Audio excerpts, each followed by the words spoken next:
Since I was born, but now I am getting youth. Hakuna motang, hakuna koga book.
You know, so I was wondering what the appropriate Yoruba greeting is to greet the Yoruba speaking audience. So is it a kule? Because of course you are at your homes listening to the session, watching and coming along, or is it a cabo? Because you've come into the session to interact with this. So let me know in the comment section which one you think is most appropriate. Is it a kule or a cabo? So good day to you. Good to have you here. Happy to be in your company. Always a delight, never a chore. So good to have you here. And how are you? So how are you?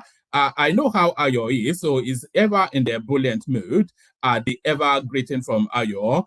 Handsome, welcome to the platform. So thank you, Ayo, for that. So good day to you, good afternoon, good evening, wherever you are, but a good day anyway that covers all the spectrums of the day. So good day to you. So good day to you. So the usual protocol, click on the like button just as soon as you're coming in. Subscribe if you haven't done that already. You should have subscribed, or if you haven't, if you've missed out on that somehow, correct that immediately and right now. So click on like and subscribe, and then the hyperlink that says StreamYard. As you know, the conversations have been just scintillating over the last few days. Okay, so this is the divergence in the opinion. So Ayo insists that it's a Cabo, and Ola on our Facebook is insisting that it's a Kule. So I think but I've just started off a micro little debate there. The Yoruba language always confusing, but there it is. Ekule or Cabo, certainly good to have you here. Is the total summary of that. So good to have you here. So click on the like button, as I said, just as soon as you're coming in. Subscribe if you haven't done that already. The hyperlink that says StreamYard, we're forever canvassing for a new and divergent opinion. So you be that new and diverse opinion for the day. So you be the new guy for the day or the new woman for the day by clicking on that hyperlink. We're harvesting brains. I know that sounds almost callous and crude. But we are harvesting brains. This is what we do on this platform. We harvest brains. So we're looking for the best brains in Nigeria to come and join us in conversations on how to move the country forward. So that's what we're doing here. So if you consider yourself within that bracket, then we would like to harvest your brain. So we're harvesting brains. So click on the like button, click on subscribe, the hyperlink that says StreamYard, your invitation to buy your host cups of coffee, of course, that's ever pinned in the comment section, but please continue to ignore that as you've always done. So there's really only one story going on within the Nigerian space. So why don't we kick it off from there? Let's kick it off from there. Let me, hold on. So there's only one story going on within the Nigerian space. So why don't we kick it off from there? So let's kick it off. With this. Let's kick it off with this. So we kick it off with this. Let's see. Yes. All right. So we kick it off with this. So this is the only thing going on. So I'll play you this. Let me play you this, and then we take it off from there. Let me remove Ayo's handsome greeting from the screen. Let me go onto that screen. A lot of you, of course, would have already seen this, but for the benefit of the conversation, let's kick it off from here. Before we throw to Ojinika Okwe, let's go back to Abuja, where the president of the NLC, the president of the TUC, and other labor leaders are addressing the protesters. And of course, we have our Arise correspondent, Funarinam Benjamin, on the ground there to give us the details. Against removal, but our point is that we must produce here at home, because we are the only OPEC country in the whole world that is not producing. And we told them, and they agreed, and we signed agreement. That's how the Port Harcourt refinery was awarded for a turnaround maintenance.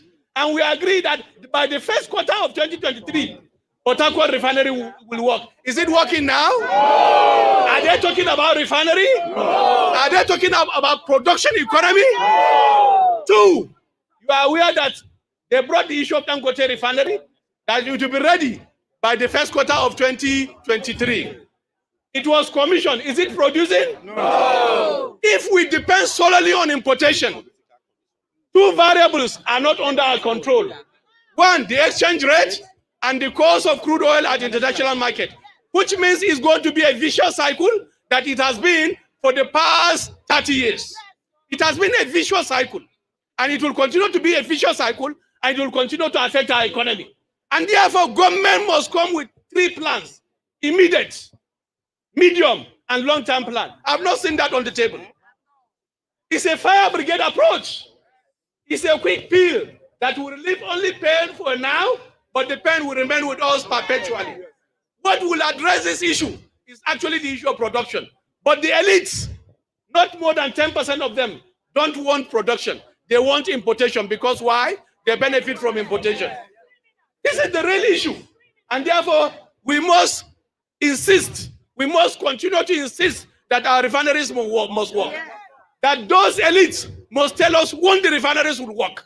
Because this will address the so-called issue of subsidy, the so-called issue of high price. In fact, at that time, they told us if we are refining, the price will not be more than X naira per liter.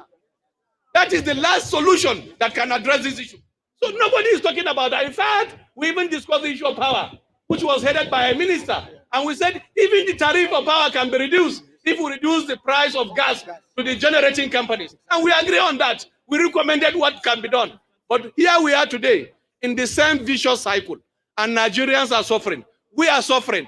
Every worker on fixed wages is feeling the pinch of this impact. I didn't see how the palliative will address this problem because the palliative is only a temporary measure. But the issue of the price increase will be a permanent issue. I'm telling you, once the exchange rate goes up and it continues to go up, the price will increase. Once the price of crude oil and international market goes up, they will continue to increase. Because these are the two variables. Nobody is telling us about this. And this is what we need to interrogate. We are exporting our jobs and importing poverty. Our economy is not working because we are using the few dollars to import products. And we are giving them a permanent solution, free of charge. Can we not refine? It's not rocket science. Refining petroleum product is not rocket science. We have looked at many countries of the world. There are countries like the US that have more than 100 refineries. We have countries with 10 refineries. We have countries with 20 refineries. We have the data. What is then wrong with us? All right. So that's the labor union leader rallying up the troops. So that was the labor union leader rallying up the troops. And then, of course, the labor union rallies up the troops. And then very swiftly, the troop, they react. So let's now see how the troops reacted to the rallying up by the labor union leader.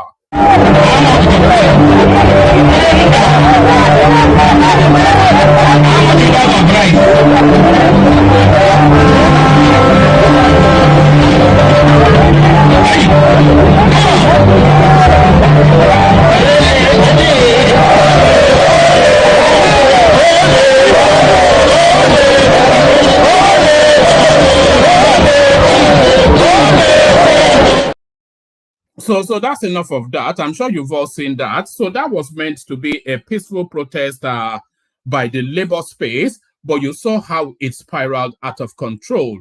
Now, nobody will try to forcefully enter your father's home without you responding. So nobody will try to forcefully enter your father's home without you responding. So they try to forcefully enter his father's home, and he responds. Watch this.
So that was Asari Dokubo in Abuja going to frontally confront the labor union space. So I think the police's job is all cut out for them. Somewhat of a fairly peaceful protest. Still, I've not yet heard of any skirmish apart from them breaking through the National Assembly gates, shouting ole ole. So I'm sure that will be meat and drink for the usual suspects. You know them; they'll be delighting in that, of course. But is situations going to spiral out of control? Is it going to continue tomorrow and onwards? Because it's meant to be an indefinite strike. So that space under monitor. So a lot of time to be spent on that space. And I said, is it going to continue in perpetuity? Well, if the Edo State governor has his way, it will. Obaseki asks organized labor to reject federal government palliative. So I was quite surprised when I saw that headline. But then, of course, Obaseki is of the PDP stock. But for him to go to that extreme, that somewhat caught me off guard. Obaseki asks organized labor to reject federal government palliative. So let's quickly go through this. Edo State Governor Godwin Obaseki has asked organized labor to reject the federal government's proposed palliative aimed at cushioning the effect of fuel subsidy removal. President Tinubu had, in the national broadcast on Monday, unveiled a 500 billion naira palliative for manufacturers, small businesses, and farmers. He also released plans to increase salaries and acquire 3,000 mass transit buses. Addressing protesting members of the organized labor, led by Comrade Odion Olaye, the Edo State chairman of the Nigeria Labour Congress in Benin City on Wednesday, Obaseki said the proposed palliative by President Bola Tinubu-led administration is a continuation of the fraud the federal government has always undertaken against the people of Nigeria. We in Edo State will support your action that your wages must reflect the current reality. So he can only really say that off the backdrop of having increased wages in his own state. So we have to confirm that. So if anybody is aware, make us be aware, as Obaseki increased wages in his own state, because then, of course, the hypocrisy of it. So let us know in the comment section if he has. We in Edo State will support your action that your wages must reflect the current realities. The so-called money for palliative to be given to the local government areas to take care of the people. So we must stop this palliative fraud from the federal government. I want to call on Labour to reject this palliative. Let them give the local government areas the money to give the people, because the government, let's take that again. Let them give the local government areas the money to give the people, because the government that is closest to the people is the local government. Federal government has no business buying grains or palliatives across the 774 local government areas of the state of Nigeria. So I will concede that actually that the government, the federal government can oversight, but using the local government obviously as the final port of call between them and the people. Recall on May Day this year, I warned you that we are likely to face the conditions we are facing today. And I advised you in that speech that you should not wait, but be proactive and be ahead of the game, he said. So I wonder if this is actually subversive language from the governor of Edo State. That's really where that question is. So that question, let's go on to the next headline. Labour protests, Tinubu made some commitments we're going to review. So this is the Labour Congress boss. So if he's made some commitments, does that then tell us then that they're going to suspend the protest until they are able to review it? So let's quickly go through this. Tinubu made some commitments. We are going to Tinubu made some commitments. We are going to not review, but review. NLC boss.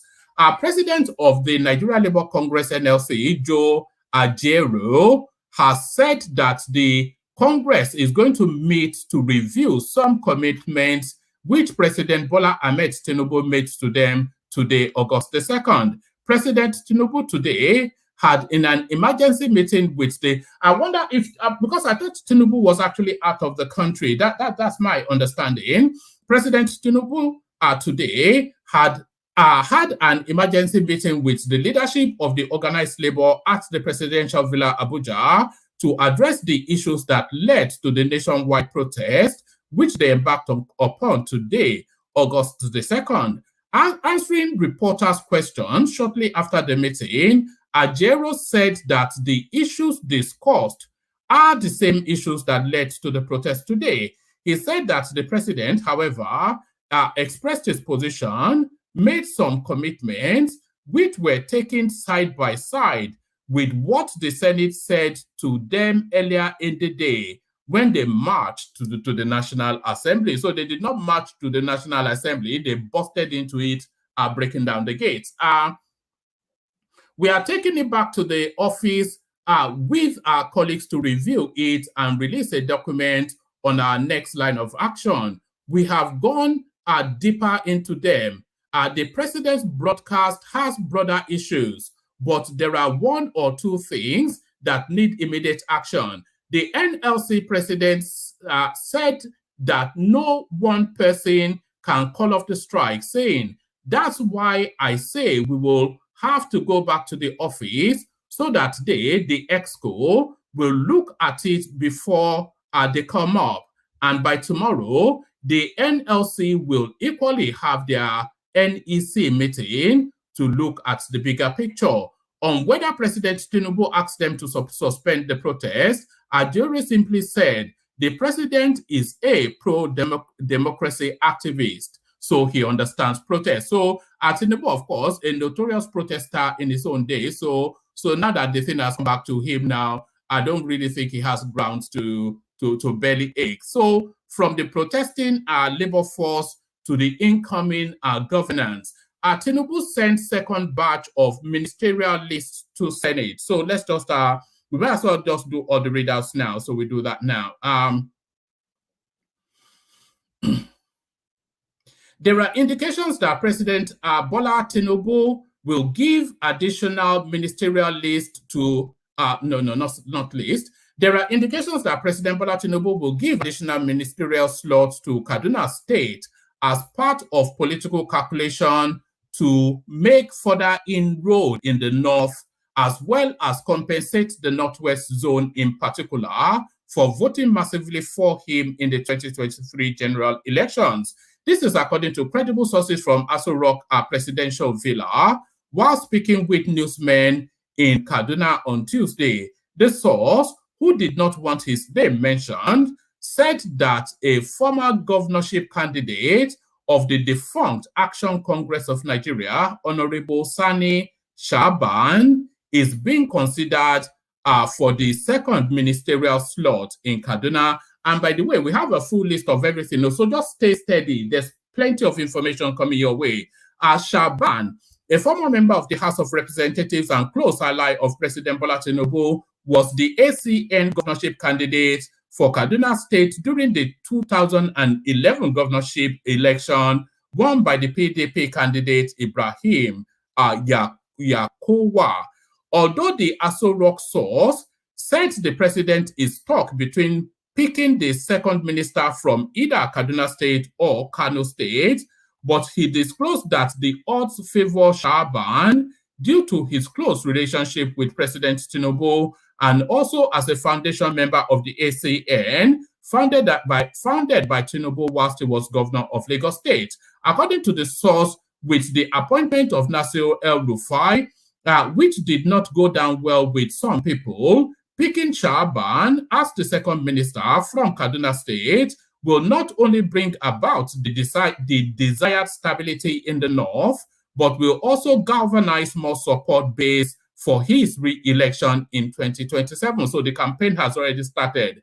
It was also argued the choice of Shaban from Kaduna State is based on the fact that the Deputy Senate President, Senator Barau Jibril, and former Governor Abdullahi Ganduje, who has been reportedly anointed by President Tinubu as the next national chairman of the APC, are both from Kano State. During the recent Lesser Hajj in Mecca, Shaban was said to have met with President Bola Tinubu in Saudi Arabia in the company of the National Security Advisor Nuhu Ribadu. So the list is coming out, and it looks as though the list has come out because it's already been transmitted to the Senate. In fact, we have a lot of information on that. 5 ex-governors, 14 others made Tinubu's second batch of ministerial nominees. So let's say the runners and riders. We have a full list, by the way, so just stay steady, and make sure you're sharing the links, by the way, and clicking on the like button. Help us out with the like button if you haven't done that already. President Bola Tinubu on Wednesday forwarded additional 19 ministerial nominee list to the Senate for screening and confirmation. The Chief of Staff and the former Speaker of the House of Representatives, Femi Gbajabiamila, presented the new batch of ministerial list to the Senate President, which was later read by Senator Akpabio. So it's out. The rules of the Senate was suspended. The rules of the Senate was suspended at 3:15 p.m. when the screening of Kwara nominee Lateef Fagbemi to allow for Chief of Staff to enter the hallowed chamber. Amongst the prominent Nigerians who made the new list are 5 former governors. They are Gboyega Oyetola from Osun State, Atiku Bagadu from Kebbi State, Bello Matawale from Zamfara, Ibrahim Gaidam from Yobe, Samuel Lalong from Plateau. Other nominees on the list are Abdullahi Tijani Gwazo, Bosun Tijani, Dr. Miriam Shati, Isaac Salako, Tunji Alausa, Dr. Yusuf Tanko, Sanunu. Others are Lola Adejon, Shaubu Abubakar Audu, Professor Tahir Maman, Senator Aliu Sabi Ali Abdullahi, Senator Al-Khali Ahmed Saidu. I'm seeing a lot of other names, so, but we have the breakdown as well. Senator Heineken. And by the way, this is a real name of Heineken, and yes, it is spelled like the beer. Senator Heineken Lokobori. I think it's from the Sapele Water sort of area. Uba Megari Amadu, and Zapa something or the other Beatrice Jasalo. It will be recalled that 4 former governors made the first batch. They are Abubakar Badaru of Jigawa, David Umahi of Ebonyi, Nasir El-Rufai of Kaduna, and Yemson Wike of Rivers State. With the arrival of the second batch of ministerial nominees, the total number of nominees before the Senate is now 47. Meanwhile, the screening exercise of the second batch list, according to the Senate President Godswill Akpabio, will commence on Friday this week, while the new nominees are given Thursday to perfect their documentation. So there it is. So we go on from there. So actually, let's stay with that storyline just to wrap it up. So I'm going to bring you now just a couple of statistics. So I'll give you now just a couple of statistical breakdowns of those names. So here are the names and the states they come from. So Akwa Ibom, Ekwerike, Akpo, Bayelsa, the one they called Heineken, Cross River, Betadu, Cross River again, John Enna, Delta Stella Okotete, Edo Abubakar Mama, Rivers Yemson Wike, Adamawa Tahir Maman, Bauchi Yusuf Tugar, Bauchi again, Ali Pate, Borno Abubakar Kyari, Gombe Al-Khali Ahmed Saidu, Taraba Uba Ahmadu, Yobe Ibrahim Gaidam, Taraba again, I think we have Taraba twice, Sani Edan Ladi, Jigawa Mohamedu Badaru, Kaduna Nasiru El-Rufai, Kano, Mariam Shati, Kano again, Abdullahi Gwazo, Katsina Ahmedu Dangiwa, Katsina again, Hanatu Musawa, a name that seems to excite a lot of people. Kebi Yusuf Sununu. Kebi again, Atiku Bagudu. Sokoto Bello Goronyo. Zamfara Bello Matawale. Abia Nkiri, I won't attempt her last name. Anambra Uji Ono Ohaneye. Ebonyi Dave Umahi. Enugu Uche Nanji. Imo Doris Uzoka. Ekiti Dele Alake, Lagos Tijani Alausa. So this name surprises a lot of people. The Lagos State slot right there, because a lot of people would have bet their houses on Ambode, but alas, that's the name that's come through. Lagos gets 2 slots, and the second slot still not Ambode. Lola Ade John, Ogun State, Ishak Salako, Ogun again, Bosun Tijani, Ogun for the 3rd time. I think that is actually the highest compliment yet. Olawale Edun, Ondo State, Olubumi, Tunji Ojo, Osun State, Ade Gboyega Oyetola, Oyo State, Adebayo, Adelabu. So that Adelabu name, a recurring decimal within the Nigerian firmament, within governance in Nigeria.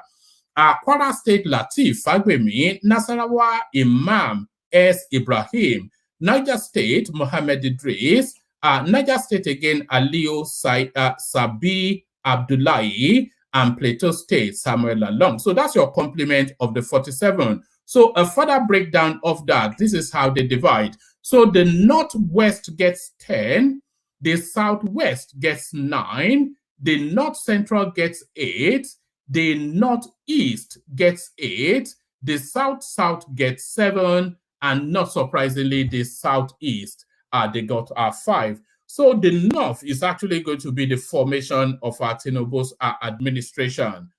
Because, of course, if you add up the totality of it, is a Northern cabinet that is going to be running. So now, how did they arrive at that, and what justifies that?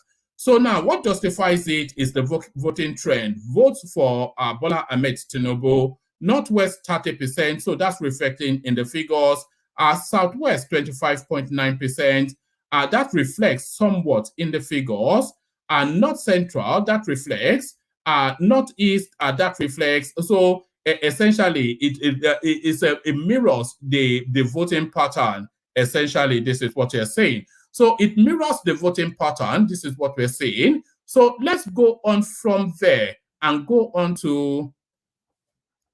Let's go on from there and let's go on to a different topic. So a name that you're familiar with, David Hundeyin, he's still piping up. But is this subversive?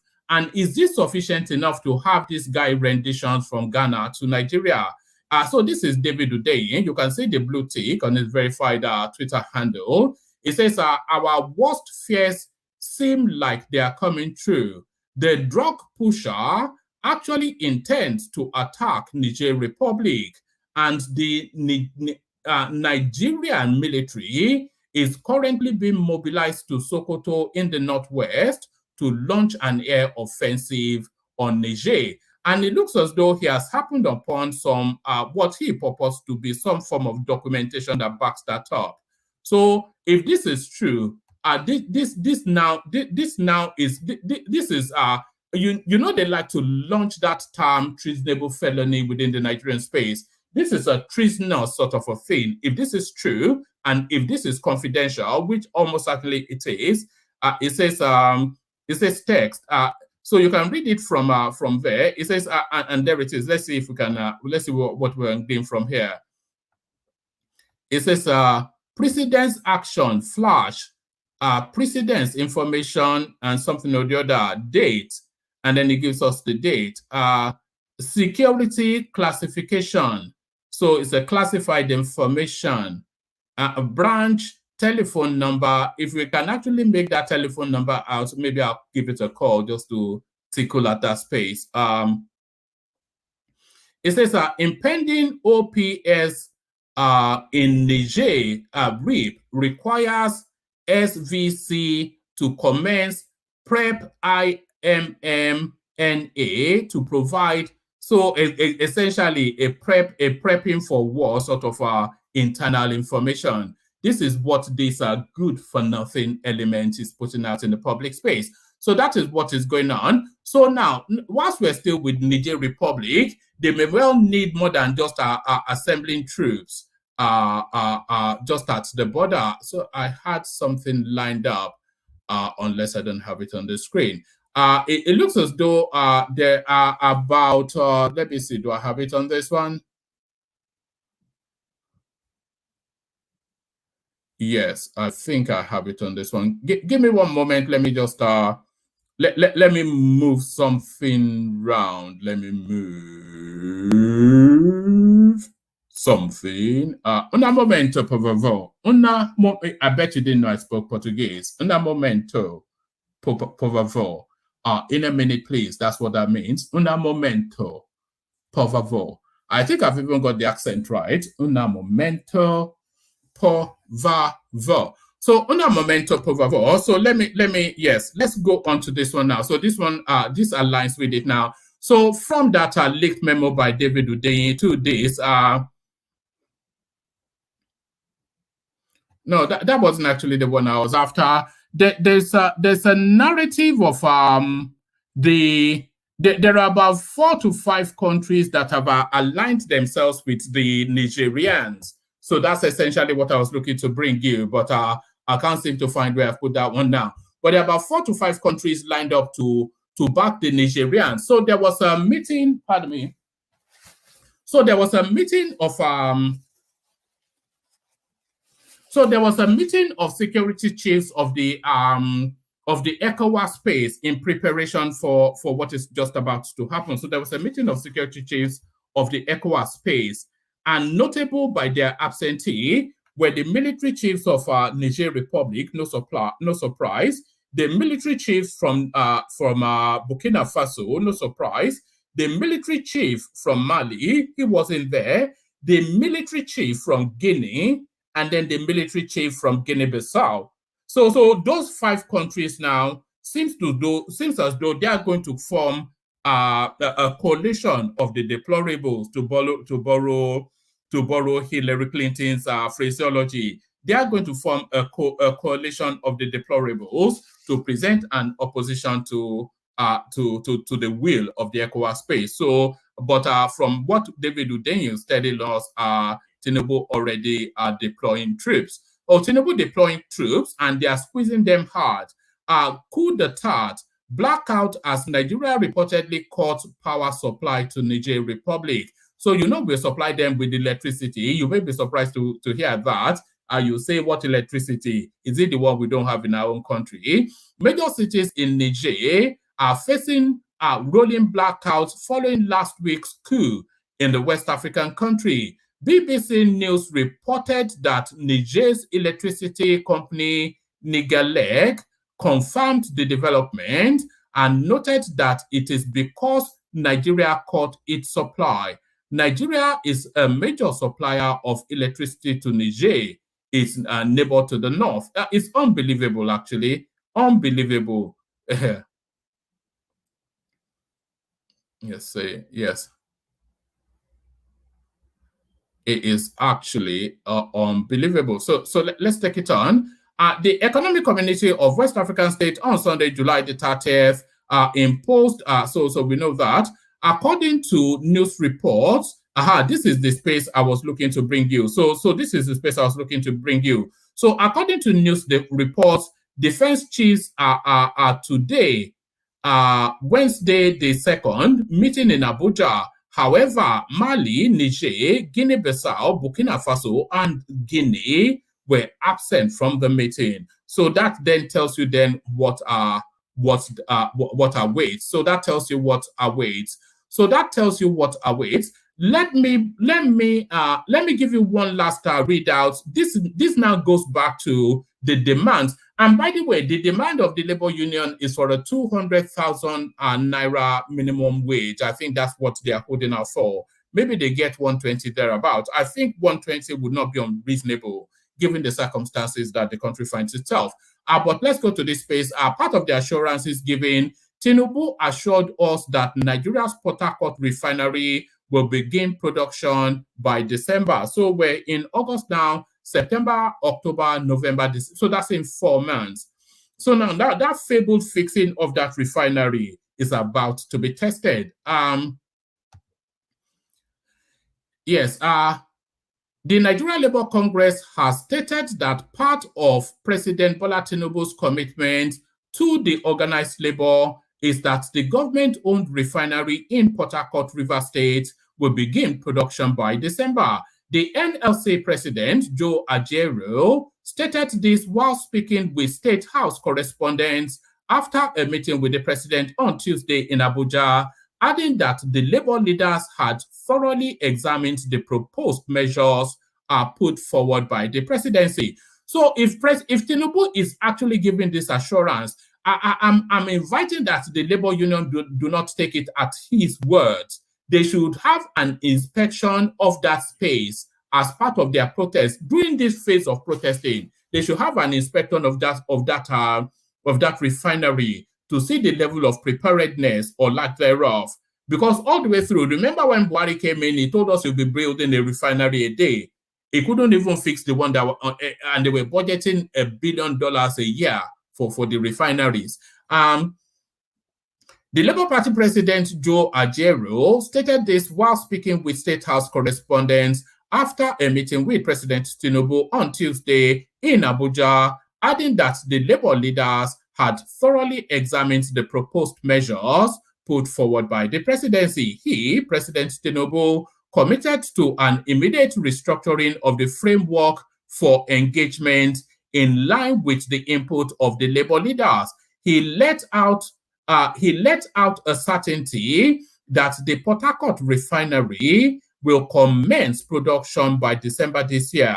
He pledged to ensure that agreement is reached on the wage award for Nigerian workers immediately. So yes, I think Tinubu actually set himself up. That is national broadcast should have been an announcement of a wage increment, which was what Ajanle Koko was insisting on all the way through, and we see the fallout of it now.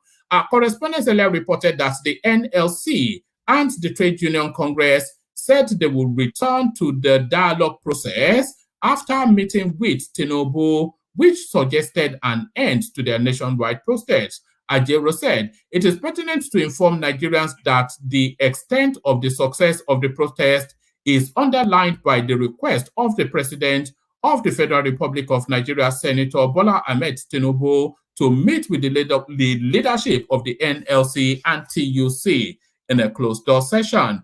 The engagement was fruitful with immense mileage. The engagement was fruitful, that immense mileage was gotten with regards to the issues that bogged down the work of the Presidential Committee on the subsidy removal and necessitated the protest. He promised to unveil a workable roadmap to the CNG alternative next week. On the strength of the President's pledge and commitment, we have decided for a return to a new and reinvigorated dialogue process to allow for full implementation. Once again, we thank Nigerians whilst we wait for the government to fulfill its own part of the understanding as agreed by His Excellency, the President. Correspondents earlier reported that Tinubu met with the NLC and the Trade Union Congress TUC at the Aso Rock Villa in Abuja. The meeting held amidst nationwide strike, which led to demonstrations and protests in several parts of the country over the untold hardship brought on Nigerians by the Tinubu administration, which is barely 2 months. So that's, of course, Sahara Reporter. So they wouldn't miss the opportunity to have that little. All right. So they wouldn't miss the opportunity to have that little dig. But I think that's sufficient enough. Let's come into the room. We've got Des joining us. Good to see you, Des. Bishop is around. Thank you, Bishop. The majestic Ajanle Koko, of course, he would not miss a protest. If he joins us, so be ready for some elegant submissions. Isaac Black is in the house, and General Thomas makes up the day. So plenty of spaces. We want the room as busy as possible. So please join us if you have the time to do so, especially if you're a voice that we've not documented already. I'm going to kick it off. Let me kick it off with Ife, because we've not heard from Ife for a long time. But before I kick it off with you, Ife, let me also play this 3-minute clip. So the change in government now is going to be reflected now in the word of the old that's now transmuted into the new. So that sounds somewhat convoluted and gibberish, but the change in government now is going to reflect in the words of the old that's now transmuted into the new. What am I talking about? Listen to this. Most important point I would want to make is that this institution belongs to Nigerians. It does not belong to any political party. It does not belong to any public official. It belongs to over 200 million citizens of this country, both at home and abroad. And it is with that understanding that we will be engaging the world. We believe it is the right, not a privilege, but the right of every Nigerian to have full access into the affairs of the presidential villa, into the affairs of the office of the president and the office of the vice president. We will be more open in terms of providing access to information to radio networks, television networks, newspapers, and online news media than ever before. We are committed to ensuring that there is a zero-tolerance policy on every spokesperson and every media functionary that works here in the government in terms of how we relate with Nigerians through the press. Gone forever, by the grace of God, are the days when government spokesmen and women will speak down to Nigerians, would use condescending language with Nigerians, and would display some form of institutional arrogance toward Nigerians. That will not be tolerated under my leadership. I want to be very clear that President Bola Ahmed Tinubu is a man of empathy. He is committed to the cause of opening the presidency to Nigerians for the benefit of not just Nigerians, but to the benefit of public office holders, because it is in the interest of public office holders to know that they are being watched so that they can be held accountable to deliver on the promises of the president in terms of the execution of government policy. And we are going to, in very short order, announce a series of very tangible measures that have to do with the opening up of this institution on a daily basis in a deeper and more comprehensive way than has ever been seen before. The last point I want to make is that I have had the privilege of, as I've taken up this appointment, of speaking with my predecessors. I believe in institutional memory. I believe in the importance of relying on the wisdom of those who have come before us. I have spoken with Dr. Reuben Abati. I have spoken with Mr. Femi Adesina. I have spoken with Mr. Segun Adeniyi, and I will continue to deepen those engagements. And irrespective of political affiliations, all of us love this country, and we're going to do our bit to ensure that the Nigerian media feels that it has its rightful place in the affairs of government, in the affairs of public life, and that our institutions are open for them to deliver right, accurate, and factual information to Nigerians. With that, I thank you very much.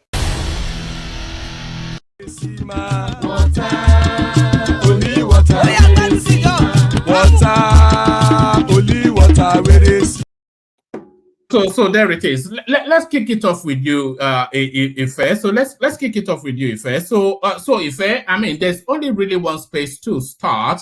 The nationwide protest, we saw it. But what did you make of it first? What did you make of the protest? Let's kick it off from there. How did you cite it? Ife, good to see you. Good to see you too. Good evening, everybody. The protest itself is mixed. I have mixed feeling about it. Over the years, when we know how the NLC has worked, even during Oshomole's time down to this period, most of their organizers and comrades tends to have kickbacks. What I'm surprised is everything became like a carnival stunt. There was no resistance, which was typical from Nigerian government. Unless for Obaseki, who came out and said things against the federal government, and Obaseki was like, was that subversive? Was that a subversive statement by Obaseki? look, I think Obaseki said the right thing, but in a wrong manner, such that he was saying they've given people the contracts to get the food instead of the local government. So it still means that a little few will benefit from the way the federal government has said they wants to help the population. So maybe at the end of the day, when you look at how these contracts were awarded, it will just be some people very close to the presidency, that's all. And they will now be the one to determine what each state or each local government gets.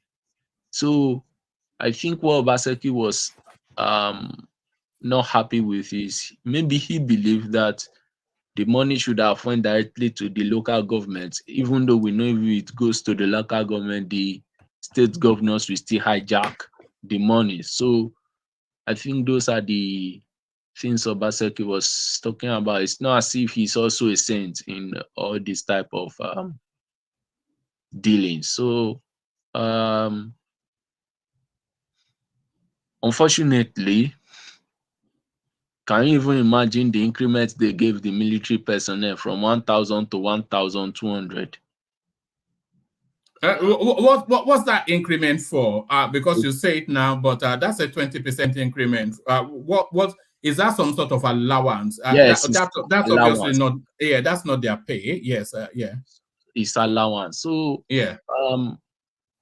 The realities on ground with what's happening in Nigeria is I think if any increment is coming to Nigeria, it should be 100% on every type of salary anybody is earning. The 30,000 minimum. Yeah, but we don't know how much they've increased their salary by. So that's an allowance. So that's in addition to yeah. What kind of allowance would that be? Fair? Maybe some out of station allowance, away from your wife allowance, any sort of allowance. That's not their substantial pay. That's an allowance. Okay. Yeah, so on the protesting from the NLC, some other went across the nation. There was one in Port Harcourt, Lagos, Kano State. And funny enough, Asari, one man, what are we going to do with Asari Dokubo in this regime of Tinubu? Look at that.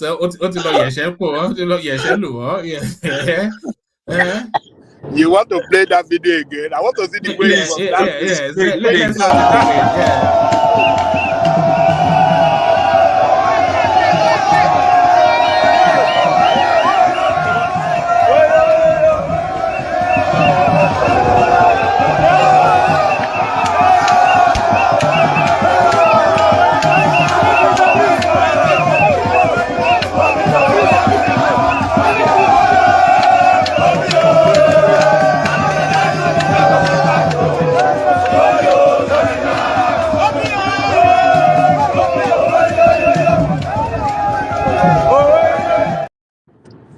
Tinubu will have to rein in this guy very quickly because he's amusing now, but very quickly he's going to spiral out of control. So it's good for comedy now, but they have to pull him back a little bit. I think the insensitivity to what's it called, Nigerian workers is he going there to fight them? Is he going to fight the workers? Where was his AK-47, by the way? I thought he had an AK-47 for everybody. Even if you must do something like this, should not be the grieving Nigerian workers. I'm telling you, if Nigerian workers go on strike for 1 month, I don't even think Nigeria can afford NLC going to strike for 1 month, not to talk of 2 months. With the fragile economy we have now, that country will most likely collapse. And I don't want something like that. But on the NLC stuff, I still want to what are you making of their demands? 200,000 naira as a minimum wage. I don't think that is excessive, but I don't think it is attainable. But certainly, it has to be at least 3 times what it is now. Even 3 times is probably still not enough. Man, the exchange rate, when the minimum wage was at 30,000 naira under, I think, Jonathan's period, right? The exchange rate was still around about one pounds to about 300 naira. Now we are talking about 1 pound to about 1,000 plus, and we are seeing that 30,000 naira exchange rate. That is, it has almost quadrupled now, and we are still looking at that very meager exchange rate. So it means if you what would you consider a realistic minimum wage for the Nigerian person? Not just subsisting level, a realistic minimum wage. What would you consider a realistic minimum wage? And don't go to left wing, but a realistic one. Let's check it. What's the price of I think for me, if I want to look at a realistic exchange rate, I will benchmark it on the price of cement. Cement. Let me check the price of cement now. You make the minimum. You link the minimum wage to the price of cement. Exactly, because cement is 5,000 naira. 5,000 naira. Right. Why? Tell me why first. Yeah. Why I will benchmark the price of minimum wage on cement in Nigeria is an average Nigerian does not have an affordable house. An average Nigerian tends to build his or her own house gradually. Can you hold on? You want the laborers to be building? The minimum wage is the base level entry point. Yes. So somebody that is the tea boy in the office, you want him to be getting money to build a house? No, Is it benchmark to affordability of a house in the UK where you live? Based on how Nigeria is structured, for me and my own experience, as somebody who grew up on the street and understand a little bit. You want to benchmark minimum wage to affordability to build a house? Seriously, what are you talking about? Look at woman. The truth is this: whenever I didn't say not to go to left wing. In fact, that's almost Marxist what you just said. So carry on. Yeah. So why I'm looking at it is, most times when the price of petrol goes up and the price of building material goes up, it affects the average Nigerian on the street. And most times these building materials are affected by the price of exchange rate, international exchange rate. So if an average Nigerian cannot complete his or her house at the slated time, it means it will trickle down to it. Is it called the mortgage system or the bid system? It has a trickle down effect on everybody. Most of people that I know are either working as laborers who will go on travel, come back, and if there are no works, based on people who can afford housing in wherever the projects are ongoing, it will affect an average family.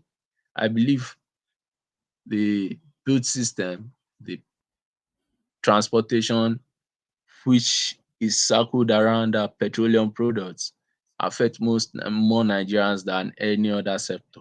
So that's why I'm putting it on what's it called? The price of All right, but back to so the price of cement. I'm not saying that everybody should now get 3,900 naira. I'm just saying I want to look at, for me now, I think an average it should be benchmark at least, the least should be at least 65,000 naira or more. Or the minimum wage, 65,000 more.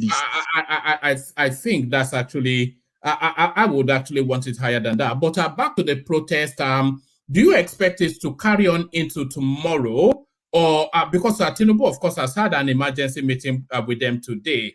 Or do you expect it to carry, because their language now is sounding somewhat toned down. So do you expect it to carry on into tomorrow?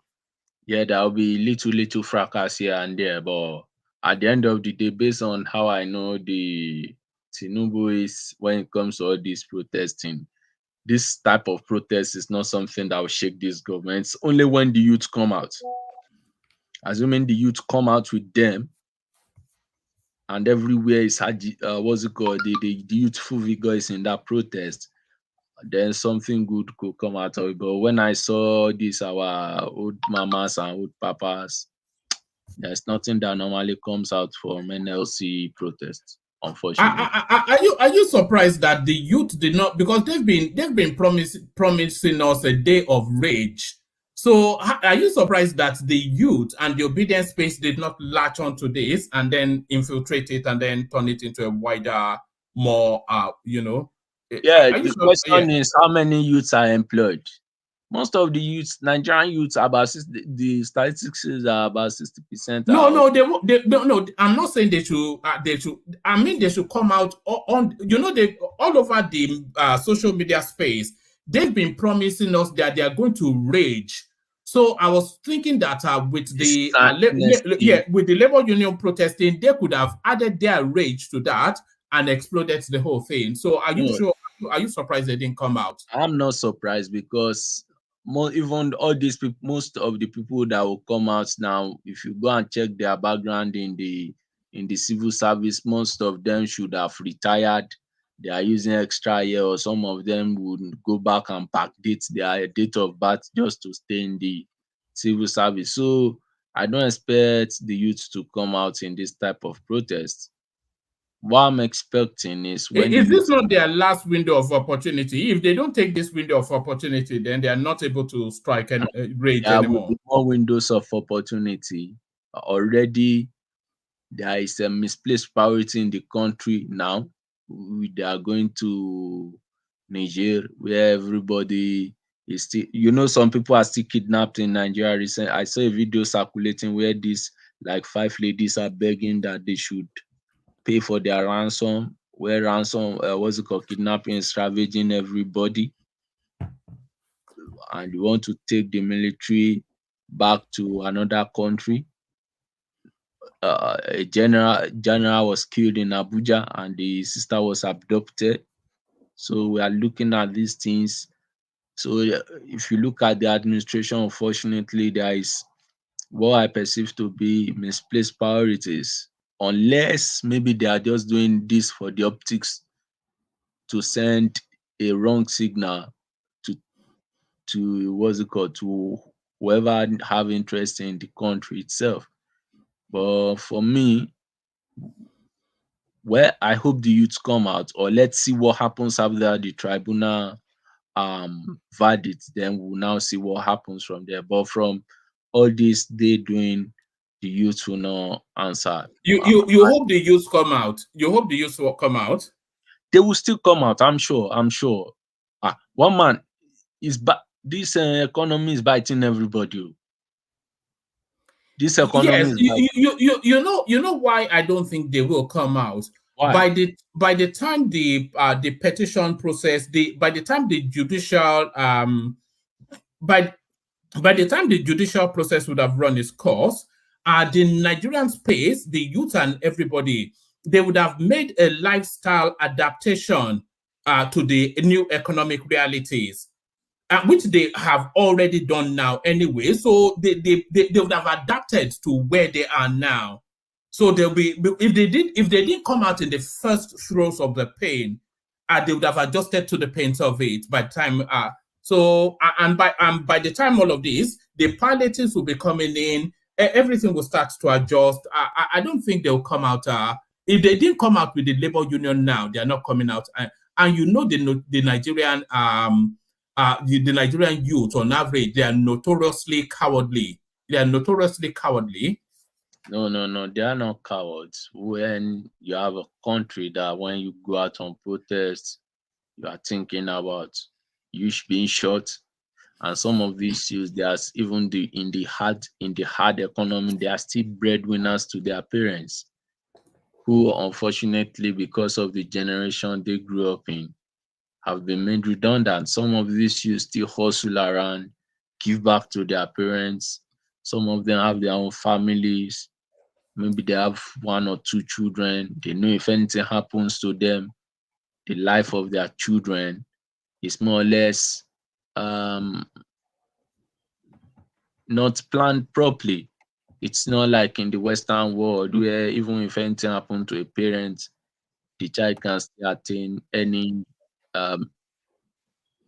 length he or she wants to get to, unless maybe something changes from the child's volition. But in Nigeria, it's not the same. Wow, man, let's be sincere. So you cannot, if you are going on a protest, unless you don't have people who depend on you, that's when you go out on protest with your full chest. But in Nigeria, they are interdependent on everybody. You see, that's an uncle is depending on you, your parents, or a cousin, you know, this type of lifestyle. So at every point, you don't want a situation whereby you're out today, maybe in the next 3 months, you cannot go out again, because it's a day-to-day minimum, what's it called, wage-like living. There's no social security or something for anybody. So one needs to be careful. And you see what happened in the Lekki thing. People are shot, then they want to bury them. Nobody is coming out to. So everybody needs to be careful, you know. All right. Let me ask you one more question, then I'll go on to Ajanle Koko, who I think these sort of spaces get towards. Were you surprised that the people that were breaking through the National Assembly gates, were you surprised they were not shot? Were you surprised they were not shot? I'm surprised, yeah. And why I'm surprised is this same incident happened, I think, last year during Buhari's tenure. But the security forces did not allow them to break the door of the to break the gate of the National Assembly. I think this, and that's why I'm suspicious of all this, because they went there, started all this carnival like of things. I don't get that. There was there was nobody that was talking about giving some form of the reason why they are there. They were just dancing here and there. So even no senator came out to come and see them. It's only, so it's shady for me. It's not straightforward. Yeah. All right, brilliant. Stay with us. I still want to hear from you on the ministerial list, but let me go quickly to Ajanle Koko. So Ajanle Koko, Aluta Continua, Victoria Asata. So is Victoria Asata and has victory been won by this protest? So Ajanle Koko, it looks as though those spaces that you had concerns about with regarding the Tinubu's broadcast, that is one of the spaces that the protest was wrapped around, and it looks as though the protest shook the establishment so much that Tinubu had an emergency meeting with these people and made a lot of concessions to them. So Aluta Continua, Victoria Asata, Ajanle Koko. Thank you, man. Greetings to our listeners around the world. Click on the like button, share, and subscribe if you haven't done so. I think I gave kudos to the Labour for coming out in their 1,000 around the country to demonstrate and to show their dissatisfaction to this administration that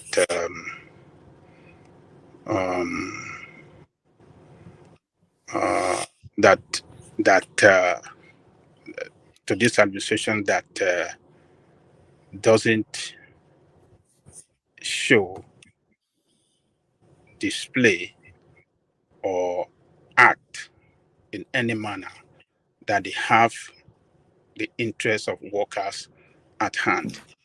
The other day, President Tinubu, in his address to the country, came out with a lot of palliative for big corporation, for middle grade industry, small scale industry, transportation, and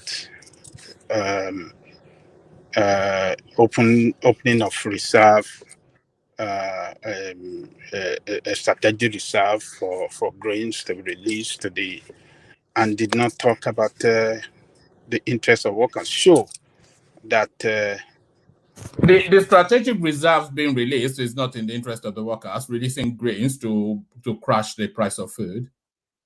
When have you ever heard that they release strategic reserve and that bring down the price of food in Nigeria? When have you ever heard? Well, I've never heard them releasing strategic reserve.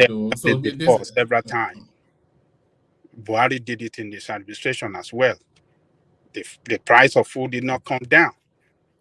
So all this strategy or palliative, as they call it, that is targeted at limited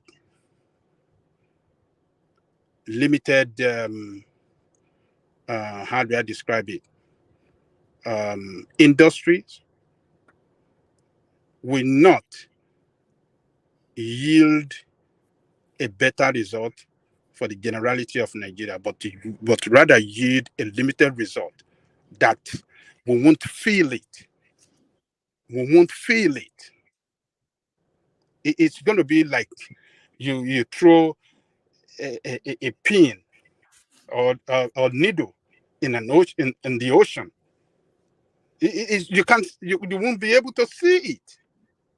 So the workers has expressed their dissatisfaction to the president and to his administration, that they are not happy with him, that he has not done anything good to them, that he's so insensitive to the plight of the workers. Look, the workers in that country are set of people or group of people that the government at all level should take their interests at priority. And the reason is this: each worker in that country have an average of 7 people that rely on them. 7. And each worker in that country are the most reliable taxpayer. The most reliable. But they've called off the strike anyway. They've called off the strike anyway, so they've gone to collect. They've collected their dollars, and that's it. Yeah. They pay their tax as at when due every month, direct from the source. The most reliable taxpayer, and for their interest to come at the bottom of everything, it shows that are they the most productive? Are they the most? They are the most productive out of the Nigerian workforce. Look, the civil servants. Wait, look, I'm not. They go to the office to sell Aso-Ebi. Most half of them, they go to the office to sell Aso-Ebi. You see, that is where you people got it wrong. Mm-hmm. When I'm talking about we don't have them in our families. We have them in our families now. Hold on one man. When I'm talking about the workers I'm not limiting it to the civil servant alone. I'm talking about the generality, the workforce in the nation. Any government that does not look at the interests of the workers in generality in the country, that government is not ready to govern the nation well.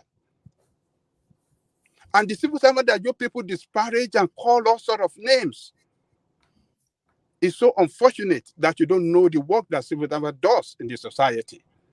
If they don't work, the nation will not function. And that's a fact. We have seen it before. Civil servant with down tools, a lot of people will die as a result of that. Particularly if hospitals shut the door, if doctors goes on strike, and all the paramedical goes on strike, people die like chicken. So, but you see, leaders, these political leaders in Nigeria that doesn't care about the workers, and they believe they are one of the, group of people in that country that have been beaten down, that are scared to even fight for their right, that does not even know their rights. So that is why they don't care. They believe, oh, we can get away with anything. Until when the workers, why is it when the worker goes on strike, that is when they want to stand up and start talking to them? So if Nigerian workers, NLC, and other, associated, this thing, what do they call them? So if they didn't go on strike, so the government will not start to sit with them and start to negotiate with them. Only strike that work. That is the only language that workers can speak, that the government can understand. I have to say I agree with you. Yeah. Okay. Okay, good evening, Ajaleko. Baba Ajaleko. One question, is that your real name or Inokidemi? I'm sorry, I have serious. I don't think Ajaleko is his real name. What did you say? I didn't hear you. Is that is Ajaleko your real name or Inokidemi? That's my real name. There you are. Yeah. I don't mean any disrespect. I just wanted that. Okay, I wanted to interject because I understand your position. I spent some time yesterday night thinking aloud to myself in the dead of the night. So, okay, I understand your position perfectly. You are passionate about Nigeria in your own unique way. I was analyzing a few contributors on the platform, trying to know their position. So I put you in a position, I put Kulata in a position, and about 2 or 3 other contributors. So I understand where you're coming from. But let's be very objective. By my view, I think that strike was not necessary. My view. Even though I know you are against me. But you just said something now that is very instructive. That you don't make civil. All right. That's interesting. You're breaking off. Did I? No, you're breaking off. What a pity. Am I back now? Yeah, but we can barely make you out. But go on, land the position. Okay. Carry on. Okay. Yeah. Okay. Maybe when I get back to a good place, I'll try and come back to you. Or if you are hearing me now, I can jump quickly. Yeah, if you can quickly land it, it's a very quick line. Okay. He just said something very interesting, that he's not referring to cost civil servants alone. He means the generality of everybody that is working in Nigeria, and I agree to that extent. I don't just want us to limit it to civil servants alone. It's not only civil servants that deserve good life. They don't go to different markets from the other. So if he says everybody, including Agbero, including conductor, including tailor, including warder, including policemen, including soldier, including I agree with him. There must be an improvement. So we don't have there's no disagreement with that. Basically. All right, brilliant. Ajaleko, I was going to agree with you as well that the protest it has the desired impact, that it should have had. Because if they were in negotiations, the government would still be messing them around. But with this protest now, Tinubu very quickly shelved everything, called them to his office, and it just opened a blank check and say, just put a number, So yes, I do agree that the protest had the desired impact. Yes, because protest is the only language that you can speak to the politician that they can understand the most when workers are fighting for their right. They are not good people. The politician in that, the political leaders are not good people. They don't love the workers. They don't love anybody. So it is when they take up strike action, that is when they will start to negotiate or try to even talk, sit them on the table and start to talk. So Tinubu have not shown a good leadership for not stopping this strike by negotiating with them right from day one. That is what I was saying the other day, that in his campaign directory, he has a directory in his campaign team as Labor's directory, Workers' directory. That directorate should have been responsible from day one after winning the election to start packaging what they have for the workers. And since it has assumed office, it should have started negotiation with the workers on the palliative for workers after removing the petroleum subsidy. But he failed. It didn't show a good leadership. It didn't show that it's in tune, that he filled the plane. So, but, well, negotiation have started now. I hope he will be able to, meet with them at the middle point where they can all agree and come out with a living wage for Nigerian workers. He should be able to do it. He's a Democrat. He's a politician. He was one time a labor man, a protester himself. He was one time a protester himself. Freedom fighter too. A freedom fighter. Yeah. So and he have in his team, he have Oshiomhole, he have some of these labor veterans with him. They should be able to help him and to negotiate well with the workers, and so that he can have a peaceful running of the government without any interruption from the worker. Look, let me tell you,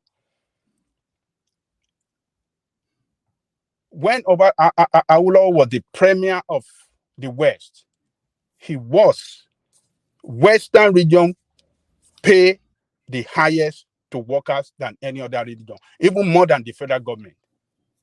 And Awolowo always beat his chest that workers will never go on strike. Would never go on strike on his, under his watch. Mr. Jarigo, I want to ask you something. Yes. And I want, if the private sectors can give 100% increase to their own workers, what is stopping the federal government to also follow the same footstep? Because a lot of private sectors today, knowing the effect of this first subsidy, have already, most of them 100% increase, some 60, some 70, and their workers are enjoying it. Then what happens to the government workers? Why is government still adamant to carry out the duty they put their workers? The private sectors have always globally paid higher than government, but Ajanle Koko addressed that. Then I want to bring Patrick into the conversation because he has a lot of thoughts on this space as well. Ajanle Koko. Well, the reason is that, like I said earlier, they don't show any interest in giving a living wage to the workers. They only care for themselves.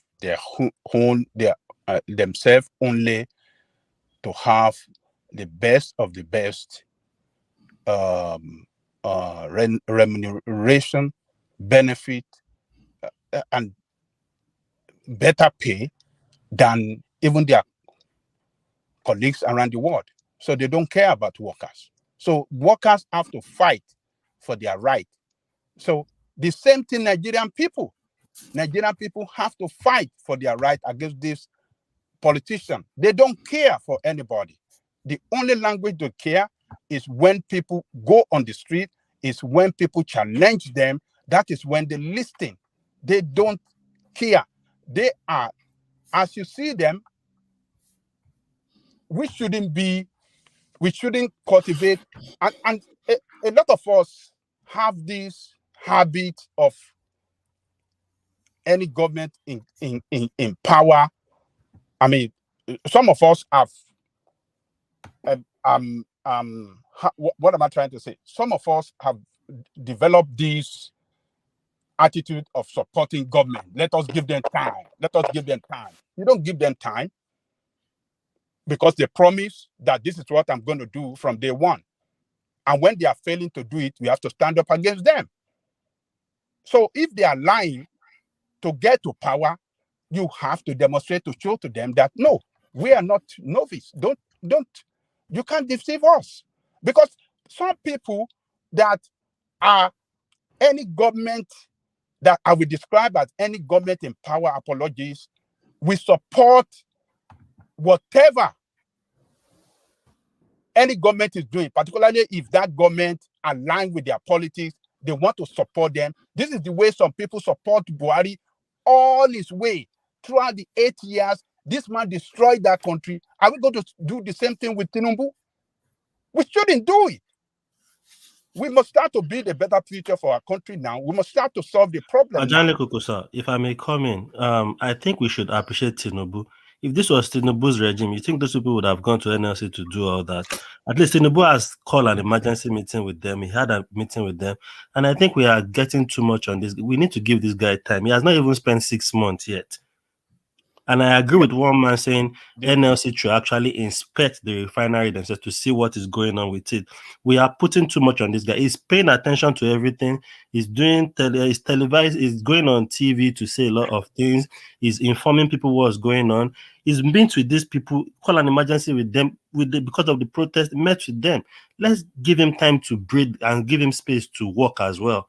I think we are getting too much. I think the sufferness from the past is affecting how we judge. A lot of what is going on is not down to this guy. He's been there barely 2 days. It doesn't matter. Exactly. It doesn't matter whether it's there 2 days. That is what he promised us, is that he want to solve the problem. And when you want to solve the problem, but instead of solving the problem, you are inflicting pain, hardship on the people from day one. You remove the oil subsidy, the petroleum subsidy, and you didn't have anything to give as a palliative to people from day one. And then you make an address to the nation.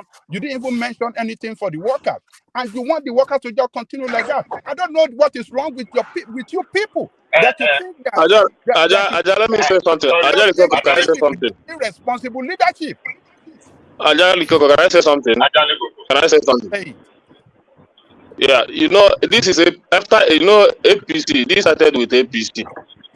This is started with APC Buhari, and this has another APC.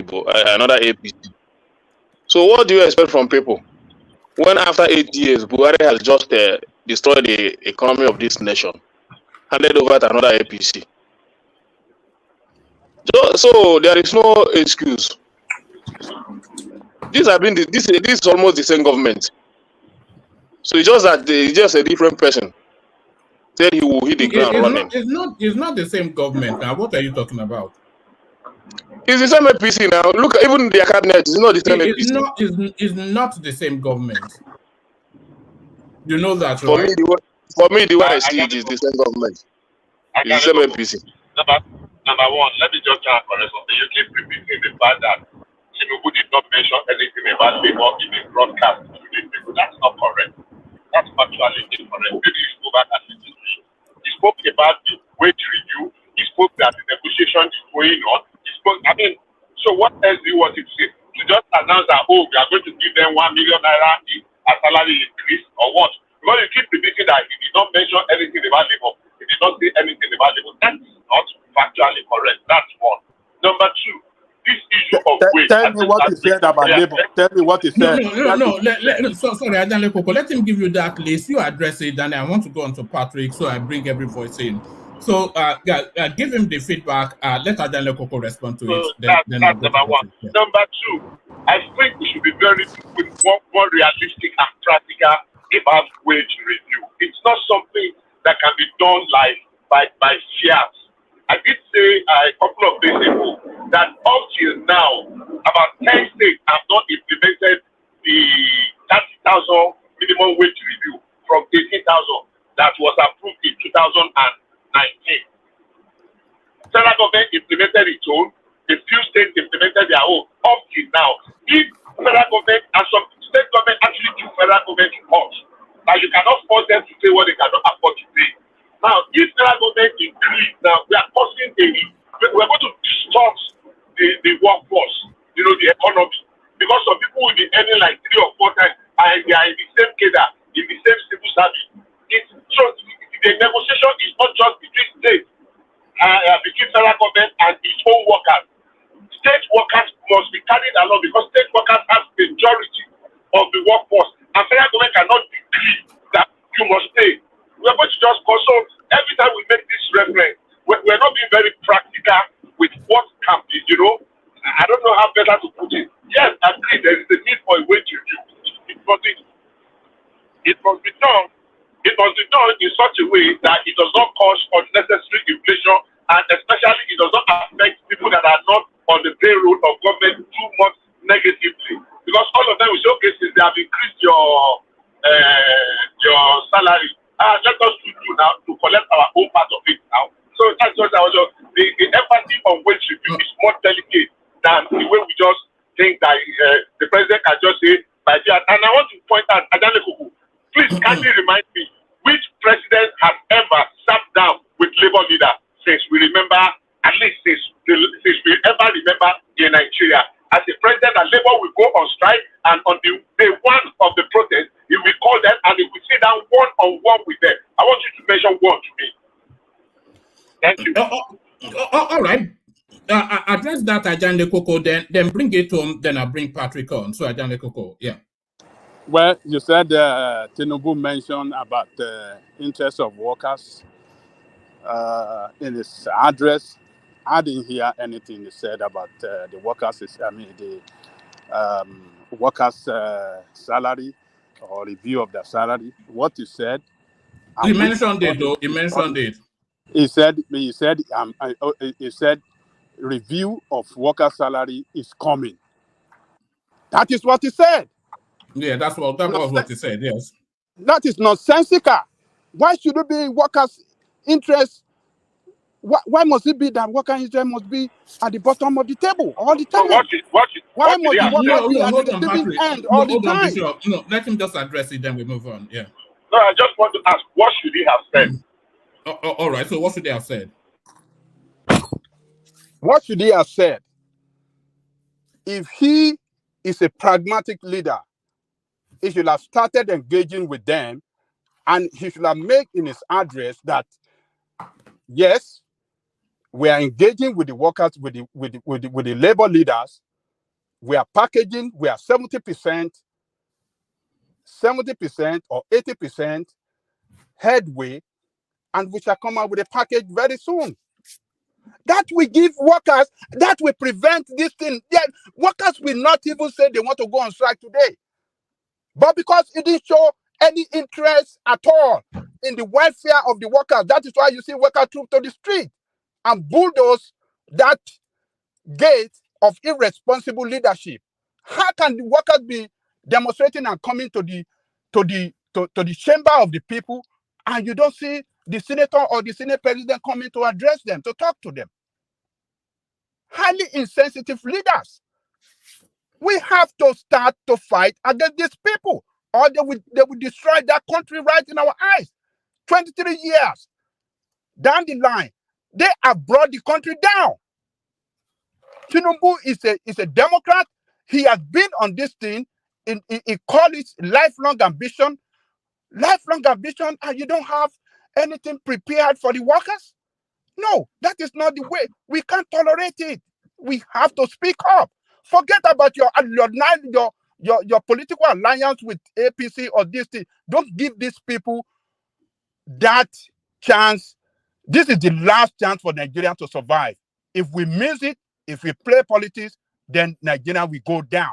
But if we stand up, we say we want to solve this problem together, let us solve it. We cannot sacrifice alone. It shouldn't be the people or the workers that should sacrifice at all the time. While they are living a lavish life, an expensive life, they ride with, what do you call it? Bulletproof vehicle, a convoy of security, and we have no security. A lot of Nigerians in Lagos doesn't drive their car anymore. Go to Lagos, you see the car, the road empty because a lot of people cannot drive to work anymore. They can't drive around anymore. They have to go by public transport. A lot of people cannot hustle around to make money anymore because sometimes you have to hustle from one place to the other. You don't know where you will meet your luck. But if you have to hustle, you have to go by transport fare that is so high now, and you don't get anything.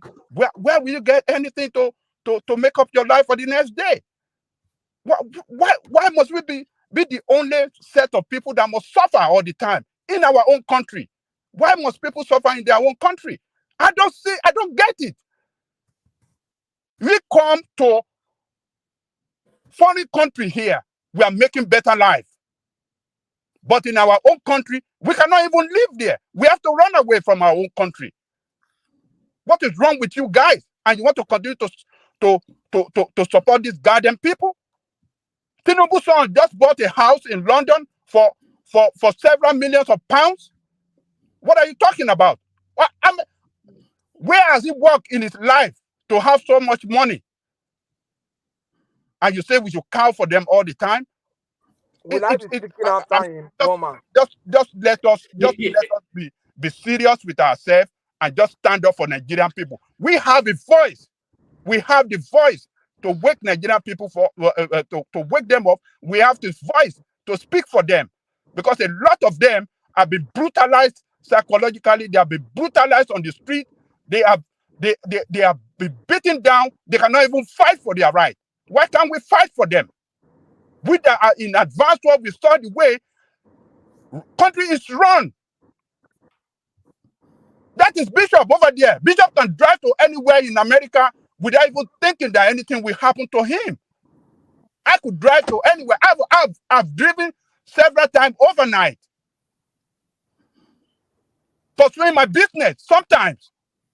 And I don't fear that anything will happen to me. But Nigeria cannot travel around the country anymore. And you say we should be careful. I mean, we should take it easy. Hey, just spend 2 months. Is there to solve the problem. And if you cannot solve it, go back home and sleep. You should go back home to mommy. If you cannot solve it, go back home to mommy. His mommy is not alive, so what are you wishing the president? Remy is his mommy now. Remy is his mommy. Okay. Yeah. Is the other room, Abby? Is the other room? Yeah. All right. That's it, Wama. Thank you. All right, brilliant. So an impassioned speech by Jan Lekoko, of course, he always on the side of the workers, but equally on the side of the workers, Patrick, but he speaks to it in a different sort of tonality. So, Patrick, this protest now, it looks as though it's been called off because they say they are back to negotiations, which is to tell you that they are sheathing their sword. But they seem to have gotten a lot of concessions from the villa. So there's the promise that the Port Harcourt refinery will start working by December. They told us last year, by the way, December was last year. That was what Meleke Kyari told us. So we'll believe it when we say it. But the worker salary, they did not speak on that. And that really is when Nigerians want to see this government come in. So Tinubu told us he has harnessed ₦1 trillion.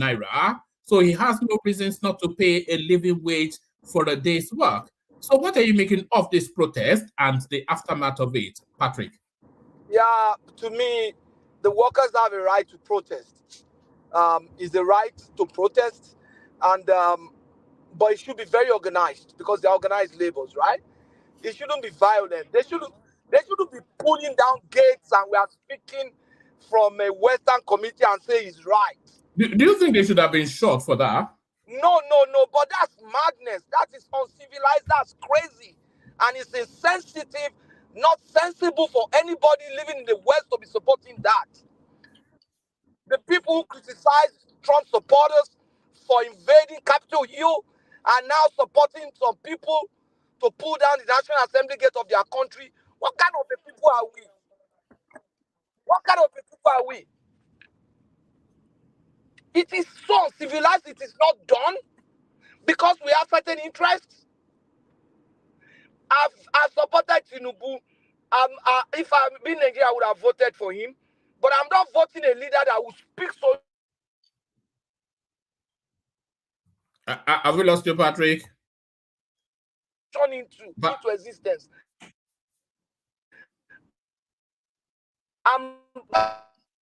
Are we losing you, Patrick? All right, Patrick, I think we have lost you. I think Patrick's lost signal. I think he was driving wherever. Are you back, Patrick? I think it's driving. Yeah. A lot of people are driving as even Des is driving. Everybody is driving. I think we're the drive time listening for a lot of us. Now, if no, Patrick, if you can hear me, then we can't hear you. You are dipping very heavily, Patrick.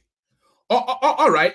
Let me give you a moment to get to a better signal, and let's get a different perspective on all of this from Desmond. So Desmond, you're up next. The protest and the aftermath of it. Hopefully we get a better signal from you. Yes. Can you hear me? We can hear you. Okay, carry on. You are not driving your truck today. You are cruising. I'm not even driving. I'm being driven. You are being driven. Look at that. Olo Makuri. Carry on. Yeah. Good evening, everybody. Well, Nigeria is turning into a nightmare. That's what it is. I didn't expect anything else. We have actually envisioned that this was gonna happen, and it's planning to be what's happening right now. But I sort of blame the system that Tinubu is running, the kind of way he's running the whole system. I blame it on him, because this would have been prevented if he actually played the ball, very well. The whole breaking of the gates, I don't like the situation that every protest or every peaceful protest, there always has to be something that that is negative about it. Something must be destroyed. Nigeria can always have a peaceful protest without destroying anything. And I wish we get to that level of sanity. But as for the level, I don't know. I really don't know what to say, but I don't see them. I thought they actually banned them from going to a strike or doing whatever protest. I thought they banned them from that. What is going on in Nigeria right now seems like is a lawless country. Everybody is disobeying every law, and they are learning it from the top. Did they ban the strike? I'm not sure. Did they ban the strike? Yeah, I mean the Senate. I heard that the Senate disallowed Labour to go on a strike. I thought I read that from somewhere. So I'm not sure. Are we losing you as well? So yeah. I don't know. I'm having a bad network. Can you hear me properly? Yeah, we can now. Carry on. Okay. But yeah, with that being said, let Tinubu try to organize. He should be the chief master of trying to organize people. I mean, you all here have been testifying to how this man, can can, play the game, can actually, unite people. You all, have been praising him all this while. So I'm not sure what is going on with all this praise. He's falling our hands. If they fall on our hands, now waiting I go talk. If they fall on our hands. Because what I'm seeing for the past three months or less than 3 months now in his government is mostly incompetency, not learning how to lead people, not actually learning how to make decision at the proper time. He's making a mistake on how to make decision on a certain time. And I don't think that is what we need right now. He should be able to call the labor, sit them down and talk to them properly and actually try to sort this thing out. Because one man He has already done that. He has done that, but he's not doing it well. If he has done that, okay. Come and teach us. If he has done that, then he's lacking his leadership skills. His leadership skills is leaving him. Okay, he should do this. He does that. He didn't do it well. He should do it this way. I mean, if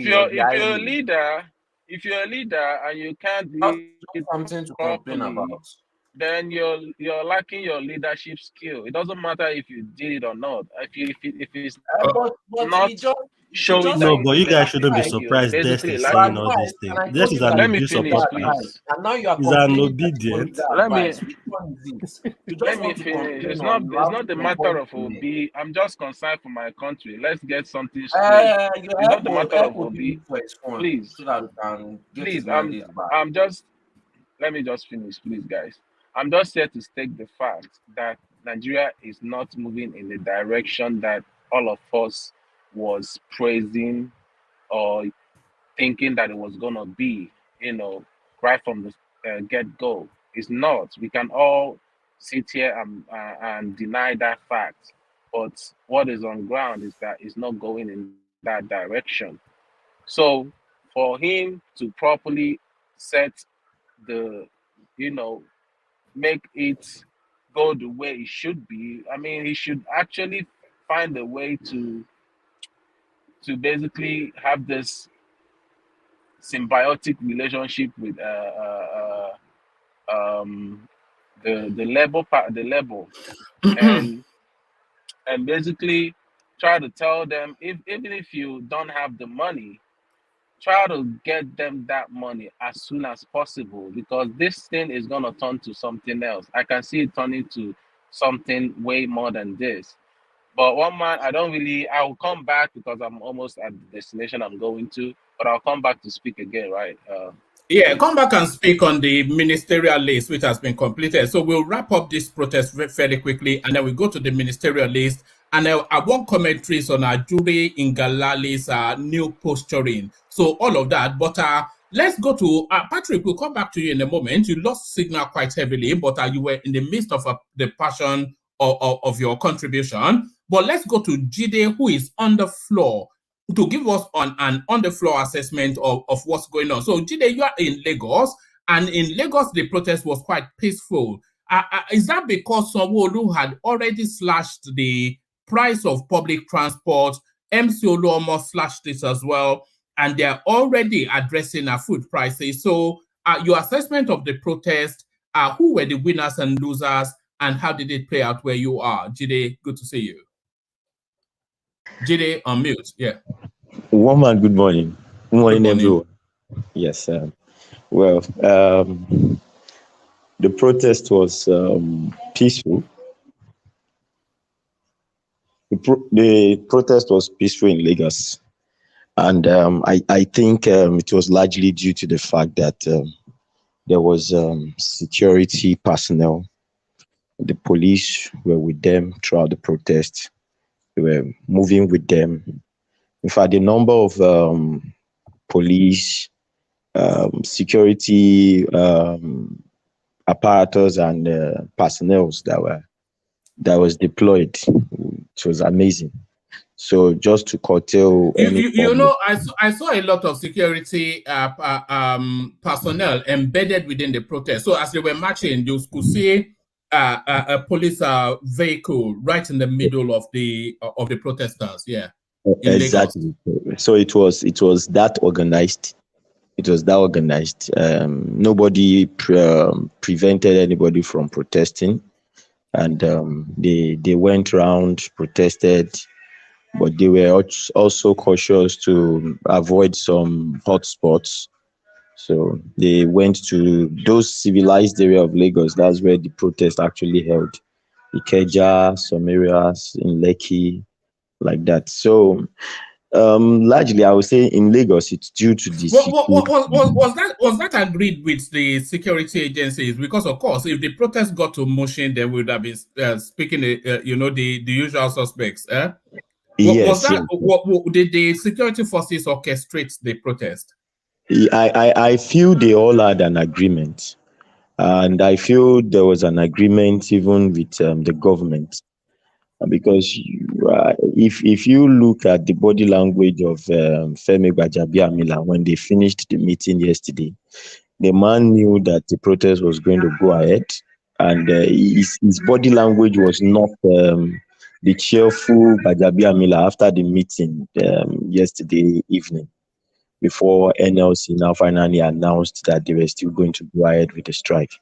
So I feel they knew, so the government also had to come in to deploy all the security personnel and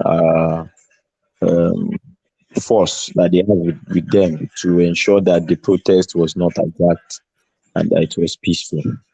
So, but that being said, I would say yes, they've tried.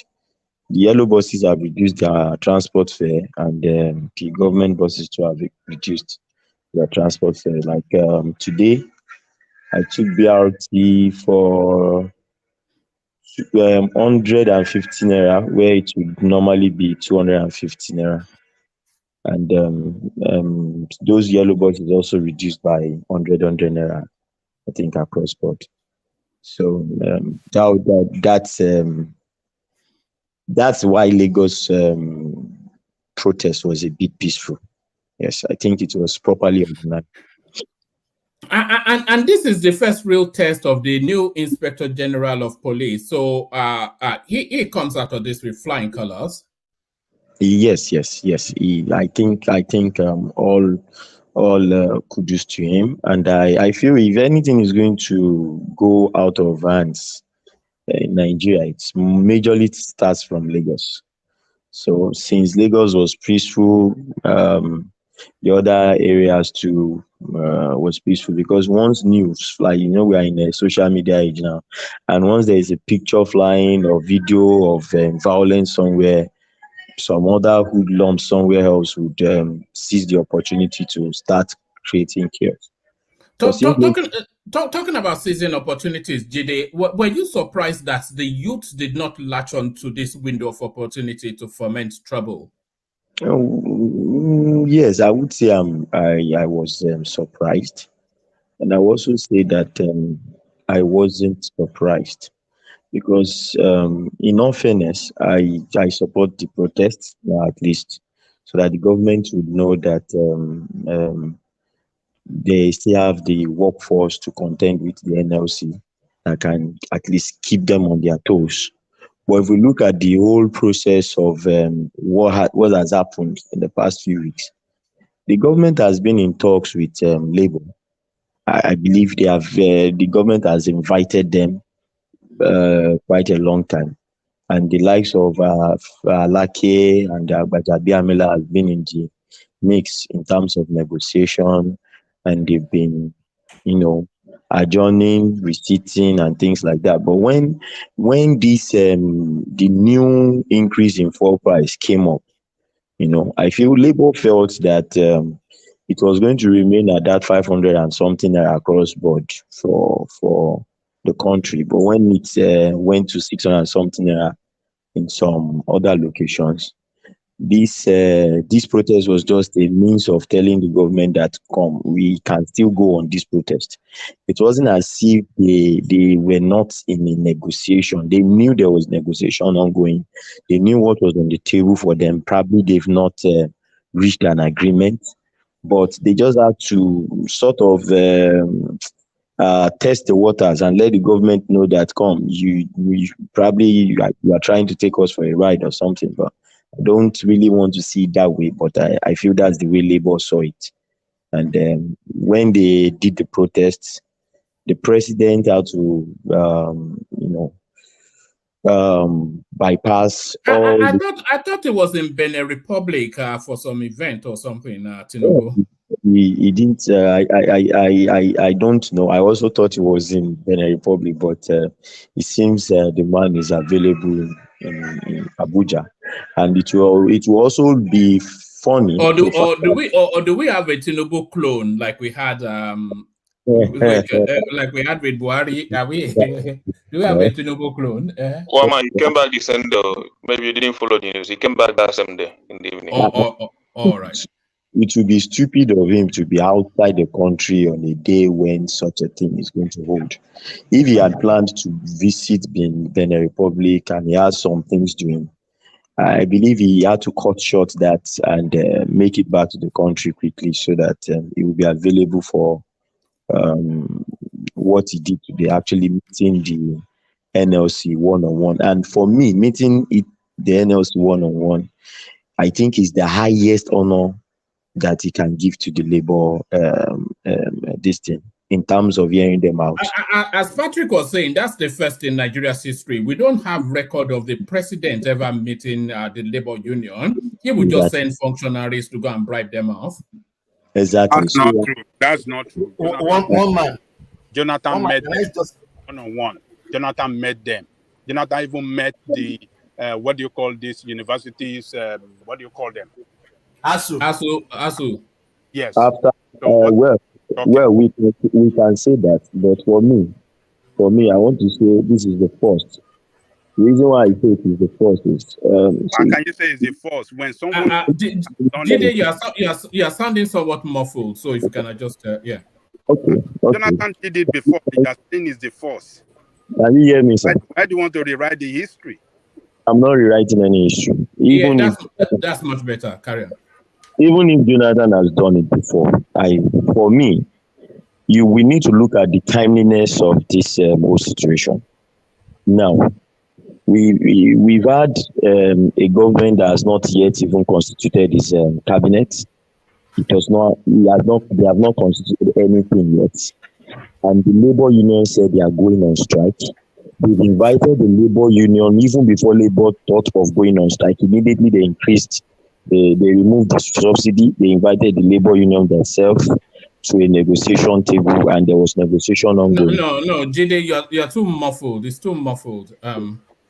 Okay, can you hear me now, woman? Yes, a bit better, but yeah, carry on.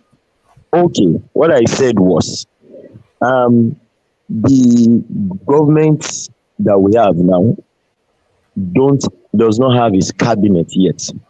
That's one. We need to keep that in mind. Two is that when they removed subsidy, they actually contacted the Labour Union and they had a negotiation ongoing. While I would take this above every other form of meeting with the president or whatever, for me, is that these people said they are going on strike today, and the president acted that same day. We have had presidents in this country that have all their cabinet complete, that they've even forgotten about forming of cabinet and executive committee or whatever, economic committee or whatever, long before. And there was a strike, and they left it until when it became a big chaos before the president now started calling them. So for me, I would not take that as being responsible. This is a president that noticed that, okay, this thing is going to degenerate. It does not want this strike, and he called immediately. The same day NLC announced strike, he also called that he wants to meet them. Sincerely, I've been listening to Babla Janle Koko's story there, and that was why it was funny to me. In his speech, Bajanle Koko said he did not say anything about labor. In his speech, he said concerning the salary that there is a negotiation ongoing with labor. If we can replay it, I will love it. But he said they should go and be rest assured that increment is coming. That was how he ended it. I don't see anything else he can say in that situation. And we must know that to increase salary, the president cannot just make pronouncement. He has to consult with the NLC, then also consult with the states to know that, okay, the value or the increment is not going to be something that the state will not be able to handle. So they must find a midpoint where it will be good and it would be economically wise for all the parties. So we need to understand that it's the negotiation of salary increment is not something you can sit down today and do it, or the government will say, okay, I made that pronouncement. And we also need to understand one thing from that speech Tinubu made. We should understand how broke Nigeria is. Because not anymore. We can't say broke anymore. When it was boasting about 1 trillion naira. Yeah. When? Okay, well, one man, let's understand this. If there was money that they could have used, they would not have waited to save 1 trillion naira first before they now start saying, okay, this is the way we want to spend the 1 trillion naira. So it means that, and if you listen to his speech, he said he's sorry about the gap or the delay in between the policy and the actualization of the palliative whatever that is coming. He said he's sorry about the gap. That means they were still waiting to recover this money, this fund, so that they can now use it. So this is what we need to understand before we go out and start judging people. We should try to understand what they are also going through. All right. That is my own point, because I feel if Nigeria has money in its coffer, we can just go and take the money and start negotiating with them, and you don't need to wait for the savings from subsidy. This is a government that I'm sorry that I'm a woman. Let me just man. This is a government that has come out to tell us that even the NNPC did not remit any money for so much. So we already know that even our major source of income has not been. We just need to tell ourselves the truth. All right. I'm going to take 2 more commentaries on this space, and then I want to move on to this headline on the screen because I think we've over-labored the labor. But let's see if we can get Patrick back, because I think Patrick was in the throes of something quite seismic. Before you move on, please, if you don't mind, I want to ask you something, please. Don't you think they should have shot like tear gas to those people, bringing down the gates down? That's the act of violence. They would not have tried that under Buhari's administration. He would have just told Dan Lade to go and shoot them. That's just what he would have done. Tear gas them, That is my own. You will approve that. Yes, I will approve that. They should have been tear gassed. And they should have been tear gas, and people should have been maybe mistakenly killed or something. And I didn't say kill. No. Do you not think they should have been tear gassed for breaking down the gates of the? You know that's an attack on Nigeria's sovereignty. What they did there. Which Nigerian sovereignty? Which Nigerian sovereignty? So we don't have sovereignty. Hold on. Hold on. Do you remember when Maman Daura rolled out her troops on the National Assembly? And everybody was saying that was a coup. That was an attack on Nigeria's sovereignty. What they did, the labor union.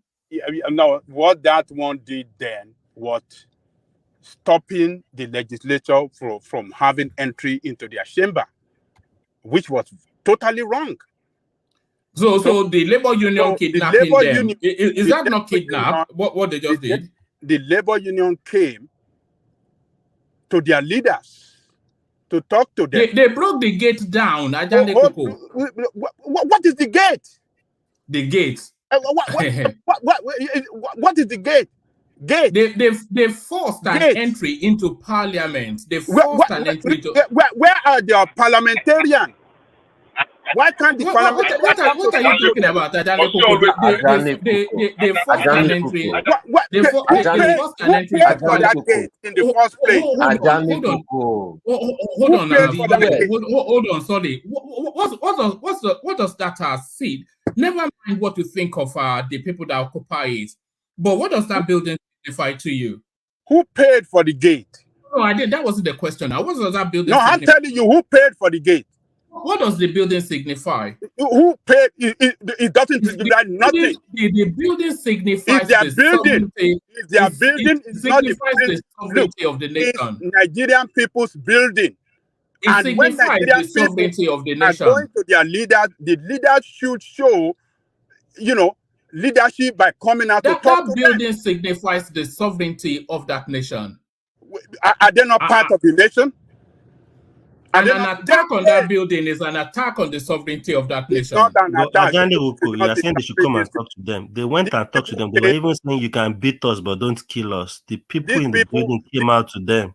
How dare that you want to go to your father? You know. Your father locked you out. Thomas was not their father. He's not their father. Thomas was saying they should have tear gas them. If they had shot them, there's an argument for them to shoot them. They should shoot. Are you saying that? Am I hearing from one man? Yeah, of course. They are attacking the sovereignty of the nation. They should shoot. That's tantamount to an attempted coup. What they did. Are you serious? And they admit up within rights. They assault the sovereignty of the nation. In the country you live, when they demonstrated, have you ever seen anybody shot? And when they they don't go to town. They don't force an entry into the parliament. They should be shot. And when they try it, they tear gas them, they rubber bullet them, everything. Yes, they do. I'm serious. That's what I'm hearing. That citizens will be shot for just pulling down the gate of the parliament. What does the gate represent? The sovereignty of the nation. The gate that they even paid for. They are the most reliable taxpayer in that country. So because the gate is good that they are with the tax, they should allow them to vandalize it. What are you guys talking about? They should have been rubber bulleted as the minimum. Can I ask Babajali a question? If Uomo and his guys that went to the National Assembly and pulled down the gates, what would the NLC and people like us have said to them? And what's the question? I can't hear you. If it was MC Oluomo that went to attack the parliament the way your friends did, what would have been your position? On what basis does MC Oluomo want to go to the parliament? To assert a right or the other, so for similar justifiable reasons as your friends did. On what basis will Oluomo? It's just it's an abstract question now. So for similar justifiable reasons. All right. Let's just move on. That question does not relate to that at all. All right. Let's say from Bishop and then we move on. I think we're just looking at. Yeah, Bishop, come in. Yeah. Please, I just want to ask. Number one, MC Oluomo is a member of the National Union of Road Transport Workers, which is an affiliate of the NLC. So if they have led a protest to the National Assembly and they pulled down the gate, will the opposition be CBDC? That's the question they're asking. That's not my own question. Number two, when they pulled down that gate, if the gate has fallen on the member of the labor union and died, who would you have blamed for that mishap? Number three, the gentleman, labor union TUC president, in an interview, said this afternoon. In fact, he admits culpability and condemned the fact that gate fell. He said, if you listen to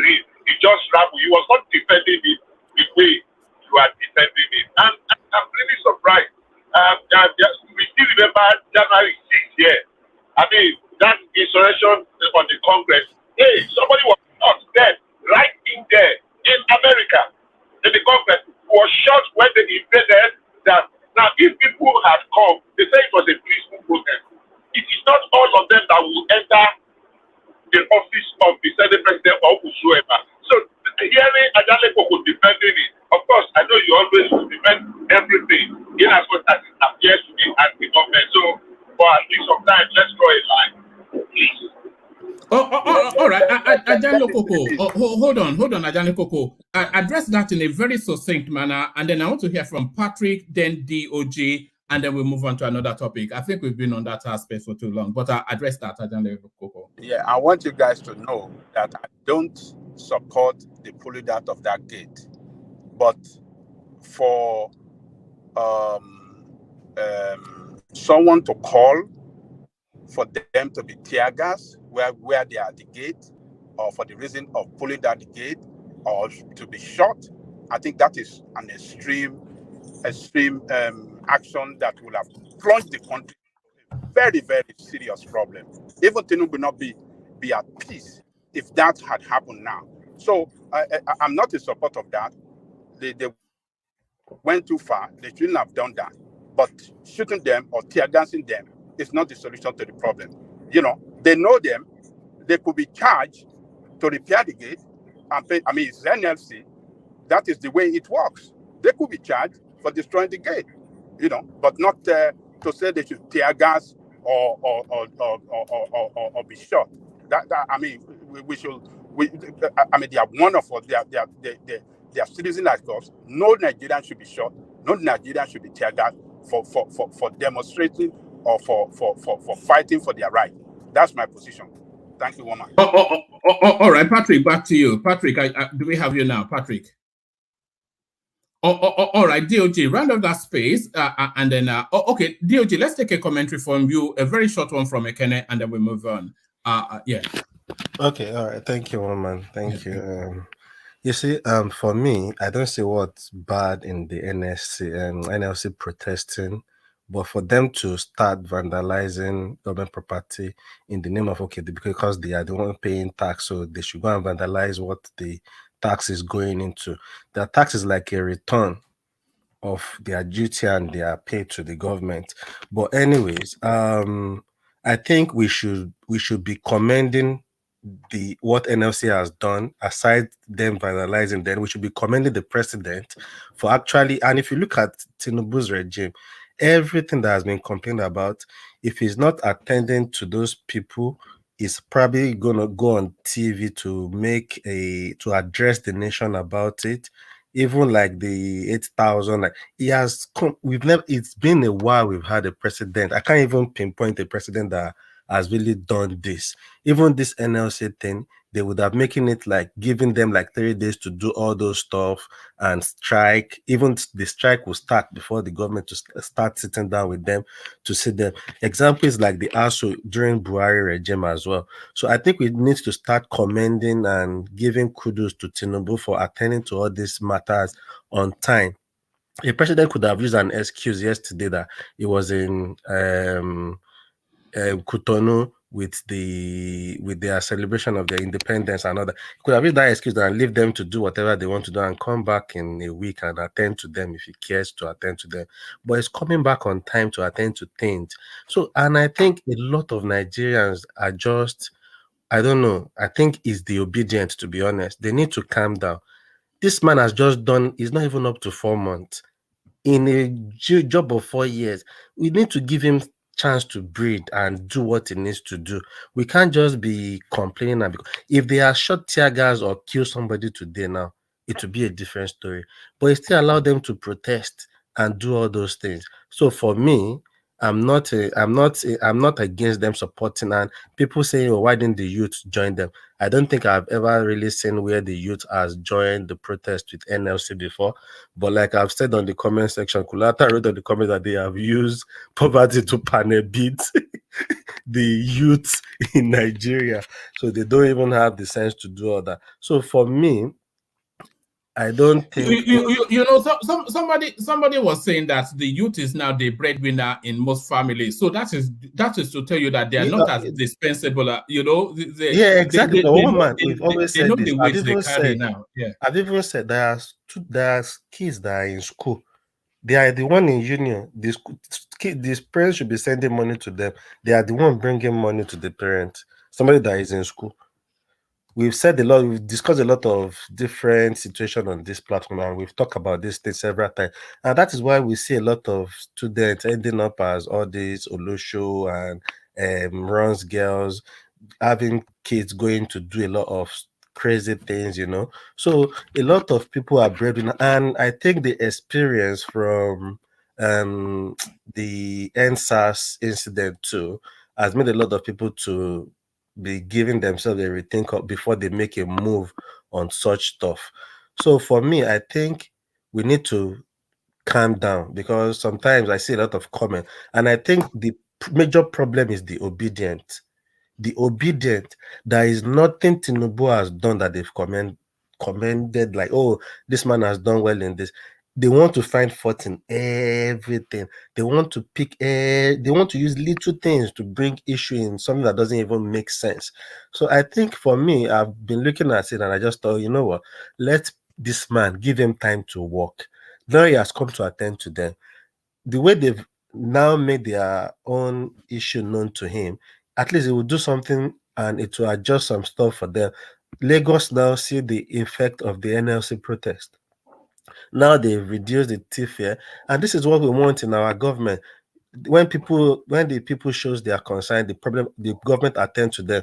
How many times has Buhari, we can count how many times Buhari came out to address the whole nation, not to even talk of sitting down with likes of NLC and ASU to discuss anything with them. So we need to start appreciating this man and see where he's taking us, rather than condemning the stuff and all that. They have the right to tear gas those people today. There are several protests that is even peaceful that they've tear gas and killed people in Nigeria that we know of. So what is this one that they are bringing down the gate? Even I think at some point the people in the building started saying, that came to address them, started saying, please don't kill us. If you want, you can beat us, but don't kill us. You know? So for me, to just cut it short, I think we need to start appreciating Tinubu. I would have expected him to send somebody else to talk to them, but he came by himself in person to have a meeting with them. This is what we want in our president. Let's give him time. I know the obedient will still find something to condemn whatever, like this was coming to say all sort of stuff that Tinubu is now done showing sign of a leader. Is he obedient that he's showing sign of a leader? But I don't blame him. I know where he stands. So that is not less expected. Thank you, Mama. All right, brilliant. Let's hear from you. Okay, one man. Thank you for allowing me to speak. Yeah. Okay. I think for me, I don't like the protest for many reasons, because it's like we don't like opposition in this country. We just want our government to flow the way they want to flow. If not for opposition, do you think Tinubu would have gone to some level he has gotten to his government today? Starting from 8,000 naira palliative, people coming against it and all that. But sometimes when oppositions come to speak, it seems like they hate the government or that. So opposition is to direct, opposition is to caution. Tinubu wouldn't have made some progress today if the NLC stayed back and said, let us wait, let us not protest. For me, NLC has done a good job, but if it comes that people don't like opposition whenever they come out to say we don't like this direction of government, then I condemn the protest in totality. If these levels didn't come out, Tinubu wouldn't have the opportunity to show some level of leadership today. They brought their issues to him, close to him, in his own domain, and he was able to engage them. Then you are still condemning the opposition and all that. So For me, opposition is to direct the government. Government didn't know it all. Tinubu, you cannot tell me that Tinubu knows it all. He can only hear from the feelings of the masses to execute his plans. And there is one thing I saw about issue they raised. The implementation of most of those palliative that he wrote out in the last speech, I think it will be commencing next year.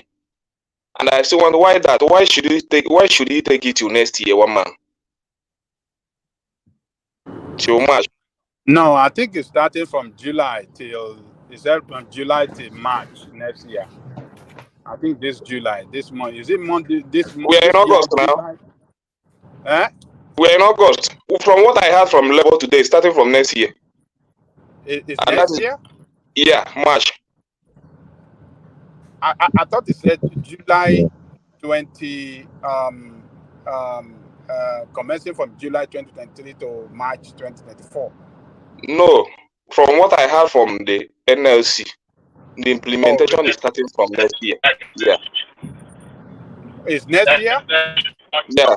It's starting from it's starting till March. It's not yet well. He's running the program is to run till March next year. It doesn't mean it's from July. It's from July this year now to March. I think he made that announcement like end of July, maybe on the 29th, isn't it? Or when did he make that announcement? Yeah. It's to Mr. Aja, how can a program be starting from July when he made his speech? Is it not on Monday? Well, let's wait. Was Monday not July? Was Monday not July? The day he made the statement, the phrase, something was not July. Yeah, even if he wants to make it clear, now why not say August? Because Monday is the last day of July. It doesn't matter from immediately March. You saying that it's going to start off in March next year, it's not even related at all. Okay. Let's say now. Let's say we're expecting we'll be expecting at least this month now. Let's see the execution and all that. So if we don't see it, we start to criticize him from this month. Is that what you are saying? Because this month now we are supposed to see the implementation and all that. Because what I heard from Labour, the Labour said that this is starting from next year. Okay, let me finish. If you say that it is starting from July this year, when you give them loan this year. You give them loan this year. But Can you let me say one statement? Yeah, please. You say? Can I be our representative on this platform? Yeah? I don't know what category your business falls into, whether it is medium, whether it is, just look for people. Let us put paper together. Let them put paper for you, so that you can put in tomorrow.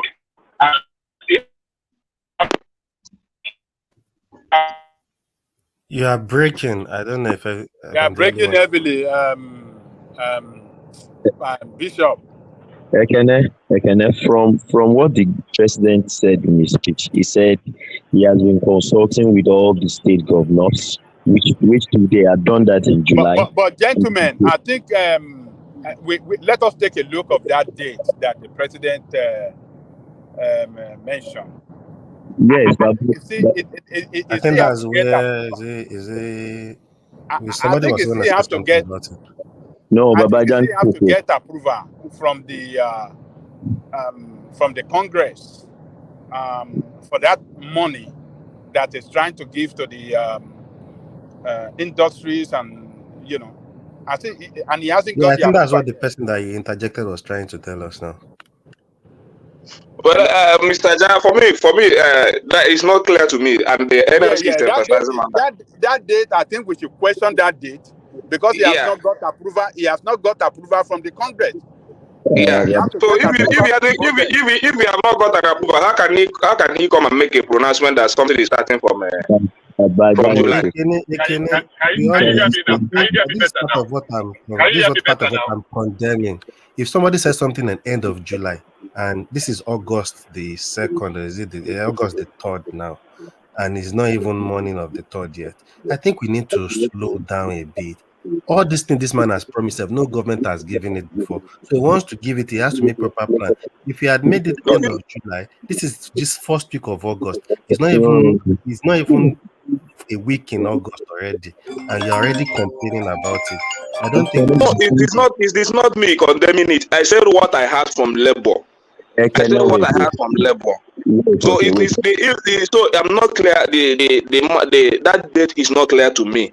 So I said what I heard from Labour, and the Labour are kicking against it. So always say the things that are clear to you. Let me clarify it to you, Ekene.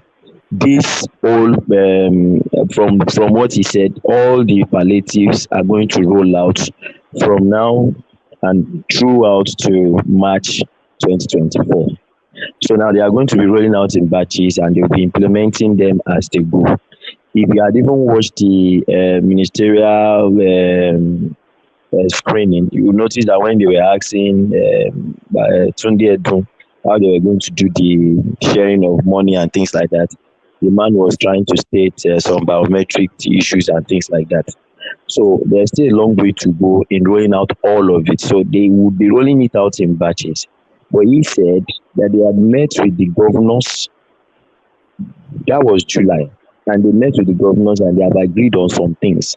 And you can start seeing governors now doing issues of reduction in transport and things like that. Some state government have already started buying buses. Ogun State just received some buses too. So it is rolling out from now till that time. So if the president said July, yes, he has discussed with them with July and they've agreed July.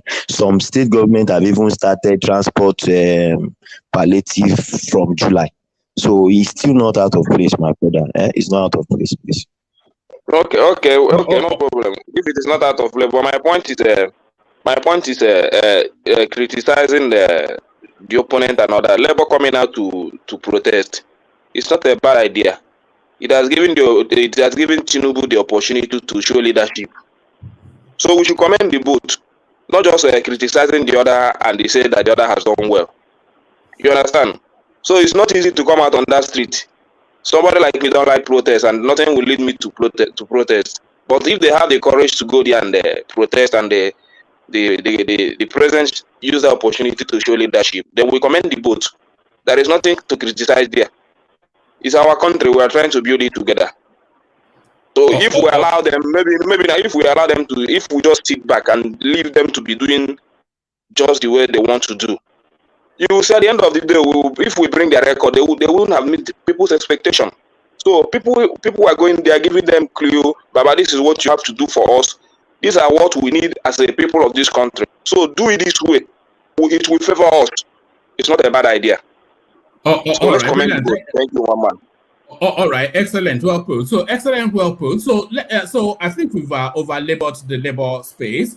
Let's move on from there now to the completion and the conclusion of the ministerial list. So Matawalle, he made the list, and this was how he was. This was how he received the news that he made the list. So this is Matawalle.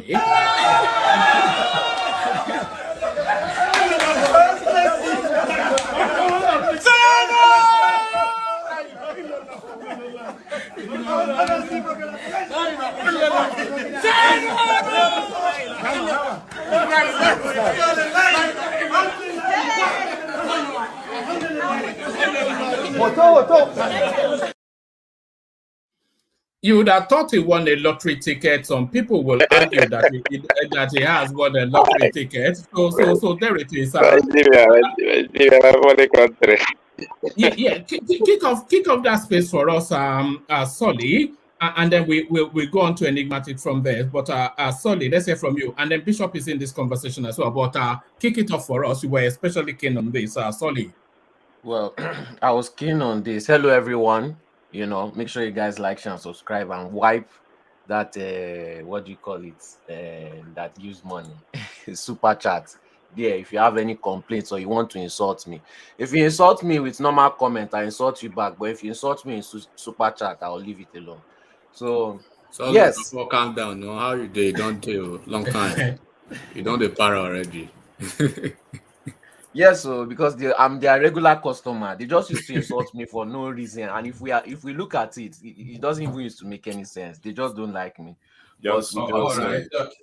Now, Enigmatic likes you. That's all that matters. To the list.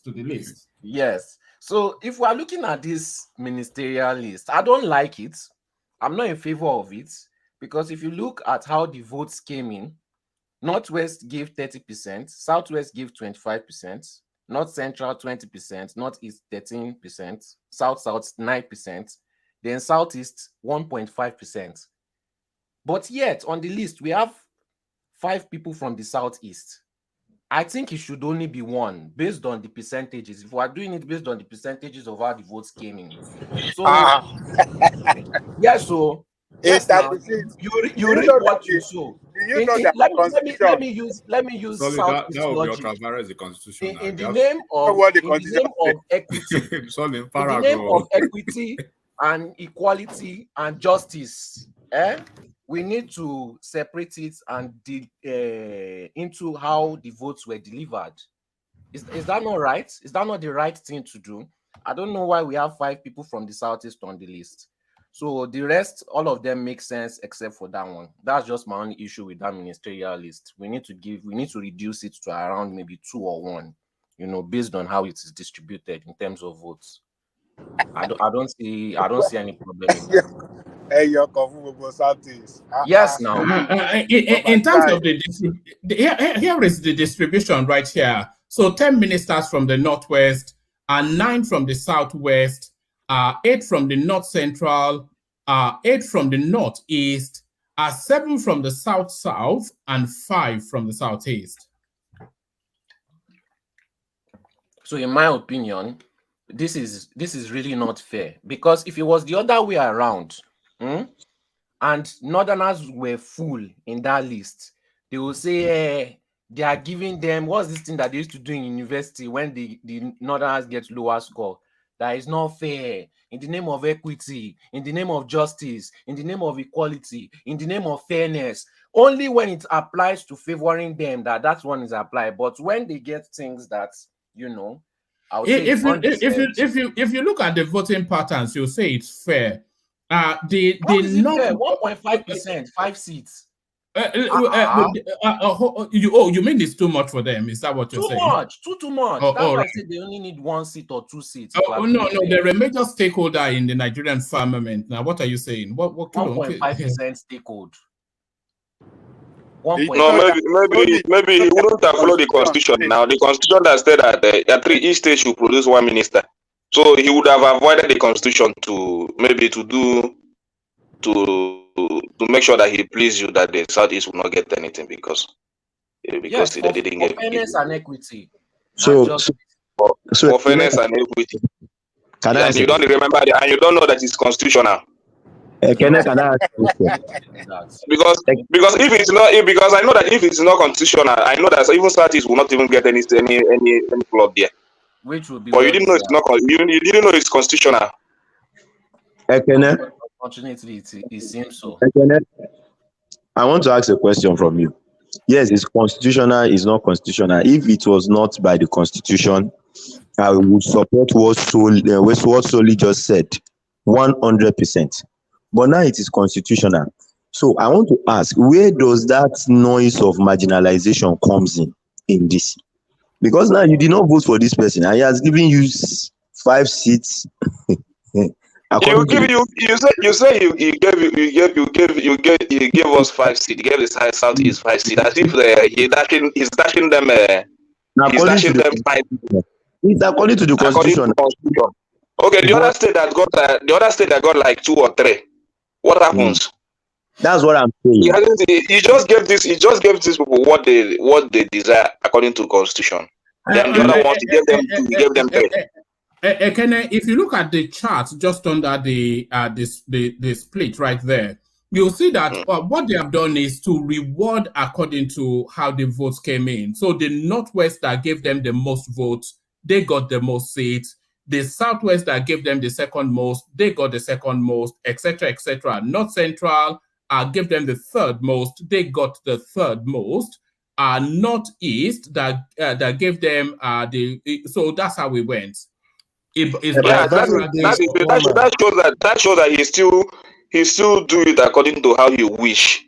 No. Southeast still get the lowest. So why are you complaining? If you want to go and take it from there, go and take it from there now. Who cares? No. What people are saying, Ekene, is Southeast gave him 1.5% vote, which is to say no votes at all. But to punish them, he's giving them 5 seats, which people feel that it should be more than 1. But like you said, the Constitution are compelled. So people should be punished because they voted. People should be punished because they voted the way. Who are those people? No. Let me finish. So now people should be one voice. So people should. Sorry, one voice. Let Ekene land. Yeah. So what we are saying in this platform now is that before you vote in Nigeria election, you should consider the post you are going to get, not the capacity or the person you want to vote or whatsoever. So we should consider that before we vote. Ekene, should I tell you what Barack Obama said? What did he say? Barack Obama said voting has consequences. Let the consequences play out now. Voting has consequences. What do you mean? It depends on the way you understand it. Consequences depends on the maybe why this thing. I understand it in different perspective. That voting can have consequences. Is like this is, you see, most of the areas where this nomination came from is where APC won.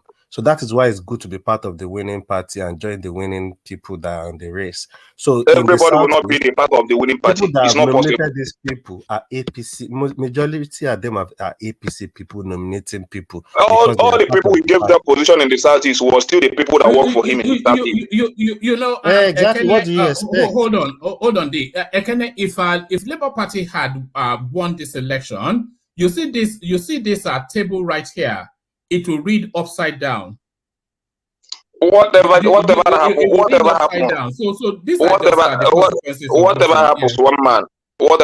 one man is still constitutional. I believe if it's not constitutional, Southeast will not even get too slow to there. I know that.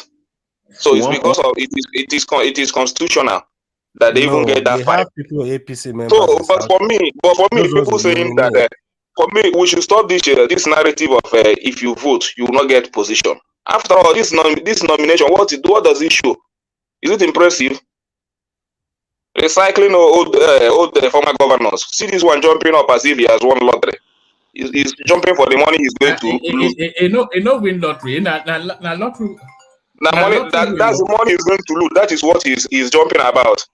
Who is even looking at the ministerial list? We are looking about the performance. What are they going to perform if that position is given to them? What will be their performance? What are they going to offer the nation? We are talking about the start is not delivering votes, so they shouldn't get one. You're not even talking about what would these people offer to better the life of Nigerian people. All right, let's get back to Solly, who has the floor, and then from there we hear from Enigmatic, who really understands this space. No, Solly, that's just my position. I just wanted to poke fun at the justice, equity, and fairness only when it favors us. But my main topic is that Niger issue. All right, I'll come to that in a moment. So Enigmatic, yeah. So I forced you on because, of course, this is your space. So the list of I think is actually had more of a compliment than Buhari, because I think Buhari had 42 ministers. Tinubu has 47. So the runners and riders are out, and I'm sure you would have had a cursory glance at the names that have come forward. So what are you then making then of the complete list of Tinubu's cabinet? Yeah, thank you, one man. And then I appreciate the opportunity to speak once again. So I think what I would just say about the list so far, he just released the second, the second batch this evening, if I'm not wrong. I would say the first one, I think we've spoken about that. I mean, quite it's a mixed bag of impression basically. So now that we have the full complement of the list, what I would just say is I see more technocrats and professionals, brilliant and enticing. Like Matawale? No, let me just continue. Yeah, carry on. Brilliant and then I think enticing and very, let me say, flamboyant, CV for, resumes for majority of them. I see more or less like a less consultation with the APC state chapters. That one I know of. A couple of politicians, most of the ex-governors, the Matawalis you are seeing, the Bagudu, Nyesom Wike, El-Rufai out of the picture. I'll categorize El-Rufai as one of the technocrats. Who again?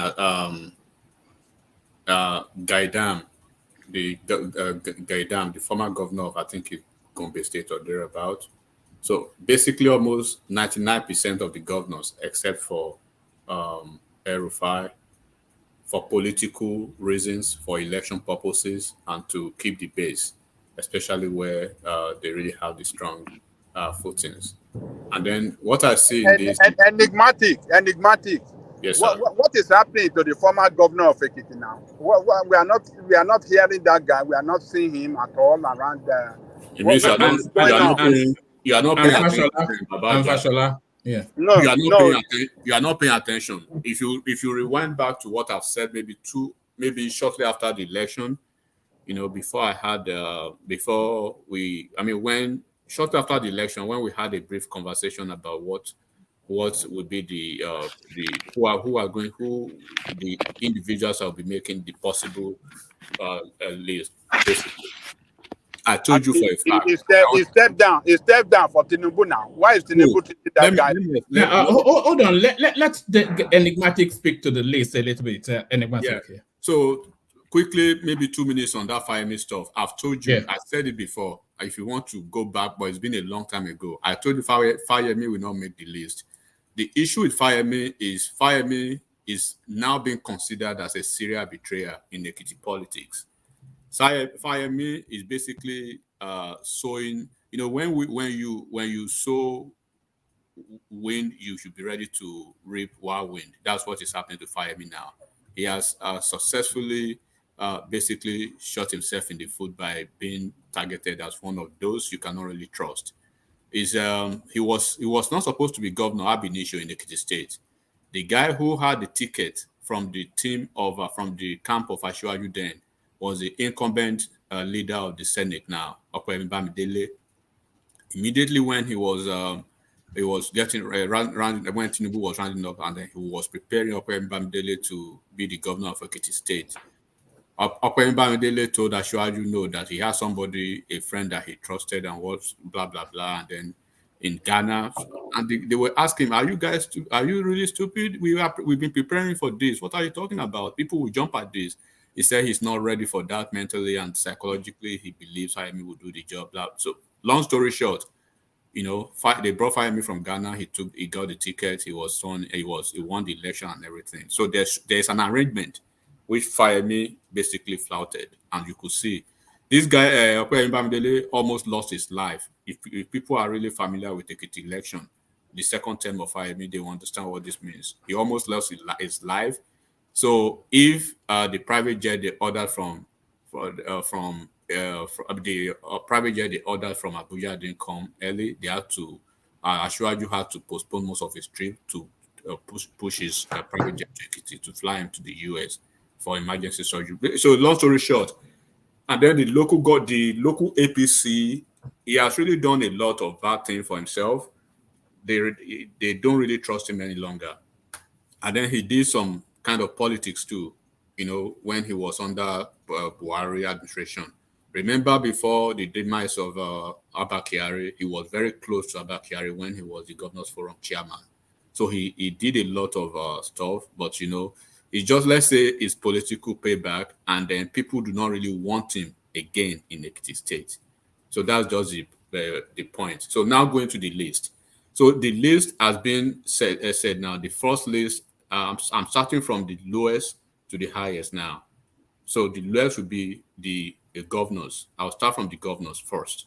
So we all understand the fact that El-Rufai is a technocrat. El-Rufai is brilliant, smart, book smart, street smart, and political smart. And then he can confront any challenge. He has the capability and he has the capacity to withstand anybody. Whoever you are, he's going to face you toe-to-toe, especially if he believes in the cause. So what Asiwaju has done so far is a mixed bag of having to, retain the base. So when you look at the list from the north now, one thing that I've noticed, I think a lot of you will see that Asiwaju has done very well to reward the Northwest, because that is where the cross of the vote will be coming from in 2027, and they did actually deliver in this past election. So as it stands now, they have 10 ministers from that region, Northwest. They have the Speaker of the House of Rep, they have the Deputy Senate President, and they have the National Chairman in waiting, Ganduje. And the lady, Kano State alone, they have 3 different ministers. They have Guazo, who is on the list. It is rumored that Guazo was nominated by Ganduje. Then there's this lady, a 35-year-old lady. I think they have 2. No, they have. Oh, sorry, they have 2. Yes, you are right. They have 2. That young lady, Mariam Shettima. Mariam. Yeah. Mariam Shettima. She's 34, 35. So she's probably one of the youngest. So Edu is not even the youngest. Edu is not the youngest now. And we have a lot of young folks on this list. So now trying to trash it out. So in Kano State alone, they have those 2. And then in the Northwest, they have 10 already. As the governors, of course, Matawali, Bagudu, what's his name? The ex Atiku Bagudu, Bagudu, as the Ghana state governor. What's his name again? Whatever his name is. So, like I said, take Wike out, take El-Rufai out. The rest of the ex-governors that are on the list, I score them as one of those shambolic performers. So they are in the league of Efulefus, if you put it like that. But they have a role to play, politics-wise, election purposes. That is their role. They will have, from what I've heard, they will probably, in the ministries, they're going to be, their portfolio, they will have a lot of technocrats surround them. And do not forget that Bala Usman, Adiza Bala Usman she's the SA on monitoring policy and strategy, basically coordinating, is going to be coordinating for all the ministers, having KPMG as the supervisory consulting firm working with her. So that is, by the way, so on the list of the governors. Then on the technocrats now, we have a number of technocrats, at least on the list that we just have today. Enigmatic, before you go to the technocrat, okay. Why is one man friend Ganduje not make the list? What happened? It's for political reason. For political reason and for the rationale of the Northwest politics. So everything is about politics, all politics for Ganduje. Ganduje was on the list ab initio, but they had to remove Ganduje when the APC chairman was kicked out of office. So APC chairman and the secretary, Iyola Mishore, when you look at the list from Osun State, what actually happened in Osun and Ganduje is like they've used one board to kill, they've used one stone to kill 2 birds. So Ajibola Bashir, who they are preparing probably for to face Oyetola in 2027, they are having this headache of who is going to be the minister nominee from Osun State, Oyetola or that guy. But as fate will have it, or probably the way they want, the way they did it, they eased out Omishore. So Ajibola Bashir is going to take Omishore's space as APC secretary. Ganduje, they have to call him and convince him to take the chairmanship. And it was very, very tactful too, because if Ganduje had made the ministerial list, then there would have been a way to pay back Kwakwanso. So now Ganduje wasn't on the list, then Kwakwanso had no reason to complain. So Ganduje is going to be the chairman of APC, substantive, in the next couple of days. Ajibola Bashir is going to be the secretary. That one is done. That is why you are not seeing Ganduje. But Ganduje's guys, Ganduje's boys, they are well represented. Like the ex-governor of Oyo State, Ajimobi, his son is presently is Ganduje's in-law, and 3 of Ganduje's boys they will be making the board and parastatal list, and Ganduje's boy too is that Gwazo, but Ganduje nominated that one. So what they did in Kano State is they are preparing the ground for 2027 because it's going to be more. It's going to be a very. They want to win everything from Northwest, and they don't want to lose Kano. So when you look at that Gwazo guy now, he's 50% Ganduje boy, 50% Shekarau guy. So Shekarau does not have problem with Ashwaju. He's cool with Ashwaju, but he has problem with Ganduje and Kwakwanso. Enigmatic. Before you move on, sorry for cutting you. They are preparing for 2027 when they just won the election. Are you now for you? You don't. Politics start almost immediately after the election. Now that's why you see all these people still crying about mandates. Wow. Yeah. So that's how it works. So Kano State is they are getting ready not to have, because there's a possibility that Atiku will be coming again in 2027, and then there's a possibility that maybe Kwakwanso will be coming. So they want to have a good show in the Northwest, and I just read out the list of appointments so far, what they've had in Northwest. So they've locked down Northwest. Northeast is so good for them with the VP and all the ministerial folks. So I'll go to the ladies. Okay, let me go to the ladies first before I go to the technocrats. I'm I'm not impressed with the ladies. I'm impressed that at least for the first time we have more female, in a federal cabinet, right? I think we have 7 of them. So the most outstanding one among them, honestly, I can't really score any one of them outstanding. Betta Edu she, of course, we know she's brilliant, she's young, but you know she still needs some tutelage, and she still needs that political mentoring at the larger stage. So I will see most of this lady being maybe, like I said, I don't know if Ashwaju is going to go the route of Minister of State. If that is possible, then they will be most of the ladies will be Minister of State. When you look at the lady that came from Imo State today, the one that was at Zenith Bank, she was a medical doctor turned banker and then politician. She basically did not hold her ground. Anatu Musawa did not hold her ground. She was supposed to be having a pitch moment for her career and what she's bringing to the table. She was talking historically about her father and the history of Danfodio nonsense. But the lady from Himo have a very sound CV. Yeah, she obviously. I even hear she made first class or whatever.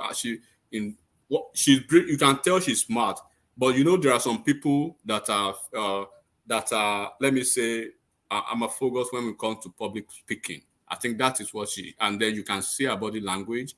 So of all the ladies, though Betta Edu spoke, she was able to hold her ground, but of course not to the best of my expectation.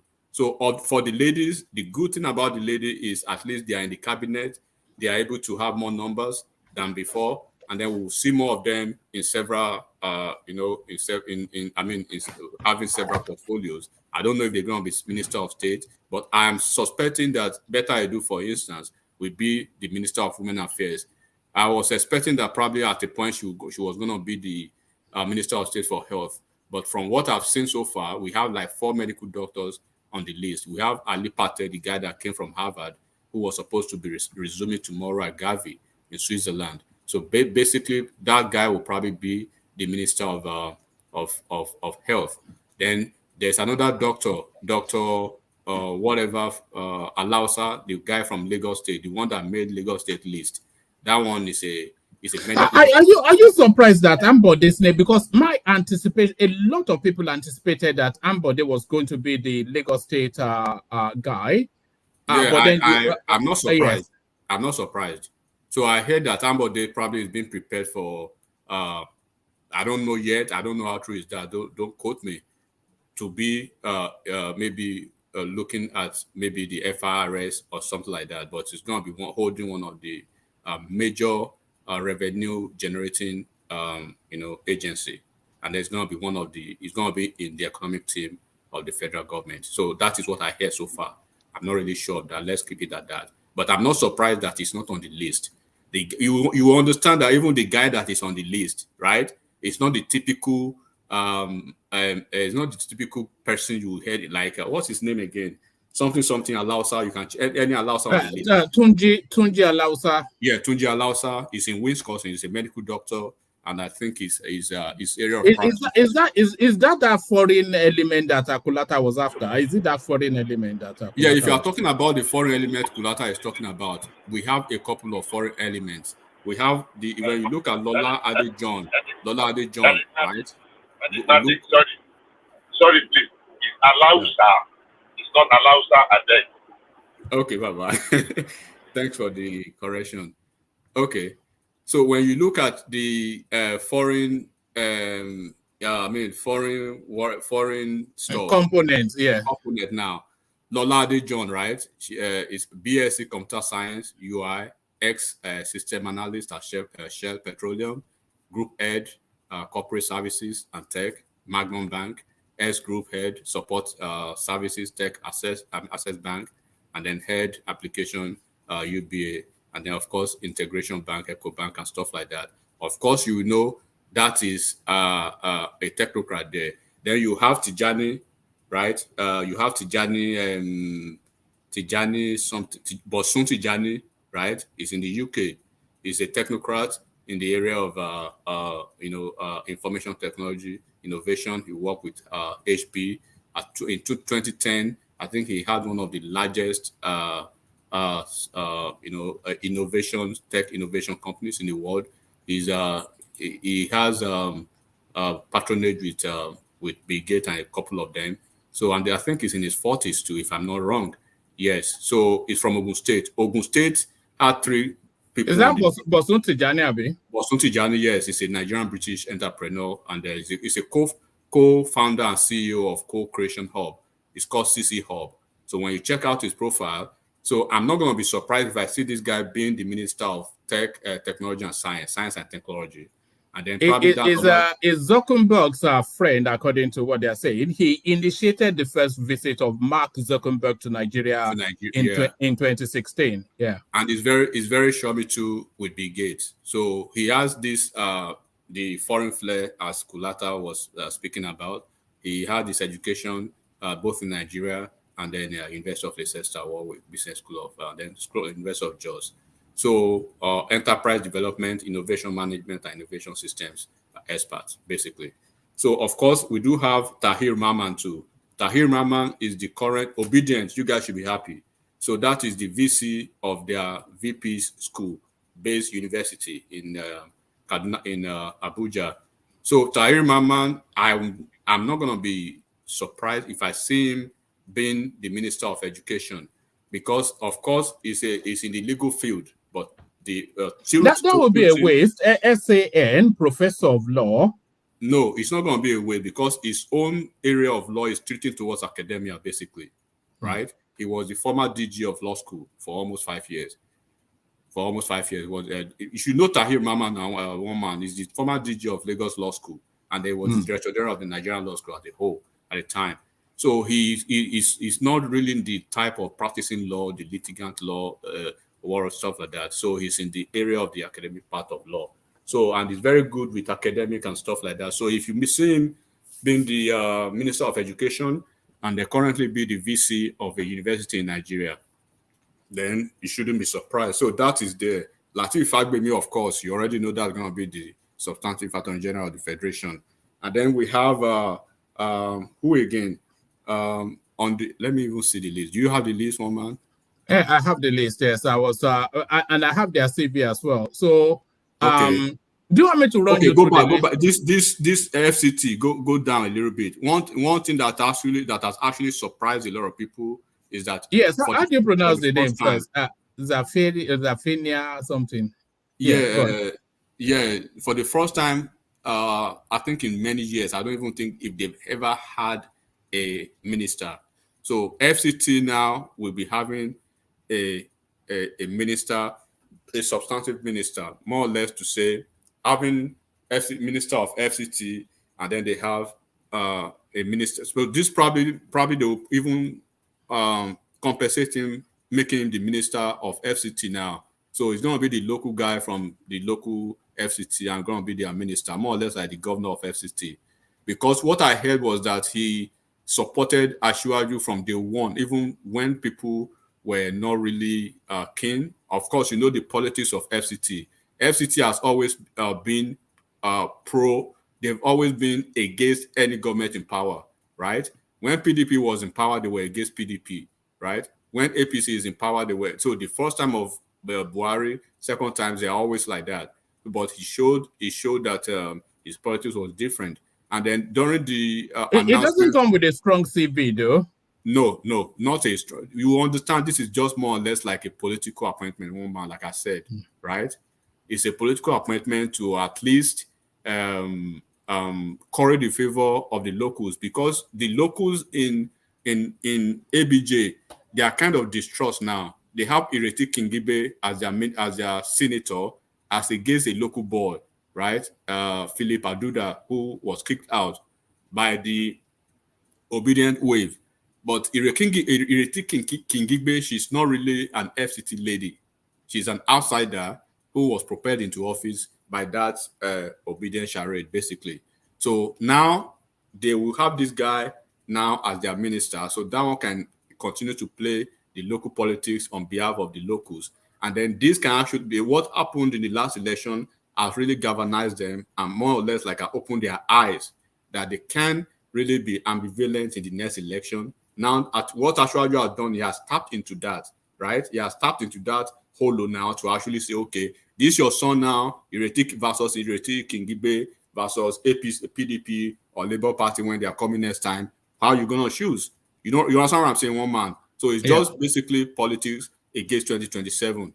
So now when you look at of course, you know Lalong, one of the Lefus. I don't really believe. But he, of course, you can't really exempt Lalong. He's the director general of the campaign. Either he did well or not, he has to be on the list. If you can have other government, okay, and Oyetola, of course, from That's just rewarding, isn't it, Oyetola? That's just that you know that what they did to you in Osun State here, and it's his cousin, isn't it? Is this the friends and family that we had with Buhari? Is this it? Well, at least if Tinubu is having one of his family member in the cabinet, nobody should complain. Osun State, have you seen the list of commissioners in Osun State? One man. Yeah, it's Adeleke, and then those who are working at their universities, at their power plant companies. So a lot of stuff like that. So they should give the guy a break. So, and of course, he's a technocrat. You can say it's more of a technocrat than a politician. That's why he was unable to really hold his pace in the political space of. That was what Kulata said as well during exactly, and it's not really. He was in the financial sector for over 30 years before he moved into something else. Before he went into politics, basically. So, Bosun Tijani, you guys should look out for that guy. That guy is a.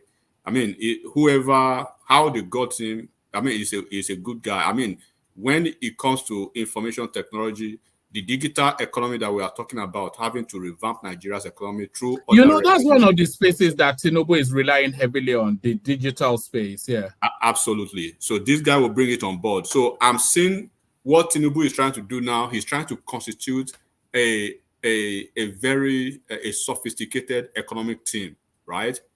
Versus sophisticated digital economic team too. So what I mean by that, if this Bosun Ayeni is being drafted, Tijani, you mean? I mean, Bosun Tijani. Let's look at his let's look at his CV just for a moment. Born 20th of July 1977, he's an entrepreneur, co-founder, and CEO, Co-Creation Hub, the leading Pan-African Innovation and Technology Center. Tijani is widely acknowledged as a pioneer and industry leader in the African technology ecosystem and was named one of the 100 most influential people on the continent by New Africa magazine. He initiated the first visit of Mark Zuckerberg to Nigeria in August 2016 as part of efforts to place Africa on the global technology map. He has also hosted other global technology leaders in Nigeria, including the former Twitter CEO, Jack Dorsey, in 2019 and 16, and most recently in June 2023, hosted a fireside chat with Microsoft founder and co-chair of the Bill Gates Melinda Foundation, of course, Bill Gates. So he has an impressive CV. Let me give you the fullness of it. In 2019, under his leadership, the CCHUB acquired Kenya's iHub and launched the something or the other design lab in Kigali, Rwanda. In the same year, he has also expanded Pan-African footprints into Southern Africa by leading something or the other Namibia, the main tech hub. So he's a tech guy. That's just yeah. It's So a in that highly tech experienced space tech now, guy. Yeah, yes. In that tech space now, we have like three of them. There is this Lolade John in the tech space. So Lolade John is probably going to be the Minister of Communication and Digital Economy, and this Tijani Bosun will probably be the Minister of Science and Technology. And then you have that honorable. He was unable. They didn't really give him room to speak, to espouse. He didn't have his peak moment because of the a legislative rule for member or probably current member. The one from Ondo State, Olubunmi Tunji Ojo, is a young sharp in maybe 42, between 42 and 45. I know him for a fact that he's a DevOps expert, AWS and Azure, those kind of stuff, all those basic cloud platform guy. So software engineer basically before he joined politics. So those are the three ones that I know that are within this tech space. So when you look at those three young guys, and then when you look at the economic team, and then where I see a strong team too is going to be the medical team, so to say. So we have this we have this guy from Lagos State now, Alausa, as my brother corrected me, the guy from Lagos State who is a medical doctor practicing in the area of dialysis and then some other stuff like that. We have Ali Pate, who is an infectious disease and a communal disease expert. Then we have, of course, Beta Edu, who she's a public health expert. So I do not know how this is going to pan out. If there's going to be Minister of State, I mean a substantive minister. So if there's going to be Minister of State and substantive minister, so I can confidently say, or almost confidently say, that Pate is going to be the substantive minister, while this Alausa will be the Minister of State. But I wouldn't want to see the only Lagos person on the list being a Minister of State. That will not happen. So Tinubu will find a way to make him a substantive minister in a ministry that he can probably, espouse and demonstrate his capacity, while Pate will probably be the Minister of Health, and then Beta Edu will probably be the Women Affairs Minister. All the women, I don't know where, I can't place where they will be, but the one from the lady from Delta from Delta State, Okotete, if you look at her resume, it looks something flashy, but it looks like it's so suspicious, because she was not even supposed to be where she is. The incumbent position she has now is still very shady, right? It's still sketchy because by the provision and the act of parliament that create that office, ab initio, she shouldn't have been there. A lot of petitions were raised, but Buhari, appointed her anyways. Buhari and his ways, and the Buhari appointed her for the second term. First of all, you are supposed to be in the banking sector or had an experience in the banking tech sector, standing 18 years or something like that. So she never had those experiences.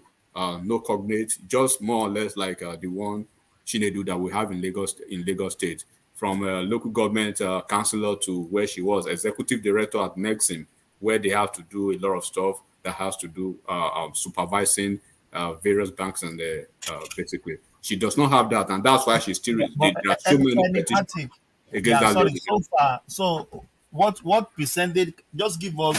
I know you. I'm not forcing you, but just give us the percentage of politician and technocrat all through now.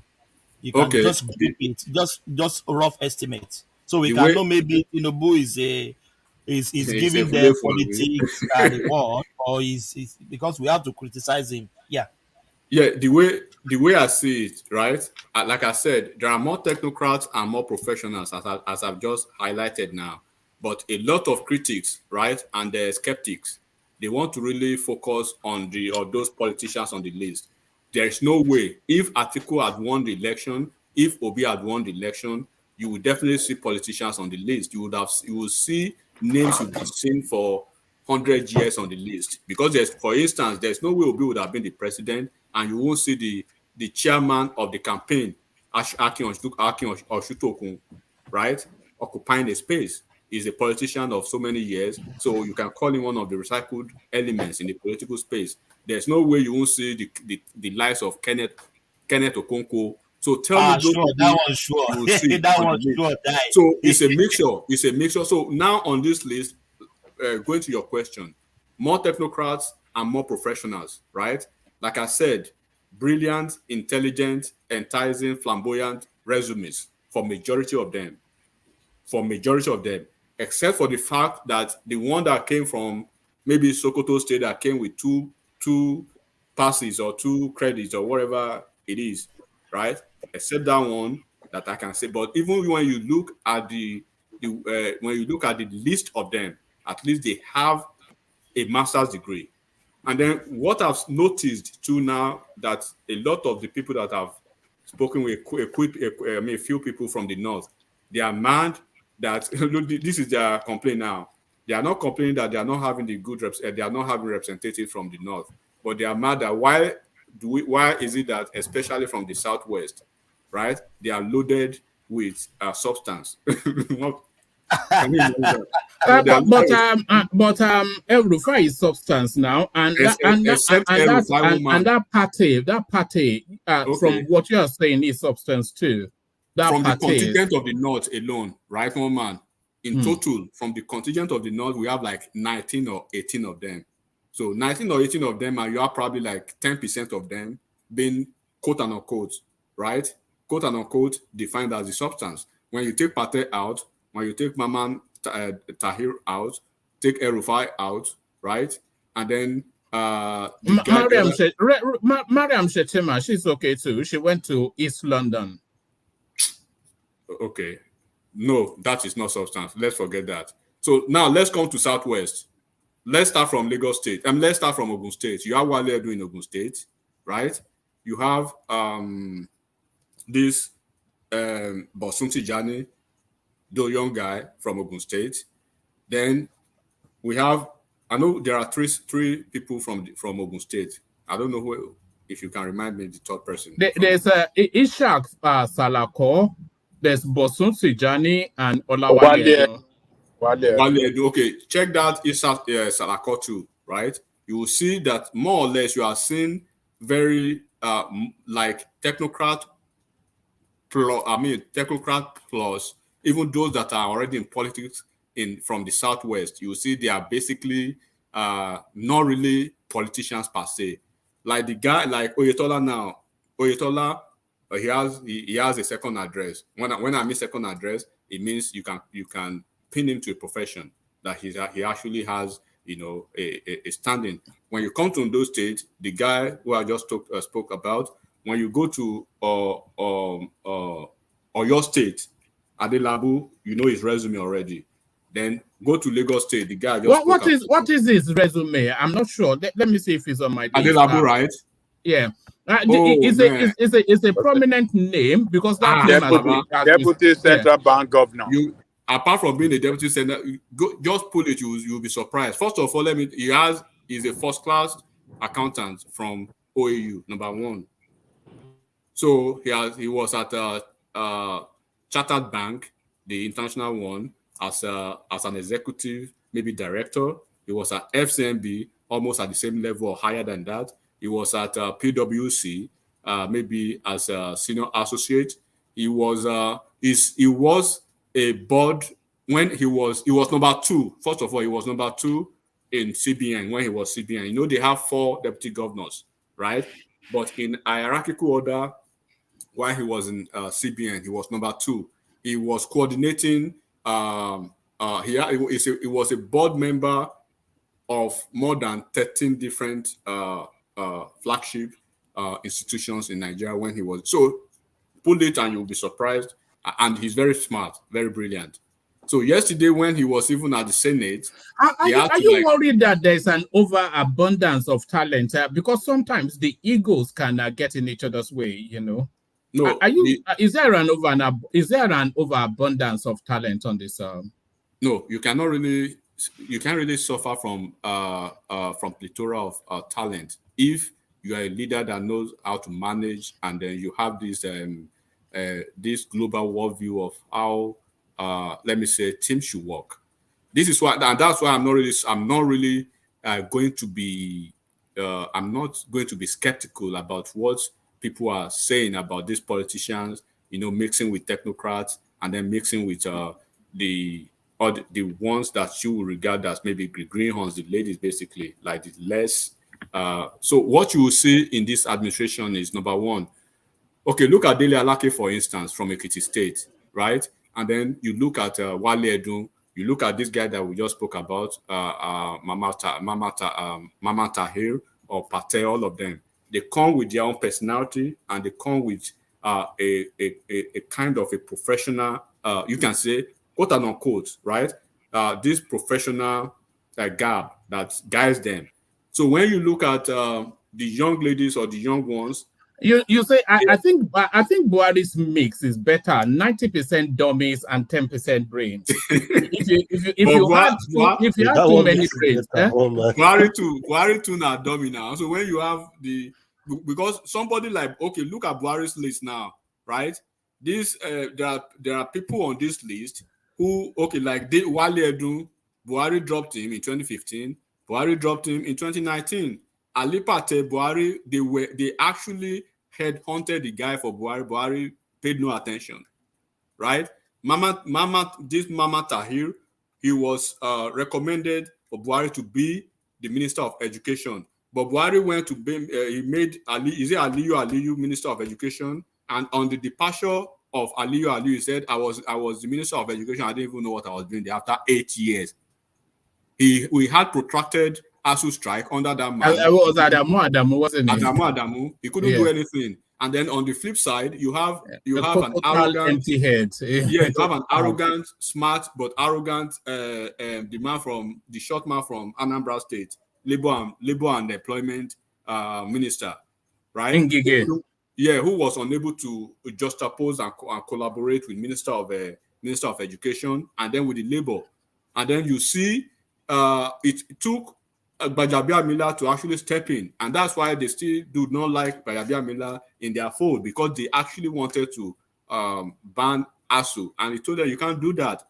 Your administration will go into Pluto, but they care less of that. And then when you have an administration, right, one man, when you had an administration that you were blessed with almost 5 sons, you have Fashola as a son. There was a guy. Is it Eshosho son from Kogi State. I think the man died maybe 6 months or 5 months into the administration. Then after they inaugurated, he died then. So I think there are maybe 4 or 5 stands. But you shows a willful nuisance. The one I will continue to call a legal rascal and a malfeasance vagabond of the legal framework of legal community as Attorney General of the Federation. Tell me one case that guy defended or actually litigated on behalf of the country. He was just going there to cut deal. That's what he was there for 8 years. So when you have the leader, right? When you have the leader that has the foresight of who we are already thinking, who are those people that will form my economic team? Who are those that will form the maybe the medical or the health team? Who are those that will form the technologies? Because you cannot do without technology now, especially when you have Zuckerberg and Microsoft and Bill Gates, who already came to visit you twice, right? Within the first week of but Pantami is a very brilliant chap in technology. No, Pantami is Pantami not a professor? Now by One that, man. Is Pantami not a professor? He was for 1 week until they revoked. Do you remember the academic unions? They said if you try it, we will deregister your school. This is the problem. He was a professor for 1 week. And this is the problem that Buhari had. You know, I'm talking about critical sector of the administration now, right? By the time you see the formulation of the parastatals and board, you'll be surprised again. The level of technocrats that Tinubu will be focused on, as in spearheading certain critical sector of the parastatals and board, like NIMASA, like Niger Delta Development Commission. I probably will see. I know Keyamo is gonna get a portfolio as board member. So, and one thing that I'm actually happy about is that he did not bring any of the ministers back. That's a very good one, because that would have created some bad blood. So, the FIRS. What about you speak about Fashola? What's happened to Fashola? Why? Fashola is a multiplicity. All the positions are being filled, and his name is not coming up. First of all, it's a multiplicity of issues. One, there are people who do not want Fashola. Fashola is Tinubu's boy. But there are people who do not want Fashola. Regardless of that, he's still Tinubu's boy. Tinubu wanted him. But Tinubu had this kind of a personal mantra that no minister will make it back. That you've had your shot, let new people have their shot. One. And he conveyed with Fashola more than 5 times. Fashola insisted that he needed the rest. I was going to say that aside that Fashola was saying, I even watched an interview that he said no, he's not going to take an appointment, that he needs to rest. He said that publicly, but people thought he was joking. But he insisted that and that was actually what had Tinubu a long time before he chose his chief of staff. He offered him the chief of staff on a platter of gold. From day one, he has been penciled as the chief of staff. Gbajabiamila was supposed to be the number 2 on the list. Even Dele Alake, what's his name? Edu was on the list. So he drew a list of 3. Number 1 on the list was Fashola. Fashola insisted that he needed a break. Edu was supposed to be. They were planning Edu for either the CBN or the finance. But at the end of the day, Tinubu needed somebody who can balance the political trajectory because of the way the election panned out, and then the legislative politics. For the first time we have a majority leading the minority political parties leading the majority in the legislative arm. If you look at it, so they needed somebody. So that's why until it was very clear to Tinubu that Fashola wouldn't be taking up any appointment, so he had to man up and appoint Gbajabiamila. So that is why you are not seeing Fashola on the list. But I think later in the administration that Tinubu is still pushing that he wants to make Fashola an ambassador. if he takes that, he's probably going to be the U.S. ambassador to Nigeria ambassador to the U.S. or to the United Nations, one of those two. So he's still planning something big for him, but the guy is still insisting that he needed a break. So basically, Enigmatic, can I ask a question, please? yeah. Okay. From what Bajabi Amela said today, he said the president will be creating new ministries. That there's possibility of having new ministries, and from what you have said, as in looking at the CVs of all these people, and I noticed that Wole Edun and Adelabu seem to have very similar CV. So I was just it was just buzzing in my mind to ask that question. That who do you think? Let me answer your question. I Who understand. do you think will be the Minister of Finance, and what will go to the other person? Wale Edun will be the substantive Minister of Finance. While Adelabu will either be the Minister of Economic and Budget or National Planning, either of the two. So they will be national planning and economic plan or economic, either way they figure it out. But the substantive Minister of Finance will be Wale Edun. So it was exactly what I was explaining to you in the Ministry of Health too. Now we have two senior doctors now, Ali Pate and the Alausa from Lagos. So Alausa, being the only guy on the Lagos list, there is no way they will be making giving me a sort to say an irrelevant portfolio. So I want to see where they actually want to put that, because I can say from my sleep that this guy, what's his name, the Ali Patel, is going to be the Minister of Health. So on the tech side, I've already told you what will happen there. Olubunmi Tunji Ojo, Tijani Bosun, and Lola Ade John. Look at the three ministries for them: the Minister of Science and Technology, Ministry of Communication and Digital Economy for Bosun, Tijani, and Lola Ade John. For Olubunmi Tunji Ojo, I don't know where they will probably put him. It's almost a certainty. You know that they're trying to create a convergence, Ministry of Energy and Power and Energy, because they're trying to synergize the gas, our gas reserves with electricity. And El Rufai has been making a lot of commentaries on that space, so he's really hustling hard for that. For what? They want to create a Ministry of Power and Energy, and El Rufai wants it. Okay, on the Ministry of Energy, first of all, I saw something because I'm just usually I don't recommend, but let me address this real quick. Mysterious, he said he wants new people to have a shot, but shows Wike and El Rufai. If you do not know why Wike and El Rufai is on the list, then there's no way I can explain to you. You should probably go and find out somewhere else. We've said it severally over here.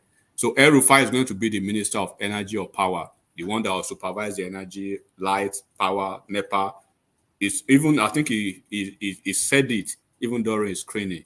And then Wike is probably going to be the Minister of Works, or if I do not see Bunmi Tunji Ojo, it will get Fashola's role, Wike. But I see I see him in a sort of Niger Delta oil role.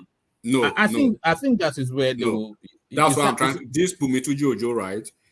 If I do not see Bunmi Tunji Ojo in the Ministry of Communications and Digital Economy and Ministry of Science and Technology, then there's every possibility, more than 50%, that he will be the substantive Minister of Niger Delta, because he was the when he came, he was a few people, right? The first time member of House of Rep, and he was made the chairman of Niger Delta, and he did creditably well. So there's a possibility that they will be returning him to that ministry. For two reasons. Hold on, Enigmatic. So, okay. Niger Delta Development Commission that was constituted by Buhari towards the end of this year has been dismantled by Tinubu. All the boss and parastatals, everybody don't go their house now. So that woman or not gay, I mean, what is his name? That one is gone. Forget about all those ones are even. Buhari from South. Buhari like that woman, Shao. Buhari like that woman. I mean, you know, he tried to give him give her INEC whatever. Presidential something, or what do they call it? But you know, the politics of Delta State, the APC politics of Delta State is just like the politics of APC in the Southeast. There was so much of treasury that actually happened during the election in Delta State. So a lot of actors, like their gubernatorial candidate, this ex-number 2 in the Senate, the Deputy Senate President, worked against the party. He worked for Peter Obi, but Peter Obi disappointed him in the gubernatorial election. This woman that you are talking about now, that was given the chairman of NDDC, I see there's a possibility that they will replace her now with Keyamo. So the supervising ministry of that agency is what I'm talking about. If Wike does not make the list to be the minister of Niger Delta, then the guy from Ondo State, this Olubunmi Ojo, will probably be the substantive minister. Then they will have a chairman of NDDC on its own. You know, NDDC is a board on its own, and they have a ministry, right? They have a ministry and they have a board. So the board will have their director general. They will have a chairman who is going to be supervising the director general. They have a DFA, they have projects. So each of the states of the Niger Delta states will have board members. So it's a very big one. So if they give Keyamo that, it's as good as giving him a whole ministry. So that's what will pan out in this. So I think I've answered that question. But the Minister of Petroleum is what I don't know yet. Who is going to be the Minister of Petroleum? Will they retain it? It might be Wike, or what do you think? You don't think Wike will be considered for that Ministry of Petroleum? If it's not going, no, I don't. It's probably going to be Enekin Lokpobiri, the guy from Bayelsa State. It's probably going to be Enekin Lokpobiri. If it's not Lokpobiri, then I can't say who is going to be. I don't think Tinubu is going to act like a Buhari being the substantive minister and then appointing a minister of state for the petroleum area. Because I know how is that useful to Tinubu politically and otherwise? How is it useful to Tinubu politically? Okay, why I think Tinubu is not going to go the route? Why I think Tinubu is not going to go the route of Buhari being the substantive minister of petroleum is that he already has a Buhari or Wike you are trying to mention. No, Tinubu. Why I think he's not going to be the substantive minister? He has a steady hand, a very brilliant, enigma in that field.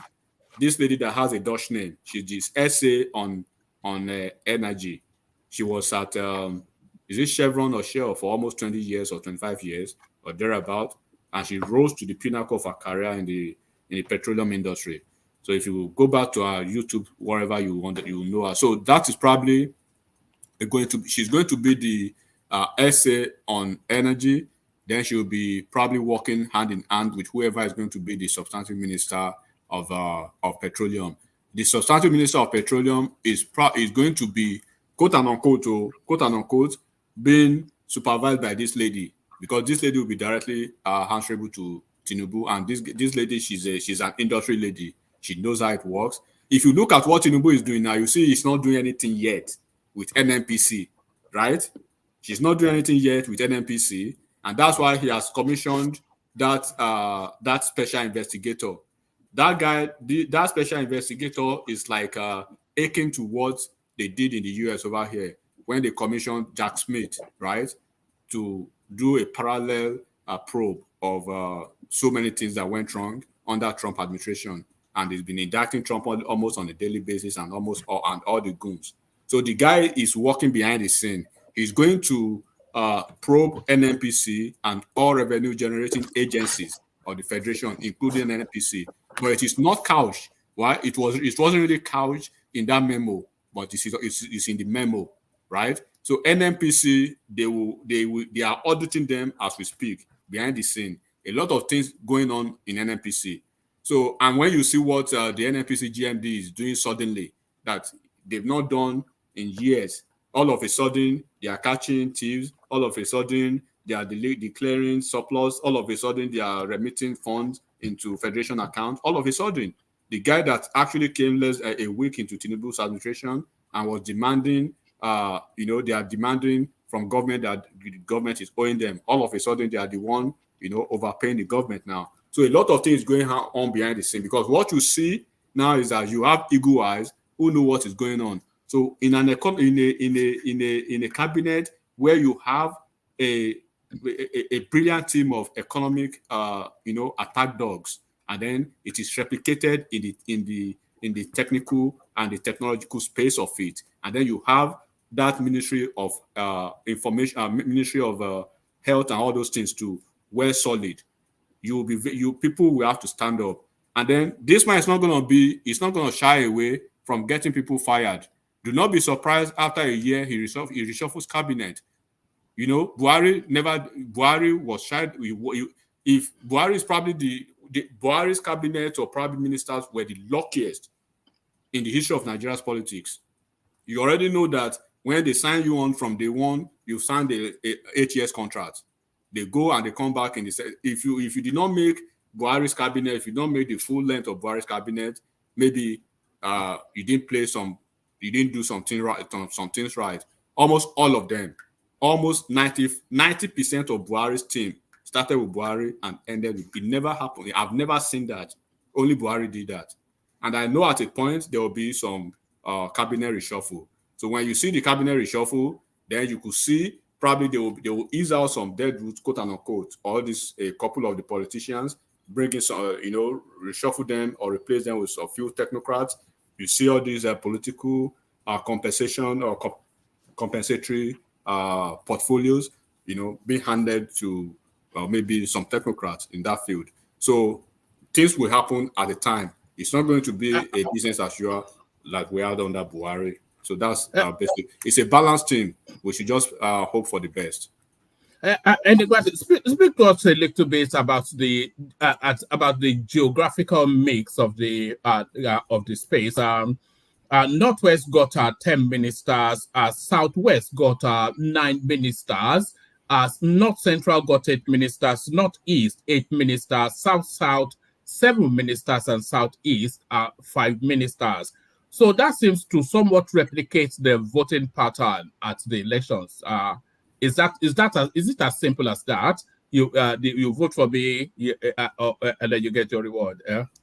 Well, I would say when you look at the as enshrined and then expected by the instructed by the Constitution, what we've seen is a balance of the constitutional expectation and requirement. So I understand Solly's, reservation about the Southeast contingent, but you don't have a choice. You just have to balance it. When you look at the Northwest, they have 10 in the Northwest. How many states are in the Northwest? They are supposed to have one in each state, but there are some states that have 2. In Southwest, we are supposed to have 6, right? We have 3. We have 3 extra. And then same thing from North Central. I think they have one extra or 2 extra, same as Northeast. The only region that does not have any extra is the Southeast, which is magnanimous enough. But nobody can actually claim to have been marginalized. Everything is balanced. Nobody can claim to have been marginalized in this list. All the geopolitical zones are perfectly represented. All the states of the Federation, including, for the first time, FCT, that wasn't expected to have any minister. They are having a minister for the first time. They are having a senator for the first time. So it's a very good. How do you rationalize this list with the Oronsoye report that was telling us that the governance in Nigeria is over-bloated? Buhari came in with 47 ministers, which we thought was too much, but then Tinubu adds an additional 5. So we're saying the governance is over-bloated, and he continues to expand it. Yeah, governance in Nigeria, to the best of my knowledge, is the over-bloated nature of it. Does not really capture the executive portfolios like that. It is at the core of the civil service. By the time when you listen to Alake to Edun yesterday, when they asked him, how would you replicate what you did right in Lagos at the federal level, and how did you guys, how did you guys do what you did in Lagos by increasing the IGR of Lagos from 500 million to billions, right? And then even when you had issues with the federal government, when the Lagos funds were told by OBJ, you guys were able to steady the affairs of government, and everything was going perfectly as if nothing happened. He told them 4 different factors. He said, but the summary of it was that they deployed a lot of technology and they deployed a lot of innovation, so to say. And he said that is to say, reform, civil service reform, which is probably going to be what they will be doing in the federal government. And that will be talking to the Orosanye report. When you look at Orosanye report, he has actually advocated for federal civil service reform. When they do when they leverage this technology, innovation into the federal civil service, one man, you will be surprised at the rate of ghost workers and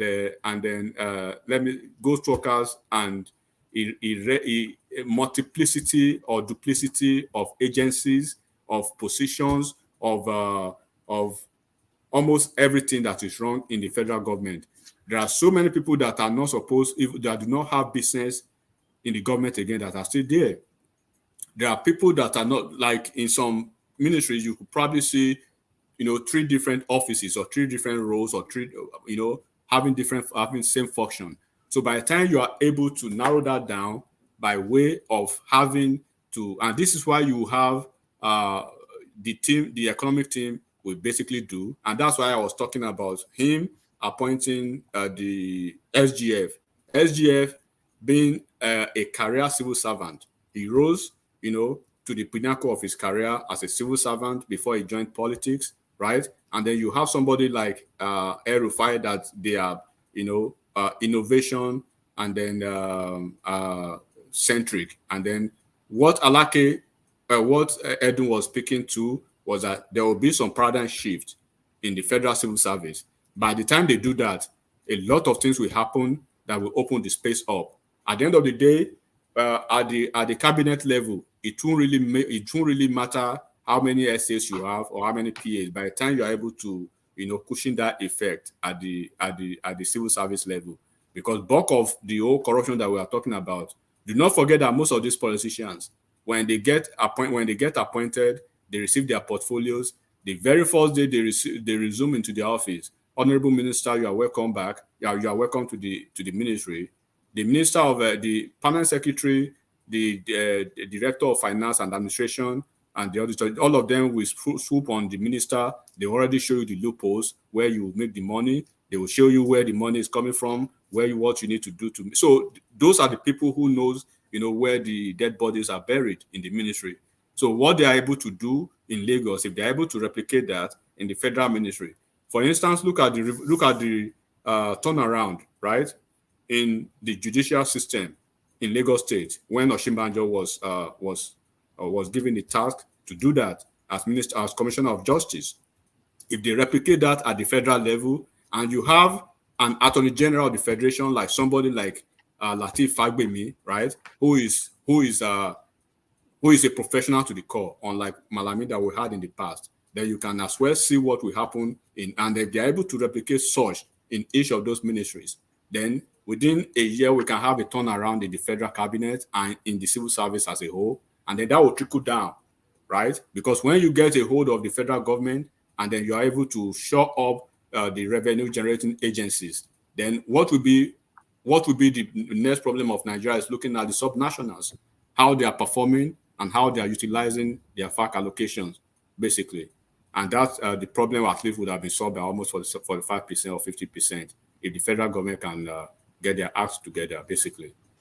All right, brilliant. Well put. Does anybody else want to give thoughts on the on the now completed ministerial list? Who has anything to add to that space before we move on? So finally, nobody can claim to have been marginalized. We had an election. Every of the region participated. They had their representative. The Northeast, they had Shetima. They had Shetima and Atiku. The Northwest, they had Kwakwanso. Southwest, they had Tinubu. Southeast, they had Peter Obi. They all went into the field. They all did what they wanted to do. The ones that failed. The ones that won.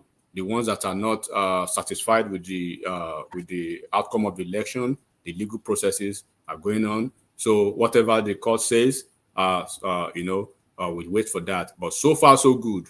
We've had a very good year so far, and no region of the country can cry or be marginalized. So far, so good. This comment on the screen, enigmatic. It says, Justin, this is how you're reporting, our roving correspondent, Ayo. It says, Justin, because people are already trying to take ownership of portfolios that they feel they are best suited to, or they have indications that they're going to be given. I was saying earlier on that El Rufai was speaking to the energy and power sector, and is already fleshing out a roadmap for himself. So this is now Fagbemi, who a lot of people will be aghast if he wasn't made the Attorney General Minister of Justice.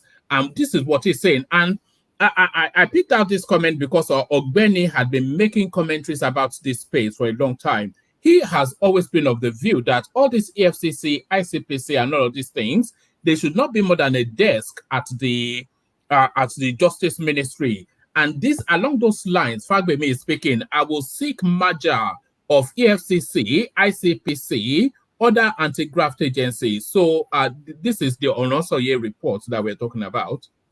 Yeah, Tinubu himself, he has given a nod to the implementation of the Onosoye report. Of course, there's no way you will look at the you will take a look at the Onosoye report. I mean, I think it was Obasanjo that actually commissioned the team, but we've had how many presidents after that they've not implemented it because it will affect a lot of things. So you have to have the ball, one man. You have to have the testicular fortitude to implement that, to that report. If Tinubu, if he does not chicken out and he goes ahead to implement that Oronsaye report, that will be the beginning of getting things right, at least at the civil service level. I can say that for a fact. So speaking to what Fagbemi said, if you listen to his screening, right, he was making, sometimes I like to make scenarios, right? He was making scenarios about the job functionality of FBI, their conduct, and how they go about their businesses, right?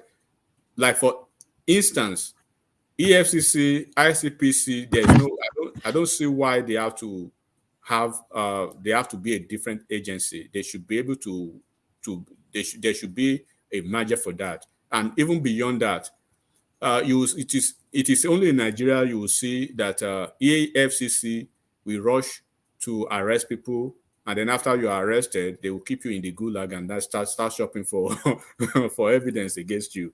And I think he said that in the screening, and I think he made certain things about FBI. If God forbid, if FBI knock on your door, just know that you are done 97%. So the remaining 3% is for you to admit, yes, I am guilty. Let's make a plea bargain. Because before they show their hands to you, or before they come to you, they have completed whatever they wanted to complete investigation-wise, and then all you need to do is just work with them, and then they can use you as a soft landing spot for you to give them other targets. So he was speaking to that. It is unlike Nigeria that EFCC they will catch one man just because they hear something about one man, and then they're already making media they are sensationalizing the whole thing, And at the end of the day, they will take you to court 2 years, 3 years, and they will come back so empty-handed without no conviction, more than 10 times over 12 of the time. So, and it is a function of the Attorney General of the Federation. Do not forget there are some parastatals and agencies under these ministries. These ministries are supervising ministries to a lot of agencies, like the Ministry of Justice now, and they're under the Attorney General. I think, if I'm not wrong, the EFCC, the ICPC, and a whole lot of agencies are under that that ministry. So first of all, it is the body language of the president, number one, right, and the Attorney General or the supervising minister now. And do not forget, the supervising minister is on ground. He knows the best advice to give the president, or probably what he sees on the ground. When you have an Attorney General who is probably dealing, who is just a dealer, right? You wouldn't want to separate the activities of ICPC, EFCC, and all the agencies under your parastatal, under your ministry, even when they are doing the same thing. But when you are really focused on the job and you stay close to on the professional side of it, you want results, and you really need to get results. You will find a way to synergize most of the agencies and let them work together. So, for instance, under the Ministry of Communication and Digital Economy now, where you have the NCC, right, and then you have the NITDA, Nigeria Information Technology Development Agency, Nigeria Communications Commission, NCC, and NIPOST, and the 7 agencies under that ministry. When you look at their functions, you will see they are clearly defined. There will be no way that there will be the possibility of merging any of those. But there are some agencies like that under some ministries that there's a possibility that they will have to, probably by an act of parliament, they will have to change some certain things. Like in CBN, I will see a lot of reform coming through the CBN, because Adelabu was espousing a lot on that, and at the point it was getting to the point that the legislators felt it was getting to a point of having to reveal some classified information, right? They had to adjourn, and they told him when he's been approved, that they will bring him back behind the closed session so they can continue their conversation on what the advice is, or probably the counseling they can give them about how to probably change some certain things in the CBN. So of course it's possible. It depends on the Attorney General that we have. But unfortunately, we've had one of the poorest Attorney General in the Federation for the longest period of time. So unfortunately, I believe Lateef Fagbemi is, if you know him very well, if you're in the legal profession, when Malami was appointed Minister of Justice and the Attorney General of the Federation, the legal community, they were shocked, right? And I've said it over here. Malami, toe-to-toe with a year 1 student of law, right? In a moot session trial, Malami, the year 1 student will floor Malami through the floor. Malami is as dumb as that. And that is the person Buhari wanted, and he used that for 8 good years, solid years. So one thing I'm looking at is I hope and I pray that there will be no the rascality of the judiciary, that where you have multiplicity, and then I think he addressed that, to multiplicity of judgment, and then having to disobey court orders. And I think the Attorney General said it, the Attorney General designate, so to say, spoke to that too, and I hope things will be different with his. All right, brilliant. Always excellent by Enigmatic on the go on. Enigmatic, when they go announce your appointment now? Look at that. Somebody was texting me, asking me if I don't think Enigmatic is still Wama, good morning. Good morning to you all, please. Yeah, sorry for yesterday. I couldn't join it because I fell asleep. I babysitted all night. My daughter didn't sleep, so by the time you wrote to me, I already fell asleep. I hear. So I had a dramatic, beautiful, would I say charade? But I respect him because You can't have a different charade at the same time now. In the same Hey, Edmatic, did you travel? Or are you planning to travel? Like a journey? Yeah, planning, and I did. So still planning, planning very soon. Careful. I dreamt of you 3 days ago. You traveled. Anyway, we'll talk. I'll call you personally. No other. Anyway, I would say I respect Edmatic because he's APC man. We know that. So he can tell us the beautiful side of APC. Has he declared for APC? When did you declare for APC? Nami and Kulata, they just give. He is. We know. But again, he said one thing that Otete, that lady from Delta State, doesn't merit the position she is. Yet Tinubu is making her a minister. And we say we are having beautiful brains in the ministerial position. Yet one man came that he came with certificate. His certificate was 2 credits, and said he left the best one at home. The other one said that when he started school was 1980. When he got into university in 1984, I don't know how that one happened. When he was born 80, and when he went to school 84. So many flaws in their certificate and presentation. And yet we are calling these people best of the best. Of course, I know there are a few good ones among them. That lady came, Mr. Kote Usman Danfodo, and the other day we were tackling Passat. Why is he calling El-Rufai tribalist? Don't you see we are having politicians in position instead of statocrat that can make difference?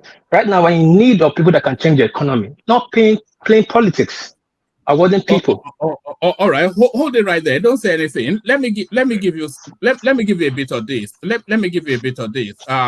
So this is Mariam Shettima. She's from Kano State. So Mariam Shettima, Mariam Shettima, famously known as Mariam Shetty, was a national leader of the We Believe, an APC support group. She's a social activist and a qualified physiotherapist born into the Kano royal family. Miss Shettima started her early education in Kano and went to the Federal School of Physiotherapy in Bayero University, where she finished her BSc with distinction. She worked briefly with Dala Orthopedic and Malam Aminu Kano teaching hospitals in Kano before she went to London to further her education. She obtained her master's from the University of East London, Stratford, where she majored in sports physiotherapy. She was on the medical team of the London Olympics, where she worked with top-tier athletes, including world record holder Hussein Bolt. So that's her CV. But stay steady. Mute yourself for a moment. This is Bosun. Mute yourself for a moment just for the feedback. We're getting that feedback. This is Bosun Tijani. Bosun Tijani, we read him before. Born July the 20th, 1977, he's an entrepreneur, co-founder, and CEO, Creation Hub, the leading Pan-African innovation and technology center. I'll give you one more paragraph because we have read him. Tijani is widely acknowledged as a pioneer and industry leader in the African technology ecosystem and was named one of the 100 most influential people on the continent by the New Africa magazine. So this is Tunji Alausa as a Bishop now correct source. Alausa is the executive chairman and chief medical officer at Daisy Care Center in Illinois, United States. The Ekwe-born nephrologist studied medical science, studied medicine at the University of Lagos, and was assistant professor and attending physician, Rush University Medical Center, Cook County Hospital. He was named America's best physician. Listen to that again. He was named America's best physician 2007 and again in 2012, and served as chief medical resident at Cook County Hospital at Chicago, Illinois. What about Tanko Sununu?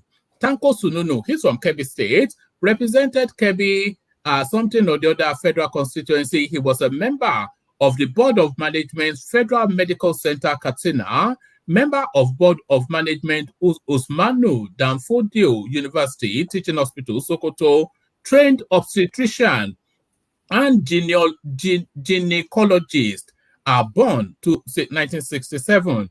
What about Ishaq Salako? What is he? Is he any good? Dr. Ishaq Kunle Salako is a medical practitioner and a former commissioner for health in Ogun State. He is the coordinator Ogun West Stakeholder Forum. What about Boyega Oyetola? You should know him. He was a governor. Boyega Ishaq Oyetola, CON, born 29th September 1954, served as governor of Osun State, as you know. Oyetola was born in Iragbeji, Borikwe local government area. Started his secondary school education at Ifeoluwa Grammar School, Osogbo, and graduated in 1972. Oyetola proceeded to the University of Lagos and graduated with a Bachelor of Science honors degree in insurance, 1978. He proceeded for his mandatory one-year NYSC in Yobe State, where he lectured at the Staff Training Center, etc., etc. He obtained his Masters of Business Administration MBA from the University of Lagos, 1990. He contested Osun State and all that. So we know his CV from Osun State. So Chief of Staff to Aregbesola. What about Atiku Bagadu? So we should know him. Atiku Bagadu Bagudu, CON, born September 1961. He's the immediate past governor of Kebbi State. Obtained his BSc Economics, Usman Danfodio University, Sokoto, MSc Economics, University of Jos, MA International Affairs. Married to Zainab Bugudu. He succeeded XYZ as the governor. Bello Matawale, born, etc., etc., obtained his first living school certificate from Maradun Township Primary School, 1979. Graduated, attended Yaba College of Technology, Lagos, and later went to Thames Valley University. After briefly serving in Abacha, so that's his CV. And then on and on it goes. What about Ibrahim Giadam? He's from Yobe State. Ibrahim Giadam is a senator from Yobe State.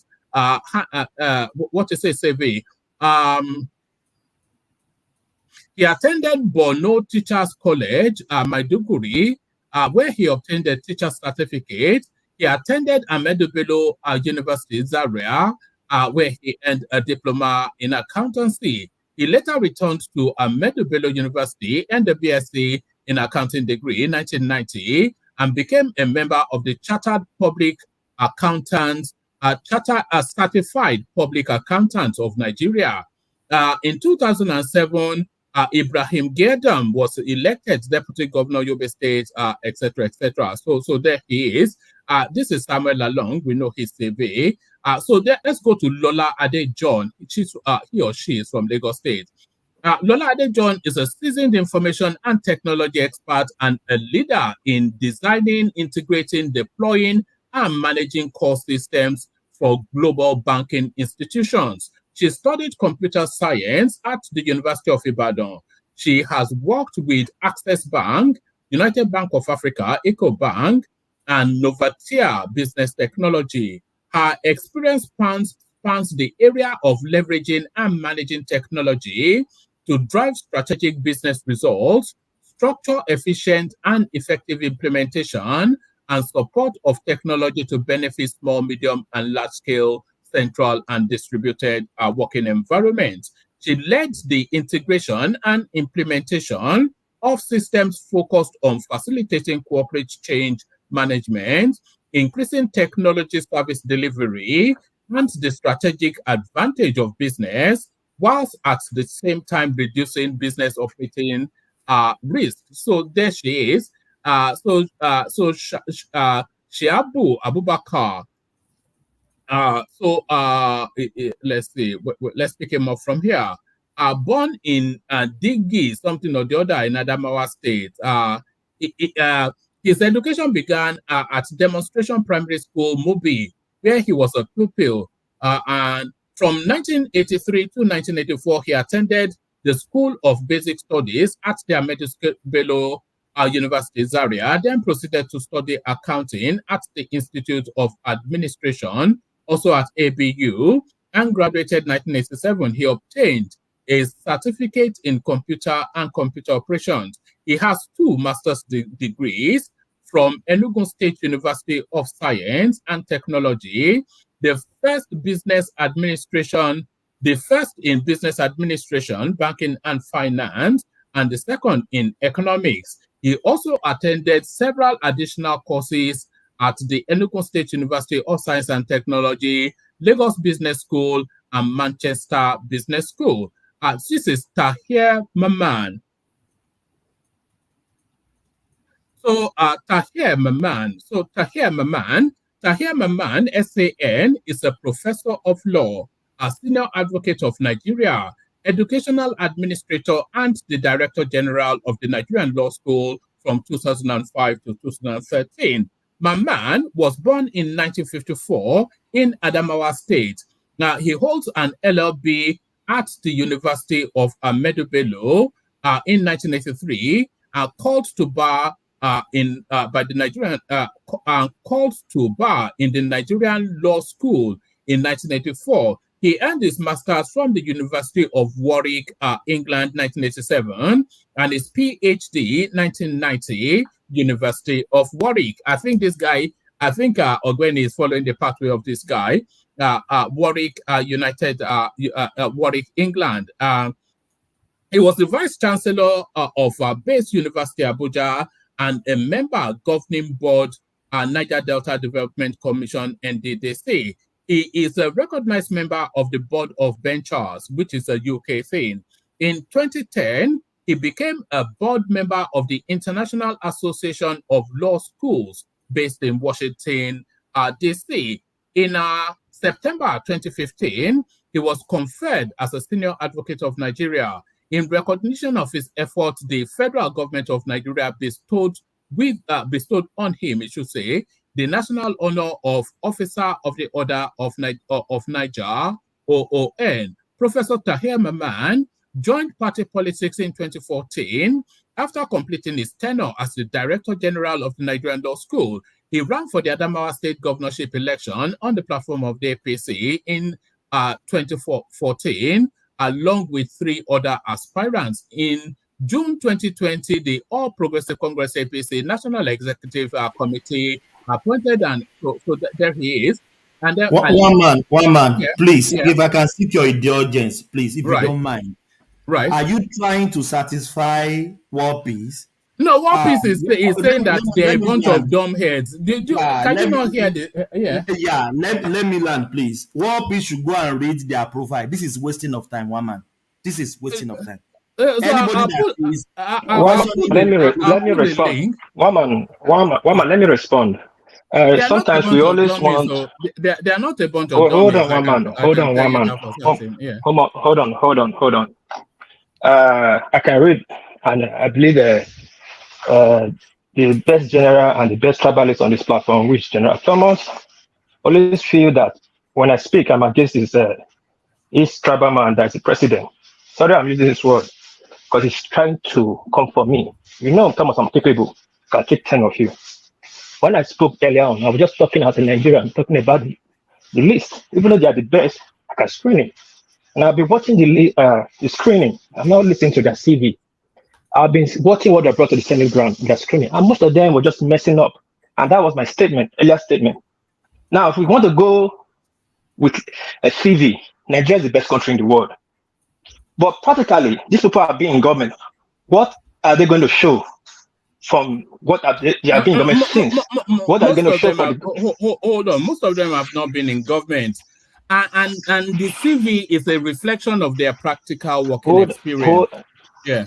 Yes, I get that. I got that. And in my statement, I said some of them are okay. But I specially pick out some people and I mention their names. Now, if you talk about the governors that make ministers, that's pure political, and I spoke about that. I don't see why some people will be in the government. Do you want us to bring up El Rufai CV or Wiki? I don't need every five CV or weekend CV because if we're going to that would be a long distance. That is political, No, so I'm not going to because join they issue are with you. qualified. They are qualified, is what I'm saying to you. One man. I So think what so you what the problem I see here is that, you know, like I've always said, right? There is nothing that you can do sometimes that will placate a number of people. When you understand that it's just like politics. When you do politics, you do your politics to the people who are ready, right, to appreciate your kind of politics, and whatever you get from it, you run with it. So do not forget that I understand Wapi's view, but when I started this conversation, I told you it's a blend, right, of from my own objective opinion, right? I see more technocrats and professionals, brilliant and erudite, flashy resumes for majority of them. Two, we have then politicians are on the list. The core politicians you see on the list, they are on the list for certain reasons. They are on the list for election purposes, and then to keep that grassroots farmament going. Because where you need the people are talking about Nigeria is broke, we need this, we need that. And I was telling you already, we can speak to the team, to the economic team that we are expecting. We can speak to quote and unquote. This Lola Adejon, I never even knew she's from Lagos, and the Salako I never knew he's equally a medical doctor. So to say, we have like 4 different medical doctors on the team. We have 4 or 5 subject matter experts in information technology and cybersecurity space. If you are in that space, you understand what it means to have such degrees, and you know it's not just a walk in the park, because I have one of those degrees. Okay, and then when you have a law degree to a certain extent, and then you are called a technocrat or a subject matter expert in that field, then it is not a walk in the park. Like I said, we do not expect to have Jesus Christ, Obama, and Biden on the list before people will appreciate. It is what we have that we appreciate. But so far, so good on this list. I came here 2 days ago or 3 days ago. I said, to the best of my knowledge, some people on the list, they've been underwhelming to the best of my expectation. I was expecting more from what I got from most of the female contingent. I've not really seen a flashy, let me say, screening or moment. Moment from those ladies at the screening, at their screening. But the few ones that we are identifying now, woman, I challenge anybody on this platform. Go and check out Dele Alake's screening. Go and check out Lateef Fagbemi's screening, Wale Edun's screening, Ali Pate's screening, the architect Dangiwa from Katsina State, who was the MD or whatever executive director at Federal Mortgage Bank, and the current SSG of Kano of Katsina State, and a couple of all the experts. And I told you here to Okotete, he had a quote and unquote supposedly intimidating CV, but I said it's suspicious because she said she went to Uniport to have a diploma, then Benson Dawsa to do something. Then she was appointed as executive director at Nexim, but you are supposed to be a banker for 18 years or thereabout. So everything she has to me, and that's why she's had the plethora of petition. Of course, we cannot have 100% technocrats on a political list. How do you want to go back to the grassroots? So the politicians you are seeing on the list, the Matawali, and I actually fragmented this list. The Matawalis, those are the list of Efulefus. But in the list of those Efulefus, right, I singled out El-Rufai and Nyesom Wike. Nyesom Wike not being a technocrat, but being a performer for what he did as a governor. The record is there for him. And El-Rufai, first being a technocrat and having been a top performer in any and every political offices he has held, as Director General of BPE, as FCT Minister, as 2-time Governor of Kaduna State. The list, the records are there for you to see. So these are the things. But when some Nigerians want to come, blanket to say these are a list of total efulefu, I mean, it's quite unfair to the integrity of all these people. They, of course, most of the only one. Sorry. Let me conclude. The one from Kano State, I said about him from Sokoto State, and I don't know what the Senate will do. They have the power to reject his nomination, right? It is their priority to. If I have the chance, I will kick that man out. If I have the chance, we had a professor who I was completely ashamed of. People, if you are from Plateau State, I'm sorry. Is it Plateau State or Benue State? The professor that came from Plateau State or Benue State, he said he had he had this whatever at 3 years old, or started school at 3 years old. I was basically unable to articulate his point, right?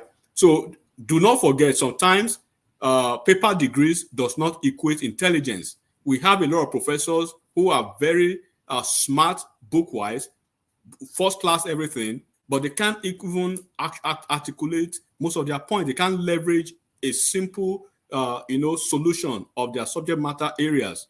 Most of them there are so many people like that. And then you will see some professor. I think we had Ali Pate today. Go and look at his exposition today. It's not easy for you to be a professor at Harvard, and for you to be resuming. He was supposed to be resuming at his new job at Gavi. If you do, anybody can Google what Gavi is in Switzerland tomorrow. And then when you have a core contingent of these young folks, this is the administration so far that has the average of 40 to 50 years, more than almost 40% of them on the list. So it covers almost every spectrum of the expectation of an average Nigerian, right? Without sentiment, without primordial political, jugglings or whatever, we can say this is a list that is okay. The one from FCT now, look at his resume, for instance. Very, very poor resume. But I told you guys that it is there for political reason. So because when you are talking technocrats and you are talking about revamping economy, at the end of the day, you are still talking politics. There's no way you skin it. You are still going back to fall back to politics. Biden has politicians, core politicians, right, in his cabinet, and there are technocrats in the same cabinet. Because when you have to go to some states, you know what you have to look for. When you are coming to Texas and you want to pick maybe a Secretary of State in Texas, definitely you know you are not looking for technocrats in Texas, where it's red. What you are looking for is someone who has ties to the ground. But you can flex your muscle, you can cushion that effect in blue states like California, like New York, right? Like Colorado and stuff like that. This is what you've seen over here. So the contingent is balanced, but of course, there is room for improvement. But these are Nigerians, very good ones. So of course, there are three types of them, and we've adequately defined who they are and what their expectations are, basically.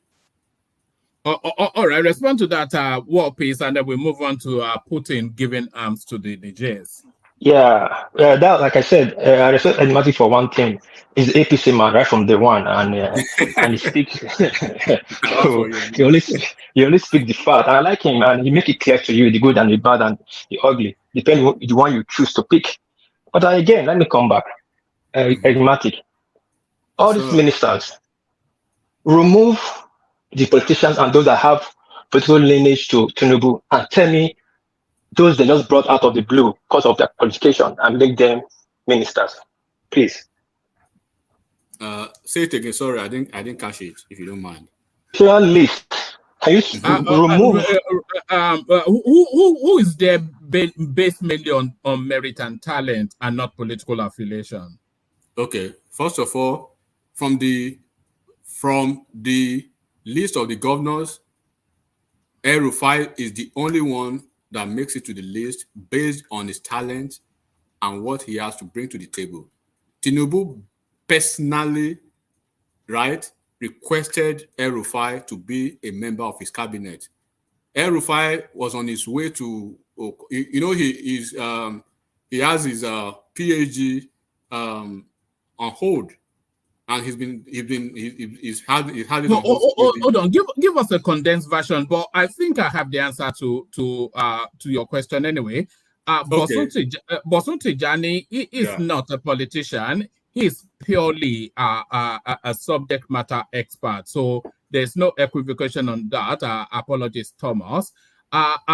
This Ibrahim Giadem, that one has political this Lola Ade John nothing to do with politics, just a subject matter expert.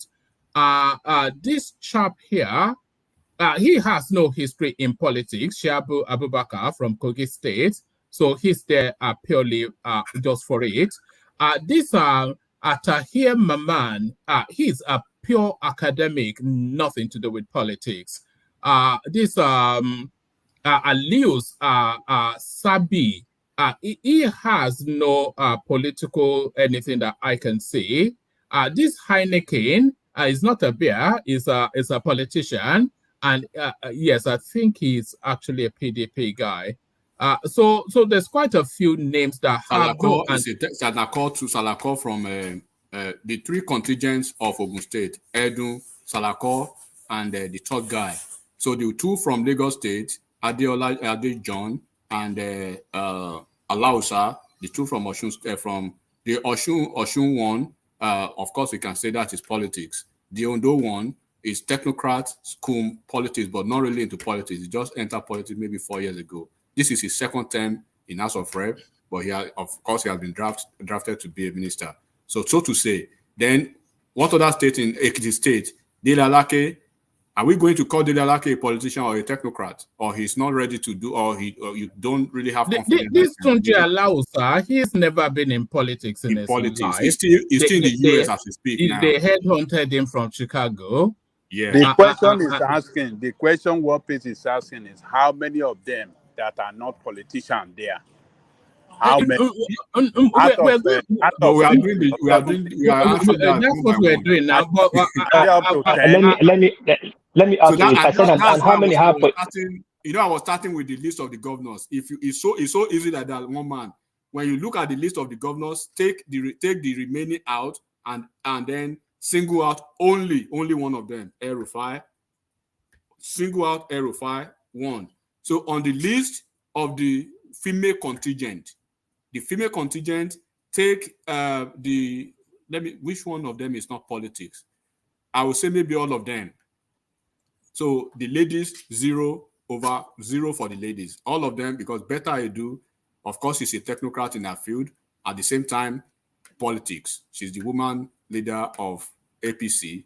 The one from Imo State, the incumbent commissioner of finance, she's there as a technocrat. But is she a politician per se? It's left for you to decide. All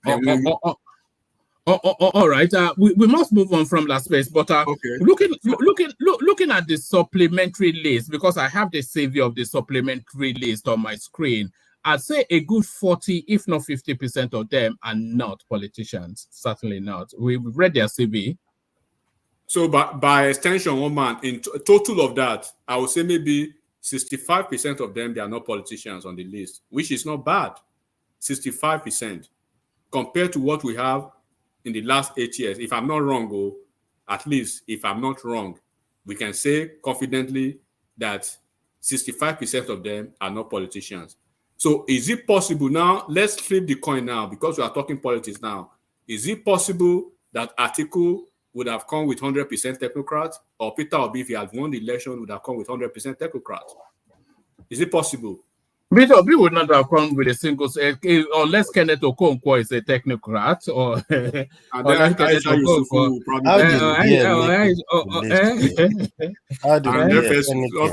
all of them. How did Enikin make it to the list? I still don't know, Baba. I don't know why. I don't even know what Enikin. I don't know what politics. I don't know the politics they are doing in Bayelsa in that their state. Do you know him, DOG, or is just the? Yeah, he was the former member of senator now. He was a senator and a minister. Yeah. Nothing spectacular about him. About the guy, yeah. Put him on the list of the fools, basically. So, but I'm not. But that list, people should understand, is not. But I think it's on the list because of the coming election in Bayelsa State. In those areas, yeah. Because David Leon was supposed to be they were preparing David Leon to be the gubernatorial candidate, but of course, Silva won him to that, and everybody was expecting that they will compensate Silva. But Silva does not really have. I mean, Enigmatic. I gave you time to speak, and then if I continue, you will speak all day. You will not stop based on your profession, which I respect. But okay, again, go ahead. You didn't answer my question. And you just answered. No.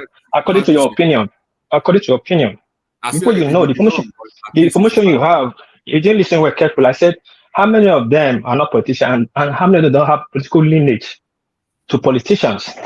Well, and I don't know how to. Okay, so I want to call names for you. Yeah, go ahead.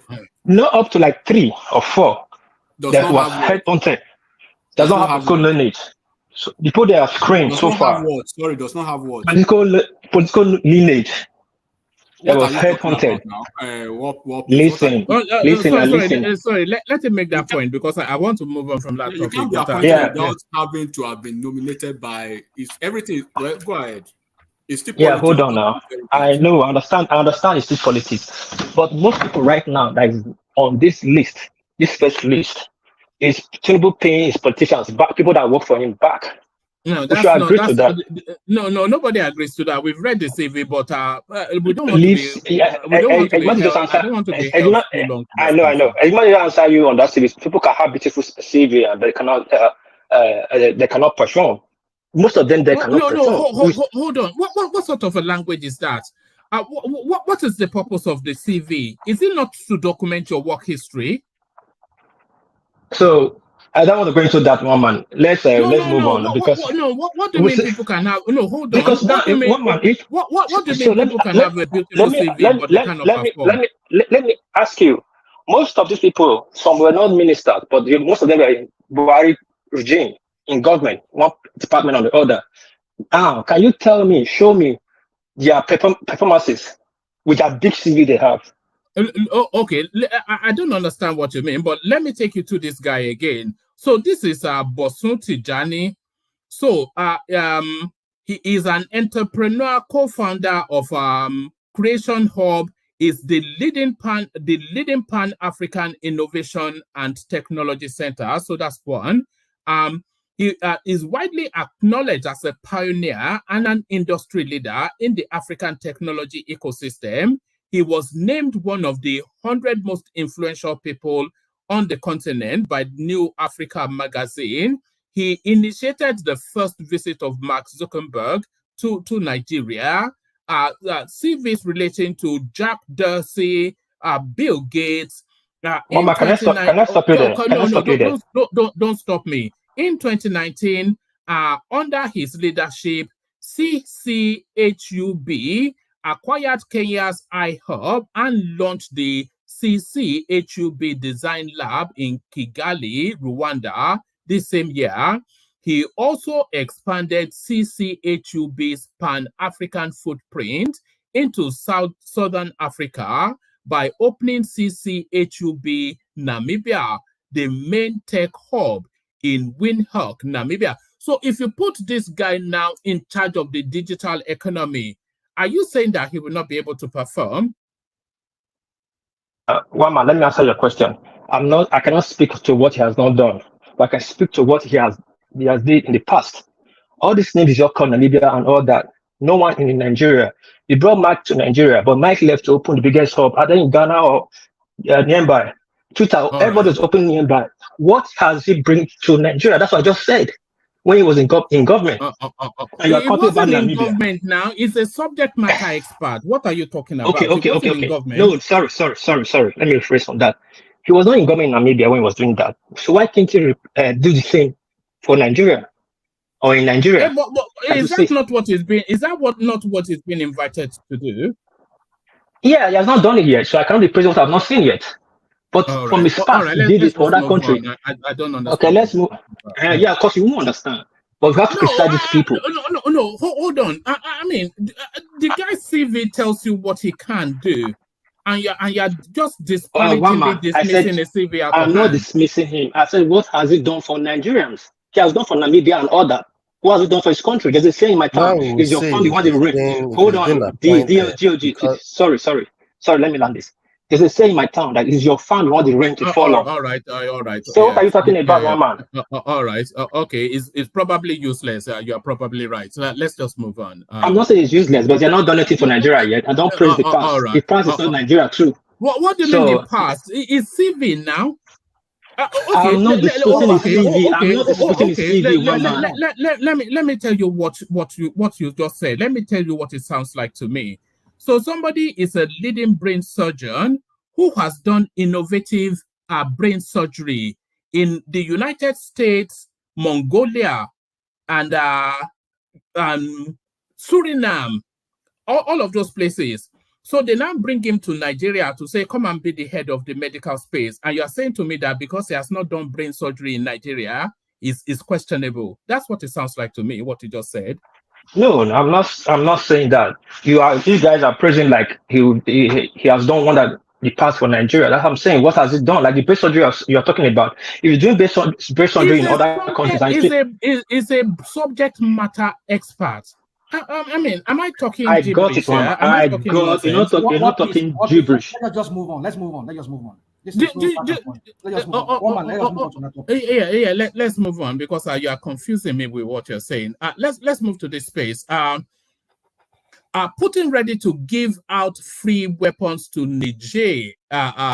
Putin ready to give out free weapons as Niger tensions boils over. So now they show their hands, the Russians, and this is from Newsweek, by the way, the international space. So it says that Russian President Vladimir Putin is prepared to give away weapons for free to an African nation amidst ongoing tension in Niger, according to Burkina Faso's interim president. While speaking with Sputnik Africa on Monday, Burkina Faso interim president Ibrahim Traoré spoke about support from Russia and said that Putin refuses nothing when it comes to weapons the African nation needs to fight terrorism.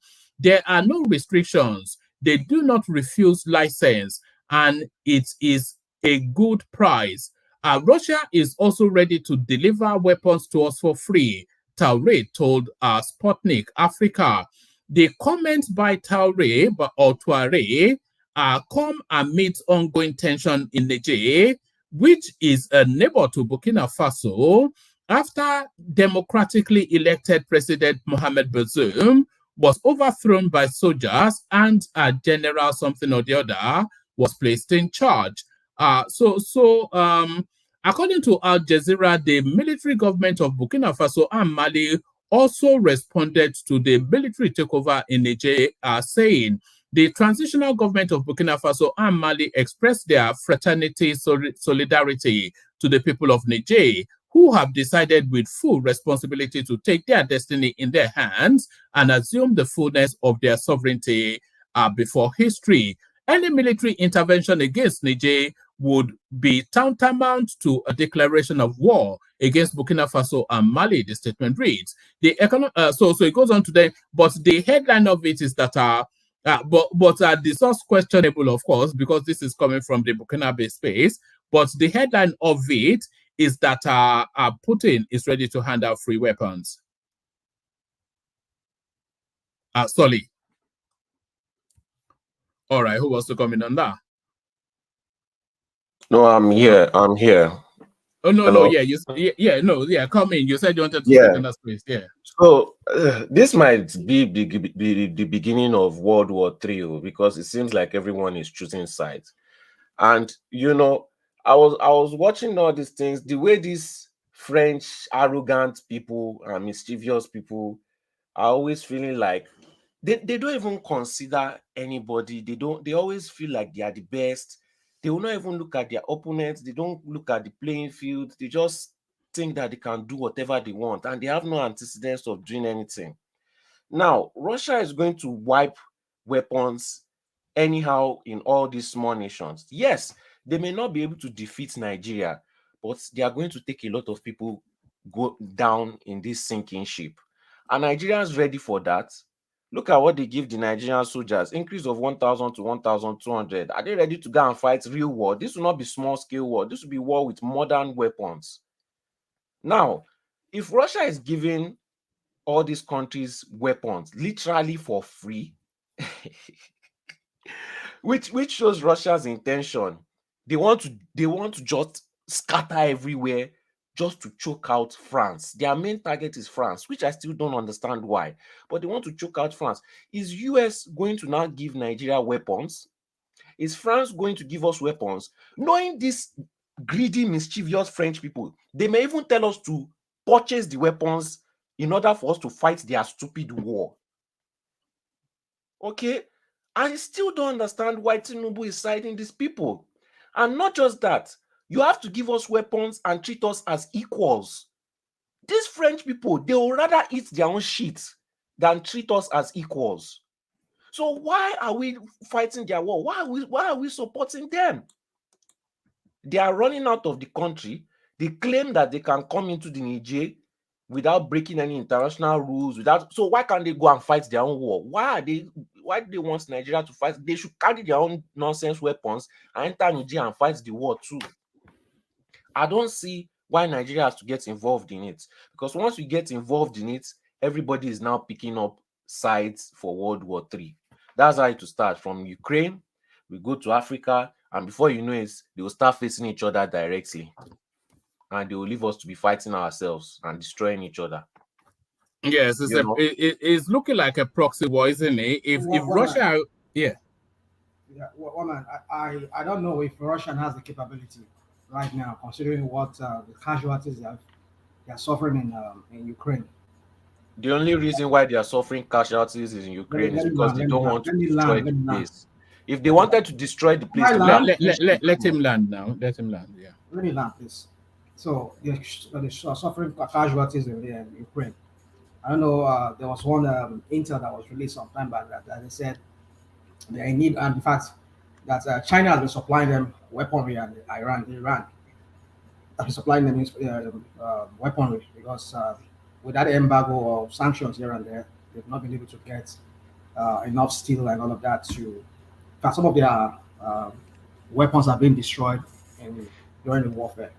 So it makes me wonder, where are they going to find the weaponry to give to harm these countries that wants to fight ECOWAS? Because I don't know, because they themselves they need weaponry. That's why they're asking Iran and what's it called, China, to supply them weapons. So now the weapons that they're not getting from from China and Iran, would they now give it to fight this proxy war? I don't know. I just think they're just bluffing. Just but I know what I just know that with these people, what's it called? This machinery there, this Russian machinery, Wagner. With Wagner on ground, they give them logistics. I mean, give them like tactical support and train their armies and get them ready, and maybe even enroll more army, more of their civilians to fight for the fatherland, as they say in French.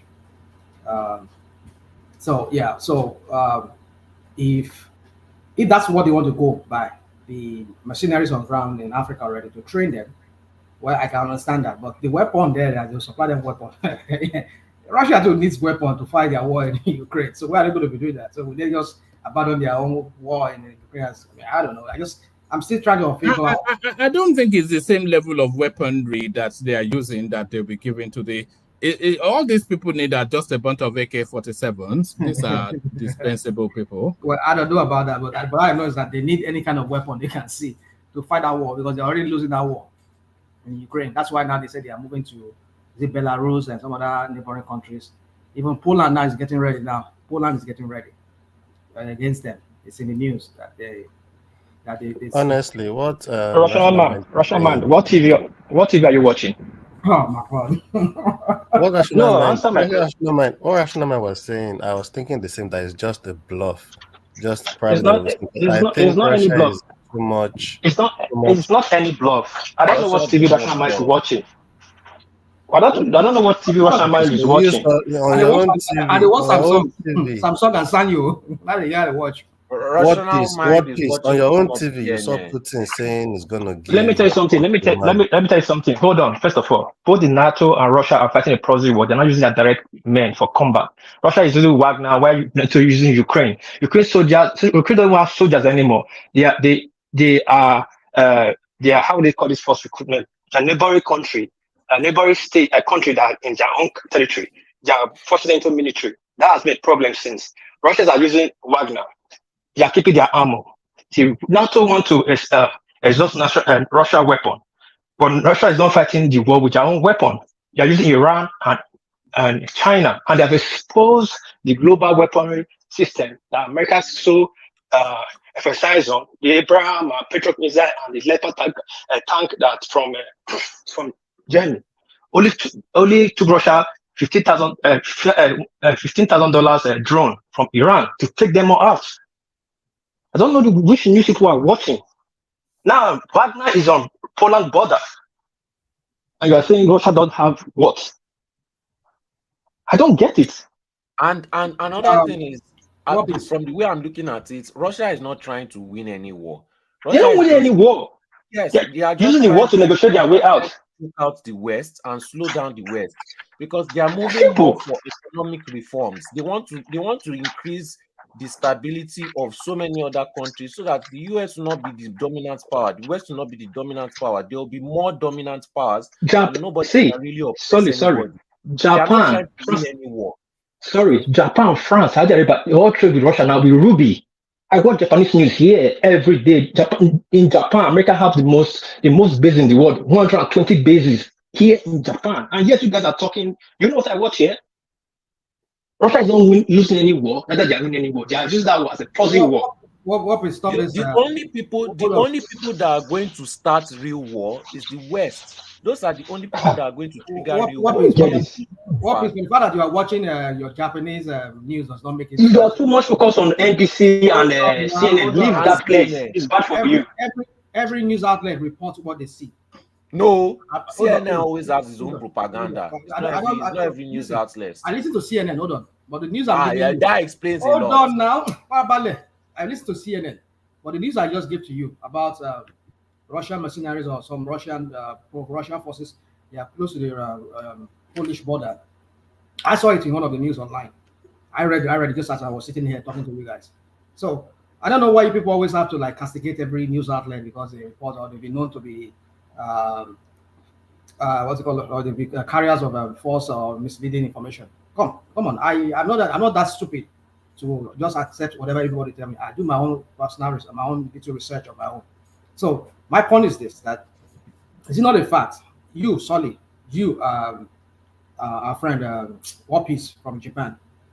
Is it not a fact that China and Iran are supplying arms to Russia? You want to debunk that? Okay. What are you debunking? It's not a fact. I think I read that somewhere myself as well. Yes, is their ally. Hold on, they're not ally. They are ally. Russia, China, Iran, North Korea, they are ally. Now they've gained more allies. Is it not a fact that NATO supplying Russia? Do you know that Shoigu was in North Korea recently? Leave North Korea. Is it not the fact that NATO supply Ukraine weapons? You're not addressing the issue, except you don't want to talk about it. Shoigu. What are you trying to point out? Hold on. I don't understand what you're trying to get at. What I'm trying to get at is this: that you just mentioned now. In fact, I even forget that part too. I was just fixated on Iran and China, even North Korea. It's been speculated. I don't know. I'm not saying that it's a fact as to that. Rational mind. I think it's a bit of a misnomer. That sort of a statement. The sort of weaponry that China or Iran maybe are given to Russia. They are at the level of sophistication that is different from. So that's not to say it's a specific weapons, isn't it, for specific purposes. So that's not to say they don't have weapons. Certainly not the sort of weapons that they can give to a place like Burkina Faso. I don't expect it to be that kind of sophisticated weaponry that they use in fighting their war in Ukraine. Probably, But I know that this mercenary Wagner, they are very, very powerful group. So I don't know. I don't know how they get their weaponry. Maybe they get their own kind of. They get it from the Russian state. Military industrial complex where they manufacture it for them, especially for them, because they're very well trained and disciplined mercenary group. So, but with them on ground in Africa, I don't know how they can ferry in their bring in their weaponry to support them. But I don't know. I don't expect it to be at the grade level of the one they use in Ukraine. I mean, if you just send maybe one of those Iranian drone, I'll just wipe out Nigerian. You are looking at it from the point that you think they want to win a war. You think they are trying to. But that's saying they want to win a war. That's not the point we're saying here. But either they want to win a war. War is not good. We don't want war. Right now our situation in Nigeria is very fragile. The state of that country is very fragile now. So we've cut off the lights in Niger now. We've declared war like that. Well, if you do that, they can dam up the Niger water. But if we take over Niger, what are they going to dam? Hold on. That's what you need to consider. You don't know the whole history behind the River Niger that you're talking about. River Niger did not come right from Nigeria. It came from Burkina. The river they call Upper Volta in Burkina. It traversed. It just straddled within that Upper Volta through Niger and then come down to Nigeria. So if they dam that water, if they block it, how would you generate electricity that you're saying you're making noise? Even the electricity you have in Nigeria, have you even sold it to yourself? You know. So the point is you need to understand is that if they also dam that water, if they block that water, you'll know where you are going to generate electricity. Canada will not generate electricity because it needs the flowing of that water to propel or to kind of like generate electricity. So you need to factor that in. So if I'm not saying Nigeria cannot do it, that they cannot cut them off from the electric grid, they can do that, but they can also dam that water. And you know how many megawatts? I mean, how many megawatts they say that's produced for Nigeria? It was about 300 megawatts. Is it not more than that? But maybe more than that. I'm saying all these things, Seth. I don't even see why Nigerians are alarmed with this story. No, we should be alarmed into something. Because no, you know why? They are pushing Tinubu. Wait, hold on. Wait a minute. Not like Tinubu has sent the soldiers to Niger. He just make them. They didn't send them they to said that at the border already. They are just at the border because that's the border. If anything will happen, they'll be able to start them.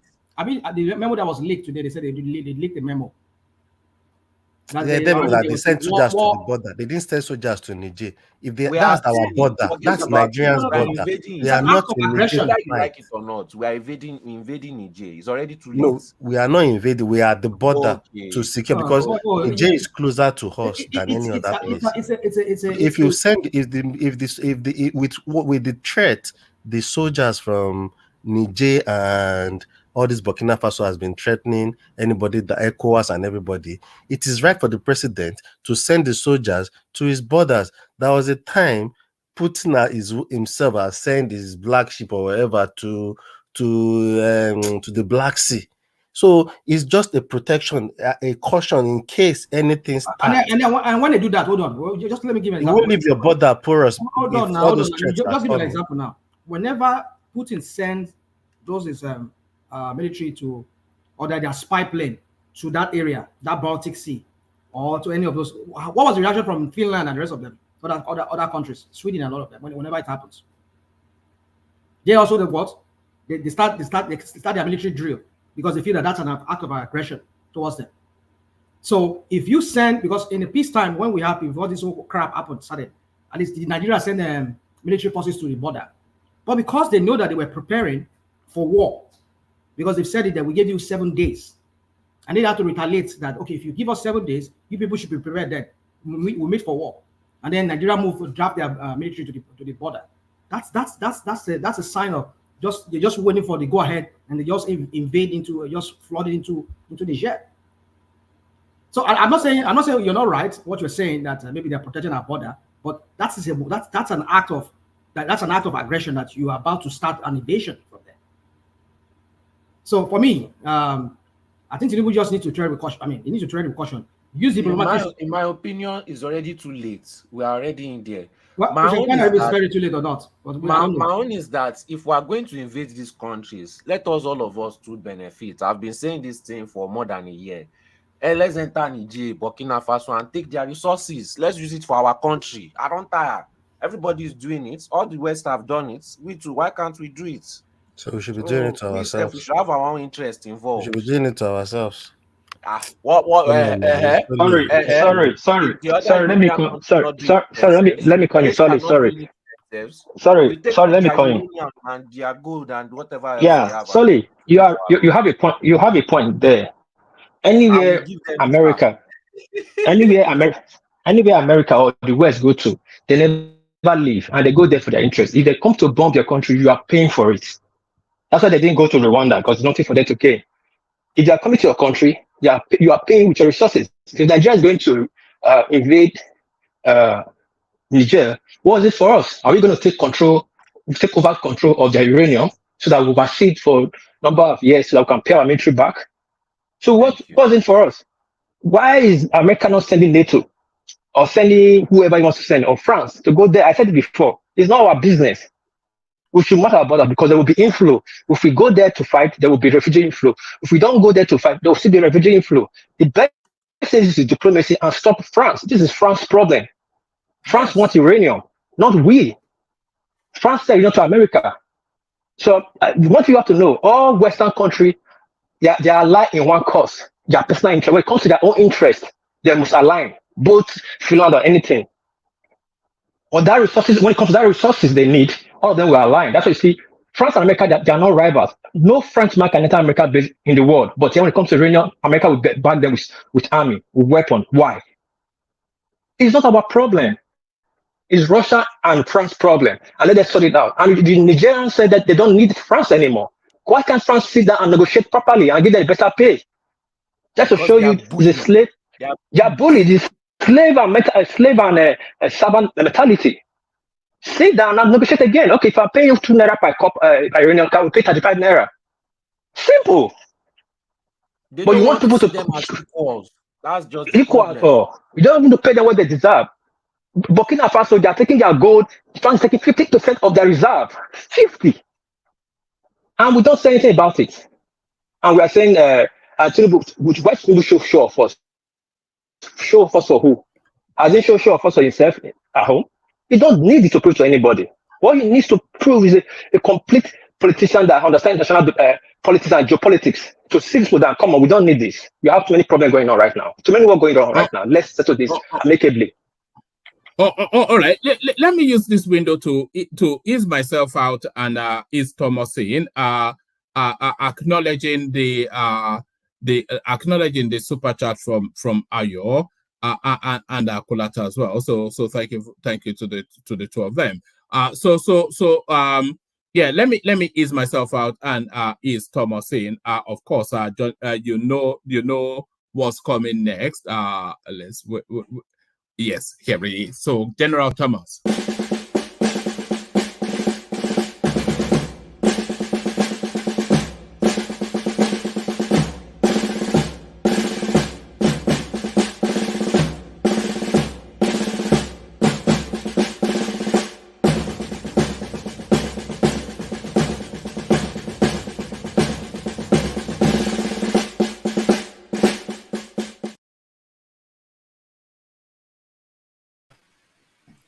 Yeah, SP the call.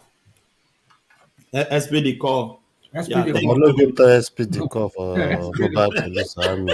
You trying to identify yourself. If you know you're they go beat you. Yeah.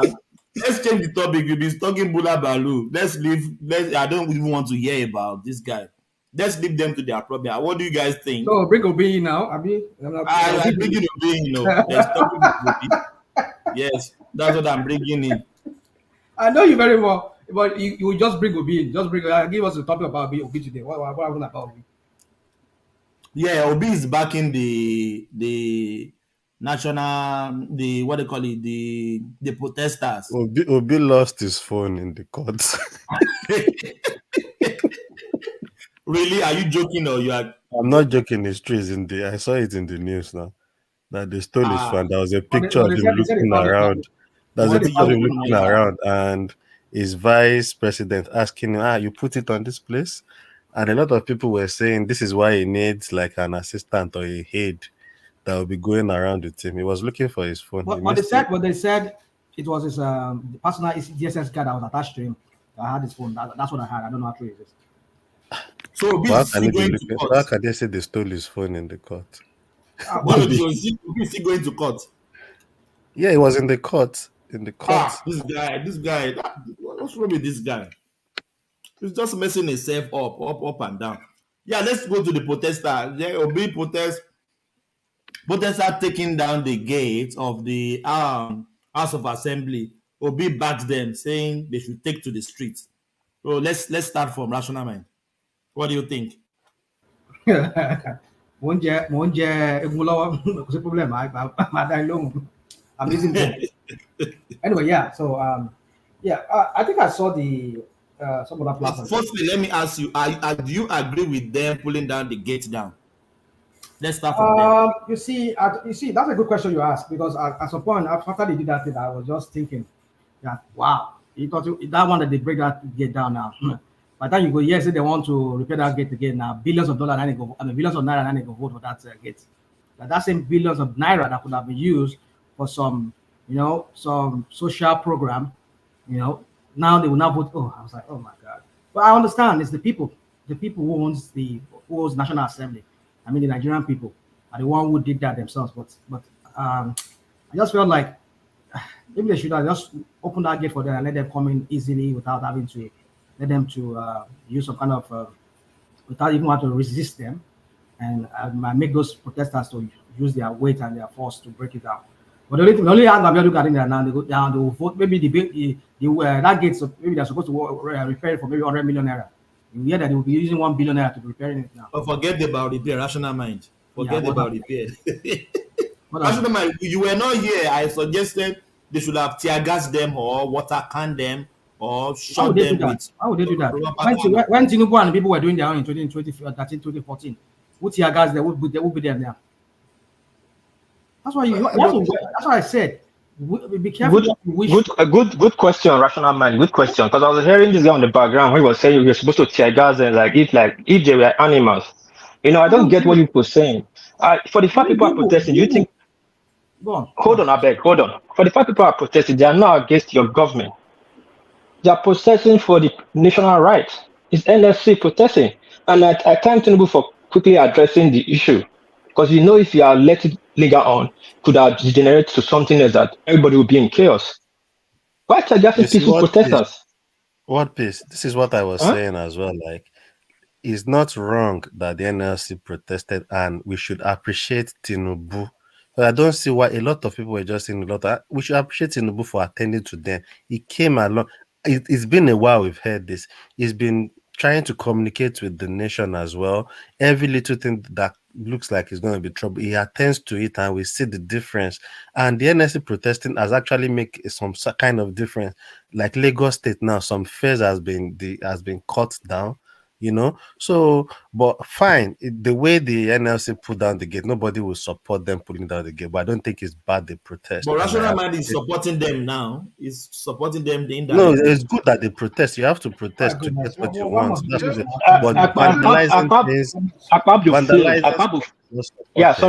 failed in that situation.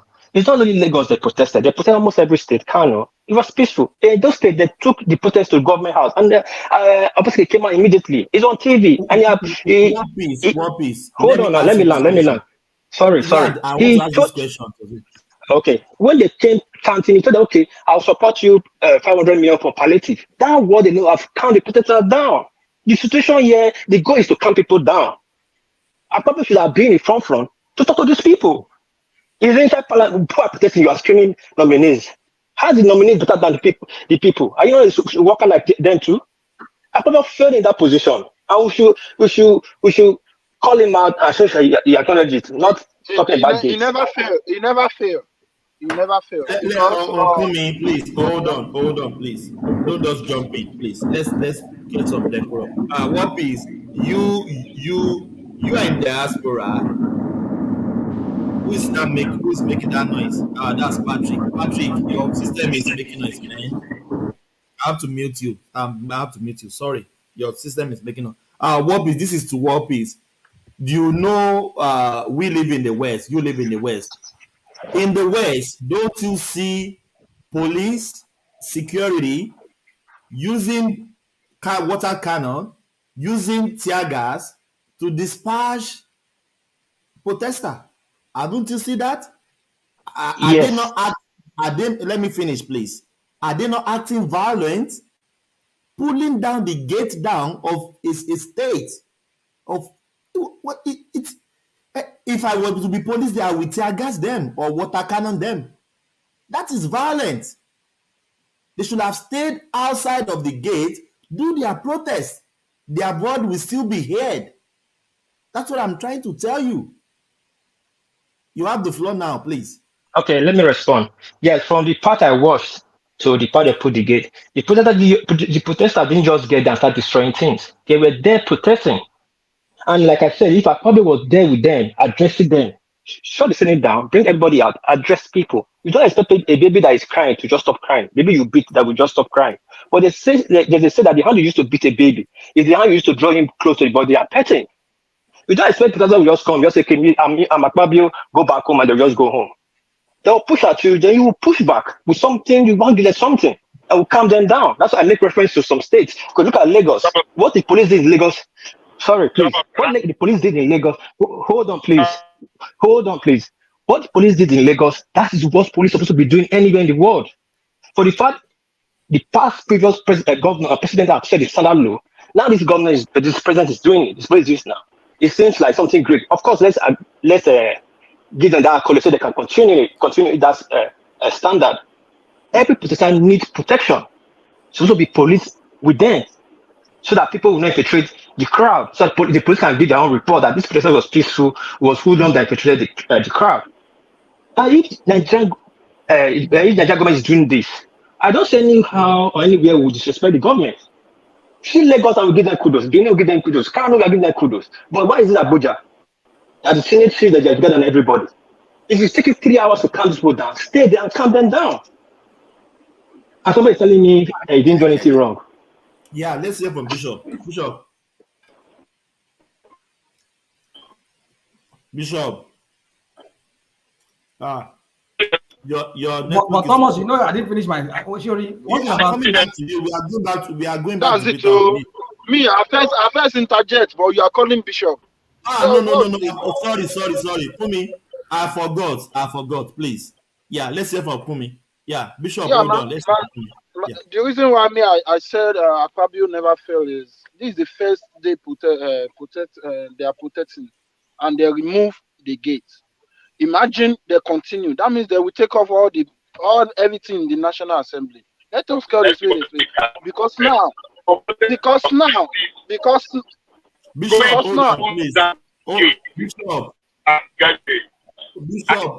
you can't hear us. We can't hear you.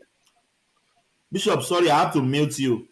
We can't hear you yet. It's gone. I didn't kick him out, so it's gone. So Pumi, land it, please. Because if you can check the video, I saw many police following the protester entering the National Assembly. There is nothing like police doesn't guide them. They guide, they do. Now, my own point is, if anything bad happened today, you know what? You know they will change this narrative here, because that's how we are keeping. Yes. Let's say, for example, as they are pulling that gate, the gate fell on somebody and died. What are we going to say? We say Nigerian police do that. That's what they will say. Yeah.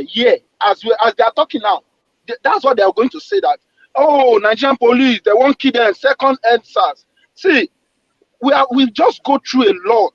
Any protest now, even the protester must be professional.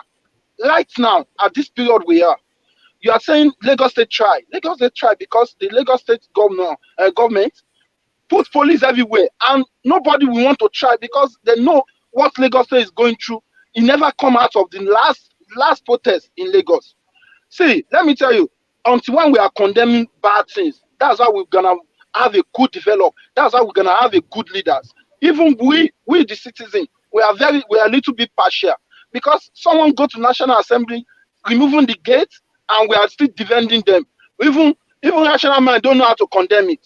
But if it is APC, RB, MC Oluomo do something like that, I know how he's going to do the analysis. He's going to bring one or two things up and down. You see, it's difficult for him to condemn. That's my take. Yeah, thank you. Let's go back to Rational Mind. Yeah, Rational Mind, back to you. Well, I don't know why some people will just have to ban. Wait, Rational. I thought you said you were eating bones. Yeah? Huh? Are you want not to go eating fire bones? ball Jagun Dada? Mo ti parí ẹgbẹ́ mo ti parí ẹ̀. Well, no, for mo ti ní ha gbogbo kìíní tó àwọn owó iṣan tó wà mẹ́ẹ̀. It's not going to be easy to extract bones from the old man's throat. My teeth is still there. They're all still there. I'm not mistaken. You're not that old. That's what my grandfather said last time. So anyway, yeah. So guys, I don't know why. I mean, I'm not saying trying to no insult to anybody. Like way some of us, I mean, we just hear the opposite. I never said, I never supported the pulling down of that National Assembly. Rational Mind didn't condemn it outrightly. Hold on. I did not say it's a good thing, but what I said was that it's going to cost us another money to fix that thing. And all I said is that it's not the right thing to do to pull down, but I can understand if they did, because they won't allow them, give them access. You know, you're fighting against a mob of Nigerians who are hungry. Just open the gate, let them come in, and then look at what they did eventually. So just open the gate, let them come in, calm them down. But Rational Mind, they won't just leave that gate just open like that for people protesting to just come in. Well, see what happened. I'm not disagreeing with you in them protest or anything. I just think at some point. Tell me which country do they open gates to protesters? Protesters are coming. Okay, all right. So you didn't open the gate now. What happened eventually? Now what happened? But that is wrong. I'm not saying breaking it down is the right thing. I'm not saying that it's wrong. It is wrong. You have to tell me that it is wrong. Don't say it. I'm not saying it's the right thing. Rational Mind, is it wrong? Come on. Rational Mind, don't fall on Patrick's bully. Don't fall on Patrick's bully. Don't fall on Patrick's bully. Rational Mind is not wrong. To be honest, I just think what Patrick is expecting from Rational Mind is he wants Rational Mind to say, we all support the protest, but he just wants Rational Mind to say it's wrong for them to pull down the gate. I said it that it's the wrong thing to do to pull down. Yeah, it's the wrong thing to do. I don't know what else you guys want me to do. Okay, yeah. That's why he said that Patrick didn't hear you initially. That's why I don't know. So I said that it's wrong. But I said that, but I understand if they pull it down. I want to believe we are on the same page on this topic. I don't think anybody's saying it's good that they pull down the gate. The person we are supposed to blame in this Abuja protest mainly is Akpabio. That was my stand at the beginning. Akpabio is supposed to be out there talking to these people. Other governors did it. Why is it different? Even the president did it. But it won't be waiting for them outside now. It won't be waiting for them. They still No. No, listen. This book came. Hold on, there. DOG, sorry, I'm not trying to cut you short. This book came to the gate, like I said, to the part I watched to. There was a bar between the gate now was shut and they were there protecting. That time the player was still calm. That's the time Akpabio would have come with the Senate leadership. If it's 10 or 20, I come out and address these people at the gate there. In Benin, they came to government house. Government was standing face to face with them. Even the NSAS riot, Wike did it. He stand with these people and calm them down. Sometimes the little deed you will do will go a long way. If people forget history, I think Patrick will know this. When Bangida went to UI, when they were saying what did he do? That was beside my school. I was in UI that day. Yeah, he came out from his car, started taking people's hand. And what was the chant? The chant came, Bangida must stay. Little things you do go a long way.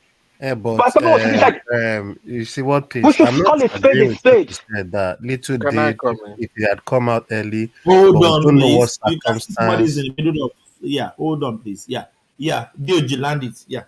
So we don't know what circumstance was the situation. Like the riot you are talking about in UI, I was in UI that day. I went to Methodist Grammar School, Bodija Ibadan. So we are all inside UI. We went to SUB to swim. Then we were coming out. Then we saw everything was in my eyes like this, right in my face. So sometimes it's the circumstance that warrant how the situation happened. Now they are doing screening, doing all those things. You don't expect them to stand outside and be waiting for protesters. They will know protesters will come. If the protesters were peaceful, they don't have to bring out the gate. At some point, somebody would have attended to them as well. Look at them bringing out the gate and the president was still here to attend to them. So fine, I don't say this is wrong for them to protest. It's really good to protest. If you are not happy, that's why we are in democracy. You protest and make your stuff known. Then it's good that we now have a president that comes to attend to this, that is ready for dialogue, but bringing down the gate is just wrong. GOG, you are right. I'm not against what you're saying, but my own is that the build-up that led to the build of the gate, that's what I'm questioning. When people were there for like an hour, nobody broke down the gate, and there probably was still screening people inside. When you know people are already in your gate, marking, counting. You would have stopped what was going on. See, hold on, please. Oga Patrick, hold on. Oga Patrick, hold on, please. Nobody's better than Nigeria, not that Babio or the president. You would have stopped whatever is going on inside the Senate House and attend to the country first. But you were still doing screening. Let me ask you. You see, if those guys have stopped and they sat at the gate and protested at the gate from morning till evening, will Akpabio have come out to attend to them? As in, they didn't. That's not a question. Oga Patrick, you are more capable than this. Ask me a better question. That's not a question. I'm asking. You know why? I don't have the answer to this question. It's below the belt for me. So raise the standard. Let me try and explain to you. Because I've also led protests. You understand? There's a tendency for protests to be hijacked if there are no leaders to the protest. I am sure that the organized labor person that led the protest to that place, I'm not sure it is the leader that will say, pull down that gate. Maybe, for example, the labor union that is going there is the Nigerian Medical Association or National Society of Engineers. They are part of organized labor. If those are the people that led that protest, I'm sure the leader is not the one that will say, pull down that gate. So there is tendency for people to hijack protests. And that's what we are saying. If I've led that protest, I would have insisted that we surround the National Assembly and we sit down, knowing fully well that Akpabio is in there and is not going to come out. We will bring blankets, we will bring food, we will sleep there, we will not go for 2-3 days, we'll just be there. People will bring food to us. That's how they started the spring now. People will stay there. People will bath there. We'll bring toilets there. Mobile toilets, we'll put it there. And then people will start building. They'll start building. Those guys, they will starve. They will be inside that building. They will be starving. We will be eating outside. We'll bring music. We'll stay there. Not like NSAS that they went and came back. No, we will still sleep there. Bed. There will be bed, camp bed, everything. At that point, it will be forced to come out. You understand what I'm saying? So, but what has happened there? Let me give you another instance. Patrick, what are you talking about? Inside that country, we say no people even eat them. We even eat them now, Allah. And they say they go bring campaign, go bring everything. I'm telling you how I would have led that protest. You will lead it, but you have the money, right? And you go sponsor the whole thing, right? And you go pay all the money. People will support them. These are organized labor. Now they have money now. This is not a jamboree now. This is not a jamboree. Wait. Organized labor, no lead protest. If organized laborers are leading protests, there is money. If we want to lead a protest, we have a budget for it normally. If in the course of leading that protest, somebody have an accident and falls sick, where do you think they will get money to treat the person? Is it the protest budget now? We have a budget for the protest. I've led protests before, and I'm sure some people that know me and are listening to this platform, they will concur that I've led protests before. You need to provide budget. You need to be in control of the protest. Now, let me give you an example. In the course of breaking into that place, what if somebody had gone in and shot Akpabio? Somebody from that crowd had gone in there and shot Akpabio. Some people will still say, "Got to that one here." That's what is good for them. That's my challenge. Or Patrick, or the gate fell and killed somebody there. They will say, it's police, so police have killed somebody. They are killing protesters. They say it's gate that kills. How can gate kill This is very somebody? ridiculous. This is what the people always say. Certain things. If you say the gate killed, they Why will would say, they accuse the police when the police is not responsible? Why would they be saying that? I don't hear you. Not Nigeria. If you want to argue things, let us argue things based on what this hypothetical situation that we always like to create. That sometimes it sounds ridiculous. Sometimes it's just beyond me. All because of Tinubu. Because Tinubu is the president, right? We cannot criticize him. Why do you normally? Please, Patrick, why are you doing this? Doing what? Doing what? what? You're talking about Tinubu here now. That's what it is. It's all about Tinubu. No, we are not talking it. No, yeah, please. You don't need to mention his name. No. It's not because of Tinubu. You are educated more than this, rational mind. No, Rational mind. Leave Patrick. Today is not Patrick's day or this topic. Let me say this topic. Maybe after this topic, he might do better. What he's doing just now is my Oga, is my beginning Oga, but what he's saying right now is not. It's not it. He's just being a politician, a mere politician. Oga Patrick, please, with all due respect, what you just said just now, can you educate my two students? And that we here now. That is his opinion. What piece? That is his opinion. And that is his opinion. That is his opinion too. He say if he can lead, if he led, no, it's not about lead or led. We were saying, hold on. We were questioning. No, it's not. It's fact. We were questioning what led to the bringing down of the gate. What only Akpabio is going out of this matter, not the Nigeria. And we want to defend everything. It's not everything we defend now. Are we against parties here? Patrick, hold on. What piece? The bringing down of the gate. What does it add to the protest? Yes, he added a lot to the protest because they were big. Hold on, they were big. Still, your voice can still be heard. Why do you need to break down the gate? He added to see. It shows that they were see. Oga Thomas. It showed that they were being ignored. Because Akpabio is not bigger than the rest people that met these people one-on-one immediately, front on, bullseye, grab the bull by the horn, talk to these people. There's nothing, there's no equivalation at your own word to justify Akpabio delaying these people. The more you allow protest to continue, it will start building momentum and start attracting hoodlums. That's why there's police there. You have to show report. They called in and said there are police guiding these people. Why could he just come out and address them, let the protest calm down? Now you are blaming the protester. Who can you hold on, What please. Doing there? They are still working for the country. The screening is he's not bigger than the country. Whatever is going on should be put on hold at that time. But Tinubu has to fly back to the country and put whatever. Hold on. Tinubu has to put everything he was doing on hold to meet these people in Lagos. I think he made that in Lagos. Then you are talking about Akpabio screening who? The people is not the people you want to work for. He's Akpabio's father. We have to hold him responsible. This not holding people accountable is the problem of this country. We start blaming the broom that kills the fly. How can we actually hold which particular broom kills the fly? They brought down the gate. Did you just get to start destroying things? They did not walk miles together. Did they destroy anything on the road coming? Did they slap anybody coming? Did they slap the policemen with them? Did they take gun from the policemen with them? They were ignored. For hours. Another thing with them not attending to those guys on time might be them discussing with the president and they are strategizing. As I said, there is a lot of circumstance that could warrant the delay in the Senate president and his colleagues attending to those guys. Maybe the president is quickly addressing them, knowing that they are there already, telling them stuff, so they can't leave that or go and be addressing that in front of those guys. So they have to keep them waiting. But I think I don't know who was making a point, like if they've waited, I think it was Patrick, they've waited. I think if they've waited and not brought out the gate, I think somebody would have still attended to them.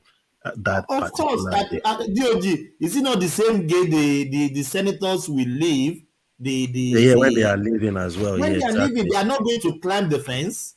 Yeah, nobody is saying it's wrong for them to pray. I like the way they put it because they actually took effect. Like Lagos transport now has gone down. Can I come in? Yeah, come in. Yes, Adewale has been waiting. Let's hear from Adewale. They acted like a tout. Come on now. Guys. Look, I've been in the comment section, listening to you guys and making comment. You know, one thing is this. How many of you here on this panel think there's any APC supporting members in that crowd protesting? How many? How many of you on this show right now think there's APC supporting person in that I'm group not one protesting? of them.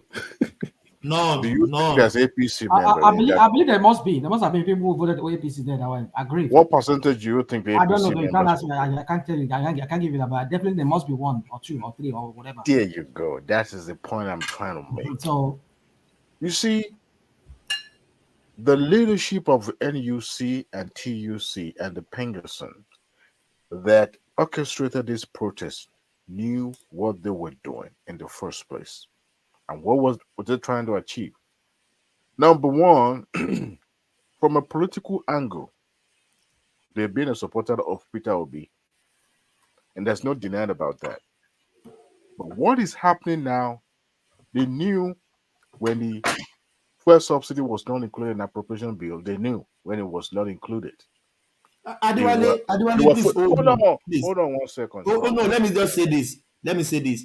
I saw a video, Labour Party Secretariat, with the poster of Peter Obi in their office, in everywhere, posted everywhere. They endorsed him. See, I'm trying to unroot all this thing that makes it look is political hack job.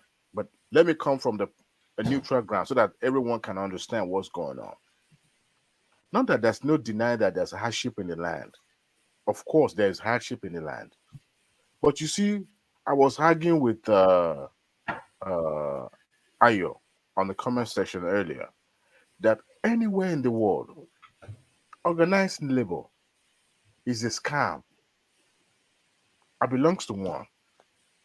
And I tell you what, they are not doing things in favor of the masses. That's a wrong notion. It's only when you belong to that caucus that you know how things are done when it comes to organized labor, that you will understand the intricacies about what it truly means to organize as a union. I'll give you an example. We've had the finest and the best union leader in the country, but they are always in the pocket of the government. They've been used by the government in the past. In the first place, you are in a round table talking with the government, engaging with the government. There's never a time the current administration says, I'm not engaging with you. But you said what they are presenting is not enough. And the time frame that discussion is still ongoing, it has not been exceeded. It's still within the time frame. And you went ahead to galvanize the protest. You know who needed to be arrested? Are the leadership of those who orchestrated the protest that went to remove the gate of the National Assembly. If they are able to remove the National Assembly gate, guess what they are capable of doing at the National Assembly itself?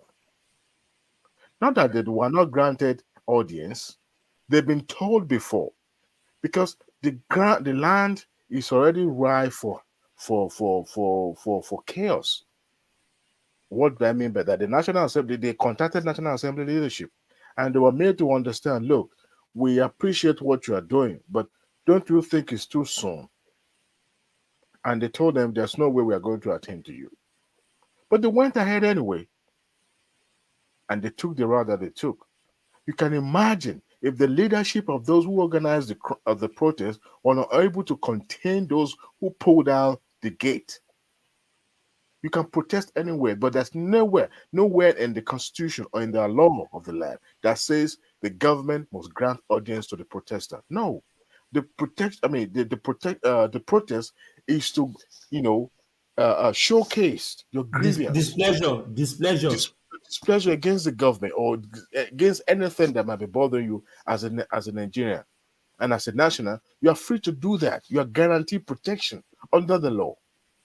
But when you now take the law into your hands, I don't think the leadership of the NUC and the other organized labor were the one that told those hoodlums to put down the gate. I don't think so. But it was beyond them because they knew the weapon that they have in their hand, that organizing this is going to galvanize those people who are already hurt. you are at the same time you are still in the session of talking with the government, to the point that the president himself had to be there to pacify, to let you guys understand. Other people are suffering as well. That's why I asked the question in the first place. Do you think the percentage of the APC member in that gathering of protesters are more than 1%? Or you even find any APC member there? Those who are hiding APC. But you see, we weaponize situation like this because we know it's going to work in our favor. It is. If you want to know the truth of organized labor, we should ask the finest, the labor finest in Edo State, the comrade himself. What's the thing that you're talking about now? I mean, are you saying that it's the wrong thing? What they did was Hold on. you are going to come to the defense of these people, but let me speak my mind. Let me speak my opinion. It's my go on, opinion. You don't have to take it. You don't have to believe in it. It's just my opinion. And I'm not saying it's a fact. It's what I perceive. The bottom line is that NUC has no business organizing this protest because they know that wrong people will hijack it from them. Luckily, other states were able to mitigate against it before it becomes, because they plan to make it not just one day, but almost a week or a long, indefinite protest. And while you are still sitting with the government of the day that gave you audience. Earlier, I was listening to Adanle Koko earlier, and I said, no, tonight's show, Adanle Koko should be given an Oscar because What did Adanle do? What did you do? I wasn't here. He was on the side of he was playing the devil's advocate, trying to make the government of the day look as if they are not paying attention to the yearning and the condition of the mercies. We all have relatives. Are they? No. See, when you have a government that is engaging on the day one, that is to tell you that they are ready to rescind their decision and their policy just because they want peace. Have we ever had this intervention before? In the first day, we've had that. Hold on, please, guys, please. No disrespect. No disrespect. No disrespect. They appear to listen, but they never listen. Hold on. This is the part I want to come in. The administration that didn't listen is APC-led administration. No, I can't let this one land now. No, you keep using this one as a getaway card. I know. I'm not disrespecting you. I'm not APC. I'm not PDP. I'm not. Please hold on. I'm not APC. I'm not PDP. I'm not Labour. You keep saying we have never had this good. The past government that just left is APC. Hold on now. No, hold on. I'm not just using it only on you. You say we never had this good. Somebody used it. You used it. The past government that just left is APC, led by Tinubu to bring Buhari in, and it is continuing the legacy. And we are talking about we never had this good. It's a shame to talk about that. They're supposed to bury their head in the sand like the ostrich, or that's what they are doing, like the ostrich burying their head. They leave their big body. Now we'll still give them accolade what they did in this protest. They were able to calm it down. Nobody's saying anything wrong about the protest, and we are giving kudos to how. Hold on, please. We are giving kudos how most of the government officials responded, even the president. But I'm faulting Akpabio that gave the room that led to the breaking down of that gate. I'm just checking the process. I'm accusing Akpabio for that. His leadership, he failed in that aspect. And everybody's coming here to blame, turn it from what really matters to politics. It's not everything we play politics about. So people that left politics in the rally in Lagos, are they PDP? Hold on, let me land now. So the people, hold on now, please. So the people that left politics at the rally in Lagos, so they are PDP and Labour, right? And yet they were peaceful. The one that led in Benin, they were PDP and Labour, and yet they were peaceful. In Kano, and I tell now, hold on, and now tell me, hold on. Now tell me. Now you tell me since you are. Hold on. Hold on. Each other, please. Let me finish now. Let me finish. Hold on. Let him finish. Yeah. So you should now know that you are very sure that the one that led in Abuja was Labour, which is PDP town. We all know that was Labour Party that led. You're not making it political now. That distinguish how many APC was in Lagos and PDP was in Lagos and Edo other states. Distinguish how many people, other parties that were there, and tell me, so that I can believe what you are saying about Abuja. You know, if you look deeply Yeah, in yeah. the Thank one you, in Opis. Lagos, Adewale. Yeah. the one in Lagos that was organized in Lagos, because I watched Asleep TV, and guess what? One of their reporters was live on the field, interview a Lagosian, probably from the southeast or south, but I call him Lagosian because he was at the middle of the market, and they asked him. He was not in favor of the protest. As a matter of fact, when they showed that environment, it was as if protests never even take place in Lagos. So that is to tell you that hardly you will be able to find APC member, even in the protest that happens in Lagos State. It was as if it was non-existent. I'm speaking to the one that took place in Abuja. You know, we need to understand something. No matter how biased we may be or how myopic we may be thinking, we should always look at things from a different prism, because what we speak to is from our own point of view. As far as I'm concerned, they may have a legitimate, and which they do. But when you have the body that chose to whip the sentiment in the system against the government of the day, simply because they know it will be in their favor, to me, that is inimical and that is wrong. Yes, you have a legitimate to protest because people are facing hardship. But here you are sitting across face to face to this same system you are protesting against. What stops you from speaking your mind and keep negotiating? What you are doing is to whip public sentiment. Hold on, rational mind. What they are doing, what the leadership of the organized labels are doing, is to whip public sentiment. No, that's the point. That's the point. To their favor, and it's not good. No, it's not good because you have to look at the political condition. Hold on, one piece. Let me speak my mind. Let me. I know you've been speaking now. Let me interject you real quick. You know, I don't interject you too long. Okay, go ahead. Really brief. Yeah. But when you speak like this, you forget to understand that in the history of that country, when it comes to issues like this, whereby workers are involved, Labour Congress will be involved. In 2013, 2014, when what's his name, Tinubu and people, Bubu, all of them, they were protesting when he said was going to hike this what's it called, fuel subsidy removal. NLC was at the forefront. Why did people criticize them then, saying that they were anti-people, they were anti-government, they were being used, they organized labor? Why did people not be talking all this Dogotiri then? Why now? So the point is I'm trying to make is this: be careful what you wish for. He said it, that his first subsidy was a scam. That's what Tinubu and the people said in 2015. Now they're doing it. The same thing they criticized Jonathan for, and that's what they did. And people are not protesting against it. Let's tell you why we can criticize Labour now. You say what? Because let me tell you why we can criticize Labour now. Because Labour then because of Tinubu. They can explain now. Oh, Rio to preempt me seeing. What I'm saying is that there are some organizations. Let me continue. Yeah, back to Adewale. They're in a hurry to get their point across. You know, look, no matter what is different this time around is that yes, there was a time opposition where Tinubu belongs protested against removal of subsidy. But I tell you what, this is an administration that is still in infancy. Okay?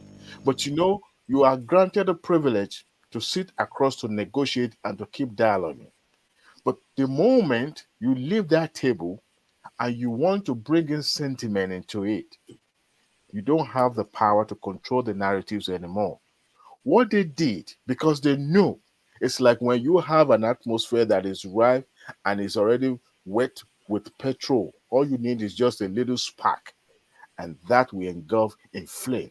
And that was what the federal government was trying to mitigate against. And the Labor Union do not care if the country goes up in flame.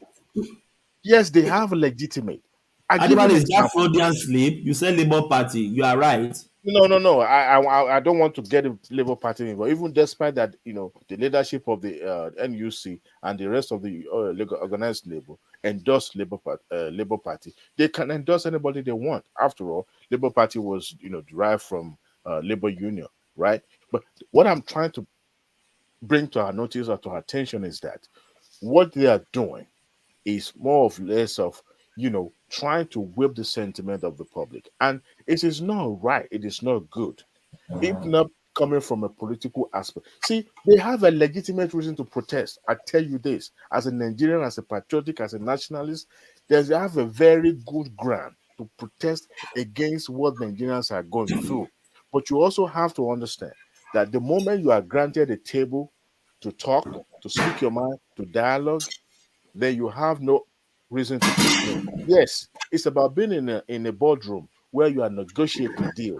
At times, you may not, you may think that you are being shortchanged, but the moment you begin to rally around and getting your point across and keep negotiating, at the end of the day, you may win, you may not win. But the moment you try to whip the sentiment in your favor, because government could as well say, you know what, we're going to make you guys look bad. I mean, let me tell you something. Who would have thought the likes of Oshomole would have become part of the political class in this country when he was holding forth in the labor union? Who would have thought? Nobody would have thought that. But we've had the finest labor union in this country, in the likes of the Kokoris and Cole and the rest of them.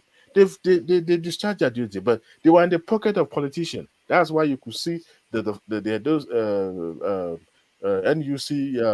NLC finest. I call him finest because it was one of those who was, at the thick of the democracy fight then, who was there fighting for the labor union. But those who don't know what labor union is all about, they will be thinking it's political. There's no doubt about it. It's political. And they do that. As a matter of fact, I was even thinking that they will involve Adami Oshomole at a point as an emissary to help to pacify. But of course, they understand the trade of this state. They understand what it takes, the intricacies that goes into it.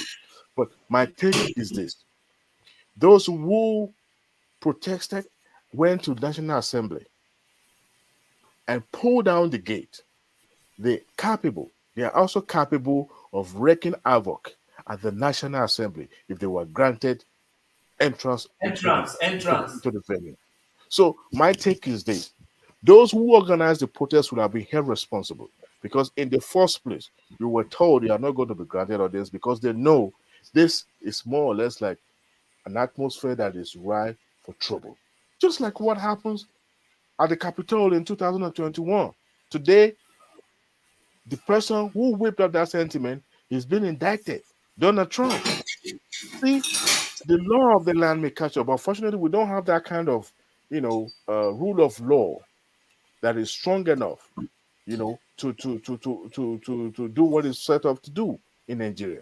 But my point is that we should be careful how we whip sentiment, public sentiment, to our favor. Yes, it may seem difficult for us to condemn that what happens there, but the bottom line is that there's an ongoing talk, there's an ongoing conversation going on between the labor union and then the federal government. See, in Lagos State, and this is where I'm against Anjan Lekoko, when Tinubu became governor, the first thing that he did was to make sure he sanitized the civil service in Lagos State. And since the time he left office and all his predecessors, never a time did Lagos State owe any civil servant in Lagos. As a matter of fact, they recruited more people into the civil service. Civil service in Lagos State. Up to today, up to the last man on the street would never tell you that Lagos State hold their money, because they were able to sanitize that sector and ensure that there's no ghost worker and everybody do their job the way they're supposed to do it and pay them. Now there's an open door, or there's a table for renegotiating about salary increments and all that, but never a time, not even when the federal government withhold the salary of Lagos State. But that is the example I want him to bring to Nigeria, on the macro level, so that Nigeria can and benefit from this, not to be whipping sentiment in areas that's not needed. To me, I would even rather be on the side of the government by trying to. Were you not surprised that the youth or the obedient or the Gen Zs did not hijack the protest to ferment? There's a possibility of that. There's a high possibility of that. That's why I asked the question in the first place. Are we sure there's any member of APC and even PDP? You see, all this while since election, My brother, have you ever since Wasiri Atiku protested in Abuja, have you seen him in a public, even though here and there his spokesperson dropped some nuggets and some words and all that, have you seen him being completely overtake the space, the information space, whether social media or news media or anything? The man has gone quiet and he had his people, his team in the court. Of course, here and there they will ask him when he was during the burial of Chief Alehugo in the Dokwesi. I mean, he was there, he was open, but never a time the question about politics was asked. And if he needed to, chip in and make his opinion known, he knows the right time to come in. Right? They know all this how this game is played. But when you begin to insert, and labor union should be cautioned. Should be cautioned. You have a very good fight in your hand, but do not misuse it. Do not, because this protest alone is enough to set that country on fire. If there's a breakdown in the communication about what the talk that is going on between the labor union and then the federal government, then you can now say, you know what, we disagree completely with what they presented, and here we are going to go and protest. Then here is what they presented, here is what we counter, and of course we could not agree on anything. So public, let's go together and protest. Then we'll understand that. But there's still ongoing fight. And even the president was there at your meeting, and you still didn't feel, you know what, we're gonna whip the sentiment and bring the people. I'm not saying it's not right. You can protest, but you look at the atmosphere. Is it rife for such protests? To the point that it almost developed into anarchy and people removing the gate. And we say we should arrest the leadership of the National Assembly. Who would do that? If you are the leader of the National Assembly, would you have granted such people an audience? I doubt that. I doubt that. No, and the they people that want organize that him protest, to come so that they can shut him. They can shut him. or So perhaps begins to maim and kill. If you go online, Thomas, you will see most of the comments being dropped here and there. You will weep for Nigeria. There's nothing. There's no level of patriotism anymore. Unfortunately, people begin to talk about military taking over and all that, and you started hearing all those words that should not even come up in anybody's word or anything. Shouldn't even come out from any Nigerian's mouth that the military should be in charge. To be in charge, were you surprised? Were instead you of being in surprised? this perpetual slavery, we should be under military. For crying out loud. They don't But know. They don't know what they are talking about. They don't know what they're I digress from the main topic, because to me it's just that what we are doing in Nigeria is just too sentimental. For crying out loud, it's too sentimental. Nobody is thinking right. I was watching and listening to the interview.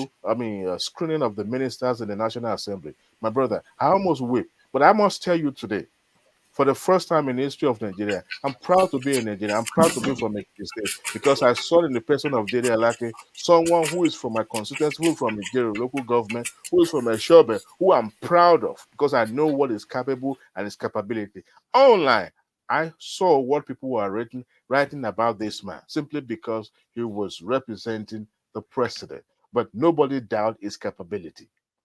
Among all the ministers I've been choosing so far, I can tell you categorically that that man has distinguished himself among everyone that is among his peers as a journalist. There's no doubt about it. We could witness the change in the tone and the language of president for the first time in the history of this country. And nobody can fight or can fight the presidency for the speeches that has been, put out there since the inception of this administration, because they know that this is benchmark as a standard. Nigeria is on its way, to the promised land, because for the first time we are being addressed as human beings in the country. And I can tell you, I can finger the hands of Dele Alake in every speech is being read to the Nigerians. And somebody, a half-brained person, going against him, I just can't fathom it. And these are the people who fought for democracy that we are now holding as if it's just, nothing in Nigeria. When people are being sent on exile, He was one of those who was working assiduously to make sure that the democracy is People rooted lost their in life Nigeria. to get this And when we talk democracy. about making sure that every part of the West Africa benefited in the government of the people by their own people, yet we may not get it right now. I mean, what is the democracy? What is the civil governance in this country that have military dictatorship? When did they get independence? And people are saying it's none of our business. But I tell you what, if it is easy for any other country in the West Africa, it will cut across him. You saw the reception that been granted to Adewale, a lot of these government. guys you see on those comment section in those social media, they are born in the 90s, so they don't know all these things. They don't It know is what military disheartening. regime is. It They is don't. disheartening. It is disheartening. Yes, you may disagree with this person. You may feel robbed. You may feel as if you are being neglected. I get it. But where is the level of patriotism? For one time, where is the level of patriotism? People just want to criticize for criticizing's sake. I'm myself personally, I'm not a fan of Tinubu. But for crying out loud, we've had it worse in this country because I witness it. We can make it better by not keeping quiet, by speaking truth to the power and calling out in a civil way, in a very civilized way, not in this demagogue and demagogatory manner that we go about. It is repulsive when you go on the Twitter space and see what people typed out there, and the foreigner read those things. It will be a huge task for any minister of information to counter what those son of anarchists put on the Twitter space or any social media space. Because it is very, very hard when you don't have a level of patriotism. If Nigeria is good for the first time I set foot on this ground, on American soil, I remove my shoe and I pray on this land that this is my Jerusalem. If this land favors me, I'm favored. I wasn't born here. And I die back. Military rule is inimical to the growth of any country. Tell me the country that's been governed and ruled by the dictatorship that is better off today. None. Zero. Nada. And someone is praying for military to take over in Nigeria simply because your preferred candidate does not win. Yes, it may be tough right now, but there's some hardship. There's some hard decision that you have to take. And you take that decision because of not just you, because of your unborn generation. We all agree that subsidy is a scam and is going to the hand of just few. Between 2 months, we were told by the current administration that they've saved up to 1 trillion naira. 1 trillion naira. Now, the question we should be asking is, what have they done with the 1 trillion naira? If they haven't done anything, at the end of this fiscal year, they will begin to question it. Now, then you can put people on the street and protest.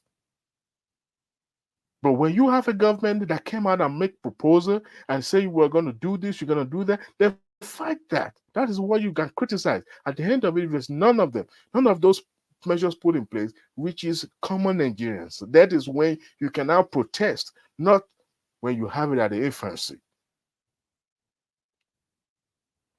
We should be common sensical in our thinking. Unfortunately, we don't. We don't.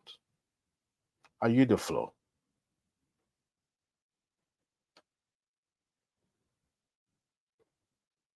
Does anybody stay there? I'm here, I can hear you. Yeah, everybody went silent on me. I hope I haven't put everybody into the shell. No. You everything you said was very I'm correct. super enraged. For the first time today, I tweeted and I used word I was not even proud of using. To be honest It's with you. annoying. I saw a lot of comments on social media, people saying they should take over like Niger. I'm thinking these people don't even know what they are It wishing is for. repulsive. No, it's It crazy. is repulsive. I think what peace is gone. I don't know if rational mind is there. Probably general slept off. Uptime is not there. Definitely Soli is asleep. Can you imagine? Why am I making every one of them go to sleep? They didn't even want to listen to me. They're probably just tired because you are making a lot of sense. I'm here. I'm just enraged. I've heard. You see, in the 60s, the founders and the pro-nationals of Pan-Africans in Africa, they had a vision. The likes of Nkrumah in Ghana, they had a vision to take Africa to that greater height, to see Africa being referenced in such a way. But they were taken out in their prime because of that vision that they have, because of that pan-nationalism idealism that they possess. But you see, the crux of the leadership we have now are just as greedy. They are short-sighted. They don't care about the growth of their environment. I don't even talk about the neighbors. We are being taught about, I read online people saying, why do we care to ensure democracy in the West Africa?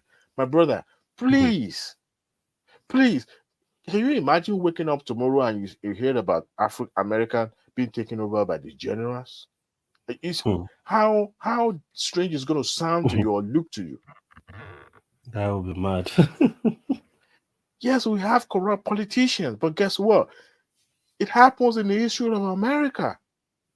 But systematically, they got rid of those unscrupulous elements in as a matter of fact, that was a particular president that was not just corrupt. He was a bigot. He was a racist, and he was almost prosecuted, just like they're prosecuting Donald Trump right now, because the history catch up on him. You see, but here we are in Africa. We think the military officers are the best solutions to our problems. These are the people that created the problem in the first place. They created the problems we are dealing with right now. Because if you had enshrined and deepened democracy and ensure that these institutions are strengthened, then we will not be dealing with what we are dealing with right now. The military officers will not be thinking of hijacking the leadership of the power, because they are not going to do anything. And to me, I'm a Pan-Africanist. What happens in the West that is good should be replicated in the South and the North as well. I'm not saying democracy should be the benchmark of self-governance, but what I advocate for most is when you have a system of government that people are involved. People are actually actively involved, not someone who sits on the throne and telling others what they need to do. Today, we are talking about the selection and the nominations of ministerial appointment, right? And we are criticizing, and we are saying this person, they did not perform, this person did not come across as somebody who is going to perform. In the military era, who cares? It's what you are being given that you take. As a matter of fact, you had no say in the selection of the military administrators.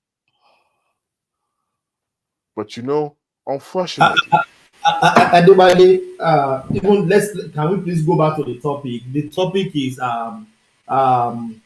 let's go back to Peter Obi. Peter Obi said he agrees with the protesters pulling down the gates of the National Assembly. What do you expect in the first place? What do you think he's going to say? Criticizing and oppose them and say, that is wrong, that you shouldn't have done that, you should have listened to the government, they should have... Are you sure, Thomas, that... Oh, here is the man himself. Here is the man himself. One man is the one bringing the topic. So if you want to... that is the topic I was given. I didn't make it up. No, you want to read that article to us? One man has already read it at the earlier of the section. I'm not lying. Do you think I'm just?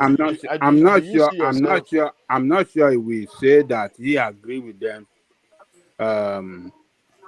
to pull down the gate. He might say he agree with the protest, but not to pull down the gate. And I'm not sure if we say categorically that he agree with them to pull down the gate. I don't cross them on my spin here. I don't think Obi will say so.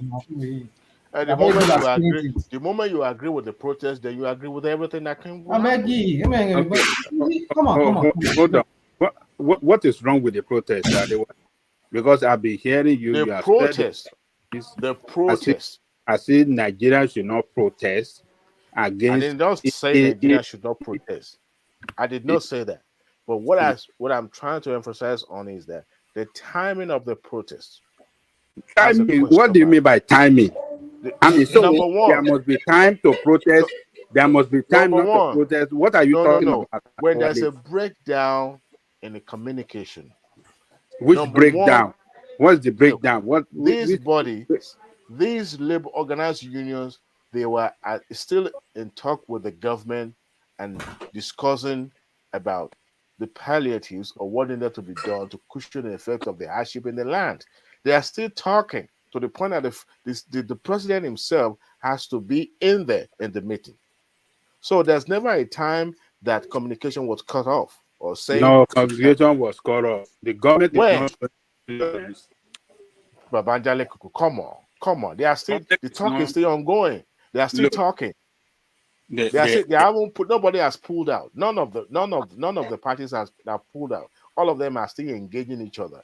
And you decided to go with the protest when you know you haven't even completely, fully, 100% disagree and pull out of the talk with the federal government. And you know the atmosphere is right, and you wanted to whip that sentiment. That is where my issue comes from. No, I'm not saying the protest itself is not right. I'm not saying that. I think you are not fair to the workers. Workers, Nigerian workers, particularly the labor union, are more than government officials. They are more regretful at all the time. They are engaging with government officials on any issue. They are more reasonable, and they give them time, long rope before they embark on strike.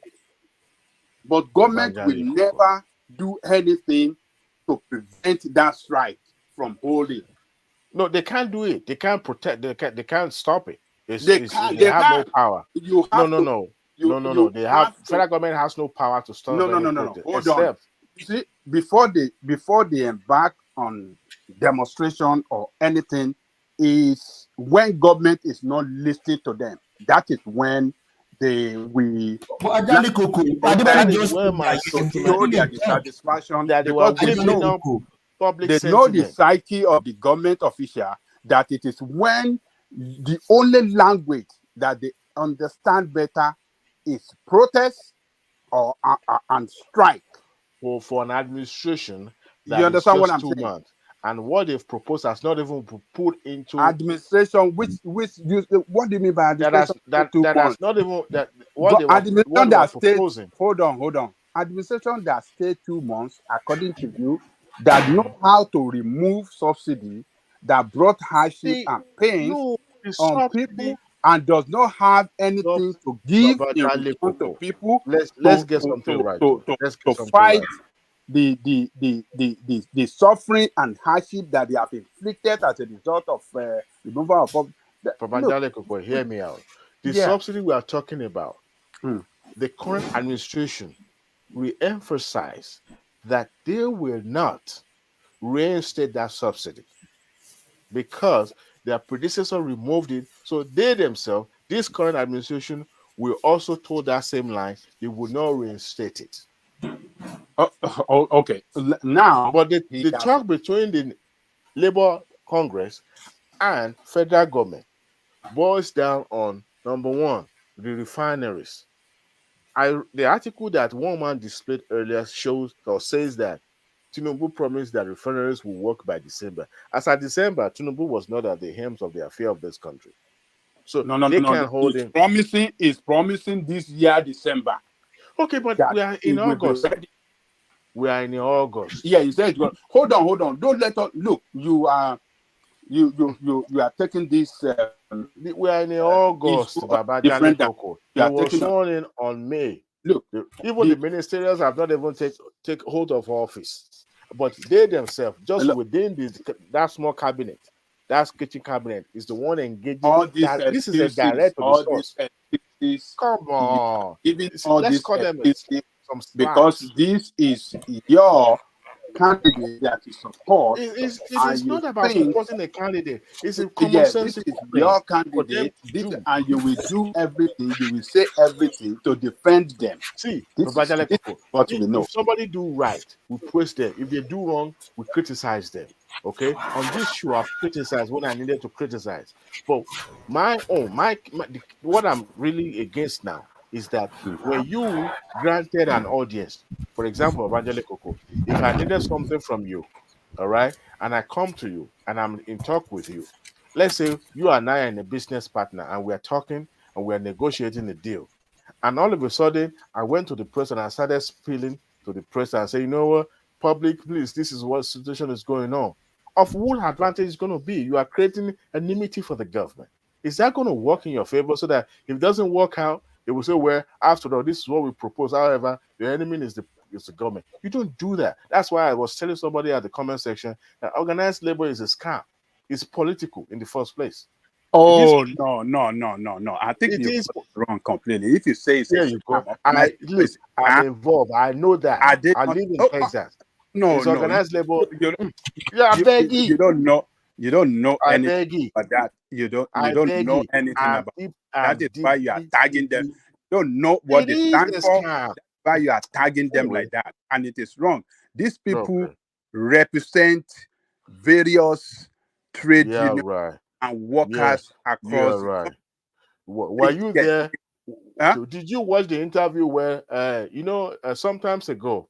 This is why I'm saying you are just supporting your APC. Prince, You are Prince supporting the Adebayo. Wait president now. Prince Adebayo accused the TUC leadership on the Channels News of them being in the pocket of the federal government, that some of their leadership have already been bought. And the man was accusing him because he knew such thing would not be proven in the public. And he didn't want to get himself. I asked him that question when he came on this show, that can he prove or can he emphasize more on that?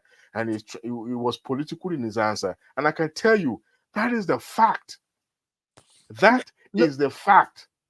Some of them are part of those who make those refinery moribunds. Prince Adebayo, Prince Adebayo is not Jesus Christ. He's a political propagandist, and he Hold says on. what fits his own narrative. Whatever you think, he has never had any public office before, and it's political. I know that, I get that, but he has never had any public office before. But I tell you this: some of these labor unions that you see are in the pocket of the politicians. Some of them are the one that makes the refineries not to be moribund till today. Take it from me. Take it from me. Because they are the main actor. They are the main character in charge of. They know better than you and I. So don't tell me otherwise. They know where the money was going to. And some of them benefited. They want the federal government to keep pumping into the same company, the same refinery that remains in comatose for years. Who does that? No. You it are was part of the agreement. It was part of what is being put on the table. It's not about. They have been fighting the government to put the refinery back to work.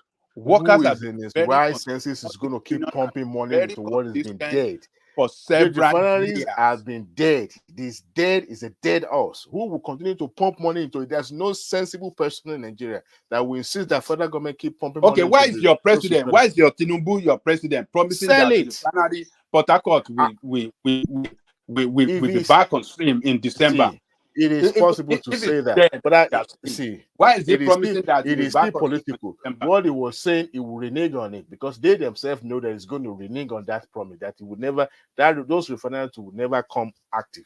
They would never. They know what he was talking about.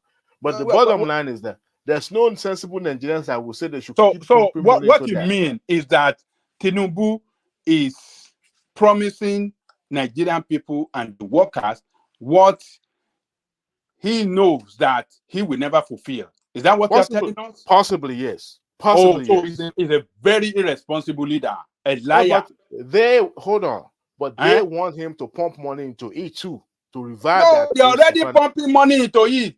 But that's what they wanted. The repair of that refinery. That is why he's so sure. But that's what Labour wanted. That's what Labour wanted. Labour wanted that. Labour wanted it to be revived so that they will keep pumping money, and they know that he's going to fail.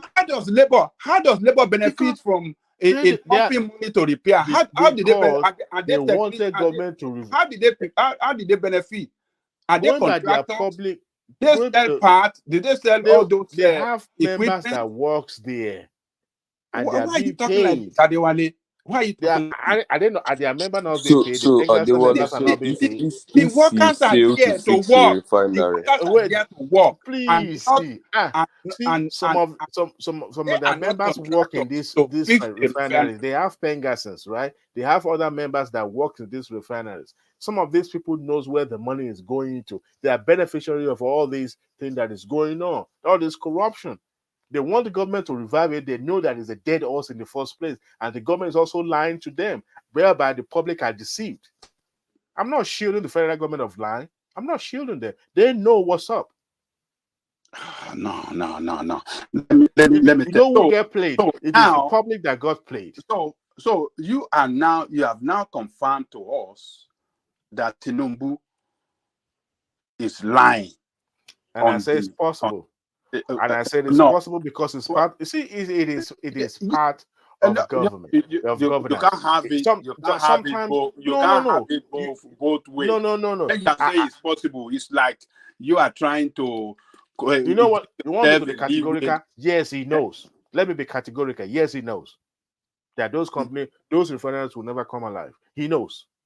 It's part of the game. So you are very categorical that is lying to us now. Yes, I'm categorical. I am categorical. So that's part of the game. Both of them are playing. So that's the president, and they know. Now that you have confirmed is a liar. So how do you think they are? So also are the labor unions also a liar. So the trade unions, so they know him better before they go on strike in order to push him to show interest in the in workers because they know those refineries would never come alive, but they want him to keep pumping money so that the public will be deceived. Let's forget about refineries. It is as simple as ABC. Let's forget about as simple as it, and they know there's no way for every administration let us forget about 1999 up to this moment are unable to revive those refineries. There's no way Tinubu will be able to refine it. The best option is to liquidate them and let the private sector take over.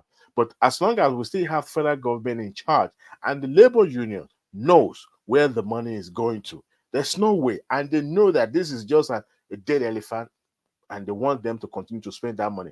All this is a sentimental. Can I ask a question? Sorry. So if by December that refinery is not going to come alive, but let me ask you a question. Sorry, if you don't mind. Okay. So let me ask you a question here. So if you are of the suggestion that the refinery should be sold, Tinubu was categorical during campaign that he's not going to sell the refinery. But we had a candidate that wanted to sell the refinery, and his name is Atiku Abubakar. Why didn't you vote for Atiku Abubakar to sell your refinery? Why did you vote for Tinubu that was categorical that he wasn't going to do that? The refineries were once sold. Are you aware of that? What did you say? The refineries were once sold. It was revoked by Yar'Adua. Do you know why it was revoked? I don't know the politics they played there. Exactly. You just said the key word, politics.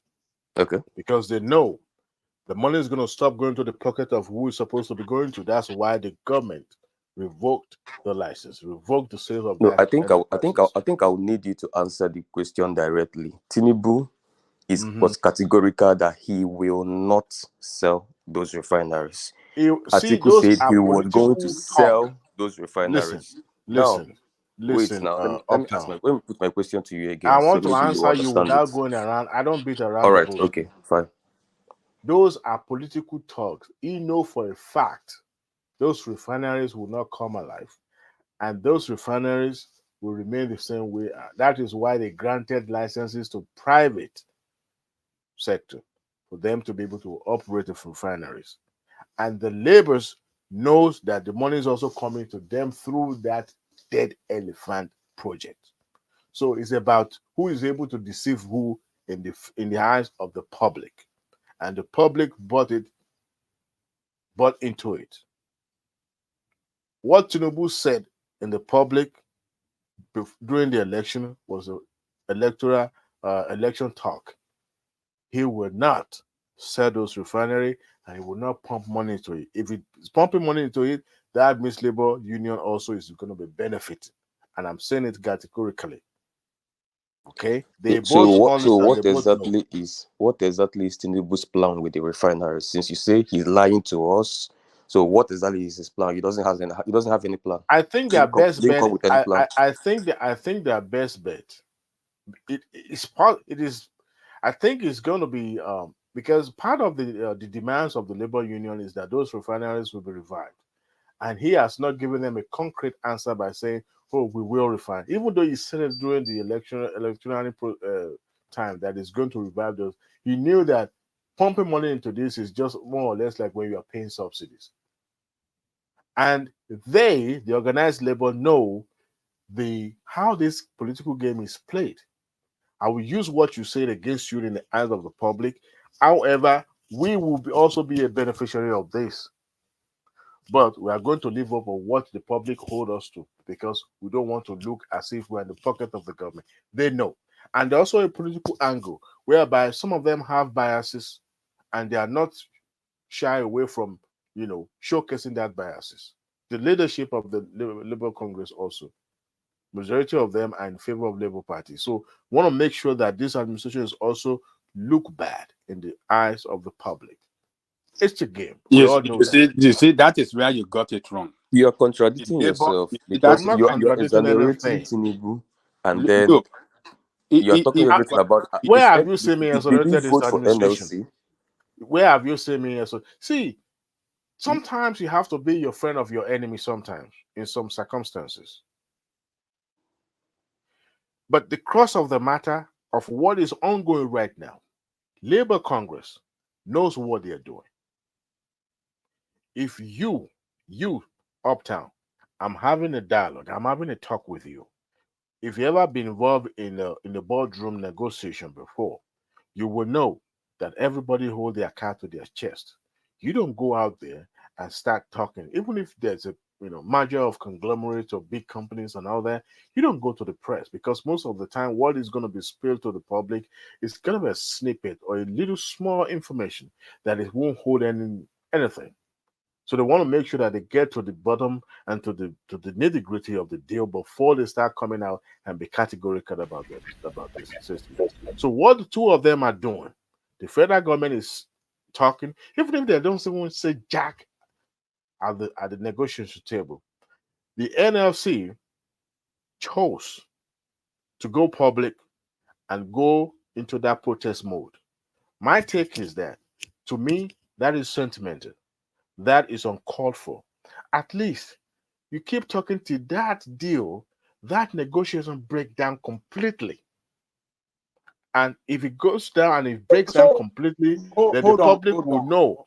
But right now they are still talking, and everything that the federal government has proposed, even in the speech the government Tinubu made day before yesterday, where have they fought?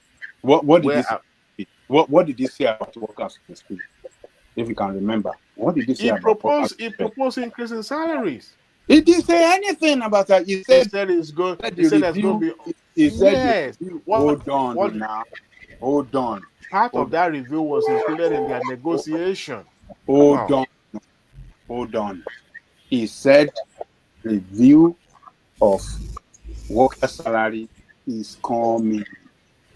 Because that is part of the negotiation that is ongoing. Hold on now. If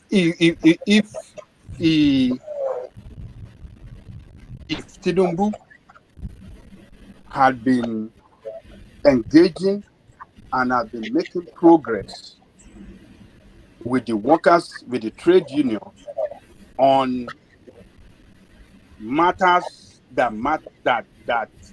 of interest to the worker, do you think they will have embarked on this demonstration? No. They will still do it. No, don't say so. Workers are very will. Robbers are very. They are just grandstanding. They are. They are Workers are showboating. very reasonable people. They are not criminals. They are not criminals like let me tell you this. Workers are very, very reasonable. You have not Yeah, met right. workers. Yeah, right. Leaders. They are Yeah, very, right. very people. Yeah. Do you know I'm a civil servant as well? I mean, we just try to beat down people that are fighting for their right in that country. If you know how hard Nigeria is now, you won't be blaming workers. You don't like good things for workers and people that are fighting for the right of it. You don't like them, and I don't know what is wrong with you guys. Why you talk like this? Look, when Tinubu made that speech, he came out very, very clearly on what what do you call this thing? This palliative for industries, for big corporations, middle grade industry, low grade, small scale. It came out very clearly on the palliative he had for them. And on the issue of workers, he said review is coming. So which one should he have used? So hold on. Review, it shouldn't be just be reviewing. Coming, that means nothing is yet done. And NLC workers and the NLC leaders mentioned, go and listen to their interview. But go and have you listened? Have you watched their interview? How can he be categorical? No, Adewale. All these things you are saying, you are just making it up from your own sentiment. From your own sentiment, you don't know. You are just defending. Hold on, you are just defending the government for what you don't know at all. Go and listen to the leaders of the union. Of what is in the public domain? What is public in the public domain when Ajero was interviewed? He said they were being granted an audience with the federal government, and the talk is still ongoing. And during the protest, one of the leaders of the protest talked about the refineries. Well, why would they grant a private sector a license when the public refinery should have been revamped? And he was so categorical about that. And to me personally, I felt, why would you against private refinery? Yes, the federal government banked on the Dangote refinery, but at the end of the day, why would you be against the private refineries? Because it's not against the private. It's not. They were. You don't. Know. They were. Look. Oh, do you know? Hold on. Do you know how many? Hold on now. Do you know how many workers? Workers or no workers? How many workers are we even talking about? Hold on. Do you know how many members of the NLC are the trade union that work in Warri Refinery, in what do you call this thing? Is their salary not being paid? That's why that they are working in those companies. Is their salary not being paid? Hold on. Do you know how many of their members that work there? So you don't want them to fight for their interests? Has their salary been stopped? Hold on. No, it is not salary we are talking about. They are fighting. Let me make my point now. If government should close down that place, their members lose their job. They don't want that. There you go. And that is number one. Yes. That's number one. Yes, that is number one. And number two, the productivity level of the country will go down as well. So they even love that country more than even the politician. They are pushing the politician to do better for the country. That's a lie. If our refinery works, people will have jobs. Productivity in the country. Dangote has put only Indian workers in his refinery. Let's put that aside. So they are fighting that the government keep that entity, that enterprises open Yes. so their job can be guaranteed. They are scared of it being going into the private sector or to the private hand, whereby we're going to lose their job. You see, you just No, speak no, to you the don't issue now. get it. You don't No. get it. No, I think I get that you are sentiment. spinning. You see, You are spinning this thing. they You are don't spinning want it.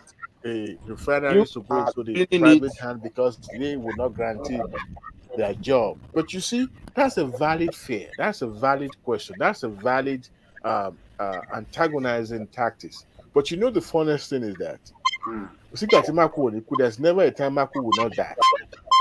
One way or the other, those enterprises will be sold and sealed, because that sentiment will not hold any water anywhere, because they are the one benefiting from that enterprise remaining the same, and the money is going down the drain.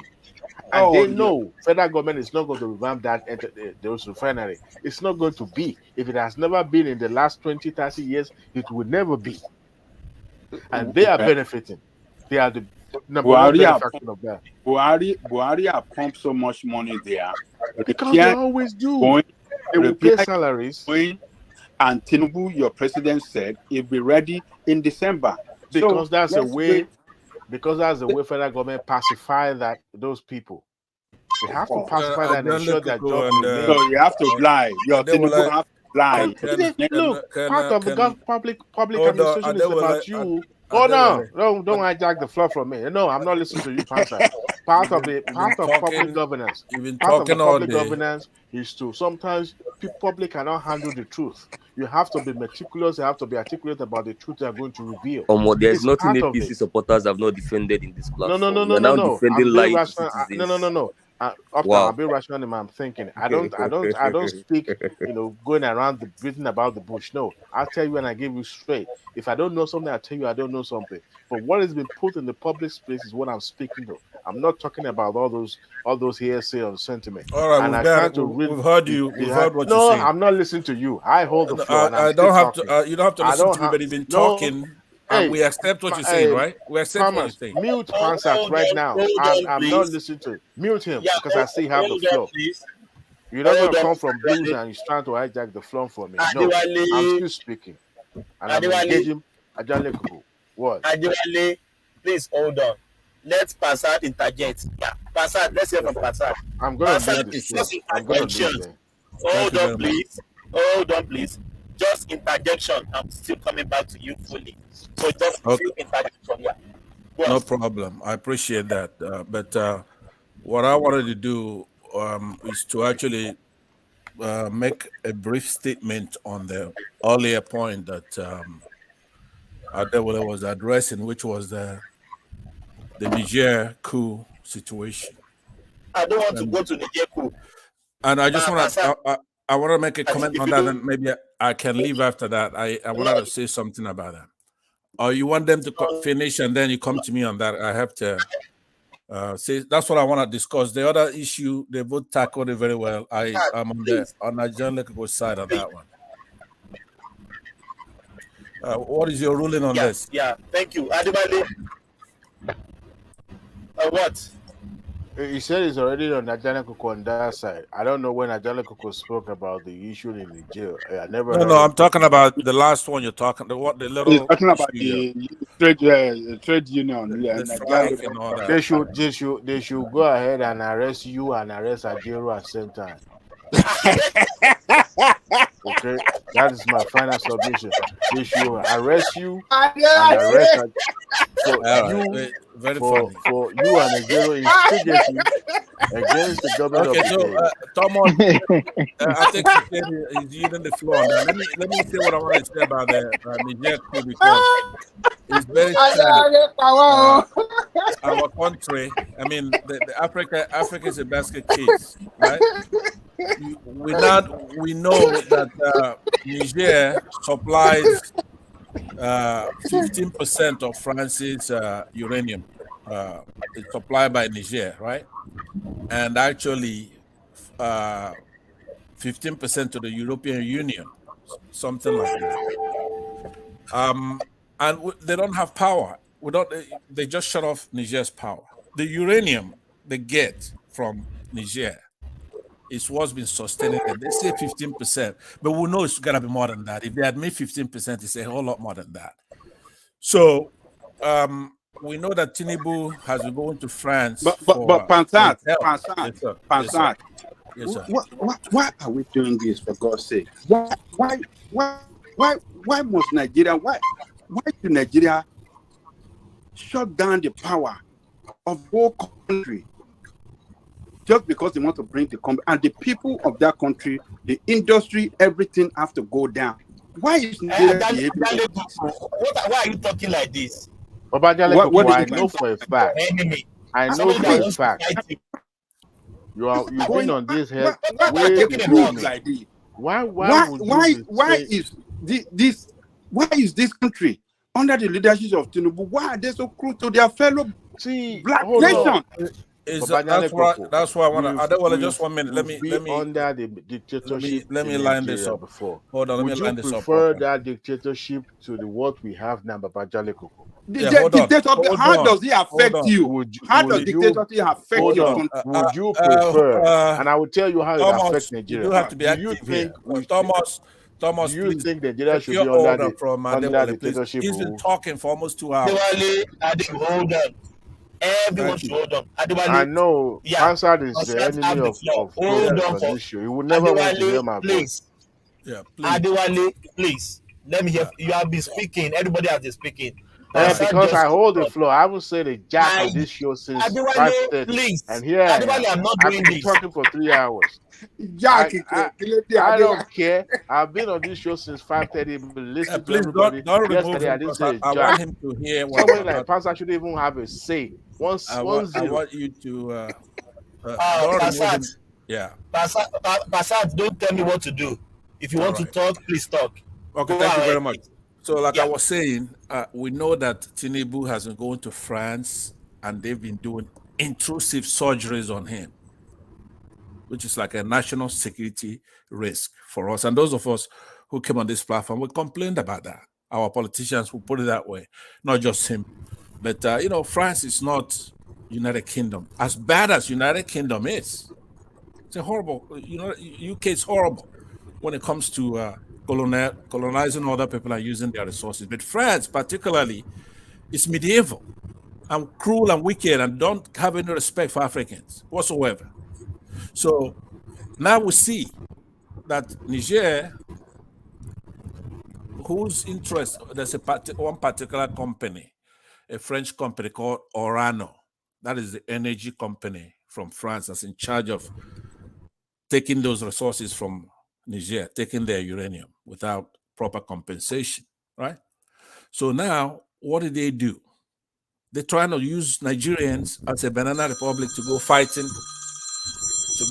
this war. I'm gonna have to take this call, but I just tell my hold on. I'm gonna tell it's my girl. I'm gonna tell my girl I call her. Let me see. Hey, baby doll. Oh yeah, I came with fight. Hello. I can't take this from Pansa. Today I've been listening to people. I'm enraged by what I read online, and that's what even get me a little bit. Oh, I see where you're coming from. There's no sense of patriotism at all. It will be on the both sides, on the divided side, but when you are seeing real people not. Adewale, listen to me, please. We still have to hear from any people. When was the last time you? No. When was the last time you heard me being enraged? I'm very sorry for putting you in the background, but we still have to hear from people. Even if they are speaking rubbish, here we allow everybody to speak. I don't mind being quiet. Right now, your network is even very bad. We can barely hear you what you're saying. Yeah, you can hear me now. No, it's cracking. I think that's my network. Yeah. But we go out and come back in. Yeah, go out and come back in, Thomas. Yeah, go out and come back in, and I will hijack the floor from you.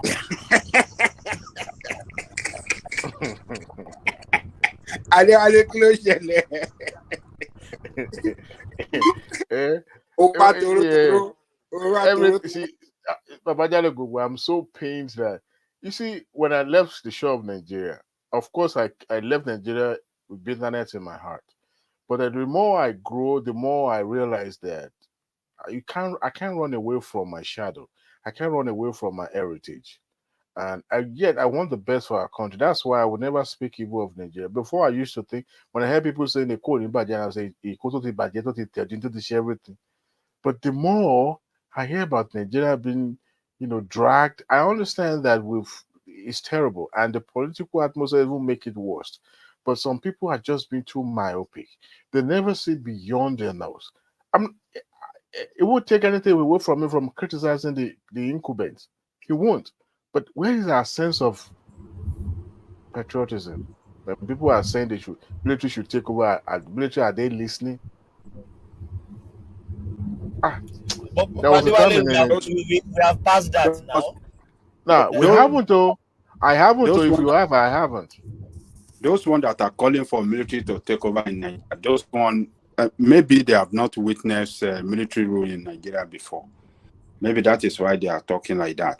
And, okay, I'm back. I will touch up on that, by the way. Are you on the Twitter space? So, like I was saying, yeah, I know. Yeah, I don't go. I don't go. It's a terrible place. Don't go. It's a terrible place. They will try to be in order, please. Please. Who are you to tell me I to be in order, not to be in order? This president that we have now. Just joined a few seconds ago, and you are saying that to be in order. Milton, my friend, you are lucky I'm not the one in charge of the show tonight. I would have allowed you to come. You have right now. Can we have some order in the house, please? But like you show Thomas ago, just the woman. All right. So the point I was making. Back to Passat, back to Passat, Thank you very much. So the point, just in 2 minutes. Answer will take you to 1942. Just wait. The topic will take a down south now. I'm actually almost done. I just want to bring you the information. I just want to bring you that information so that maybe we can look at this. And a military government is not good, but it's not the worst thing in the world.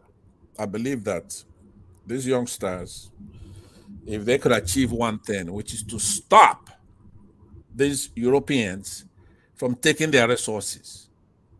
And it's going to have to be a serious thing. Now, I don't know about you. Have you ever had two women fighting over you? It's when you get the best love, right? So if Russia wants to go in there and remove France, I think Niger could gain from that, from those two to compete. Not to set their prices and not to take their resources. But what is absolutely abominable is for Tinubu, before our eyes, because he's getting medical care in France, I don't know what they've planted in his brain, to go to kill our fellow Africans in something that hasn't been given the proper negotiation, both bilateral and continental issue, to be ordered by France to send military to go and do a fight for them. That will be unacceptable. That will be unacceptable for anybody. For anybody, even from this platform and anywhere else. You just need to know what's going on, because a lot of people talk out of ignorance. When we say we don't want somebody that old and that corrupt, that crooked, that useless to be our president, this is why. How are you going to start a war? Because France wants you to go and fight for their interest, for their energy company, against one of our neighboring states. So now this is not a time to choose. How do you know? How do you know what you're talking about? Are you just preempting? I don't get you. No, I'm not. What I'm saying is something that if you get the information I'm giving you, then you should Google and get more information. But everything I say is a fact. I don't talk. How do you know as a fact? How do you know as a fact? Well, I've studied the issue. Sorry. I knew about the issue. Pastor, sorry. Yes, Thomas, yeah. You know, I don't normally support Pansat. Yeah, this thing Pansat is saying is the fact that is happening there. I had wanted to say it. This thing that Pansat just said is the absolute truth.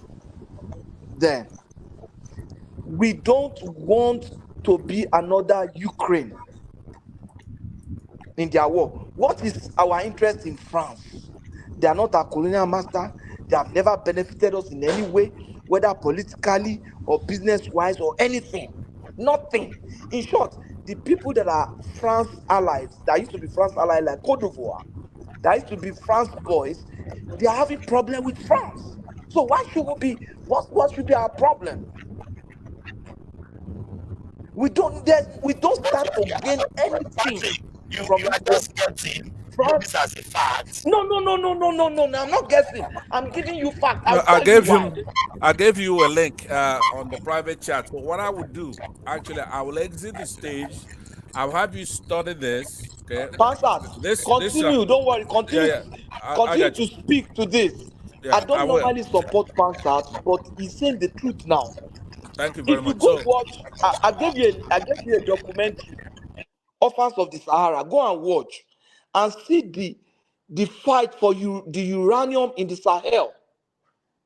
It's shameful, to be honest with you. So, Patoski, you know what? You know, when I heard today that Nigeria cut off electricity supply to that country, look, Nigeria is joking. Those guys can jam that place. They can jam that Niger. Oh yes. They will jam because it, and the that's night all. flow down from their side, and we had agreement with them that they should not dam it, so that we can enjoy that flow The of little water electricity we down have now, Africa, it that is will go. what is giving us electricity in Nigeria, and that is why we agree with them. We will supply you electricity. Don't dam it. We will dam it on our own side. and we Ajane sup- Oko, that is a very terrible decision. So we are. Why would Tinubu do that? What is because pushing of France? him? Because of France electricity, we are now mortgaging our own small electricity we are getting. Because that uranium is what is powering France electricity. And now we are ready to give up our own. What is and the Hausas France? are not going to take it like that. Another thing is that as far as the Hausas are concerned, they're more Nigerians than they're Nigerians. They're not going to have anybody going over there killing their people. Two weeks into that war. Do you even know the risk? The risk is this: if there's a war between us and Niger, if those rebels or guerrilla soldiers enter our territory, we will not be able to differentiate them from our people. Absolutely. And in addition to that, we are even defenseless. We are borderless country. Right. They can Mali is going to fight on their their side. A lot of them, Sudan, all those people are going to fight. So why and we have it's justifiable. Pansat, we have our own security problems. Since what support have we gotten from France to fight Boko Haram all the while? Zero. That was something that threatened our own democracy. You know, to me, Macron probably has There was a time he has the smallest brain in the world. We postponed our elections because of Boko Haram. Right? He wants to poke his fingers in our eye. He thinks we're stupid, right? You're gonna I think no, it's not that. I think it's him. I think they are pushing him and he's inexperienced. I think they are pushing him and he's inexperienced. Let me tell you, these people, this France, even Switzerland, before they changed, these Europeans have no respect for Africans, dark-skinned Africans, right? You should see what they've done in the past. People like Lumumba, those people, do you know who killed them? They're quiet countries today, right? European countries, they've come to Africa and they have bastardized our continent. So they want to return to that now. This is exactly what they're doing because this is so blatant. You're going to take a candidate, right, Tinubu, talk him away in France for so many weeks as you are helping rig the election, as you are doing extensive surgeries in his brain, take over as the host of this perceived president of ours, and then he's going to turn around upon your command, start a war within a day or two without consulting the country, without doing proper negotiations and investigation and diplomacy with his neighboring state, and he's just going to rush me into a war to secure your uranium. That is absolutely unheard of. Pastor, yes. Pastor, you know that if tomorrow Russia decides to give Niger $200 million, they will build a new dam in that place, and that will be all. Yes. They can build it for them. Look, they can build it in a matter of months. They can build it in 3 months. 3 months, 6 months, they will Because build it. They don't even have rain there now. You know their place is dry. They'll build it in 3-4 months. It's funny because the rest power of the that we have, uranium they used to get from Russia, right? So Russia's hand is not clean in this as well, because Russia do want these people out from there so that France will not help put all the sanctions. I posted an article on the private session, so those on the panel, they could take this should just be the beginning of it.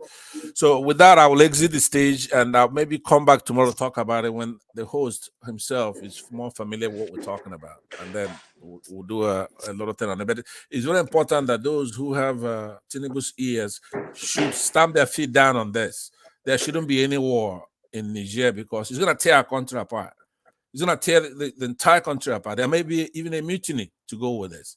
And I say, if they do go to war in Niger, this is the time for Biafra to be able to take advantage of it but Pansat, the last time you can't help yourself with this your Biafra. Pansat, the last time I checked, you like war. You always preach about war. Why are you preaching peace now? I'm not preaching peace. I just said it before John was laughing. I said, let me answer his question, because let me just answer his question. It's an important question he asked me. He said, I like war, right? I don't particularly like war, but I don't think war is as bad as it's made out to be. In essence, during the war, young men could get women, a lot of women. During the war, you could be online. We could be talking. War is not what people make it out to be. It's given a bad rap. So sometimes a war is necessary. But even without going to war, how can war be necessary when you never fought before, Pansat? What are you talking about? I was in the Biafran problem there. But listen to what I'm saying, Thomas. Even if there's no war, the young people in Nigeria, in every other country, should always be prepared to join the military, get training on weapons, and be ready to fight.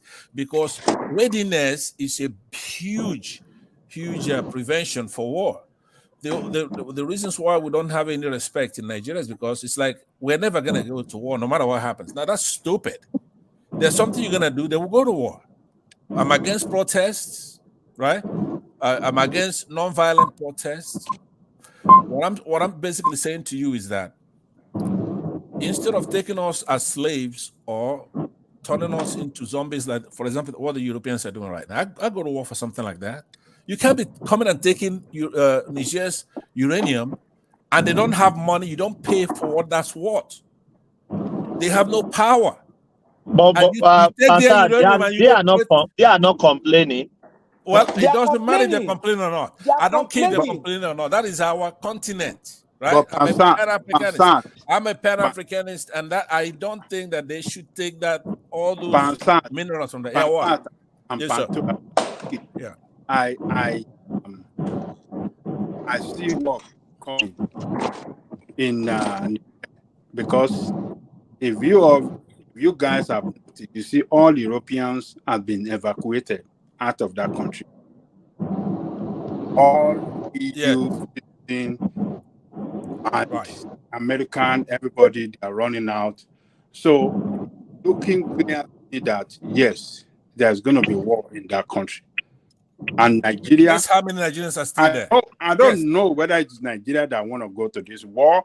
They have millions of Nigerians there. They have a lot of Nigerians in the IDP camps there. Nobody's evacuating those people. Oh yes. A lot of people from Borno State are in that country. as refugees. So I don't know if it's Nigerians that really want to go and fight this war, or whether it's the European, France, or other countries that are coming to fight this war. But I have seen the sign that yes, there's going to be war there. Even some of the European citizens that were advised, they didn't even tell them. They only tell them that they carry, checking luggage. No, not checking. Hand luggage. You understand what I'm saying? Mute yourself. It's causing a lot of noise. Who is that? Hello, can you guys hear me? Somebody is moving somewhere there. So you can hear you. Yes, those Europeans were only allowed to carry hand luggage, carry more than hand luggage, each person. So you see, I don't get it. I don't know why they are desperate, because it's when they want to fight war, that is when they will say they are citizens to leave a particular place, leave, evacuation. They will send the plane to evacuate them as quick, and before you know it, they will unleash war on that country. So war is coming. Look, war's coming there. The French doesn't have the legal authority to directly go there, so they need some kind of nexus that will give them. But what I say is that what Tinubu is doing legally, they say somebody's acting ultra-virus, which is you acting beyond your capacity. First of all, you haven't even won an election. You don't have a mandate, right? You're gonna let somebody order you. Hold on, because everything we're talking about here comes here together. When for example, he has mandate. It's just that he's taking a wrong decision. That's okay. But check this out. The wrong decision. The point is that when people such as myself, right, I don't oppose people just based on frivolous stuff, right? We're in danger to have somebody like this because he's corrupt. He is very corrupt. No, that's not relevant to what we are saying now. It is very. Let me tell you the relevance. Listen, Patowski, listen. No, you cannot make Peter Obi is not corrupt. Peter Obi is a saint. Let me answer that. Speak to the issue. Don't speak about corruption. Speak to the because issue. Unless somebody is corrupt, France cannot make you go to war without negotiations, without diplomacy, right? You have to be so corrupt that they can order you. They already have stuff on you, right? They could order you to do something like this, and you don't consult your own country. You don't consult Nigerians, prepare them for what's coming, right? You have to be so corrupt. It's corruption. When you hear corruption, I mean, it's boy, I don't even know how anybody could say, oh, what if Obi did? Even if Obi would do something like that, but we don't have Obi there now. Who do we have? We have him there. So if you think that Obi is the kind of person that Macron can go and tell to go to war against Niger and he will do it, then you're helpless. You don't need help. Yeah. I mean, on what ground? Yeah. We want to even go now.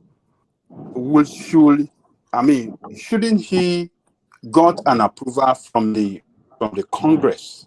Was the National Assembly? I think if in our democracy, if we want to go to war as a country against any other country, I think he, as the president, should seek for approval from the National Assembly, isn't it? That's right. But he's going through the African. What did you say, Patowski? He will do it. He will seek approval. He can't unilaterally say he's going to war. He will definitely seek approval, and they will give him. But the point is that they don't burn us well. They will not give him. Do you want to? Do you, Patowski? They will not give him. It's not gonna. They will not give him approval. They will give him, and he will not stick. They're not burn us well to fight that war. Not because we can't win. Not because we can't fight and win them. You cannot fight and win them. You can. Listen, Patowski. Hold on. We can fight and win them. You said two things that are. Hold on. You said two things that are wrong right now, right? You do have one point there.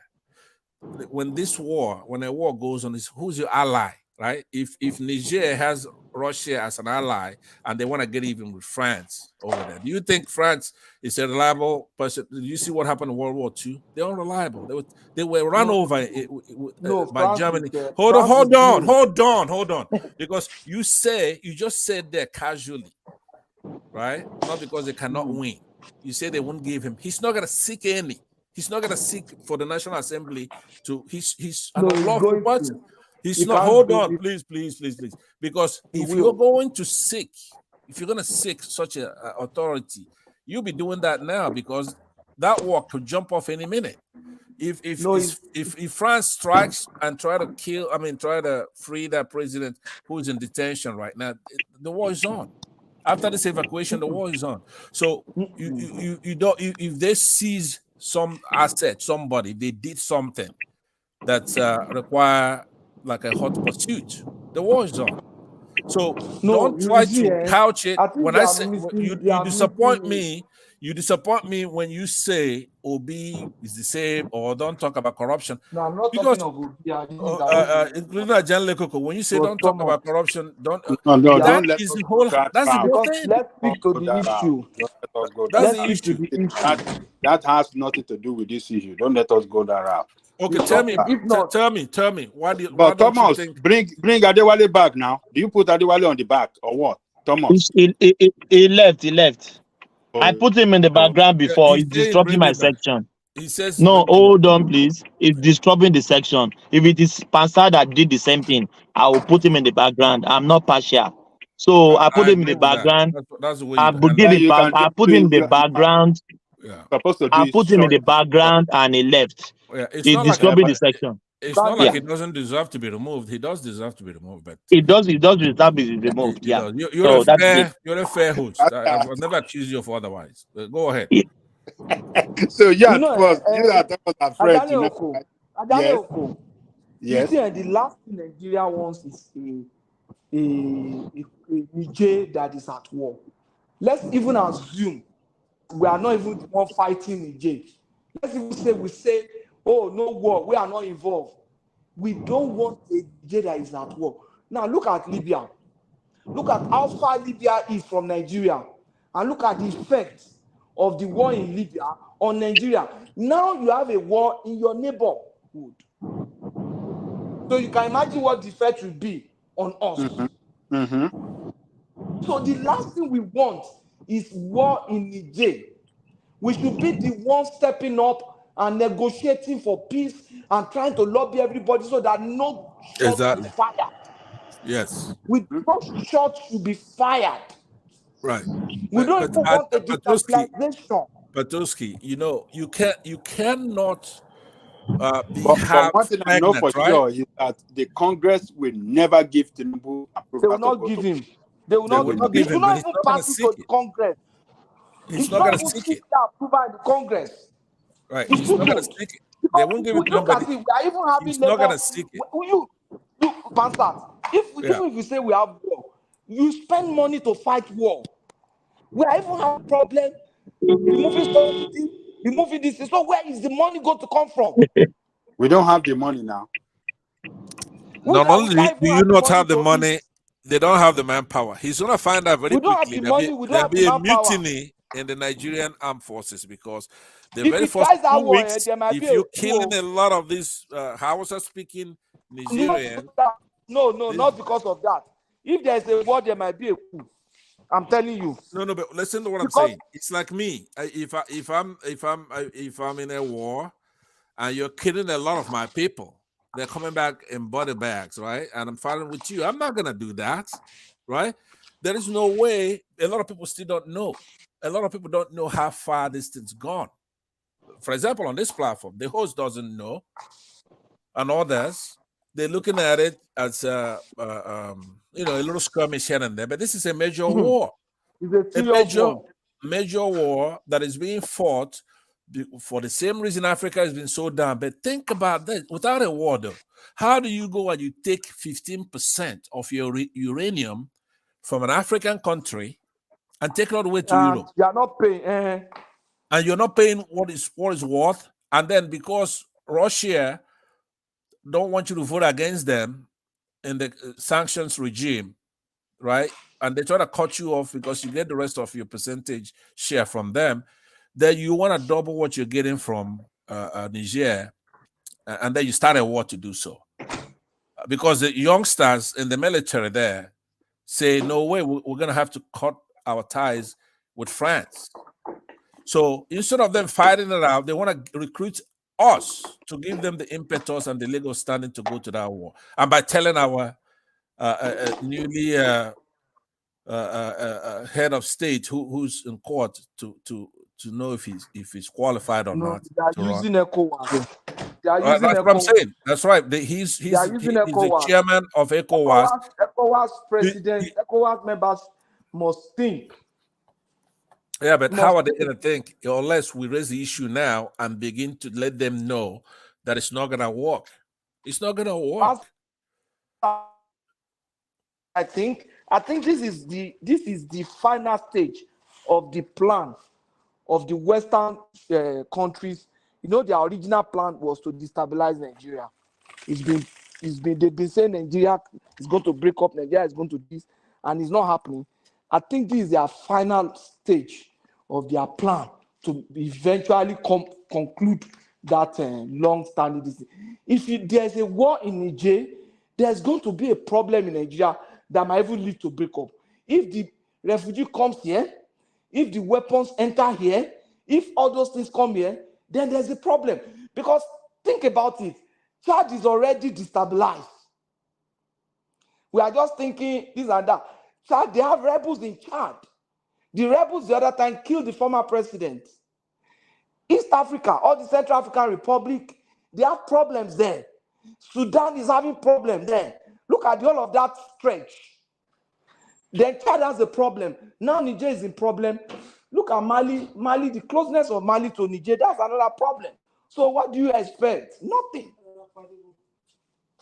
You understand what I'm saying? I understand what you're saying, but you see, but the point I'm making is that you cannot be half pregnant here. You gotta be comprehensive in embracing the truth and the light, right? So when you saw Tinubu go to France shortly after, even during the campaign and during the election itself, he was gone over there, and he was there for like incommunicado sometime for like 30 to 60 days. And then this, right? So what, as a thinking human being, how could we sit here and let them do that? Because it's a grand plan. I'm looking at Biden, the American administration. They see what the election observers say. They didn't condemn any of it. They are willing to have somebody who is almost a persona non grata here in the United States because of his crimes with heroin. They let that happen on purpose. It's uncharacteristic. It's unbelievable. No matter what anybody's saying in our country, it doesn't matter. So now you see it. It's manifesting that. Remember, it's gonna be all of us that this is gonna affect. It's not a small thing. This is not a small thing. This is gonna be devastating. There'll be a lot of body bags. You know, Nigeria is always talking nonsense how they're giant of Africa. Now, if those countries, some of them are very large countries, if they combine together and they have allies, they're gonna kill a lot of our people. You already have, I don't know how many millions they say Nigerians are over there right now. So, but the disgrace is that they can actually command our head of state to go to one he would do it. When are we going to stop this coward stuff, this coward mentality? When is the black man going to stop this coward mentality? If there's war in Niger right now between those two forces, whether we like it or not, we have to go to war. We can't just be sitting back and say, oh, it doesn't affect us. Because just the millions of people of refugee that's going to overflow in Nigeria, you have to go to war. Look at what happened in Sudan a few days ago. So we have to be ready for war, whether we like it or not. And we should even be prepared to go there. So I don't see anything wrong with Tinubu why saying so. must we go to war? Why can't we prevent war? Is It's not go. It's not go. Is it not easier to prevent than to go into war, which will be more costlier, which is more, which a lot of people will lose their life? And why must we go into war in the first place? We can mediate first, but if that country, if those two forces start fighting, and we see what happened in I think it was Sudan or something a few months ago happening, we can't afford millions of refugees from Niger to come into our country now. That would destroy our economy. So whether we like it or not, what's your own position on this issue? What are you trying to say? I think Tinubu and ECOWAS should mediate with the two sides, figure out which one can give us the better deal, and then we support that side. Which deal? Which deal are you looking up to? Which deal do you want to? What's the deal you're talking about? Between the former president, and these new forces. We talk with two of them. Deals you want your economic deals in the interest of Nigeria. Economic deals. What kind of deals you want to get from a country that is poorer, one of the poorest country in the world, a country that depends for us? What deal are you expecting from them? Nigeria having one of the largest economies in Africa. If we can take advantage of the market in Niger, we can stimulate their markets and really grow that market exponentially. So that's just one of the economic deals we can get from that. Look at the North. Kano is one of the top economic producers in Africa. So we could teach them the same thing in Niger if we have more access to that market. So we have to look at what's in our best interest, and we can't just be sitting back and say, "Oh, whatever happens, happens." No, we have to be proactive. No.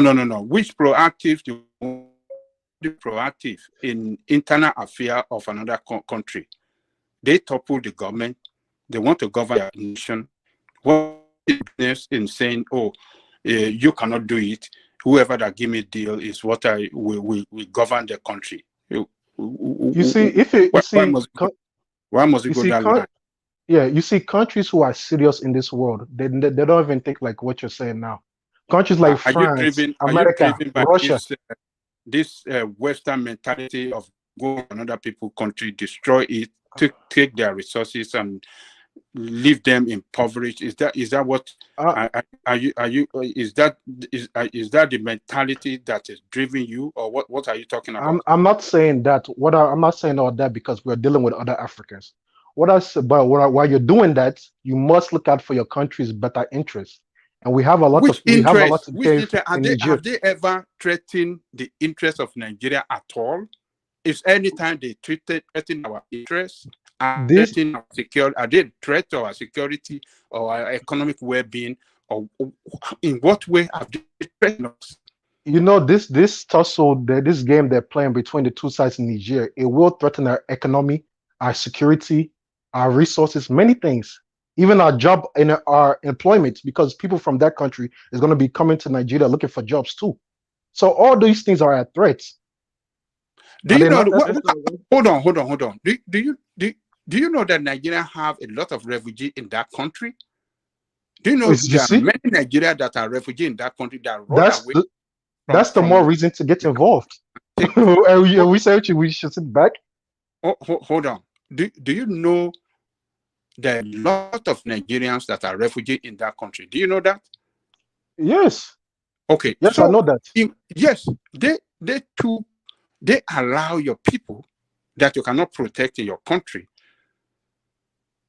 to come into their country, to stay in their country, protect them, and you are saying they are a threat to you. What are you talking about? What I'm saying, the first, I didn't say just go to war.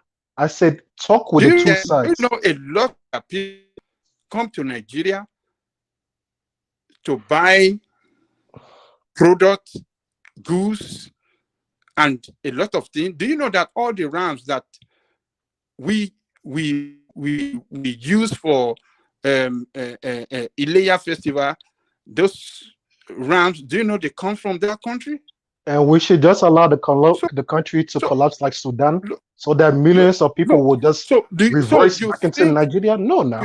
You think by acting in that manner that European master act by destroying other country, you think that is what we should toe the same line, go and destroy them, impose one leader there that will not be responsible to their people but us, and destroy their country? You think that is what can make us safe?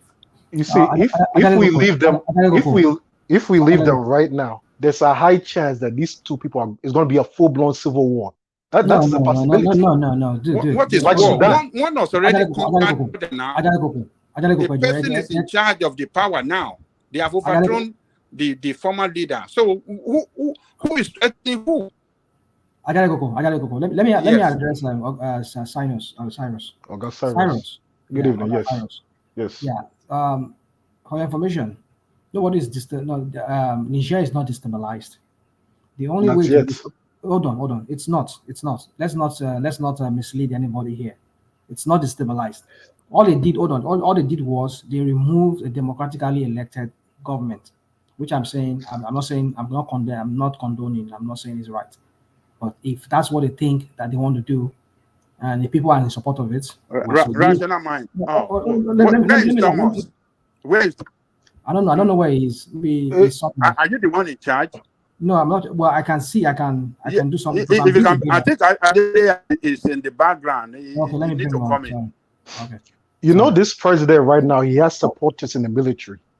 I think they're just waiting to see what Tinubu, as the leader of West Africa, ECOWAS, does. No, I think that's what they're waiting for. Just the propaganda that some of the people are just promoting. If Bazoum had some people, I'm not saying he doesn't have, but if he has those people in the military, why don't they stage a counter coup? They're waiting to see what ECOWAS is going to do. If it's true like that, but the thing is this: the only way Niger will be destabilized if Nigeria allow itself to be used by these foreign powers, especially France and the United States. If they leave them alone, let them sort themselves out by themselves, there will be no destabilization there. Don't you think it's too late now? See what is going on in Burkina Faso. See what is going on in Mali. They are very stable now. Besides their constant constant fighting with Islamists. That's the only thing you can say. There's no problem there. But look at Guinea. Guinea there is there too. Guinea too has no problem. The guy has been there. He has been able to stamp himself. Don't get me wrong. I'm not saying dictatorship is right or military is right. But if that's what would be able to bring stability in that country, so be it. So if the military will bring stability in Niger because of the constant, the gross incompetence, the gross corruption of Bazoum and his people, and also the Islamists that have also been having problems with the Islamists. If that's going to be the only reason the military takeover will make it to bring a kind of sanity in that system, why not? You see, the thing is, we're talking about how things are right now, and how things are right now. Tinubu has already moved 20 miles ahead by gathering the whole of gathering ECOWAS supporters and also making that that ultimatum. So already, Nigeria as a country as a whole, we're already back into a situation where we have to do something drastic, something mighty in this situation in Nigeria. It's too late. It's too late to do otherwise. So that is we can't just move back now. It's not too late. It's not too late. It's not too late. He can still reverse himself. What the thing is this? After the 7 days of ultimatum, just say we want to dialogue with you guys. Let us use diplomatic means. War is not going to be in anybody's favor. But don't make it like you're ruling out military intervention. But make sure that we're going to exhaust every diplomatic means with you to resolve this matter. But they will never they were not going to relinquish power now. Well, they're not going to give it back to them. So they will not. The thing is this: you see, cut deals. You can cut deals with them. These people, with the military junta. Okay, France and America. You people already have base there. I will talk to this man, this new de facto leader or military leader of the state of that state. Your interests will be protected. Your uranium, you will get it. You Americans, you continue having your base and do your spy work in the Sahel, whatever. We'll let you do that. Don't intervene in our politics. Okay, that's what they say. Now, you Russians, what do you want? You want to supply them ammunition or whatever. So just cut deals, whatever you can cut deals. Be the middleman among the two of them. I've said that. Nigeria cannot afford to have enemies on both sides. We cannot be enemies to the Russians and enemies to the West, because we need those both of them to stabilize the whole something. So let us be neutral among them, in neutral in the sense, but we have to take sides, take one side here, take the other side. That's just what I'm saying. But how Tinubu is going to do that, I don't know, but I think that's the only way out of this matter, because if they say they want to use military something, I tell you, Nigeria will see it will backfire. I don't think they should just go on with the military. Like I said, I think they should talk with the two sides and see which one is can offer Nigeria and the ECOWAS the better deal. And we don't talk of two sides. Don't talk of two sides. One is already one has conquered the other. There's one in charge of the country now. Forget about that guy that been overthrown. That one is gone. But you know, ECOWAS can reverse that. ECOWAS can reverse that. What can they, except is in captivity? What are they? What are they going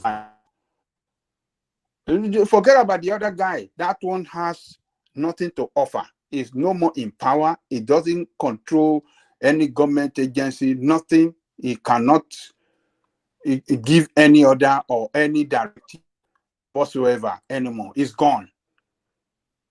We have the military in charge of that, and the entire military. They are all in support of this coup. So who do you want to negotiate with? No other person than these military guys. Well, whoever we're talking to or negotiating with, I believe they want Nigeria to be on their side, whoever it is we're talking to. So we have to play this situation to our advantage, to our economic advantage as well. So it just remains to see if the president is going to do that or not. Because as he's talking now, it seems that everything forward. Preparing soldiers, we're hearing they're preparing soldiers in Sokoto to go. So that's how far everything we're hearing is forward. Nothing cooling down. So no, you know what? The protest should switch to anti-war protest. I was not supporting the labor protest, but I will support if they switch to an anti-war protest. When we fought for democracy, we died for democracy. No soldier, no foreign person died on our soil. If the Nigerians want democracy, they should be the one fighting for it. If you see what kind of coward mentality? That's a coward mentality now. Come on, excuse me. That is cowardly, truly.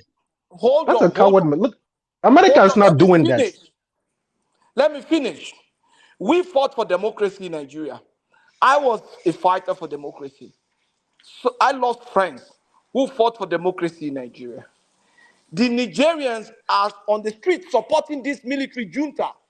So they don't want democracy. Why should I allow my soldier to go and die and fight and enforce the democracy on the people that doesn't want it?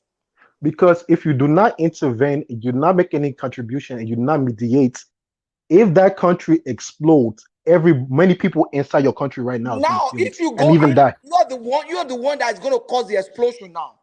That's the point. That's going to cause the explosion now. You are the one that is going to cause the explosion now. I think you are. The people don't want the democracy. The people don't want it. We wanted democracy and we fought for it. We lost our. What's going on? It dropped. I think it dropped. Yeah. I think all of you are underestimating. Are you there? I think it's there. Maybe he has gone to raid the fridge. I'm very much around. I think all of you are underestimating. I'm so relieved. Adewale Pansat friend. No, Thomas did me dirty.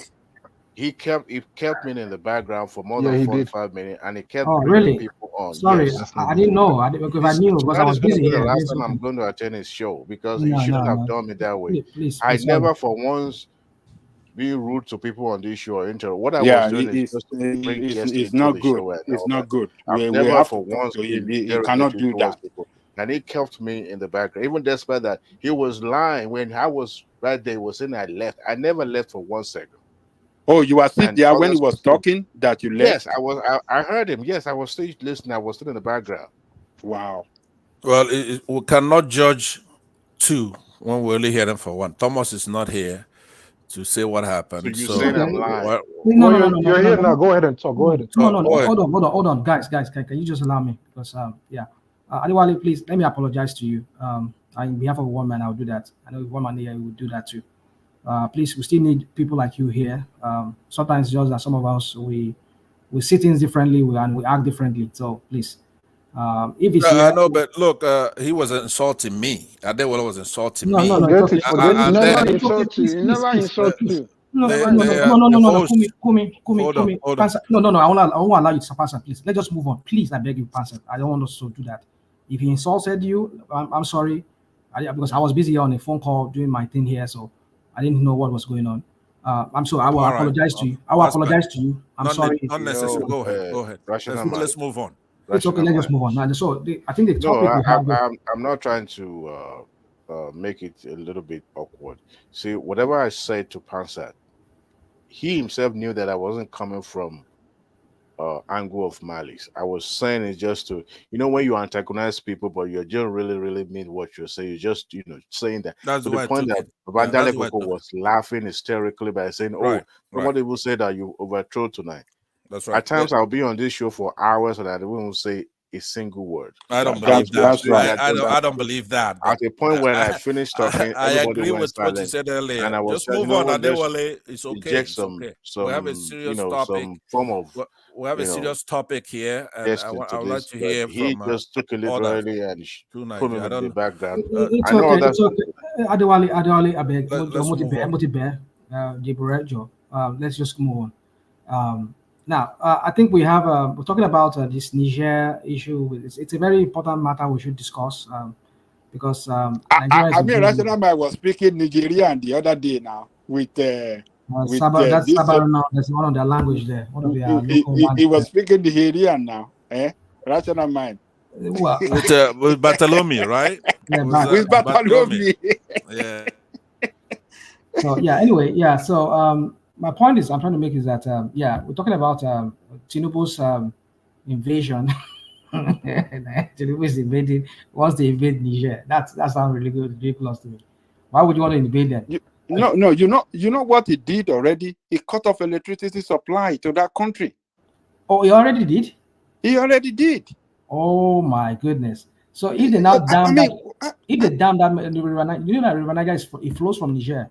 It flows from there. River Niger is from Niger. Upper Volta, Upper Volta.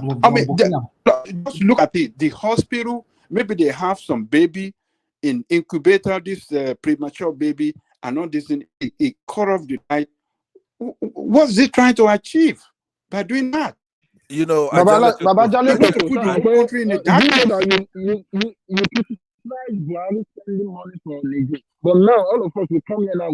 We are doing like we love them genuinely. Because of things don't go come another way now, we are criticizing our government.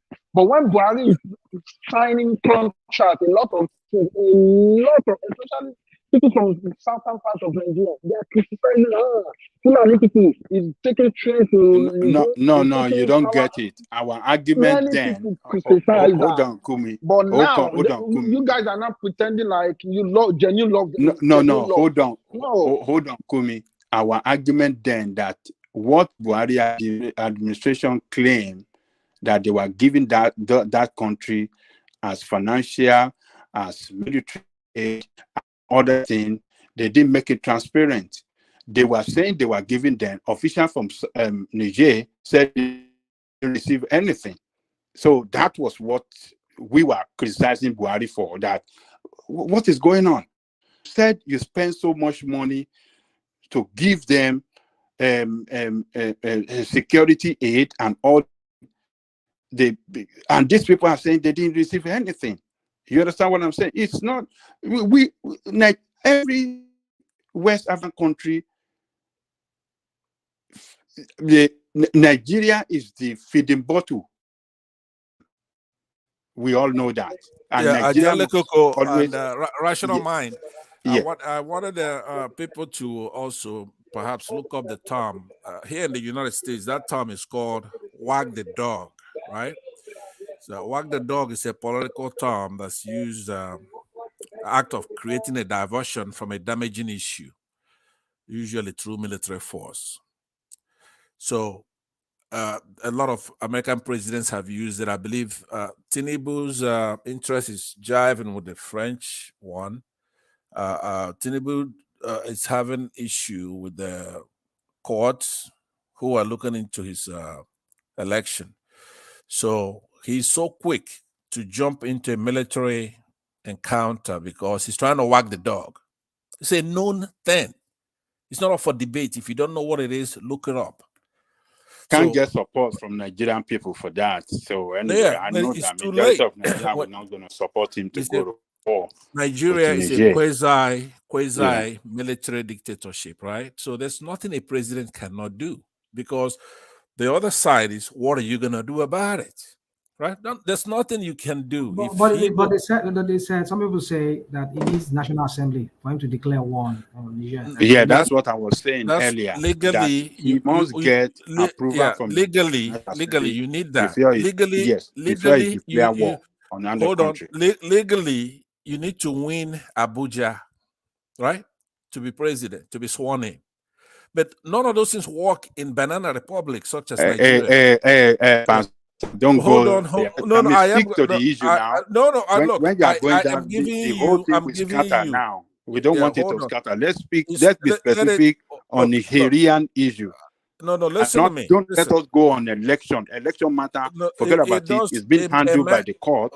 Please, So let me land. Even though you're an yes, ally on this particular topic we're discussing, I'm not going to be respecting that just because of that. And I'm going to sacrifice the truth so that we can stay in a cordial discussion. I'm going to be comprehensive. but that's not the issue now. It is Don't the issue digress. because no, Don't it's not. digress. The election. Let me land. Election It's not a matter digression. is not the Let issue. me. What point was I trying to make there? The point I'm making is that when you have these people coming to power by anyhow, by grabbing it, running with it, they're not going to be Democrats like a Jeffersonian Democrat. Say, I'm supposed to go and get the National Assembly to pass this or pass that. No, we don't have such a country. It'd be good if we did, because there should be consequences, right? The president can be removed from office, right, if he violates the Constitution. But that's never going to happen in Nigeria. We know that.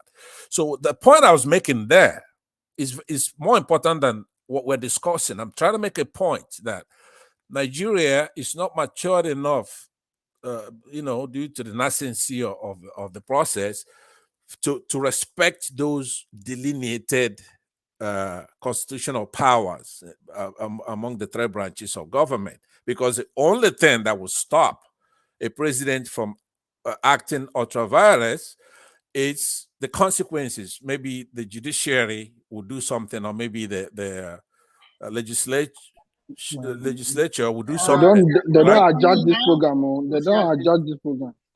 So that I will curtail that point because it succeeds. I think I've made the point on that. What I'm saying. The point. Yeah. Hold on, Pastor. Yeah. Just excuse me, please. Somebody said something now. They don't what? They did this what? Can I come in then, please? Hold on, please. Somebody just was it you? Remy Coca. Was that you? I think it's Kumi. So Kumi, what did you say, please? You want to repeat? No. I'm just joking. That perhaps he's taking out to another one. Okay, please. Can I interject now? Can you say? Just I believe Pastor with his friends. Yeah. I can land. Let me get a couple of minutes. No. You've said something. Hold on, please. Yeah. Answer, please. I'm sorry. We want to take it around. One man wants me to take it around everybody, so everybody can have a say. Let me do some, because some people are at the background here, and I need to bring them in. But let me check on Solly. Solly, are you there? I think he's been quiet for a long time, because I have to put you behind. So Solly is no more here. He's gone. He's not here. I'll put him behind, and then I have to check on somebody else. I think what was that person? Tunanja, are you here with us? Yeah, I'm here. All right, just checking. I'll come to you, Tunanja. But let me take Solly. Let me put him behind. Where's Solly here? Sorry, excuse me. Yeah, I want to bring somebody. I think it goes by the name Joe. Solly remove. Yeah. So Rebecca, come in, please. Okay. Good morning, everyone, and I'm quite delighted to be here again this morning. And I think a country has a sovereignty to protect, and also to protect his own people and its border. The situation that is happening in Niger is a big concern to Nigeria. Even before anything, there are a lot of Nigerians in Nigeria states. Even if you don't see them, you will see them begging for alms in most of Nigerian big cities. We know they are poor, and the instability of what coup has done to Africa, especially West Africa, is quite enormous. We are still suffering from their misrule. We all know what happened during the Babangida regime. We all know what happened even before Babangida regime, all the coup that are happening in Nigeria. I don't want to take us to a lot of what everybody knows this thing. So what is happening in Niger now is an aberration. Look at the old West Africa. We are having 4 or 5 planning a coup and having a military head of state. We have been enjoying unstoppable democracy since 1999. If this trend continue in West Africa, who knows what will happen in Nigeria? Who knows, maybe one day the khaki boys will kick in again and then suspend the constitutionally elected president and governors and the rest. If you want to be a big nation and a strong nation, you have to prove it, and you can flex your muscle. And that is what the so-called America and the Western power have been doing all over the world, and nobody stopped them. If you guys here are talking that we should just fold our hands, whether we like it or not, throw the coin, tail or back, we are going to get the brunt of it. If there is a big crisis in Niger, even without Nigeria intervention, a lot of their refugees will come to Nigeria. Are we going to be feeding them with nothing? Are we not going to be feeding them with the money that I and you or our people pay tax for? So why not gain something? Remy, let me ask you a question. So yeah, if we stop military rule in Niger, should we proceed to Mali and the other places and kick those ones? I'm coming to that now. So you can see, I'm coming to that soon. You can see that what bind both of them together. That is why Mali and Niger and some other country being ruled by military are coming together to say, okay, they should put a stop to this. But what I know in any military government is that at the end of the day, it's still giving you the same story. They will come with their boot and telling us that the country is corrupt, the leaders are corrupt, and before you know, say Jack, they start siphoning your money again to UK, America, France, and the rest. That's what they all usually do. And they are even worse than the constitutional authority in both short and in long run. In this dispensation, to be frank with you, if the ECOWAS come together as a body and they say they are going to have military intervention, I don't see why Nigeria should not join. So when you guys started to talk about Tinubu declare what he's not going to take a singular, take that decision alone. If the decision of the ECOWAS, so why should Nigeria not join? Nigeria should participate actively and kick him out. So when you guys talk, blah, blah, blah, Nigeria should not. When we did that in Liberia, in Sierra Leone, in Gambia, don't we restore the constitutional authority in the long run, in both short and long run? And when you talk about going to war, there must be a casualty. That is the event of a war or anything that, even if there is no war, if there is a crisis, some people will lose their life. Unfortunately, we don't pray for that, but it always happens. But you can't come here, I've been denouncing Nigeria, and you guys talk about Nigeria is not good, it's that, they should not do that, the president should not do that. No.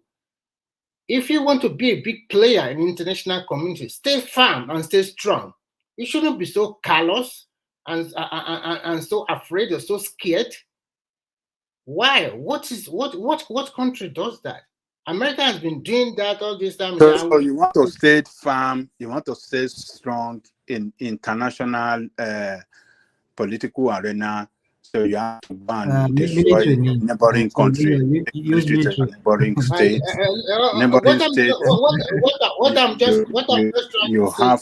What I'm just trying to say, Babajani and the rest, is that if you think as a country, as a nation, you just hold your hand and then you see what happened in your neighbor, very close to your neighbor, and they have the borderline so enormous. Now, is that our priority now, or we should focus on developing our economy? I can we guarantee should develop you, our economy I can guarantee ourselves you to the one. international world I and think be a you are player looking at. in the Let international me finish. community, not Can you not let destroying me very finish? weak state. Can, Ajale Koko, let him talk. Let him talk. let Please. me finish, please. Please. You are just looking at it in just a direct position that way, but international diplomacy is not all that one.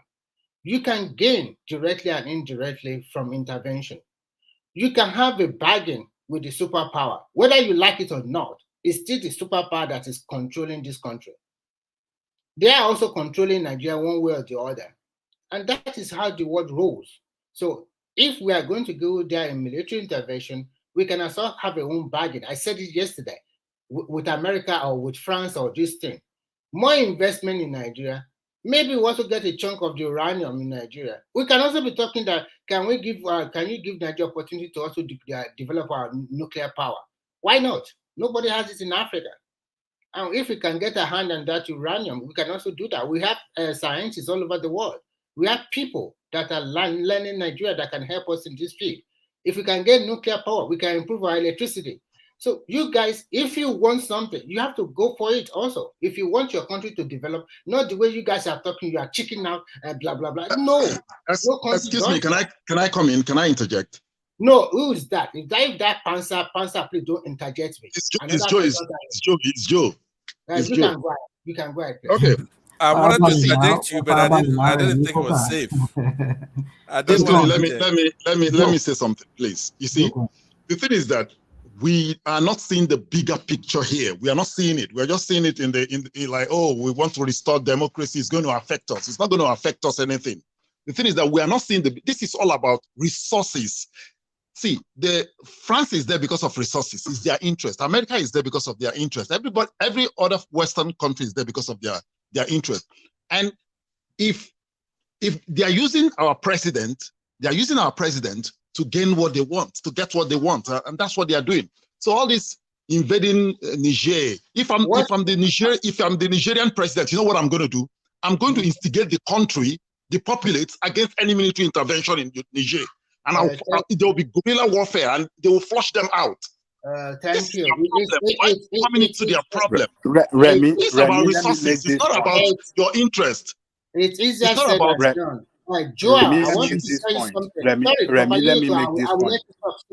Joel, let me quickly respond to Joel. Hold on, Remy Kuka. It's about their interest. Hold on. Okay, hold on, guys.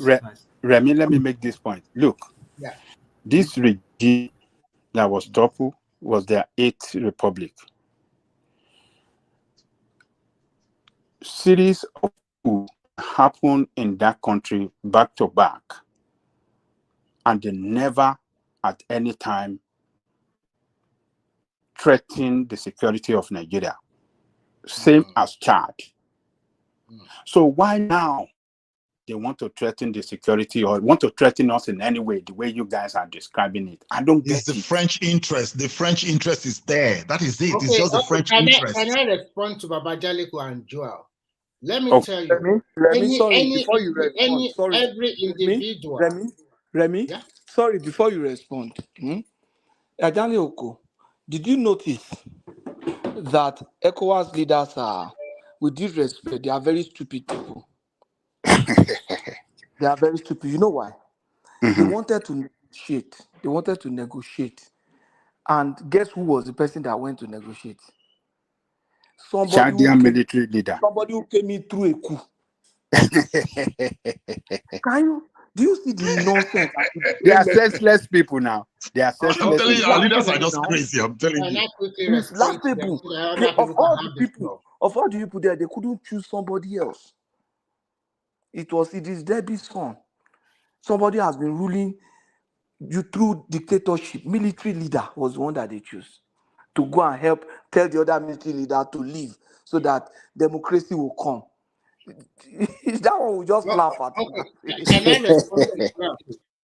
Let me tell you, everybody that's here, everybody will all have interest. Our interest might be maligned or not. In everything you do, you have interest. It's just as we are speaking now, you can't be biased toward one particular country, and I can also be biased towards another particular country. You might be right that this is a child is being the person that came is true coup, but we are in new dispensation. You guys are talking now, and you think Nigeria is totally safe. You are not condemning the coup now, but if it happened in your country, what are you going to do? So we go back again. We start afresh again. It can happen in Nigeria also, because it happened in our neighbors. So it's a kind of motivation. No, Remy, what we are saying. Please, Remy, I want to ask you, Remy. So I will go back to Joel and I will go back to Adalin Kuku. You guys, the way you are seeing it, you are seeing it in a simplistic manner. Just be an holy man. Stay afloat. Don't touch. Don't do nothing. But whereas when there is a crisis, there's going to be a great crisis because of this coup in Niger, which is going to happen soon. Whether you like it or not, they are going to instigate internal crisis in that country. And a lot of Nigeria will flock to Nigeria. And we are going to use Nigerian money to take care of them. And we are not going to get nothing. So why not go there and get something? And not, instead of not getting nothing. What are you going to get? What are you going to get? What are we going to get there? What are we going to get there? Just tell me. What are we going to get there? You want to go and take uranium now.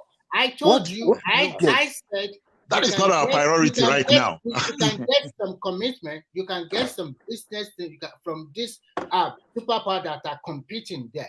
We can play with them too. Look, okay, if we intervene for you, France or America or even Russia, what is in it for us? Are we going to get part of also be mining uranium? You think they are going to keep to their promise? Anything they promise you, they're not going to keep to it. Get a part of what? No, that is the thing. Get a part of what? They're not going to get a part of what. I think you guys get a part of the Romy. Get a part of the mining of uranium. What are you going to do with it?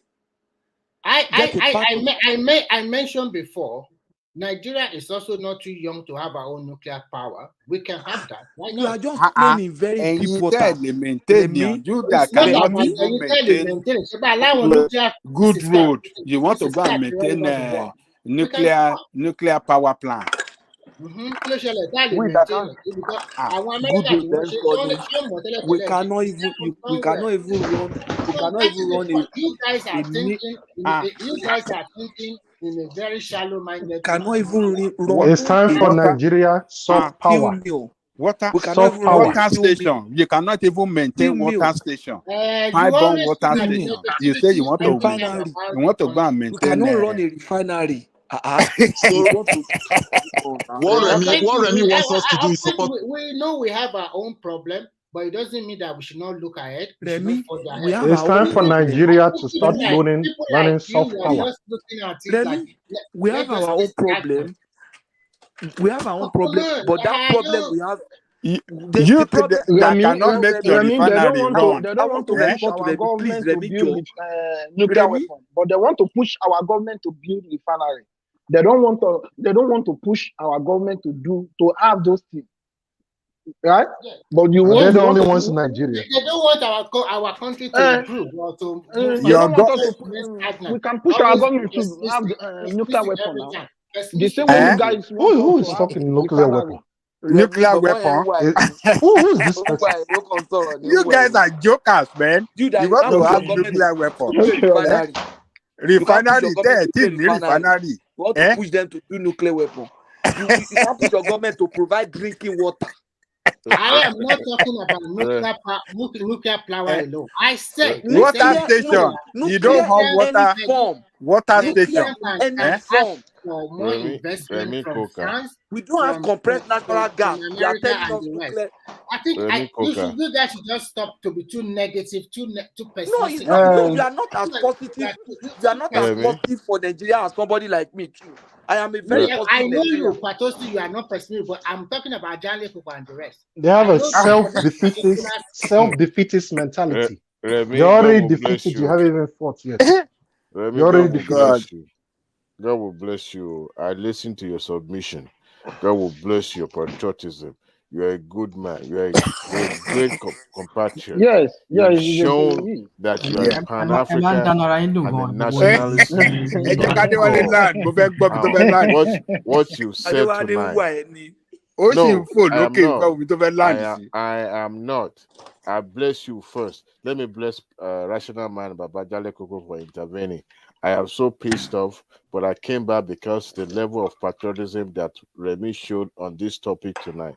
I'm so much happy that is someone, and I think somebody else, corroborates your points too, which I was so delighted in listening to both of you guys. Don't listen to Babajale Koko.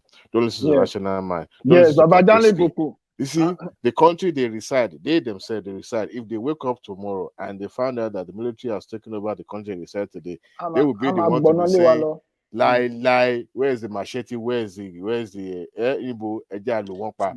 See, it doesn't happen in your house. It's happening in somebody's house. You say, go come in, it's none of my business. But apart from the proximity of Niger to Nigeria, what I found really a little bit intriguing is that Nigeria seems to have forgotten what they went through in the past, and they don't care if other countries are going to go through it in the first place. If you look at this coup plotter, they have no mandate. At least we know what the Burkina Faso says when they took over the government. But this current juntas in Niger, as a matter of fact, the international community are trying to wrap their head around what is the main reason why they're taking over the government. Ideally, the military will have something. They mention it, Adewale. They mention the reason why they took over government. They mention it. What is it? Okay, number one, the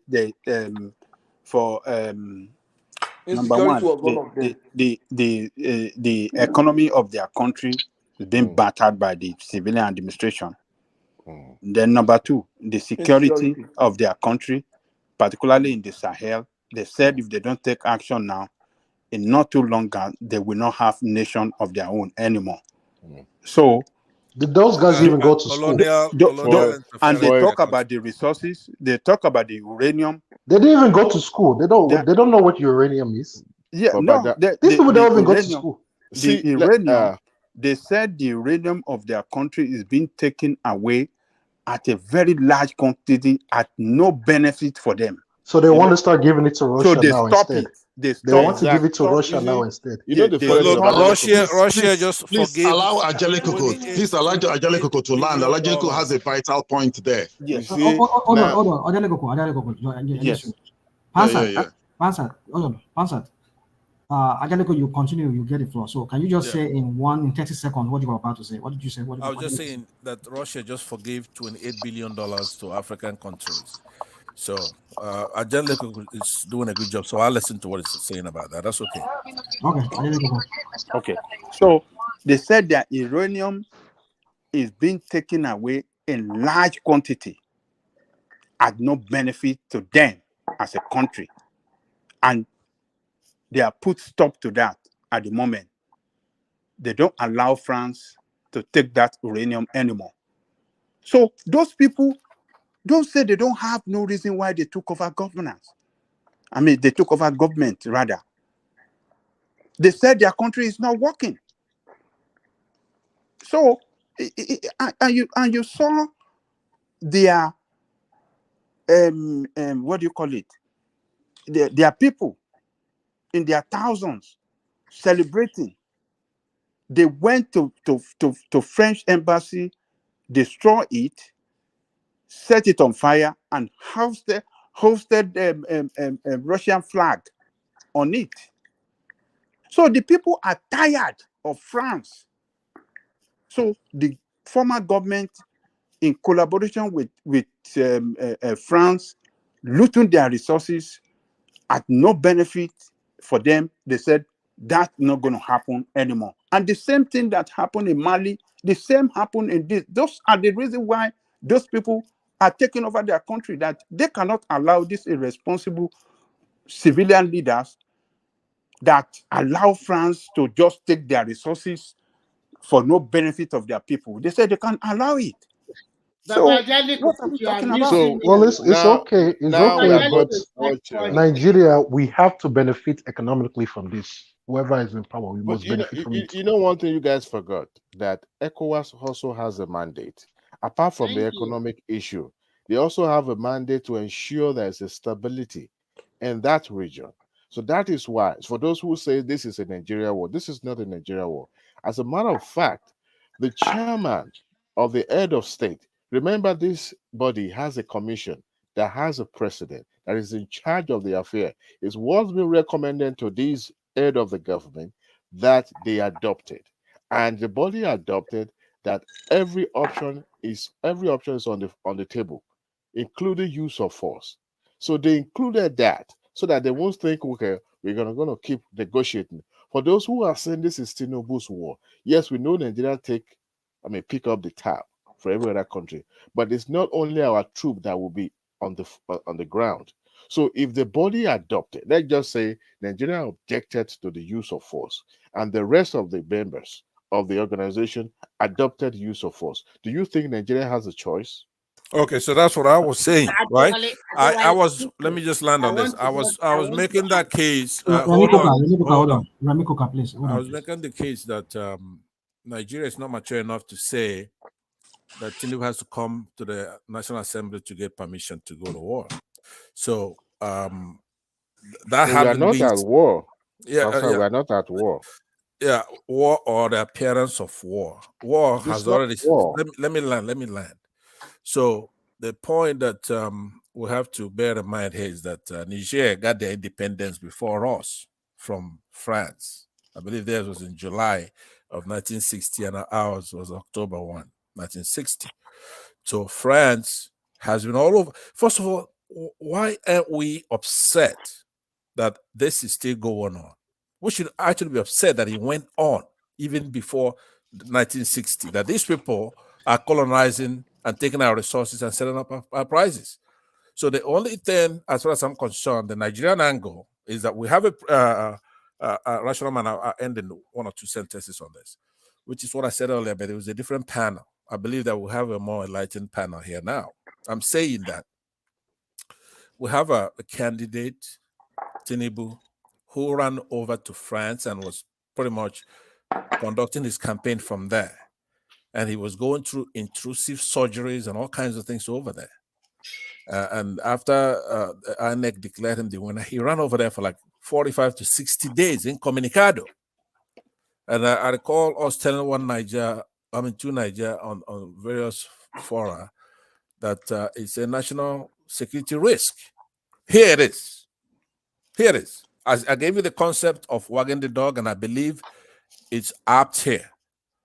Right, so anybody else, if you were just dumb before, you were supporting Tinubu because of your primordial feelings, religion, tribal, or whatever. I mean, you have to jettison that right by now. I don't even think it should be. Let us talk about the issue. Oh my God! This is the issue. Wait. This is the issue. Making someone feel like.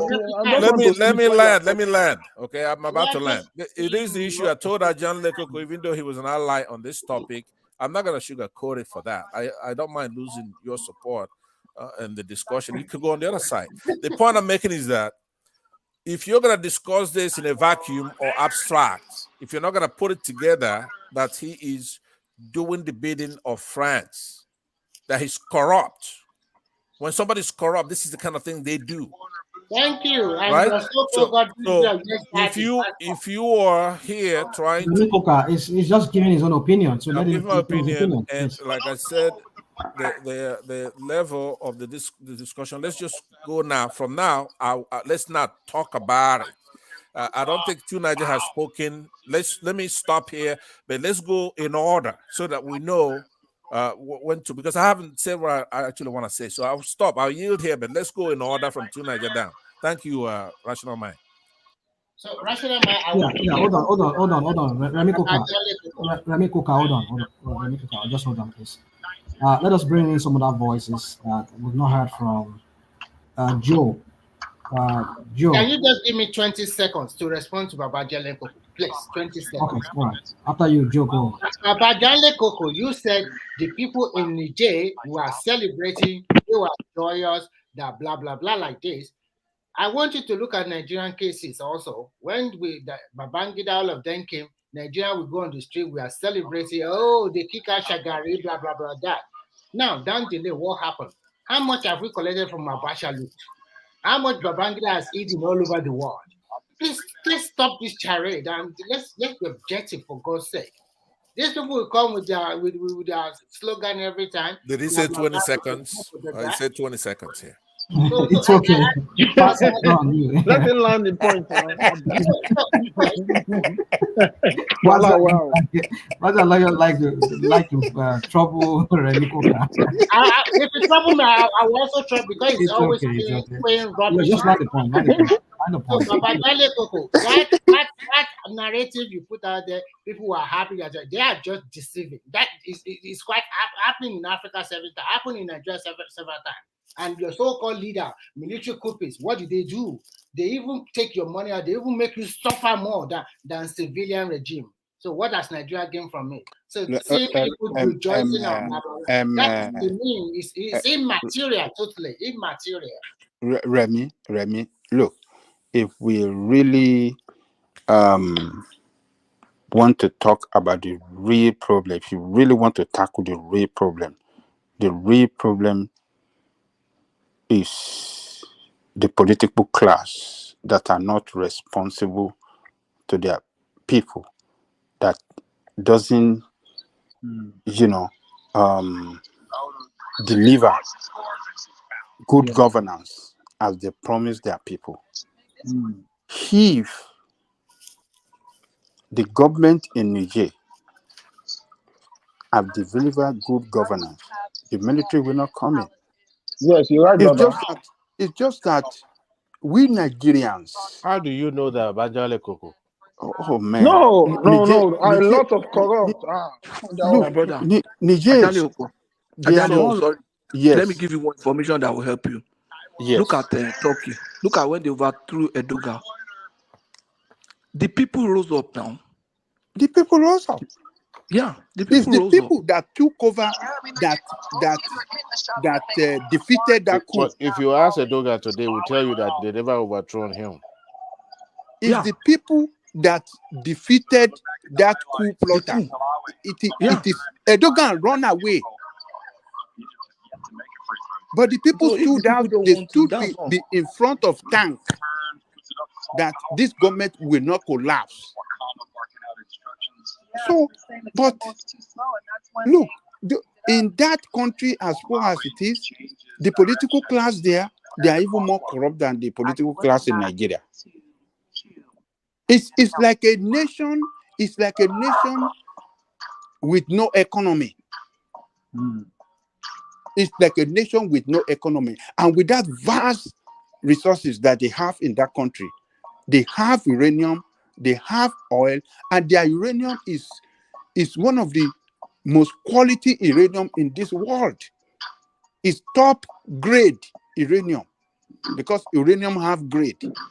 Is the top grade uranium, and France is taking that uranium every day to light up their country, to power their country, and these people are living in poverty.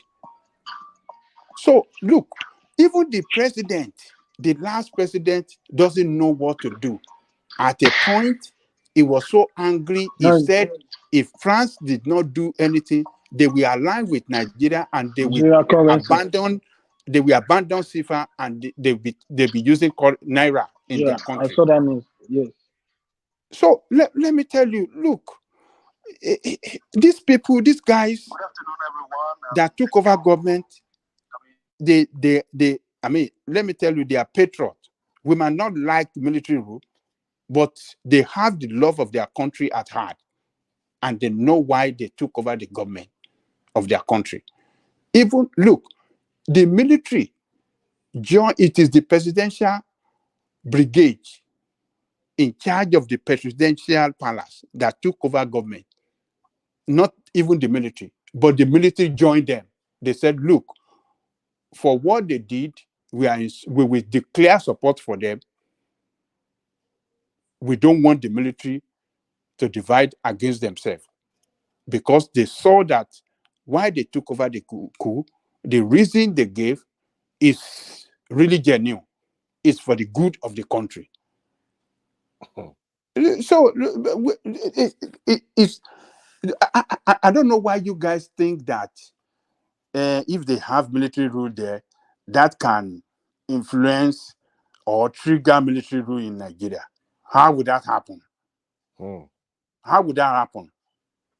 What you can do to help Nigeria is for us to stand up against our political class that doesn't give good governance.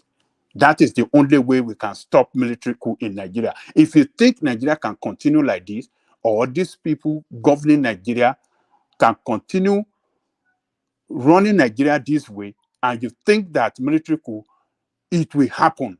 It is not the Nigerian coup that will influence them. But the job of the military of every country, whether you like it or not, they are the backbone. They are the last resort to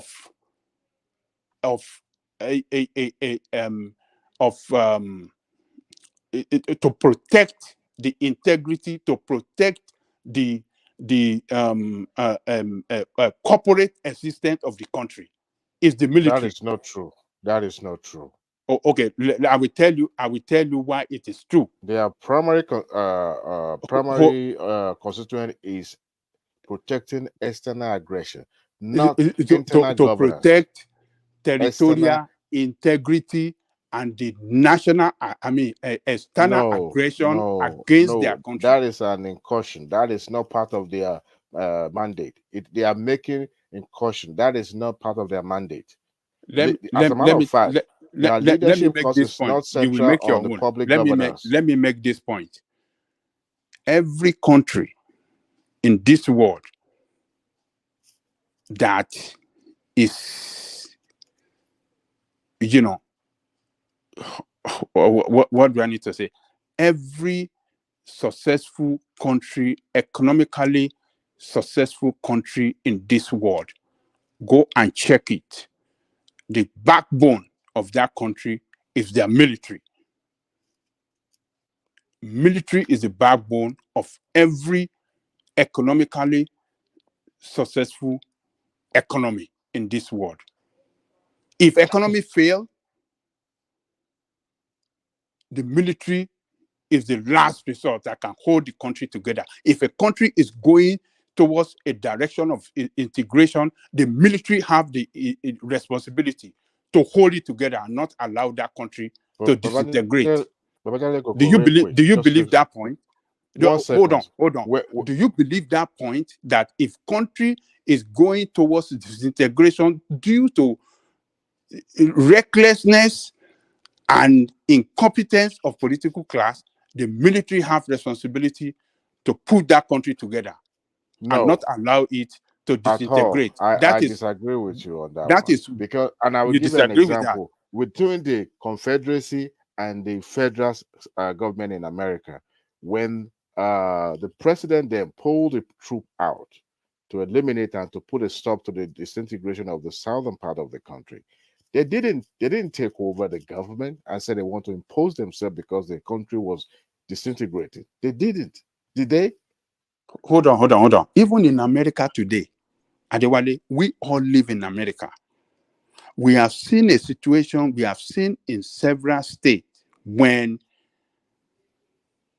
maybe demonstration or situation, unrest, whenever unrest or demonstration is getting out of hand that the police cannot handle, they will send out the National Guard to come and crush it. But that is Isn't security. it? Hold on. Is that not the situation in this country? National Guard of that state will come out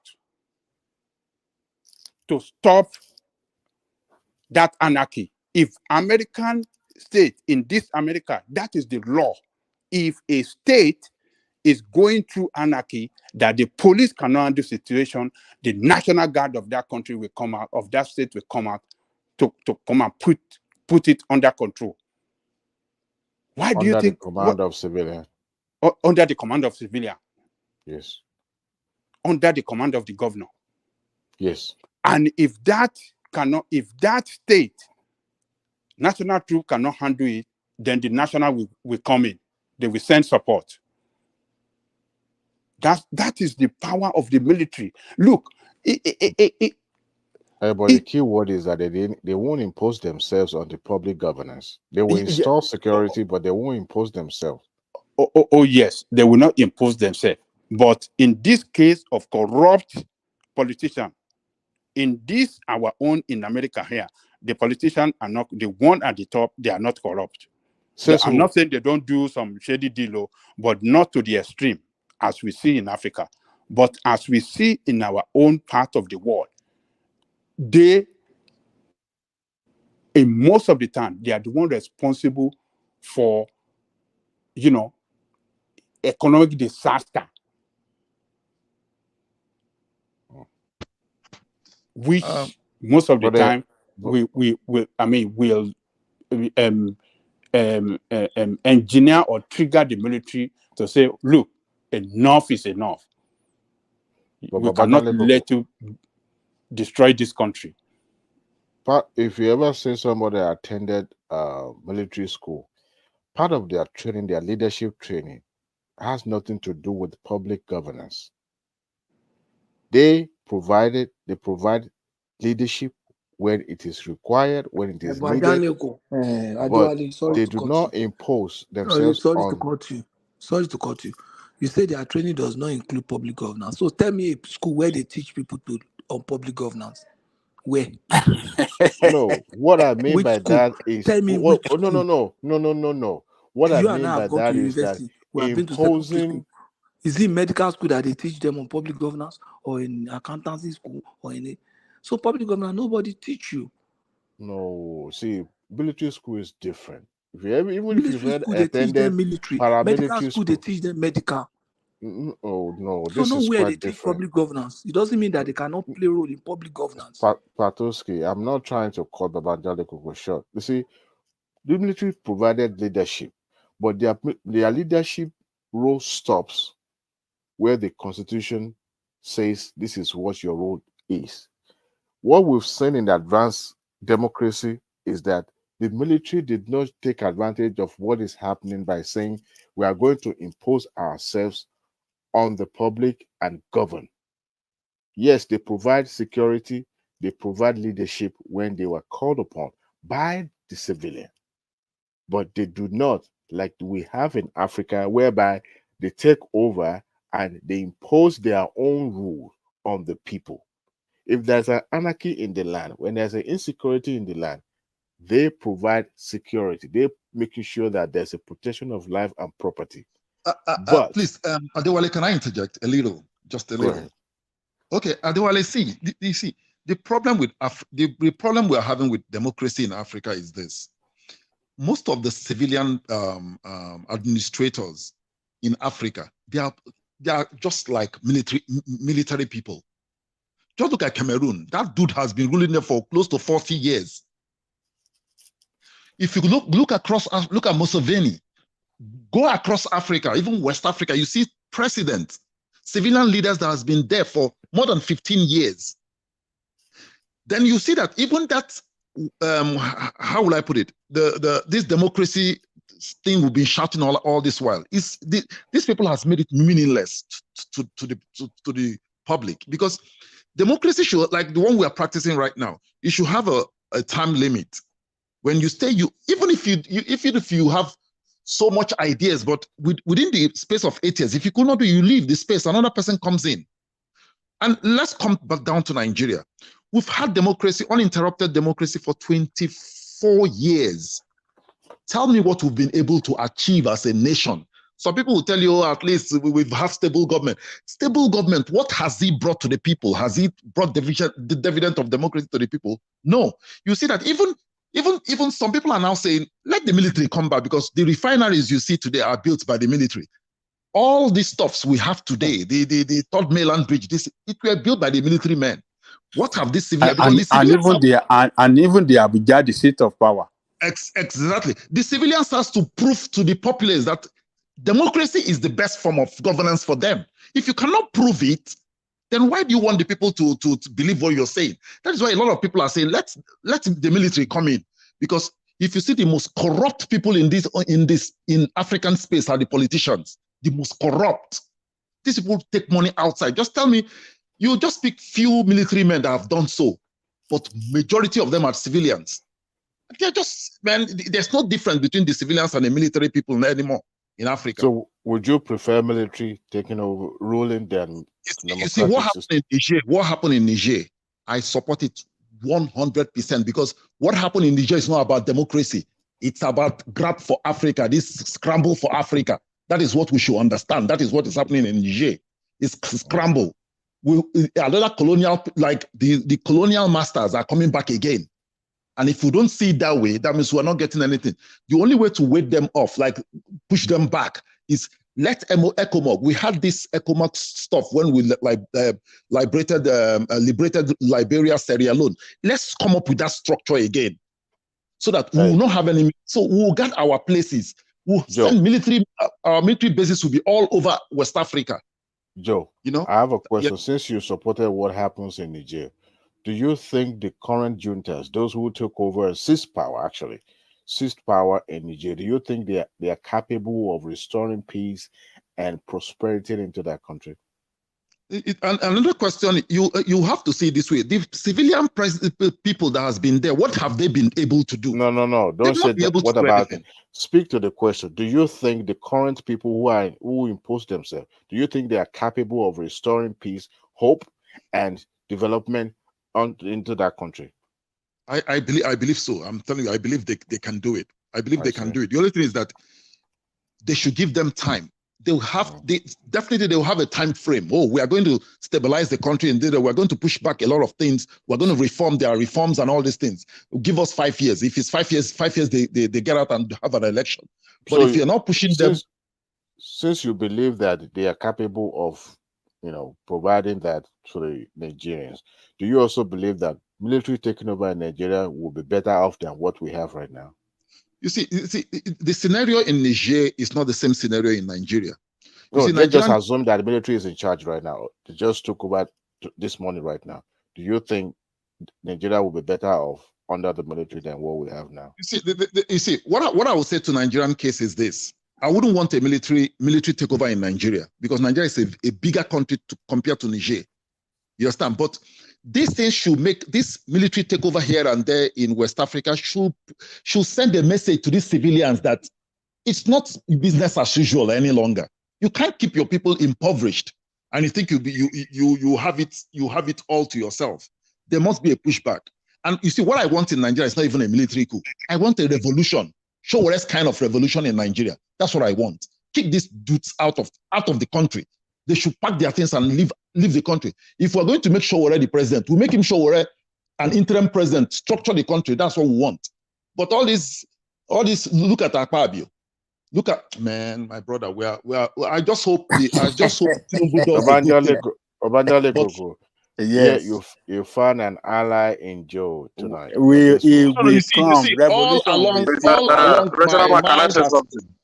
yeah. Hold on. Revolution will still come to Nigeria, whether we like it or not. It's going to come. I believe it.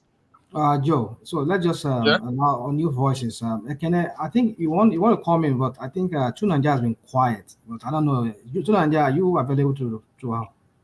Or is Prince Daddy trying to come in? Joe, please hold on, please. Let me do this, please. I beg you. Tunanja, I can leave. Let me go to bed. Maybe Prince Daddy want to come. Me too. I want to go to bed now. I don't know why.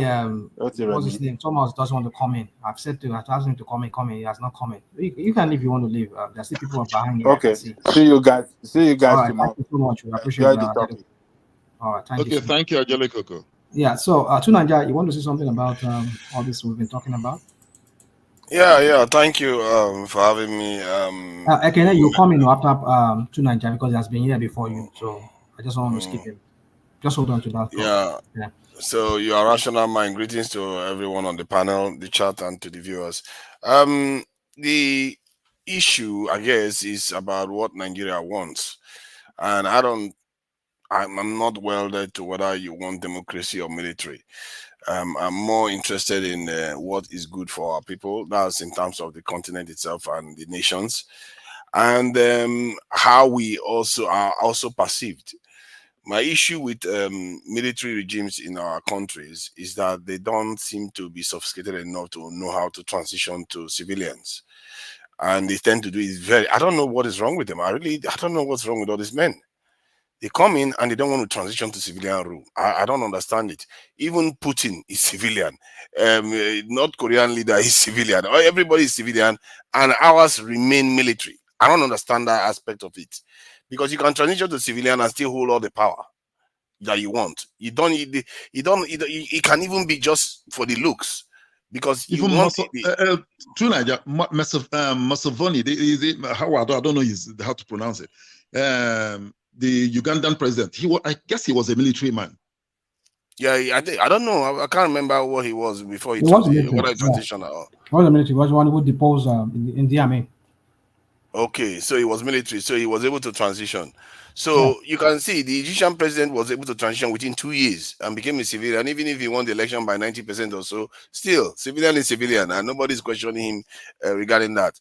But our military coup leaders in especially West Africa and Nigeria and all of that, they don't know they don't have any idea about how to transition. They will stay there for 6 years, 7 years. They will refuse to go until another coup happens. Because you can transition to civilian, and because you are military, you can embed all the necessary infrastructure to ensure the nation remains solid in terms of military, in terms of security and everything else. And in terms of the reason why we tend to have a lot of coups in Africa as it is, because our countries are very, very unstable. The military is completely non-existent, really. The reason why the Turkish military coup failed was because the size of military was reasonably significant. That because if the military is big, do you think it's hard to take over a military? Because you have to, all the different departments, all the different they all have to sign up to it, and that is a harder job to do when you are planning. Because all those people, you have to tell every single one of them, tell them. By the time you tell all those, everybody will know what you are doing, and it will fail. And that's what happened with Turkey too. And that is why you see countries with larger militaries, you hardly see military coups happen there. Even when it does, it fails, because the environment doesn't allow it to happen. And generally, most nations don't even bother with that. They focus more on dominating other people, ensuring their interest is being served. That is what nations do. These are people, they like their military so much that they bring them into Africa too. But we don't even have that common sense. For me, that one drives me mad. When you talk to Africans about security, they just like, as black people, not Africans, because not Africans are not guilty of this. Black people, they were like, oh, you see military after. Let's worry about food first. What kind of thinking is that? Let me come in. I support True Nigeria. I support you. So, like, you see, like what is happening in the Sahel, assuming we have up to 1 million soldiers of ECOWAS soldiers, or even 500,000 soldiers, all these foreign military bases in Africa will leave. They will leave. Yeah. We will be the one putting those bases there now. We'll have one in Ghana, we'll have one there, we'll have one that in Mali, you see. So, see, that if ECOWAS say they don't want this man, they want to go after him, it will be very, very easy to uproot a president and throw him out like a junta like that, throw him out.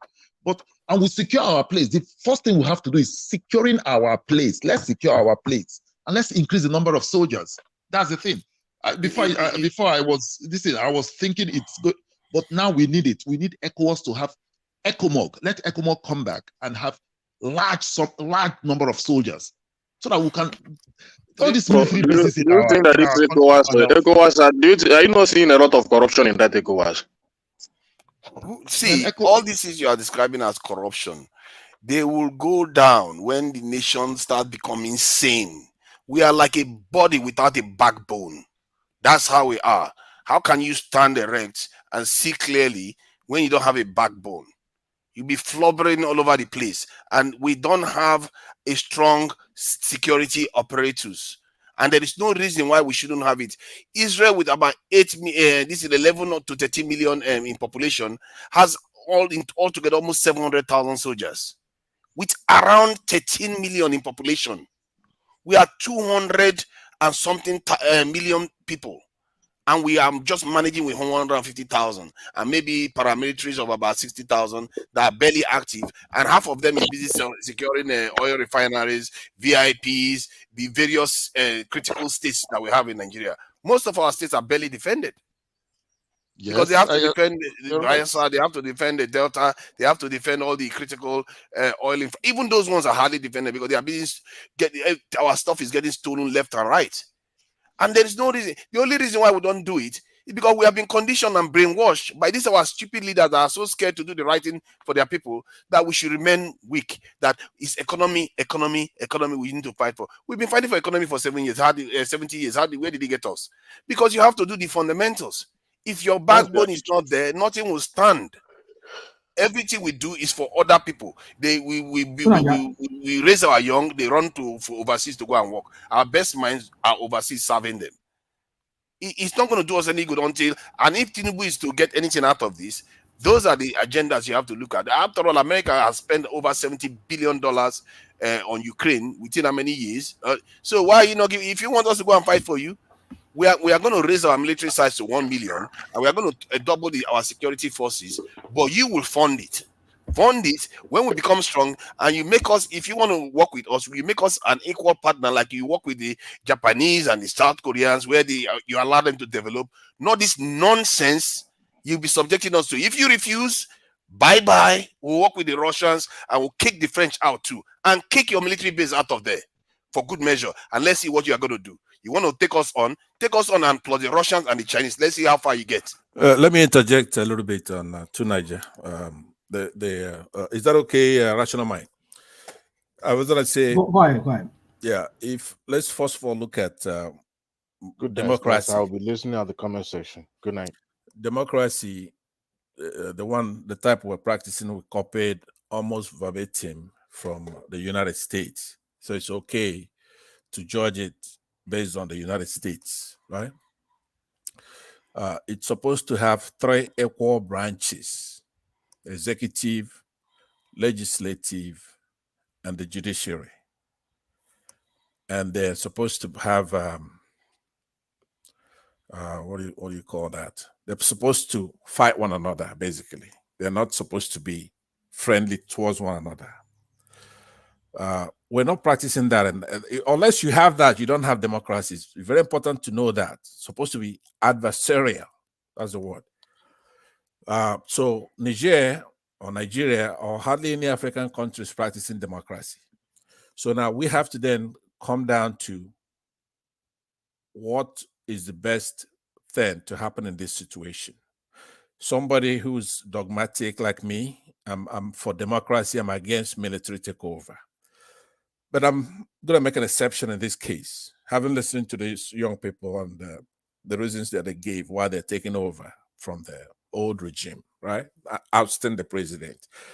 They feel that they have to secure their resources and they have to cut from a foreign power that's been taking them for a ride since 1890s, until they got some kind of independence in 1960, July. So we have to give them a chance, because what they had there was not democracy. Just like in Nigeria, what we have there is not democracy. You don't have 3 equal branches adversarially trying to protect their constitution and do the right thing. Where if the president does something, he could be impeached.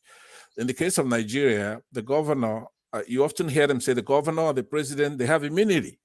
Yeah, they have immunity from being charged in courts, but they don't have immunity from being removed from office if they commit an impeachable offense. That's what they leave out all the time when they talk about that. So I'm saying that Niger should be given a chance. They should make a day certain that they're going to hand over to the civilian government. Nigeria Pastor, should not please, go. can I interject you? Sure. Please? Sure. Right. Okay, so the thing is, so I've been listening for a while now, and I think we don't really have a holistic perspective of what is playing out in Niger. For instance, Mali, they are going through transition, and it's expected that the military they transit to civilian rule.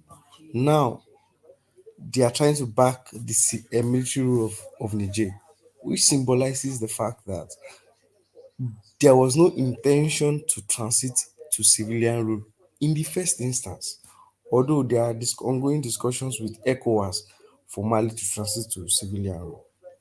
Same thing for Burkina Faso, same thing for Guinea. And the problem with ECOWAS has had problem in the past. You understand? They've had problems, and we have already acknowledged that. But the thing is, moving forward, democracy should be entrenched into ECOWAS. We know democracy is not perfect, but imperfect democracy is better than military rule, no matter how we argue it. Okay, well, let me since I disagree with that last sentence. Just hold on. I disagree with that. Democracy Right? is not perfect. No, it's not. It's not. It's not. You're not gonna get it. I just said to you, I'm dogmatic about that. But now, since they said Eneke Bet said that since men have learned to shoot without missing, that the bird says that it's gonna fly without perching, right? So they got us cornered, even in ECOWAS, whatever. You don't have Democrats populating those institutions, right? These colonialists, neo-colonialists, they got all the angles covered. You just look at Niger, like we said, they've been under France since 1890. They got a quasi-independence in 1960, but they're still taking their uranium, one of the only things they have. So this younger generation, they've come up and they say no. So we have to support them, because as far as it's better than what they had, now that's the standard. Do you understand? But they're transiting to another new colonialist, which is that's Russia. fine. But what I'm saying, yeah, that's fine, because I said earlier, it's not fine, because it's fine. Let me tell you why it's fine. It's fine in the sense that I gave earlier. If you have two girls chasing you, you really will be in heaven, right? Because they're going to be competing, trying to do the other one while you're kicking back. Especially if they're two sisters and they want you. One of them wants you. Both of them want you. So these Russians and these France, there's no difference between them. They are colonialists. They're Oyibos who have no respect for us. None. Russians don't have any respect for Africans. The French certainly don't have any respect for us. Because how could you go for over a century?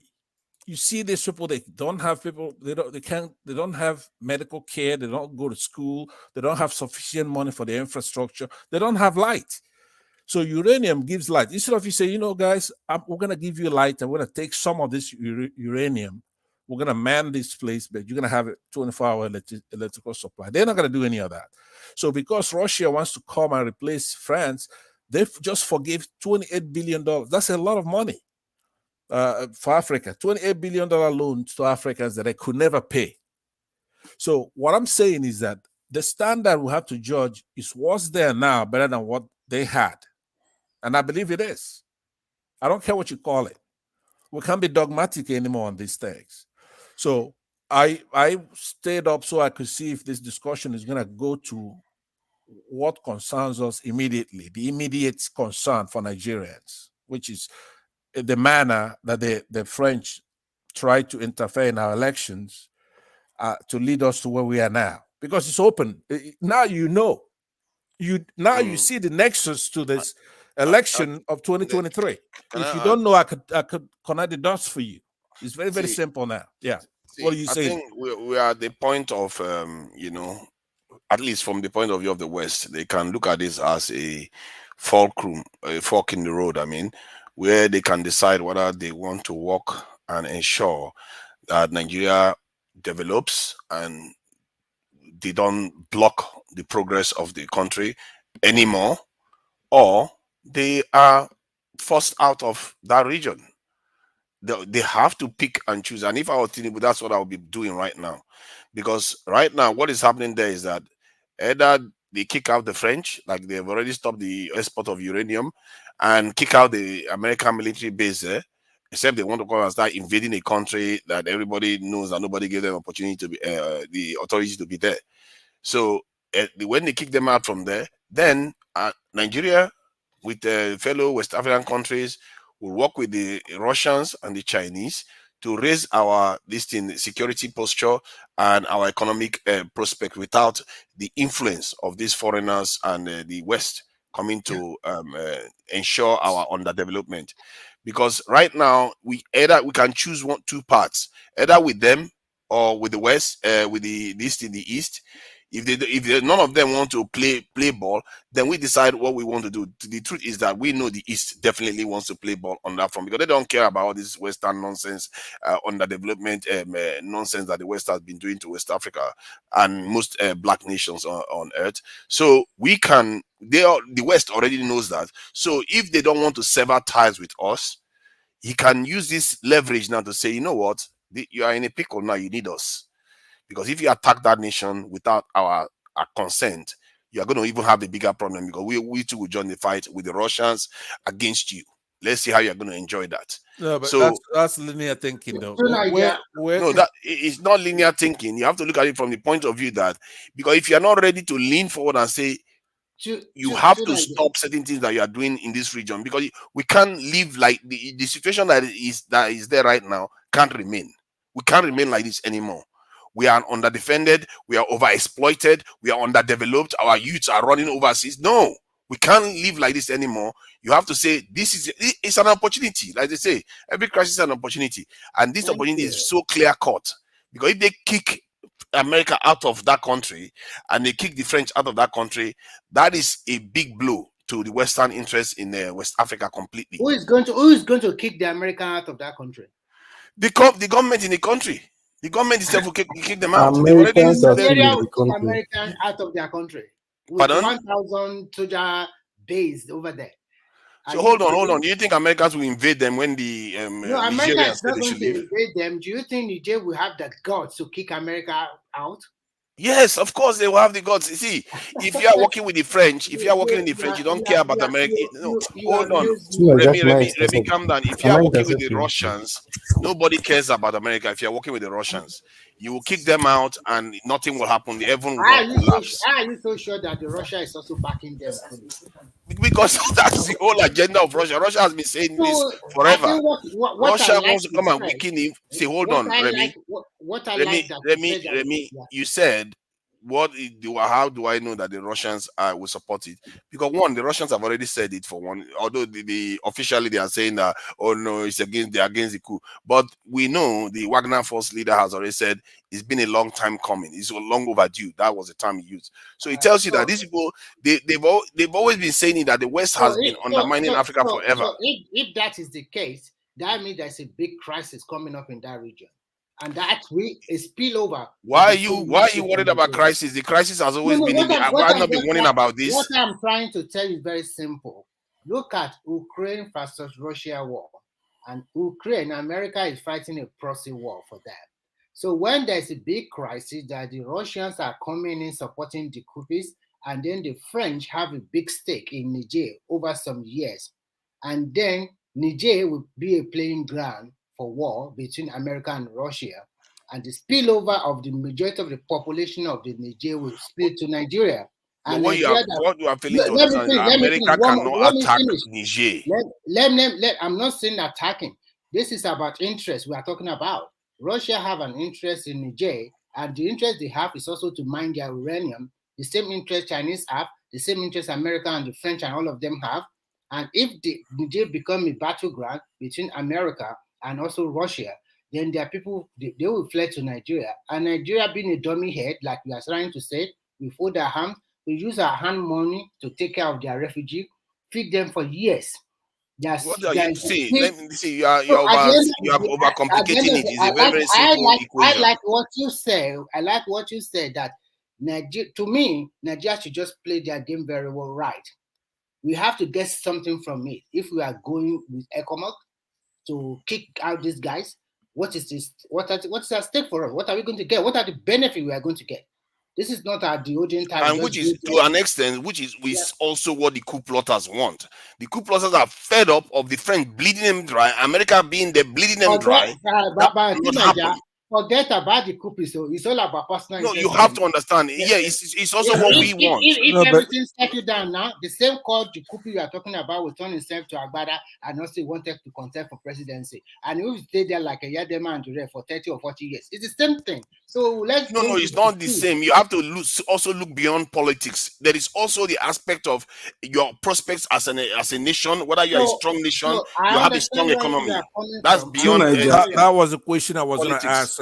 What I'm saying is that if we bring it into the international political realm, right?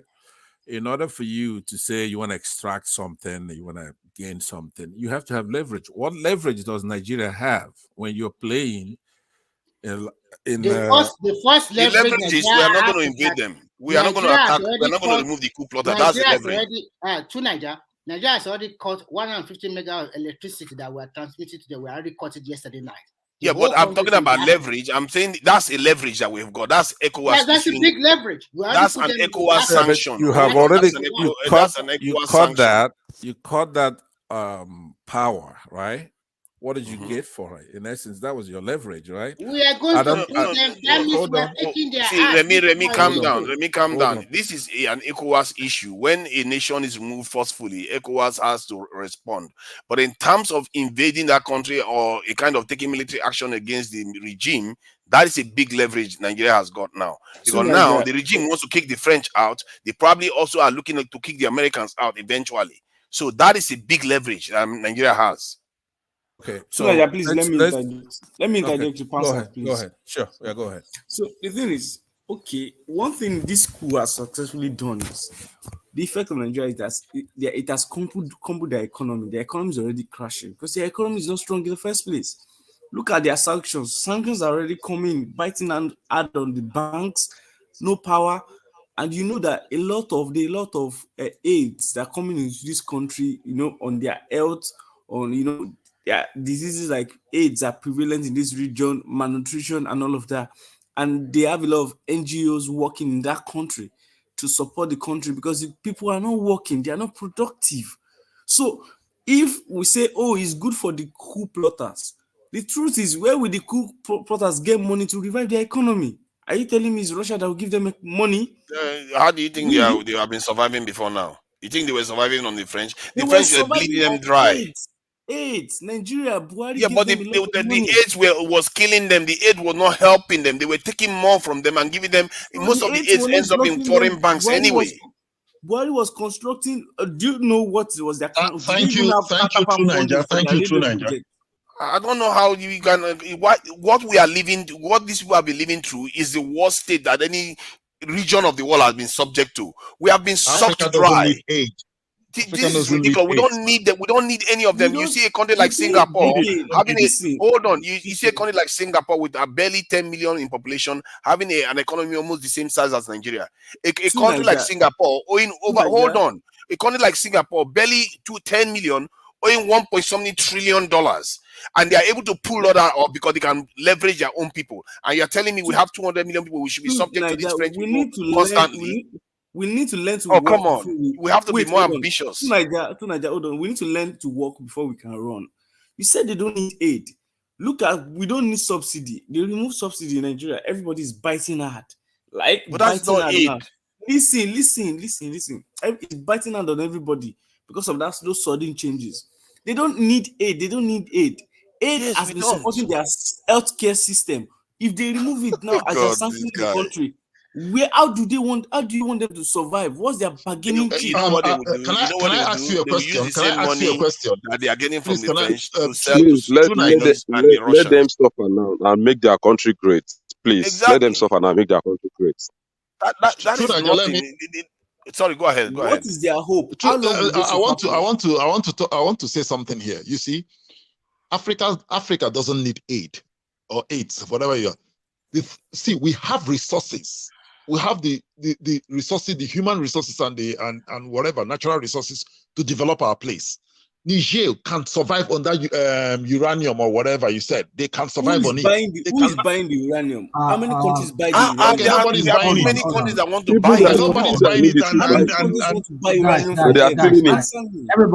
Everybody, please hold on, please.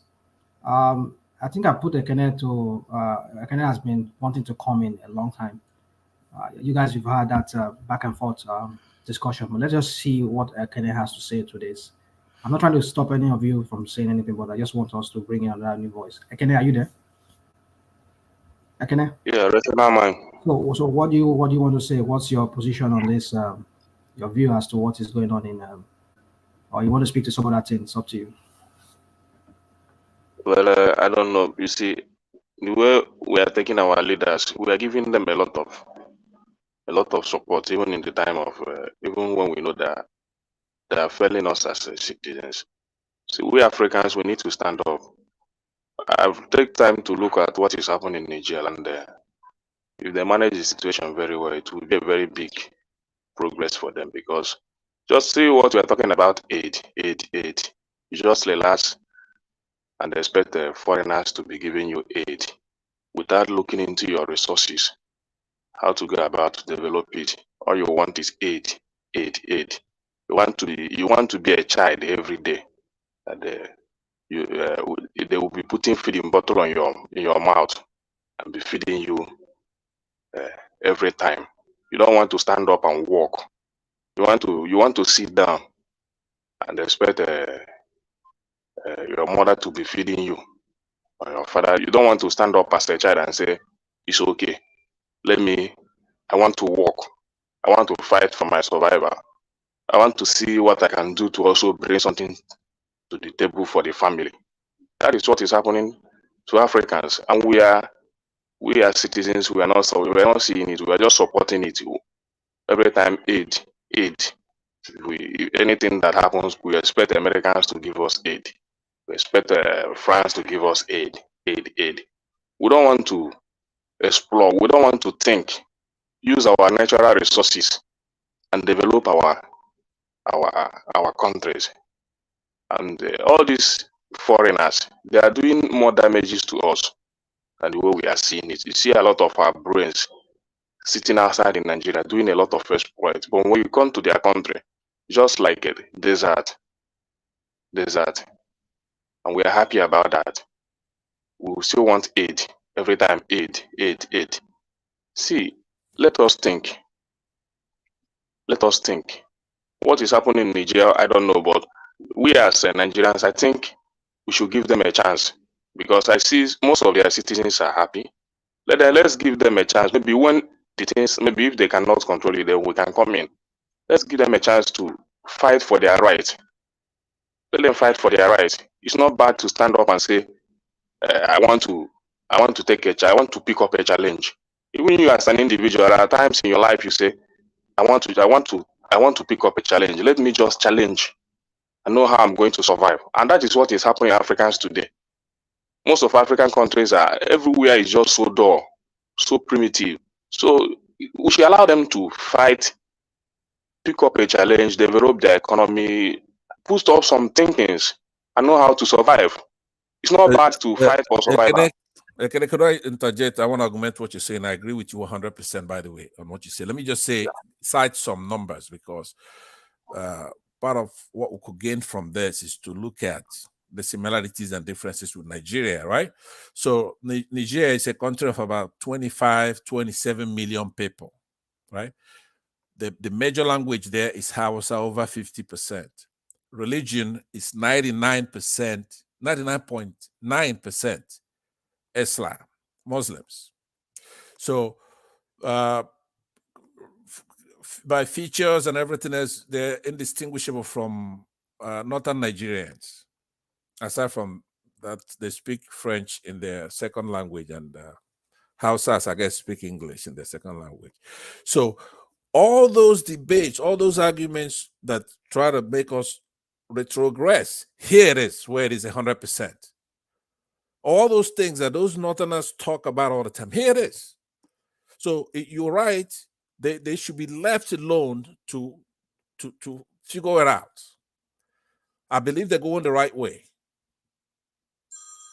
They're going the right way. So we shouldn't go to war over there.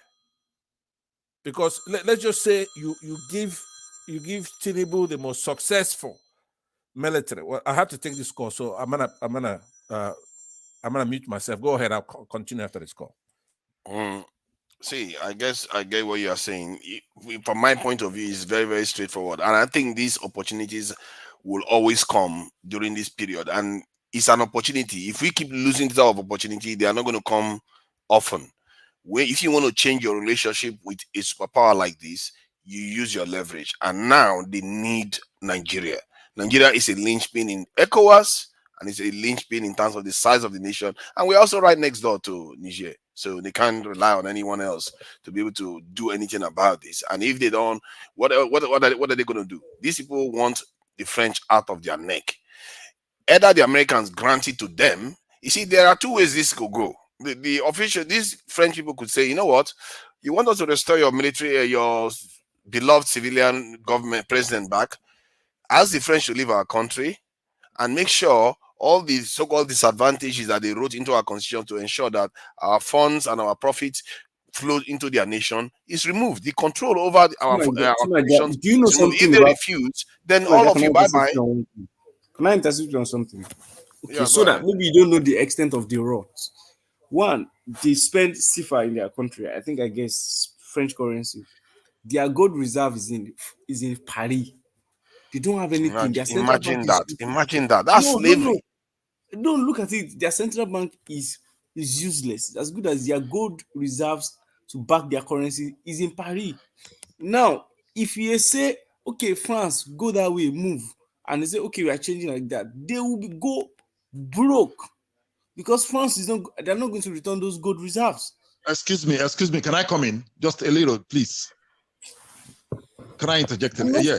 See, what you said something about France is not going to return their gold reserve and all those stuff. I know most of their things are in France, but if they decide today that okay, we're done, France will return it. Why are you talking? They will return it. And even if they don't return it, you stop the flow going there. They must. So the must flow return has it. to stop, and then Who is maybe you saying can what? negotiate how much they should return back. You can negotiate saying how what? much they should return back, but you can Because- stop the rot. Joe, You see Joe, what I mean? Joe, The rot has to Joe. stop. Joe, Russia assets they've confiscated during this war. Are you thinking they will return it? They will. They will. If they definitely they will return it. They won't return it. The decision has been made on Russian assets. It will be used to rebuild Ukraine economy When after the war ends, When the war they may ends, have you to will see they will restore return it. it. Depend on My the brother. way they sign. But the truth is, the thing is, on that uranium they have, you say they have uranium. Fine. Who is the biggest buyer of uranium? China. They can look for another buyer. China, For another Russia, buyer. North Dubai. Korea, all Japan, all of them. They all Russia need has enough. India. You see, India needs So it. the thing is, they need to. Even they themselves, even they Unless say themselves, they Nigeria need their needs it, uranium. why don't we? Even Why they are we not themselves, building our own nuclear power plant anyway? they themselves, What they has need crippled us to uranium. this point?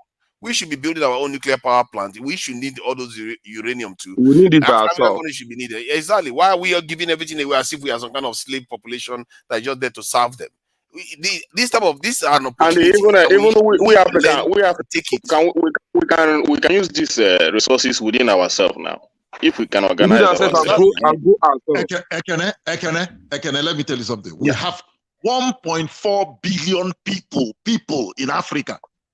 The market is in Africa. The market is Market is in there. Africa now. What are you telling me? And it is Even growing. if you close our market today, China will not sell. I tell you that for a fact. Most of these countries they will not sell. Let's not go that far. Let's not go that far. They will. That's the fact. Why are they coming here? America, Europe, they're all buying from China. Why do you think they were coming here? Why do you think all of them were How coming much here? does Nigeria have to buy from China anyway?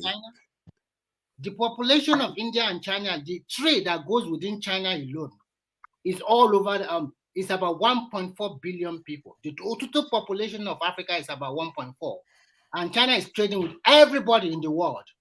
So That's what I'm telling you. See, Remy, what I'm trying to say is this. Remy, look at the thing. You see, that is why everything that is happening in Africa is the way it is today, especially West Africa and Central Africa, is because of Nigeria. If Nigeria has gotten its act together, build a sustainable economy, we will take over the whole of West Africa, the whole of Africa. Yes. Imagine where we have our own. Not so easy like that, okay? It's not. It's easy. Why is those people making it easy for them? And it's not easy when it comes to Africa. Come on. How can a small country like Israel? Why is it easy for them over there? And it's not easy for us there to do. It's not as hard as we think. It's just please. Can I interject? the right people in place. Can I interject? Remember in the 1990s, when we were telling the Francophone countries that they are under yoke, they won't listen to you. Let's not forget that they were never going to listen to you. They were never going to open their borders to you. As recently as some few months ago, Dangote was still complaining on those things.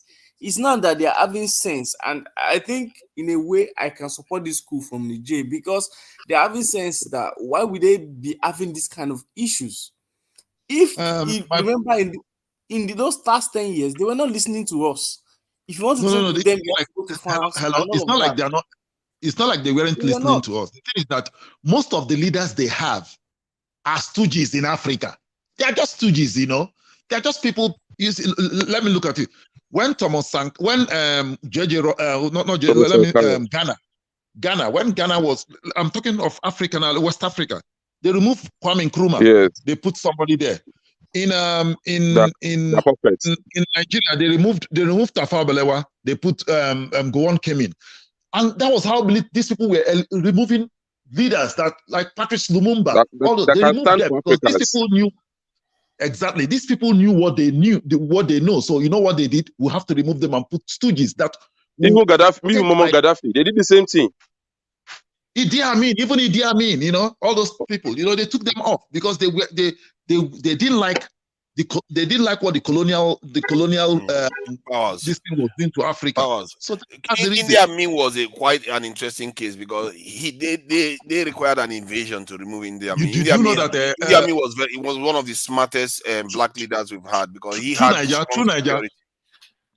I met a Ugandan guy here in China. I was telling you know we have this bad picture of Idi Amin.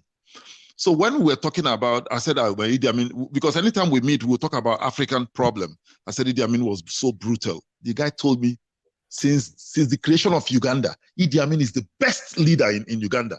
He's a Ugandan because he stands on his own. He stands for his own on his own feet. He doesn't allow them to push him around. He built infrastructures. That's what the guy said. He said most of the infrastructures you see in Uganda today, Idi Amin initiated them. He built some of them, you know. So they project him as a bad leader to Africa. Because we are listening to their media now. They are the ones telling us what to think about our own leaders. That's the thing. They create the narrative, man. And that is what internet has done to us now. We should use internet to organize ourselves. I think we have to leverage on internet now to organize ourselves. Everything is a double-edged sword now. What they use against us, it can be used against them too. Because all this thing is coming on now because we're having all this conversation on our own. That's why we are all understanding this now. But before we don't know. And the Chinese and the Russians are giving us an alternative. That is the exactly an alternative. Even their own alternatives say we have to be very careful. Wow. Oh no!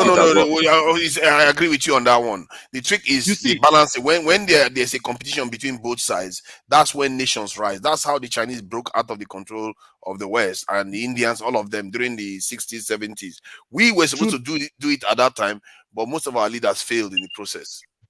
True Niger, let me say something here.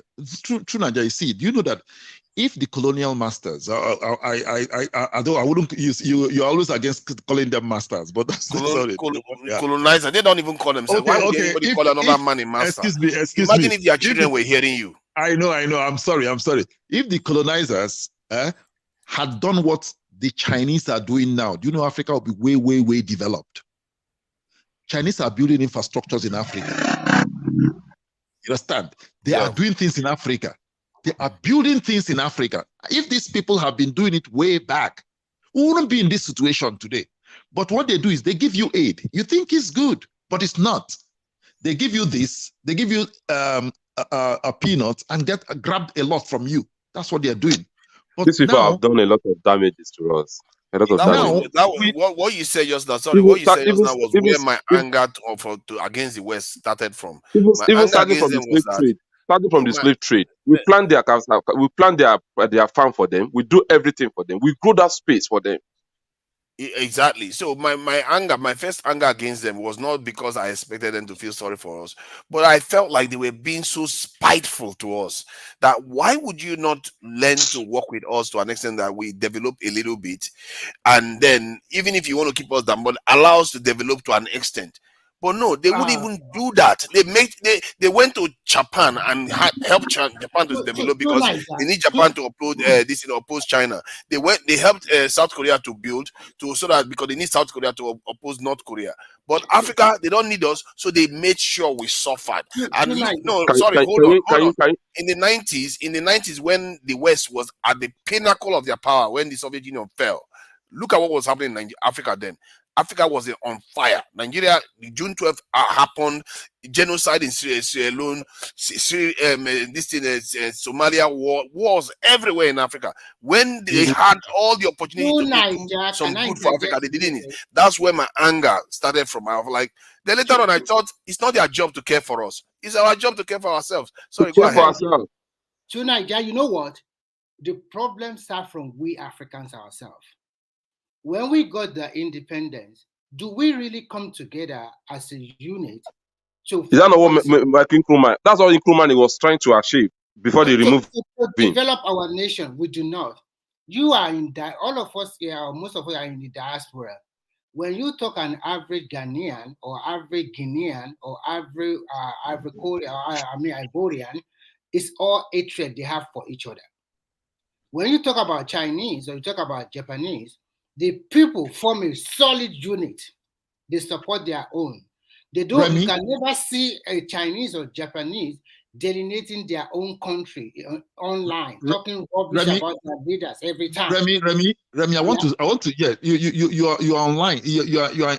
What you're saying is like you're informed. Seriously, you see, the problem with Africans is this. You see, colonization wasn't to help Africa. Colonization was to divide and rule the people. When you see, they've divided us.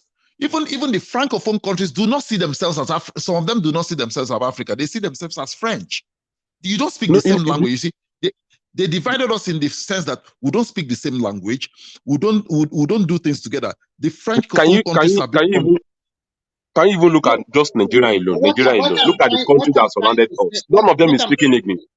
What I'm trying to say is that Chinese and Japanese are not speaking the same language with Korea, but they do intervene in terms of business. An average Japanese can come to China and invest there. So you can see even the so-called Benin Republic is not allowed. In the 80s, a lot of Nigerian products were being sold all over West Africa. Do you know why? They weren't colonized. They weren't colonized. These two countries you mentioned now, they weren't colonized. What are you talking? What are you? Sorry, who said who? They were colonized. Why are you saying? Where did you get that one? That was not colonized. I want to ask you. Who colonized them? Tell me. The British. Which colonized? Which country are you talking about? Tell me where. The country, South Korea was colonized. Japan was colonized. China was colonized. We are talking of China and Japan. Tell me who colonized them. China was colonized by Britain. No, not say what you know. Say what you know. Who colonized them? Come on, you know Hong Kong? Okay, it was only Hong Kong. A brief history. China is quite a big country, and Hong Kong is a tiny You just told me I live in China. You're saying the island was colonized by the British, and the Chinese. They are very smart.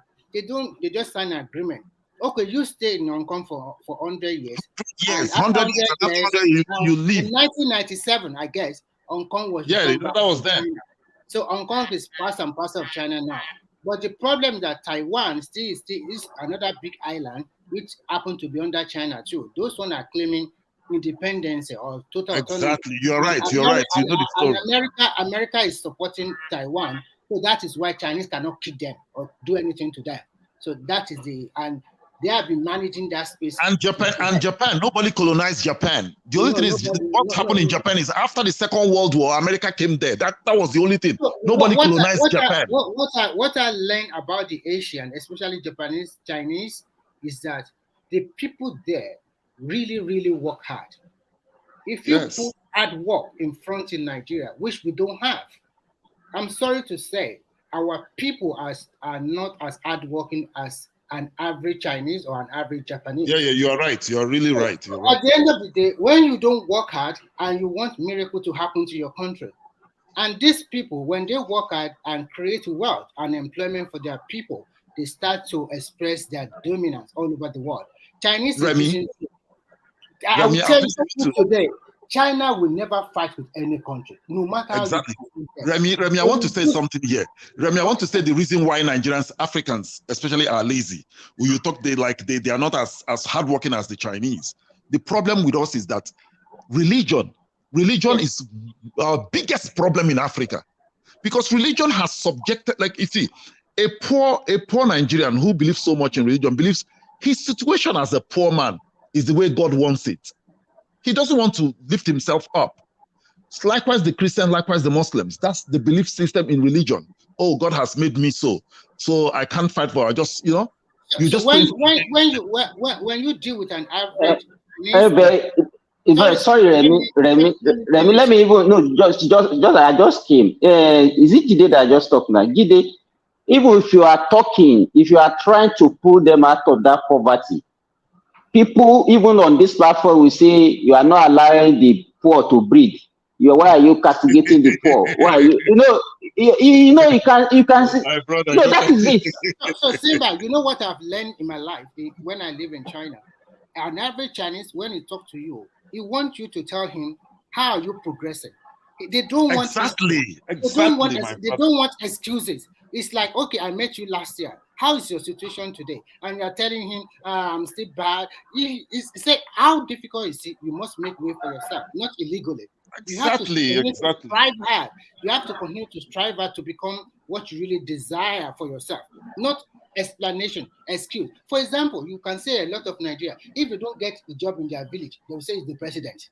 If a city guy does not get a job, not well educated, does not have an artisanship skill or whatever, he will say he's the president. Everybody complains. If a man marries his wife and he was not unable to feed his 12 children, he will say he's the president of Nigeria. I've never seen a lot of those people in my life. Let me remember the day we were talking about the number of children that they used to have. That a person that cannot take care of one, but that will have 6, 7 children.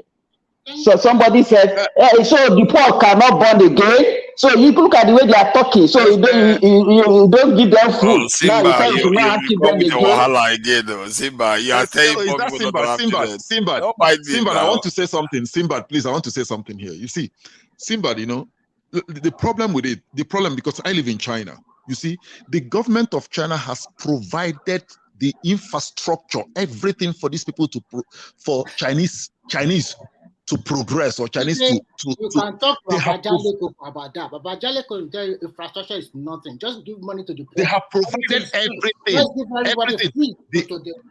You see, when I came here, the first time I came here in China, I met this girl.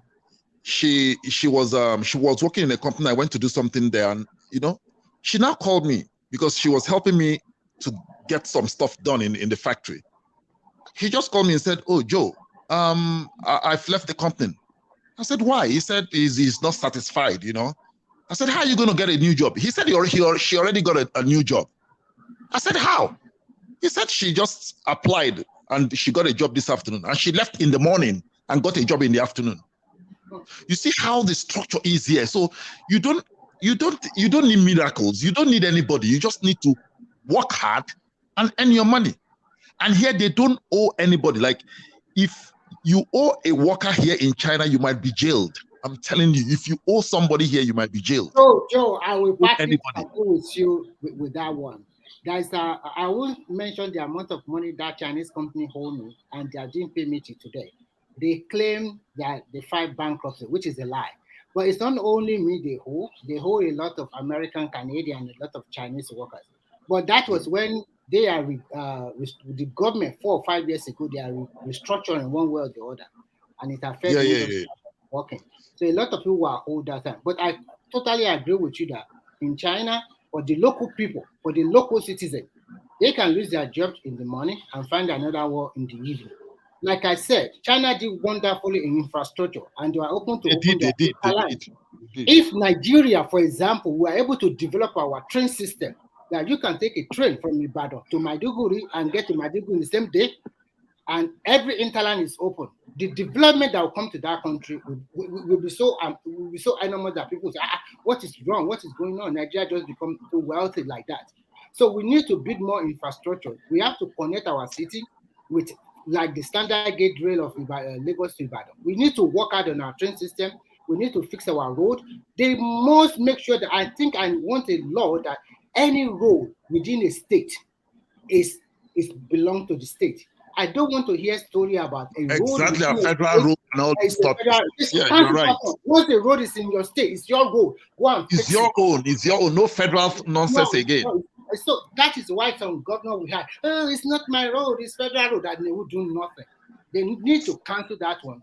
Road between states, especially from their borderline to another borderline to another border state, then federal road. But within your state, take care of it. We don't want to hear a road in your state and in your... Building a nation is not hard. We all know this. Tonight, the only reason why we're having this Nigerians are compromised. People want to build, that's why. People want to destroy. Nigeria is corruption. Corruption. Tonight, can you give me 2-3 minutes to talk? I'm not the moderator. It's your mental health is important. Can I say something, everybody? I think I'll be shutting down in 15 minutes. I don't want to say 20 minutes. So let us start taking closing remarks from everybody. I know everybody, we can go on talking about these things, and I also appreciate everybody, the different perspective we brought into the conversation. I could see Dr. Damages in the comment section. It's good to see you there. Good to have you and everybody commenting. So maybe in a few sentences, and just keep our. I know some of you just came in, Simba, EY, and Kene. You just joined us, Remiko Katsu. So we just need to start wrapping up because I need to go to bed. I need to wake up very soon to get to some other things. So I don't know who wants to go first. Just a parting concluding remark from any of the topic that and if you want to say everything and then conclude, and that's it. That's up to anybody.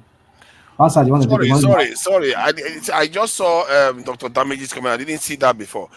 The reason why I said India Army was the smartest in terms of leadership in Nigeria, in this country, was because they required an invasion to remove him from power. The rest, they can assassinate them and remove them from office. He understood security, and at least he did, compared to the other ones. So why should I apologize for that? Look at the state we are in now. All these people that say that they are too smart, sometimes they forget that where we are right now is because of their soft approach to securing their people. That's why we are where we are. And the only leader that has done it, and you are saying that person, Thomas Sankara, that was so smart, where is he now? He's dead because they assassinated him. Patrice Lumumba, that was so smart, where is he now? He's dead because they assassinated him. There are many of our leaders like that. What is the point of being smart if you cannot secure your people? That is where smartness starts from. But the same your people that they used to kill is our problem. Let me tell you, all these things that you are talking about, I think the moment we start taking responsibility for the predicament we find ourselves, that is the beginning of our liberation from these people. But if we are still blaming them that they are the one that caused the problem for us, we have not started. Nobody's blaming them. Nobody, stop going on with your blame talk. Nobody's blaming them. I'm talking about leaders taking advantage, this in the responsibility for their nations and protecting themselves. If somebody's trying to rob you, your job is to protect yourself, not blaming them for robbing you. I'm talking about us taking advantage. And if India Army did the right thing by his people, why should we say that he's rubbish and all the rest of it? Because this is the stuff that we get wrong all the time. We keep saying we love Sankara. But we forget that he failed from the point of view that he didn't secure himself. Abacha was trying to push the West away and all the rest. And Mustafa came on Dr. Damage's show and was telling us that he went to Libya to go and learn how Libyan president was able to survive the West. And guess what he went and learned? The economic strategy that he used. I told him, how come he didn't learn about the defense and security strategy that Al-Mustafa used? Because in the end, your commander-in-chief is dead. Abiola is dead under your watch. This is the thing that our people don't seem to understand. They think smartness is about, talking smart and all the rest. Understand simple things, basics. It's not even rocket science. Every other people are doing it. It's not rocket science. Secure your people first. Secure yourself first. Then you can start thinking clearly. I'm not going to apologize for saying that India got that one right. To Nigeria, what Simba is trying to tell, all those leaders, they were killed. They were also killed by our African brothers, whether they are instigated or not. The problem either way, they were insecure. They were not secure. India was not killed by African brothers. No matter what you say, first, let's leave the Western power alone. Let's face our problem by ourselves first. What is your problem? Are you a spy or something? What are you so worried about people blaming Western power? What is wrong with you? You are so obsessed with defending them. No, I'm not defending them. What I'm trying to tell you is this. First, as an African or as an African leader, you must make your country governable. You must do the right thing for your people. Because at the end of the day, when this so-called Western power, if they want to instigate crisis in your country, they also use the same people of that country to instigate that crisis. I agree with you. That is what we are. It's not only Western powers, by the way. Even Russians too. Even Russians and the Chinese could cause problems in your country. It's not only Western powers. Anybody can take advantage of you if you're not strong. All of them is about interest, my brother. Everybody is in your country for what they are going to get from it. Nobody. Exactly.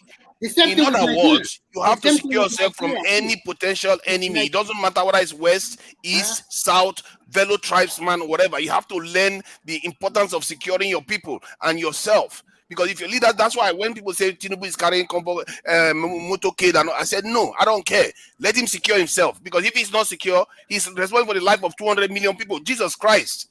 What do you need? What kind of common sense that people don't understand that security is very, very important in life? If security is not very important, don't take care of your own security. Leave your door open, leave everything open. Let's see how you are going to prosper in this life.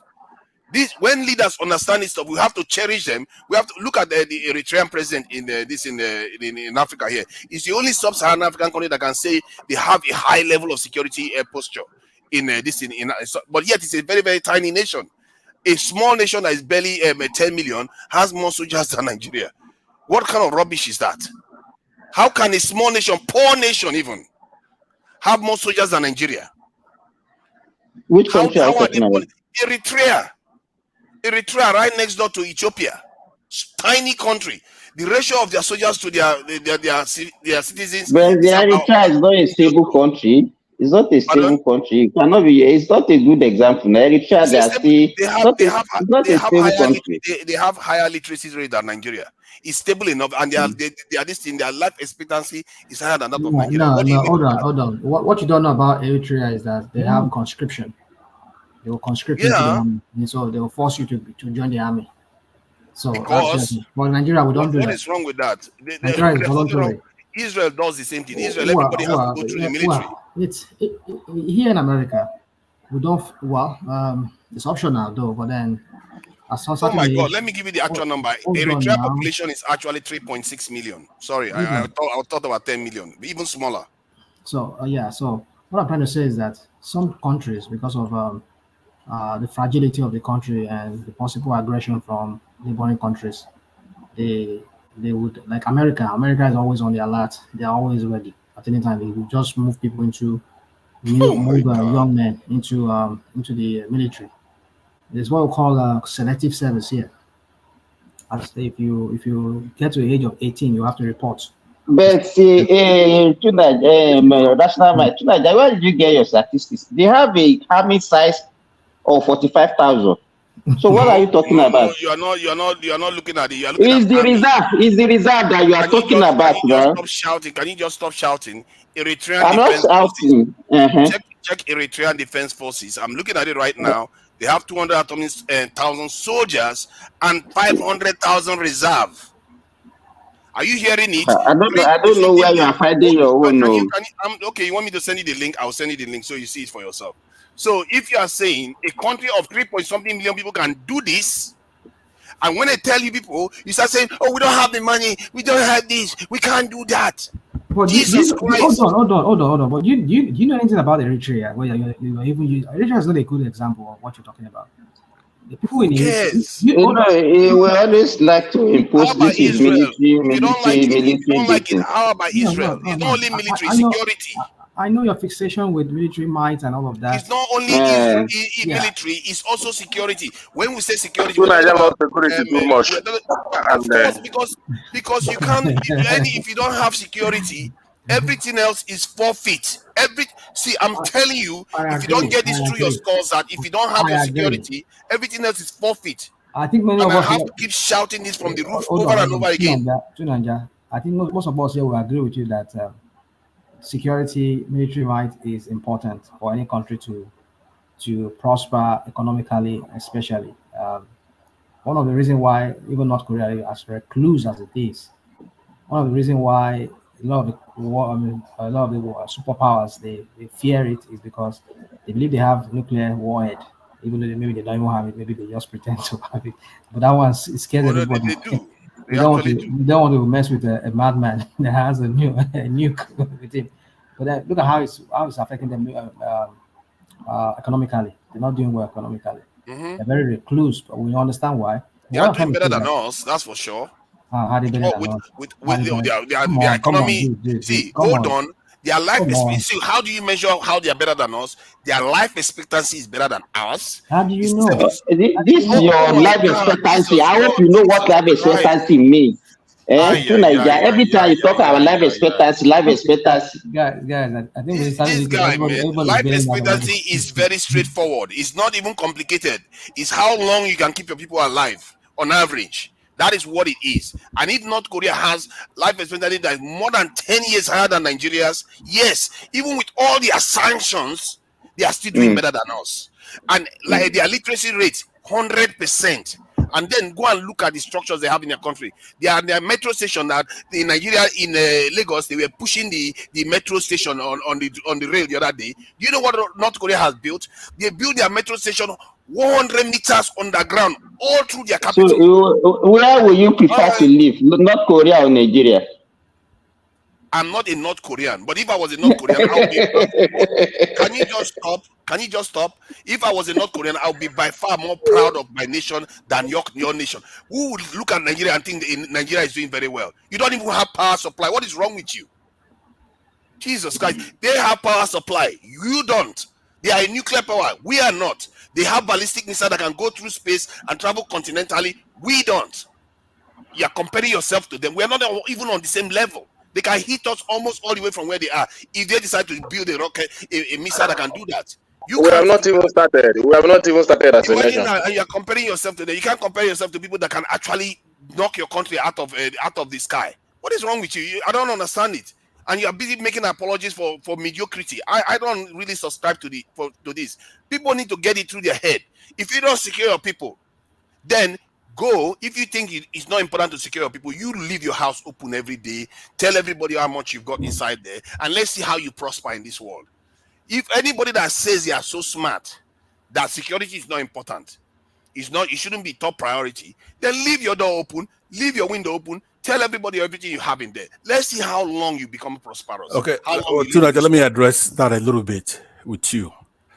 When you're talking about the military and security, you do understand that the role of soldiers in the modern era, you could do a lot with drones. You could do a lot with intelligence. What Nigeria has,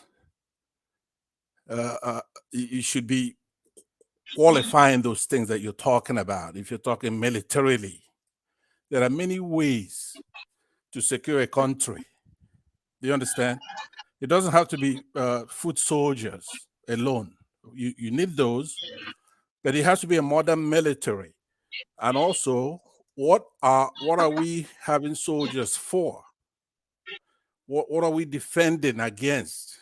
You talk about Eritrea, they have a problem with their neighbor Ethiopia, and they need the military. Richard, They are friends give me with your Ethiopia. shovel. They are not enemies with Ethiopia. You understand? Nigeria, No. we don't have that kind of hostile neighbors that could take us over. But there are ways you can modify what you're saying, and I'll agree with you wholeheartedly. For example, if I'm in charge of Nigeria, one of the things I would do is to train the soldiers, especially along the lines of engineering. Maybe a big part of the military be engineers to tackle our infrastructure. They just can't sit in their barracks, for example. Exactly, because of the need of the nation, isn't it? That's Exactly. what you do. Exactly. You marshal them. And especially also to secure from terrorists and all those who are fighting us,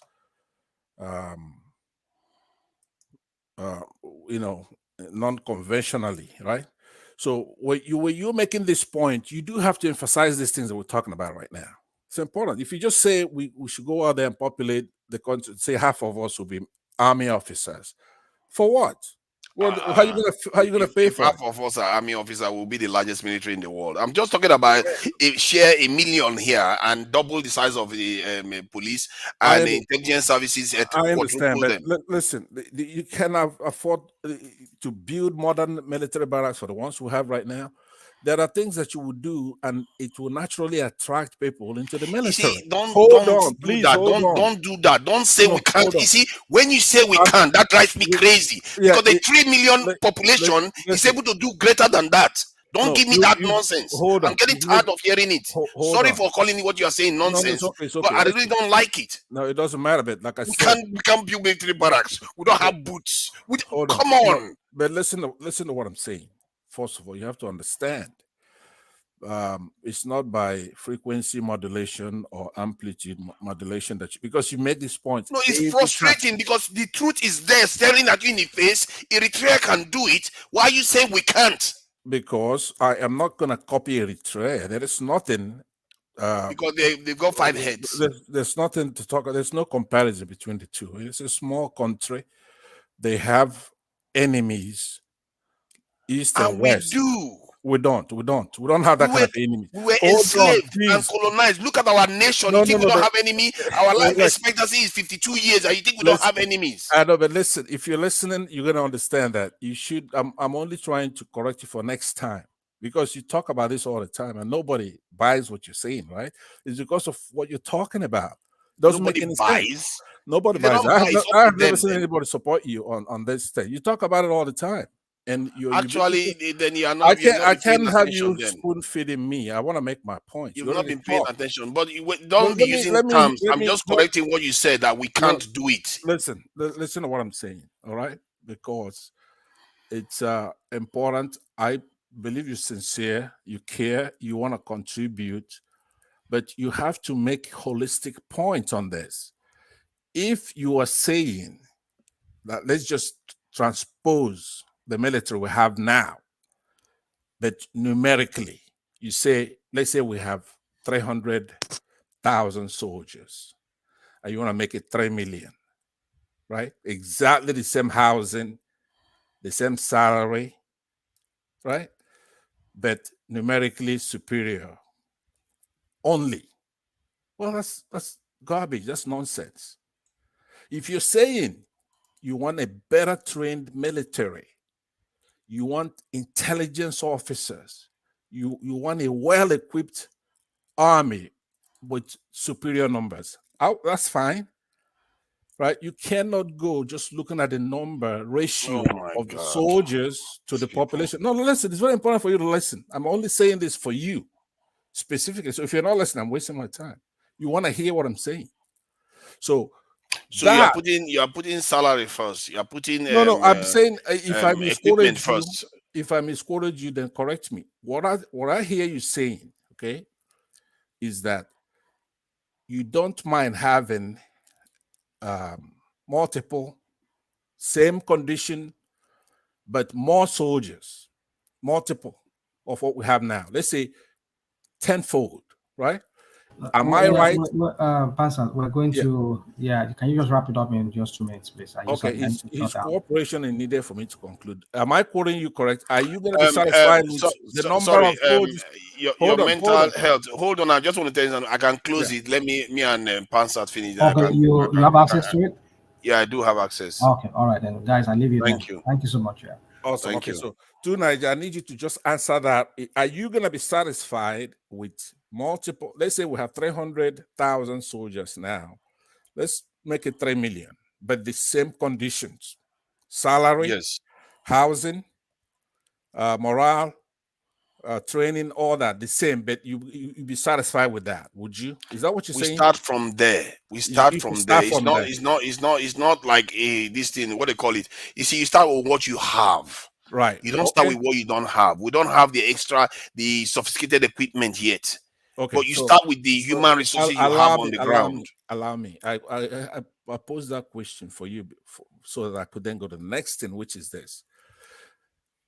I'm sure that's not the only thing you will accept. Would you also accept then an option where you have, let's say, 1 million soldiers instead of 3 million, but there are a lot more intelligence officers, a lot more modern equipment, drones, intelligence? Yes, both satellite. Without a doubt, I might even prefer 1 million soldiers and quadrupling the intelligence services, because intelligence services, they tend to give a heftier return in terms of security for the nation. Okay, so hold on. Now that's important. That admission you made there, that stipulation, we are the same plane. Nobody's gonna ask for good if you could have better. But to me, the way you sound, not just to me, I would say to everybody, is that your main concern is the numerics, right? Because the numerics is one of the most fundamental. Yeah, but features. You just sacrificed, and we have many of it. No, but you just sacrificed 3 million for 1 million, but with better training, better equipment, higher morale. I didn't sacrifice it. If we can get 3 million, we should get it. But I said my own initial state, because I know we are not even ready to even think like that. We should start with 1 million this thing in terms of the military, and 1 million in the police, then quadruple the size of our intelligence services, because that is how you have a nation like Nigeria. We are not just a nation in terms of population, we are a strategically important nation too. Okay, so now tell me, what would be the role of this bigger military? What would they be doing that they're not doing now? One, ensuring that our national assets are protected, including our pipelines, so that they are not stolen, and ensuring that IDP camps are closed. Nigeria is safe to operate in terms of business, so that people can feel confident that they can go to farm, do their farming without worrying about safety at all. In short, the point is our people should be able to go out in the middle of the night and feel perfectly safe. Okay, so hold on. So I'm trying to narrow it down. So would you then be satisfied with, let's say, the number of military we have now, whatever it is, right? But then you have pipeline guards. That's a federal unit. They're not military soldiers. They don't have to be fully trained as soldiers, right? The soldier's job is to obey orders, go out there and shoot the enemy, who is usually external, right? So if what you are requiring is to guard the pipelines, and let's say in addition to that pipeline guard service, it could even be private, but let's just say it's a national service. And then in addition to that, you also have enlarged forestry, right? Let's say Department of Forestry, so that they'll be able to guard the farms. They're licensed to carry weapons, but they're not military. The military is a separate thing that requires a whole lot of things. But let's say it's state level, the states are giving permission, especially those states that have farms, they're able to have a forestry department that licensed to carry weapons and do all kinds of things. would that suffice for what you're aiming at, which is security? It That will is not not by suffice soldiers. because it will not suffice because it's not efficient and their loyalties are not necessarily to the state. And my point is that the military, because they are flexible, you can move them from one activity to the other when it is a crisis. Well, you can't move those guards from guiding pipelines to maybe dredging this thing for dredging for this floods and stuff like that. They can't do that. The military is flexible. That's the whole point. And Okay. I don't understand why we are like even no, bothering look, with this. look, Other look. nations do it. This I is not understand, but listen, sacrilegious stuff I'm saying here. it's not. Listen, the point is that if these questions I'm asking you is going to have flesh out what you're talking about, right?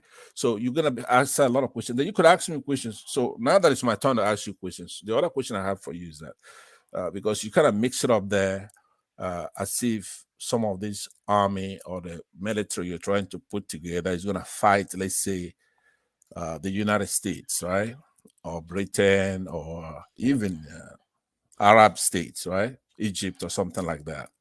Right? Am I getting you correct? Are you preparing?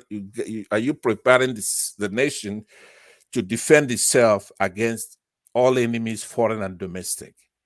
Yes.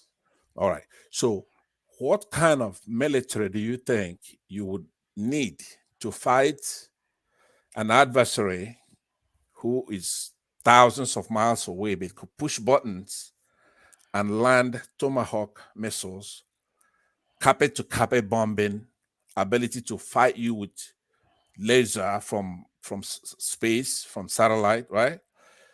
What do you need to defend yourself from such an adversary?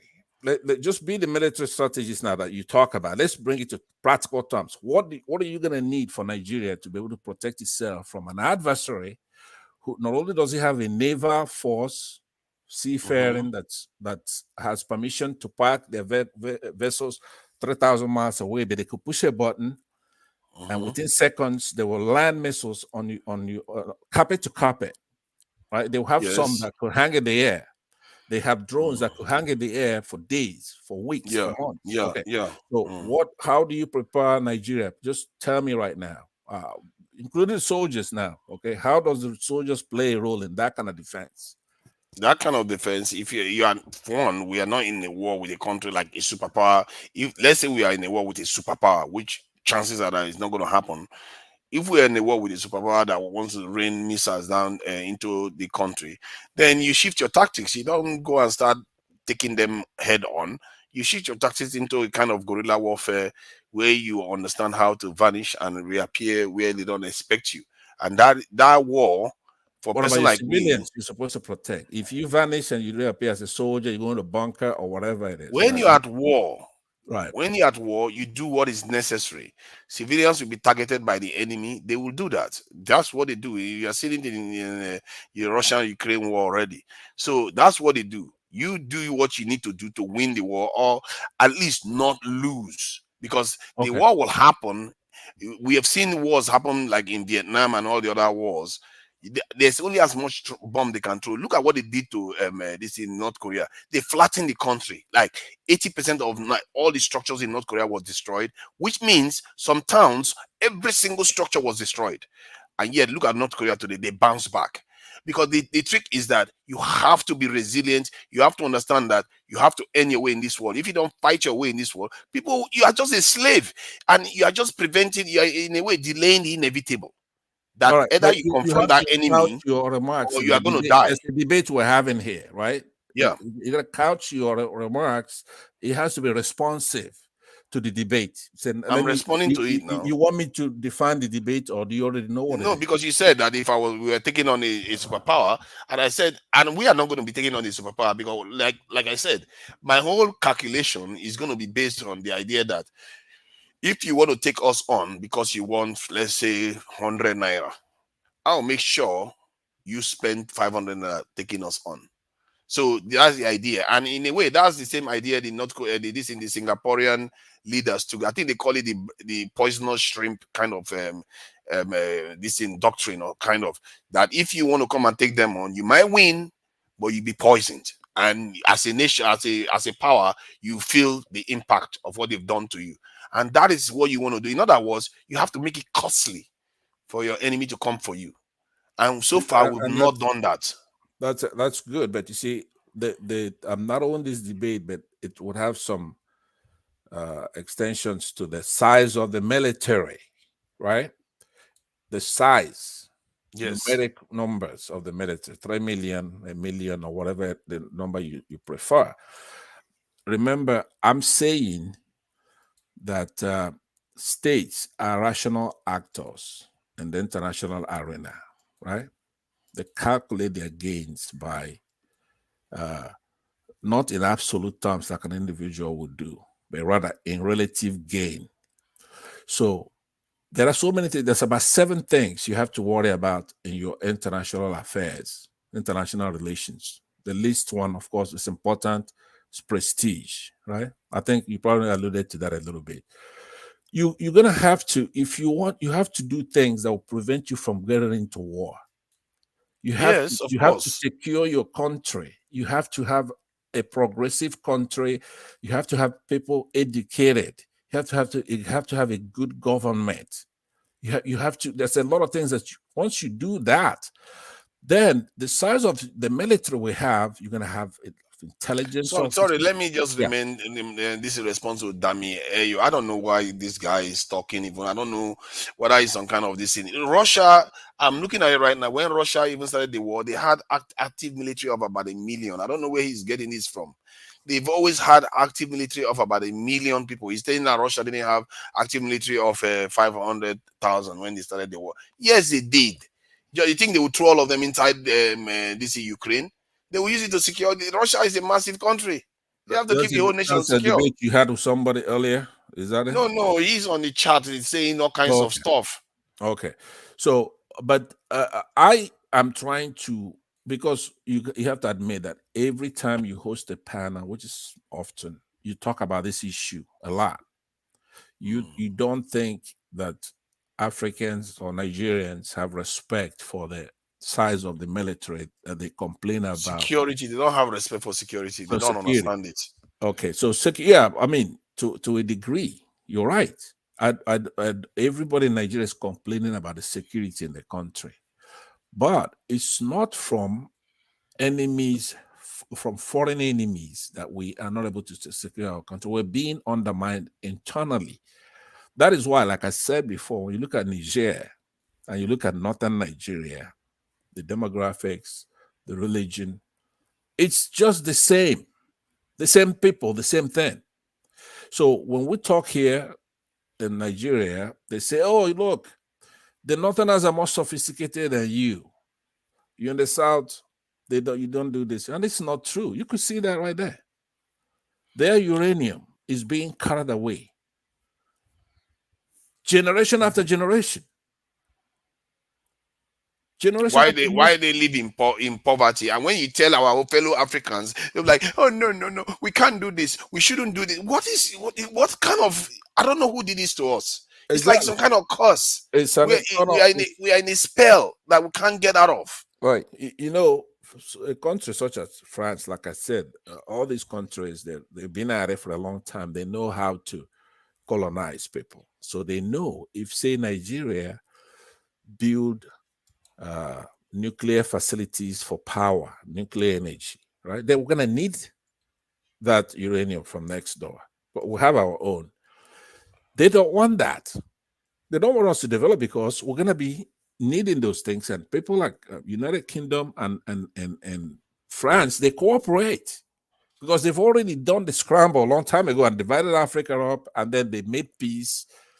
And they gave us our quasi-independence here. We'll go and take a look at Cameroon and Congo, how these people are killing our people, massacres. It's like, you take a look at Cameroon next door, and they prop up a dictator there, and they have a fight between Francophone people who speak French and Anglophonic brothers and sisters of theirs. And Google it. You're gonna see how they kill people. I mean, buy people. I don't think they're allowed to kill here. So same thing in Congo. Go and see where they mine these diamonds and all kinds of stuff there that are being used in computers. So it's not a new thing. We know what's going on. no amount of soldiers are going to be able to take care of those things. We have to modernize the states, the country. We have to modernize it, educate these people, reduce these animals between tribes. Those are more important than the military, as far as because you're no match for them. You're no match. You're never going to be a match. The thing is, you can't look at it from the point of view that we are no match. We are a match to anybody, really, if we put our minds to it. And the idea behind it is that, first, like I said, you have to make it costly. You can't just remain at the bottom floor. How? That by securing yourself, you shouldn't make your nation very susceptible to being undermined. There are very many ways to undermine a nation. There are combat ways to undermine a nation. Bingo. There is something right there. There are national sabotage ways to undermine a nation. Right there. That's the point I'm making. You need intelligence more than actually the hardware, right? No, hold on, let me just land. I know that I was talking before. I'll listen to you after this. But what I'm saying to you, understand what I'm saying to you. In a country such as Nigeria, our needs are different from Eritrea or the United States. We have unique needs. We're lucky. We don't have more powerful neighbors than us, right? So the temptation for anybody to invade Nigeria is very minimal. So the kind of expenditures we have to make militarily are different. We have to invest a lot in intelligence. We have to invest a lot in training professional soldiers. Even if you have half of what we have now, that are more properly trained, who could operate drones, who could. Oh my God, you guys, man! Listen to me. Listen. You don't even understand the challenge. If you are saying that right now, you don't have a clue what the challenge is. Then, well, see, America with all their challenge, they still have 2 million soldiers. With all their advanced weapons as they've got, they still have 2 million. And you are telling me that Nigeria... What do those soldiers do in the United States case? They are flying drones. They are doing all kinds of stuff, ships and all the rest. They are doing all kinds of different things. But with all their advancement, they still have more people. Russia is more advanced than us. They have 1 million soldiers. The United States has military bases in all continents, right? Including, say, in the United Kingdom, in Germany, in Japan, in Korea. Yes. Those soldiers are defending the hegemony of the United States, right? They're not, for example, you don't see soldiers like here in the United States. I hardly see a soldier. So hold on. Let's stop here. Hold on. Let me say something, because you've been doing most of the talking. You let me talk, but you don't let me talk. Respond to what I'm saying. I'm saying what you just. No, let me say something. Let me say something. You won't let me talk. I'm gonna let you talk, but hold on, because you keep. To whom much is given, much is expected. You keep giving me a lot of things to respond to. You said the United States has. I say very little, and you have a lot to. Yeah. Okay. They have 2 million. And I'm trying to tell you how they're dispersed and why they needed 2 million. I first said that our needs are different from you. We're not trying to defend the hegemony, for example, right? So why we don't have bases. We don't have bases to deter China from invading the South Pacific. Asian Pacific, right? We don't need to defend Germany, right? We don't need to defend South Korea from North Korea. There's a lot of things that United States. That's why Algeria too has more military than us. Egypt has more. That neighborhood. What do you mean? Oh my God, Jesus Christ! Hold on. Now I need to talk. You had your turn. Go ahead. So clearly, what you have been doing here is to make all the necessary excuses to say, let's not increase our military size. Maybe I will give granted that you did say that we should increase the size of the intelligence services, but you actually made an argument to slash the military size by half. You have 200 million people. What are you doing with them? Jesus Christ, what is wrong with our people? When you see people that have 3 million and they have such a high number to maintain their security, you say we are lucky. We've been enslaved and colonized. What else do you want?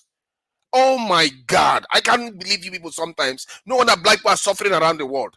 The kind of terms you use to describe these things, I can't help you if you cannot understand that when you've been enslaved, there are people out there that their forefathers, their grandfathers were part of people that used to own our people, that used to colonize us. And you sit here and say, we are not facing any problem. A moment ago, you were telling me that they can throw bombs from far away to come and kill us. But now you are saying we don't have enemies. I don't understand how you people think. You rationalize weakness. This world, if you want to prevent your people from being subject to enslavement, conflict, and poverty, you have to prepare for war. That is what even Americans know. That is what the British know. That's what the Japanese know. They all know it. It's only us. This is the secret. It's only us that don't understand it. And when they speak that language, some people are like, oh my God, they say India me took care of security. Oh, how crazy is that? How can he? No, it's not weird. This is what the whole world is doing if you don't protect anything. And this is why when we start to speak grammar and say we need to train in here, we need this here, we should look at private security here, I ask you again, simplify it. Leave your house open, leave your window open, publish your address outside, and tell them what you've got in there. Let's see how long you stay and be prosperous. You will never be prosperous. And when we talk about security, it's not either or. It has to be done if you're going to survive. It's just as simple. If I was on the other side of the fence, if I was an Igbo man, and you people are here talking about, I don't care too much about security, let's take our time to do other things and all, I will be so happy. Because now I don't have to even spend extra money to ensure that I keep people in check. Because you are doing it for yourselves. You are self-weakening yourself. It's like a man shooting themselves in the foot and saying, let's not defend ourselves. Then your enemies or your rivals will be like, oh, I don't need to spend more money, going to that country. I can save that money to grow my economy and my people's well-being. While the little I have left, I can use it to still keep them under check. Like they are proud of this. They talk about this on their own this thing. If you go to African website, you will see the documents. They are proud of how they spend very little to control us. let me come in here because we are doing the job ourselves. Hold on. On security, Nigeria is right. We need to the 5.5 we are spending now billion for military this thing, we need to increase it. We need to buy more fighter jets, but increase the military personnel, do a lot of things because what we have now is too small. It's just pathetic now. Nobody respects the it. Number. The thing is that, let's say this, Nigerians, we want our government to perform miracle. Another thing is that we are not willing to pay for anything, but we want everything to go like we want to become America, London, but we are not willing to pay for it. These things are not free. If you want 100% security in your country, you have to pay for it. The government have to increase your tax. You see, that's why sometimes I would say Nigerians are not ready for Nigeria development. Because look, for example, look at tax to GDP. That will tell you we are not serious people. Yeah, we are not serious people. It's almost as if we have been brainwashed to think that, let's not protect ourselves. Let's just leave ourselves open. No other people do this. I don't understand. And many of these people live in America, a highly militarized nation. They live in America. I live in the UK. Nigeria, don't blame them. Nigeria leaders. UFC, hold on. Let me respond to what you said already. UFC. Okay, go ahead. You made some. I'll be brief. Now, to Nigeria, I am not disagreeing. If we can afford to do a lot of things, we should do a lot of things. There's no idea about that. But the only thing I'm saying to you is that when you're talking about security measures for a nation, for a country, you have political, economic, military power, diplomacy to safeguard the nation, right? So, like UFC superfan said, if we can, there's a study that you need to do even before you talk. As you're talking here, you should be able to do some study that is possibly peer-reviewed, where you determine what is our security need. You don't have unlimited money to equip and maintain soldiers and the equipment that's required, the training and all that. Whatever, it's a big undertaking. When you talk about 300,000 people, you want to take it to 1 million. They could barely. Have you been to the barracks and see where our soldiers sleep? Have you noticed that the Nigerian GDP is depressed by 10%? That is 50 billion. $50 billion, our GDP is depressed by 10% because of insecurity alone. Right. I agree. But like I said to you before, I was trying to be innovative. I said that when you're talking about soldiers, combat soldiers to fight Europe or fight African states or fight terrorists, right? That's a different undertaking that requires a lot of money to maintain.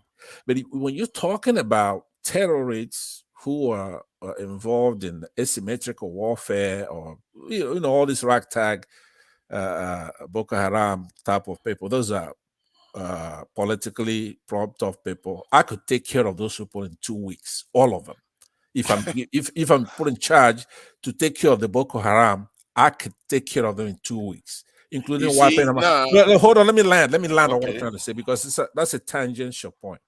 The point I'm making to you, I said to you, short of you doing a study to know what it takes to secure the country, how much it's going to cost, what we need, right? If you viscerally just want to talk about it, I would say Garden Pipeline will be similar to what they're doing in the crude way right now. It's not good using former terrorists in the South to guard our pipelines. But you could bring real businesses to do that job, right?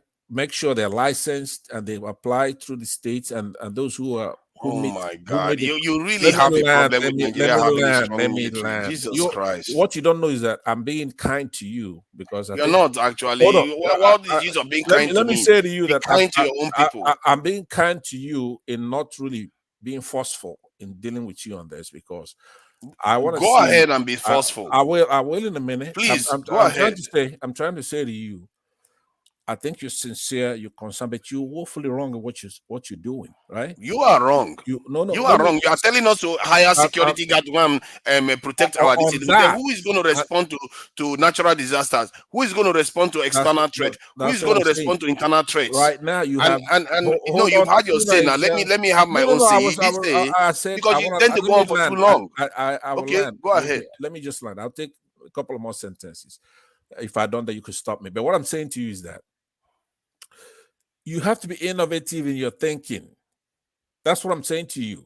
When you've adumbrated the needs and you say, guarding the farms, guarding the pipelines, perhaps, I think you also mean, even though you didn't say, guarding our borders, those are services that could be done without them being soldiers. It's just like going out there hiring a bunch of police officers and housing them in barracks. That's just too expensive, because you could do it where people, they're not really police officers, but they're security personnel. They're trained to do certain tasks. All right, because in the federal government of Nigeria, you have about 60 odd things on exclusive list. And then the rest on the concurrent list. I should stop you when you keep going. Okay. See, so what I'm saying, that's what you have to tackle first. Once you're able to remove those things from the exclusive list and the concurrent list and hand some of these can I respond? Let me just respond to this. I think what you are doing is compounding the problem instead of solving it. You are just doing the same thing oh my God. We've been doing everything individually. We've been isolating everything. Oh, Nigerians are providing electricity for themselves. We are providing borehole to get water for ourselves. We are everything we do by ourselves individually. And now you are saying, oh, so instead of to use the major security of the nation to secure the pipelines too, you are saying, oh, let's get another small entity. Any nation that keeps creating subnationals that are involved in security this in a sector at that level, you are creating potential vulnerabilities too.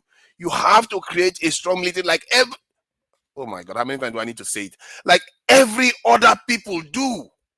This is not rocket science. It's not even a debate. It's not even an argument here and there. No. Everybody else is doing it. And look at where they all are. We are not doing it. Look at where we are. And it's a common sense thing. I even use a simple example of you leaving your house every day. Sooner or later, every day is for the owner, and one day is for the thief on this one. Can I interject? The day the thief will come, you will not have anything left. And that's that is the example of our life in Nigeria. Could I interject to that point? Because you say everybody else is doing it. I'm talking now from the United States perspective, right? If you if America were to go out there and create one behemoth, let's say police officer, police, American police, it'd be impossible to guard this country, right? This is a huge continent of a country. Here you have the city police, you have county sheriffs, you have school police, right? Oh, just the same. These police officers are just equipped. They have their cars, the patrol units. They have they're equipped with the guns, and they have their SWAT teams. They could do almost anything any military can do. All these in this United States I'm talking about, right? You have campus police, like I said, and other lower. Even though they have the FBI and they have other U.S. Postal Service police, for example, then you have the Rangers, right? If you go out there and set fire on a park or something like that, those people are just as police as any other police. They have drones, they have intelligence, they have SWAT teams. So that's what I'm trying to say to you. You could do the division. If they have one, you're talking about police. You're not, the military is not like that. The military is not like that. They have security. To secure the security. That's just one area, and even that one, if they. But it's still police. It's not subcontractor. Hold on. No, hold on. It's still police. It's not subcontractors under police. What you are doing, you're saying, let's not use police to secure the pipelines. Let's find another subcontractor. No, that's what you are saying is not the point you are making. Hold on. I just told you that these police officers are more military than the Nigerian army. Right, every little police. But that is not the point you were making. You're making confusing points here. The original point you made was that they should use ordinary people to go and protect the pipeline. You're looking at nomenclature of army and police. I've just told you. Listen to me. Any police station here, right? Any of them, postal police, campus police, they are more equipped militarily than the Nigerian army. 10 times more equipped. Right? Yes. More trained, they're just better. I'm not sure campus police is more equipped than Nigerian army, but they are. Go ahead. Yes, they are. Trust me. Because your country is a war zone, but that's not the same in Canada. That's not in most countries, to be fair. America is very, very unusual in terms of their internal security and in terms of their internal security. But compared to other nations, very, very unusual. If you look at the UK, it's very, very straightforward. They have different departments of police, like Metropolitan Police. They have other police in other parts of Manchester Police. They have different police departments in the country, but they are all still under the nation, and they are national police units. So that they can send them from different parts of the country. So as long as they are police. But what you are saying is that instead of us increasing our police numbers and increasing our military and intelligence numbers, let's look for other ways not to do that. As if that's more efficient. It's not more efficient. It is more efficient. It is more efficient because the reason why it's not more efficient, that is specialized. When what militaries do is that they respond to different kinds of threats. It can be a natural disaster. It could be a instability in the nation where there is a uprising. It could be foreign invasion. Military adapts, but that doesn't, and that's why most nations that do these things. It doesn't adapt because you're wrong. You cannot move somebody from pipeline to go and start doing national instability. Whatever units can handle, they can always, call in SWAT. They could call in the FBI, the federal units. There's so many things. So when the trouble comes, you still call in the ones that are meant to do it. Yeah, if you had done a study, then I'll listen to you. You haven't done. You don't know what you just said was that when the chips are down, you still have to rely on the major group. Then why are you not relying on them in the first place? Because it's very expensive to do that. That's why. But it's not for. I know, you can't keep going on. But it is not. Why? Why do you say that? That is patently false because other nations are doing it. No security. Jesus security Christ. is too expensive. No. Sorry. It is not. Singapore is doing it. Japan is doing it. Other nations are doing it. See, when you say it's too expensive, that is a term that reveals where you are coming from. It's a term that many Nigerians don't understand. Hold on now. It's not a line item. We can afford it. We can more than afford it. If you look at what Nigeria elites, business leaders, are paying for security, if they actually pay their tax, they'll be able, see, we'll be able to cover all this expenses. But no, they rather, have personal security that will guide them and protect them. Why don't you just spend the money? Let's pay for this. That is absolutely correct. By the way, I agree with that. Let me give you one other example in the UK, where the prime minister, like when Boris Johnson was in office, he's able to bike to work.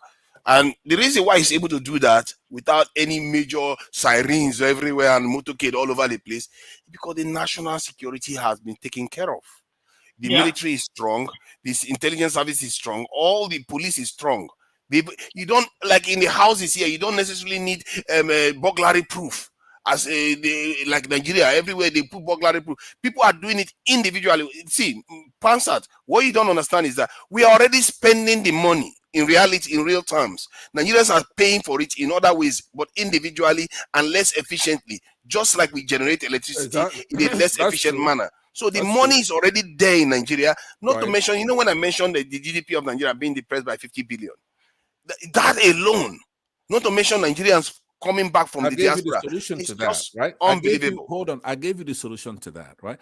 So you're coupling a couple of arguments here. You and I, we don't differ by much. In your case, you're looking at semantics and nomenclature, right? Unless I say you have this giant military where you have millions of soldiers, right? But I've broken that down in order to elicit for you to be reasonable. Right? There is no reasoning with reducing the size of the size of your protection. Protection. I said to you, if you actually go and do a study, right? We can peer review it for you. You do a scientific study of what does it take to secure our country. Because if you build a 3 million army today, it's not just the cost of building. I don't know why you keep saying 3 million. I never said 3 million. I'm giving us the number. Say a million. Let's say a million, right? Okay, if you do 1 million, I believe we can afford it. It's costing us a lot more than that. But there are many ways to get to exactly what you're talking about, because I just told you our security requirements, they are specified, right? You have to secure the borders. You have to secure the skies.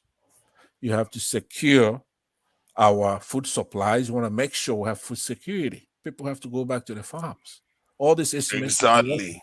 Right, all this asymmetrical thing, but let me just add one more just to support that point you made. Yesterday we were having a conversation here, and it occurred to us that most countries around the world that are relatively more developed, they have people working almost 24/7. They work at night, they work during the day, but in our country we shut down because at night there's barely anything. There's no security. There is nothing. Our economy is dying because we refuse to do what needs to be done. So please go ahead. Okay, yeah. So what I was saying is that 3 of us here, and perhaps almost everybody listening to us, we've been through this problem so much that we're almost experts in this. We know what we need, but it's going to be futile, narrow-minded. You don't want to be like, for example, the Arab states of the 70s and 80s. They go and buy gold-plated jets to defend their places. It's stupid, right? You want to really be truly secure, because these are the people you're dealing with, adversaries who sell you, let's say you go and buy jets, especially in this day and age. They could push a button and those jets will fall apart, or they won't even move on the day you're going to need it to use it. Right? They could jam. I never said anything about jets. Okay, no, I use jets, use whatever, use tanks, use anything. They could jam it by pushing a button. They could be satellite control. Like right now, I go buy Tesla. I could drive it. For me, as a military strategist, I wouldn't invest in anything that can easily be destroyed. Keep interjecting because you go on for a bit long now. That's why. No. But even if I'm going long, you have to hear what I'm saying. Okay, go ahead. I'm responding to you. Without try to keep it short so we can go to and fro. You see, one point at a time. Okay, fine. Let me then land. I like that. That's good. If you said that kind of rule, I would work with you on it. And UFC, you shouldn't be left out of this. What I'm saying to you is that security is not just the army. I named to you all kinds of things that you have to secure. You have to be. That country needs to produce a lot of engineers. That country needs to produce a lot of medical doctors. Agreed. They all have to be paid very well. That country needs to build out infrastructure and have respect for its citizens. That country has to secure its borders. There's so many Agreed. things that country has to produce enough food. There should be food security in that country, right?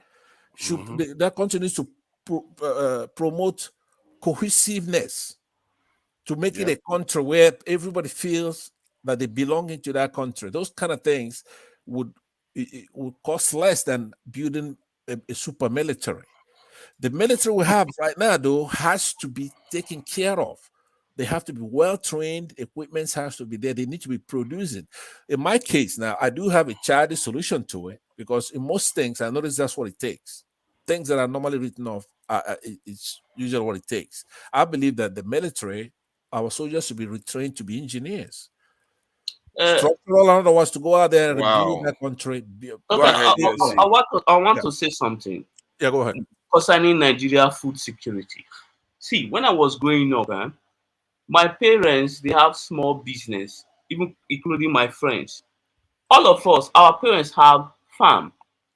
In those our farm, what we do, we grow and produce what we eat, like gari, yam, vegetables, and other things. We grow them from those farms. We don't buy them in the market. So that help with my parents, whatever they are making, including my friends. Most of them also, they do that on Saturday. Back then, it's for farming. We must go to farm on Saturday. You understand me? But if you look at it, Nigeria currently these days, people just like, a lot of people have left the villages, they have moved into the city, and they are not doing anything. All they do is just complain. They are not doing anything to help at all, help their situation. Because there's certain things you can grow. You don't need to go to the market and buy these things. You can grow them like gari, yam, corn, vegetables. All those things can be done, but people no longer do that. Exactly. I get really exhausted with some Nigerians. They will like look for every way. When you tell them to do the necessary, they look for every way to dilute it down so that it's not of any use. And this is why nothing works in that country. You tell them secure yourself, they'll say, "Oh wow, how about if you do this? How about if you do this?" You tell them these your leaders are traitors, like, but maybe we should work with them.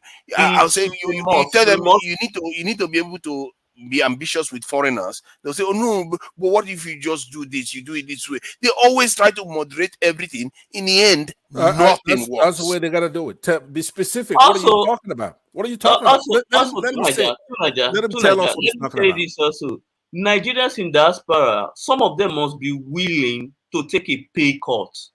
Come and contribute. They don't want to now. Come and they just want to enjoy. Country. You can't stay there and complain. So building a nation is not something that's comfortable. You have to work hard.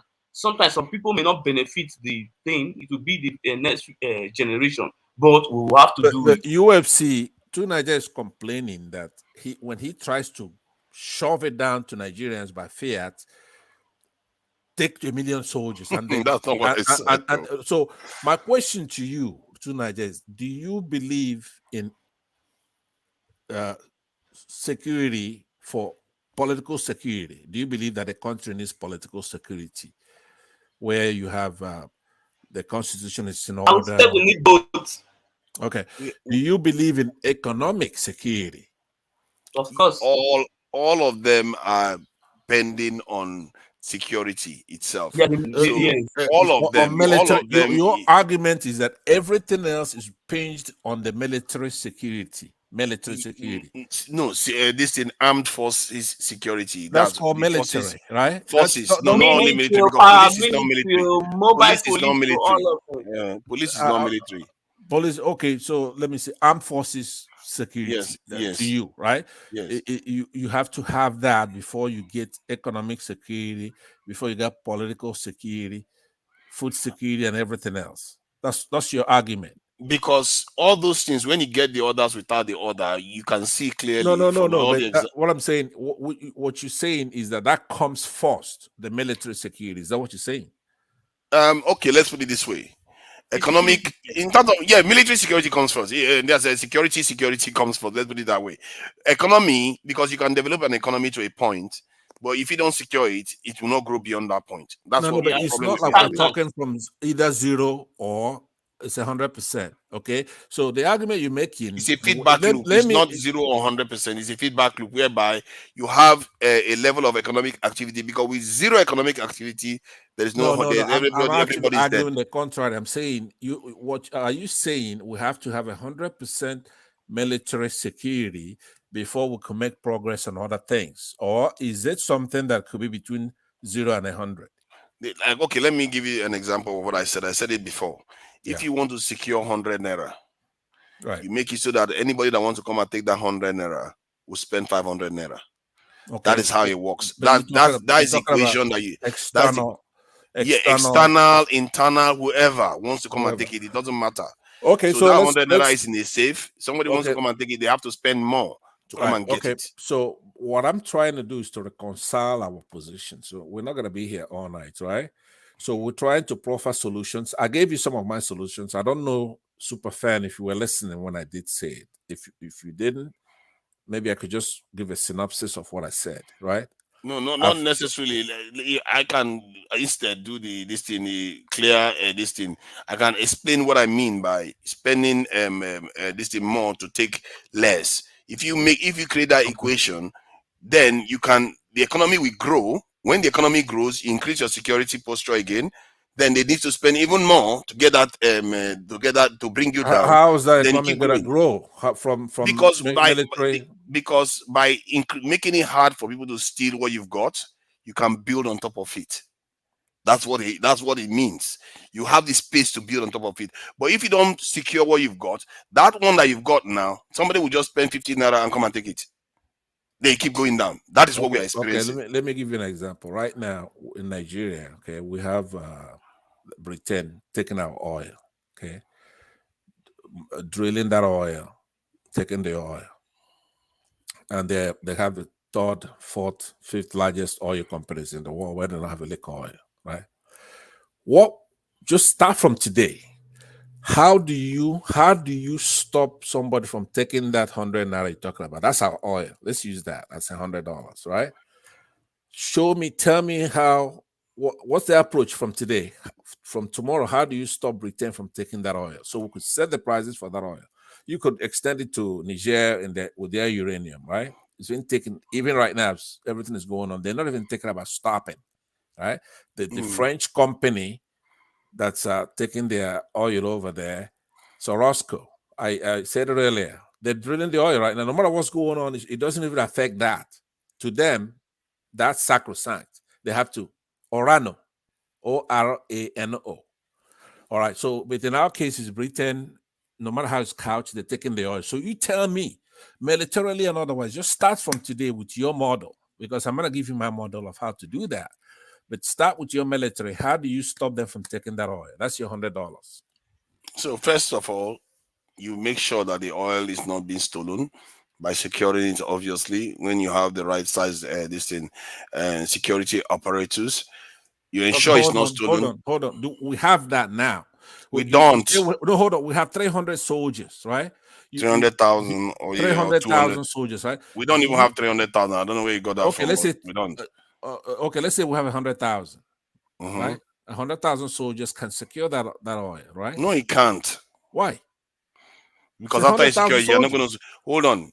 After you secure, you're not going to secure Aso Rock. Who is going to secure Lagos? Who is going to secure Kanu? Who is going to secure Bono? Who is going to secure NDA? Who is going to secure the other parts of the country? Ghost? Okay, hold on. I'll give you 1 million soldiers right now. Just start with the fact that you have 1 million soldiers and your other areas. So what do you do with that? So you send 100,000 there, like you said. You see, now the beauty is there, isn't it?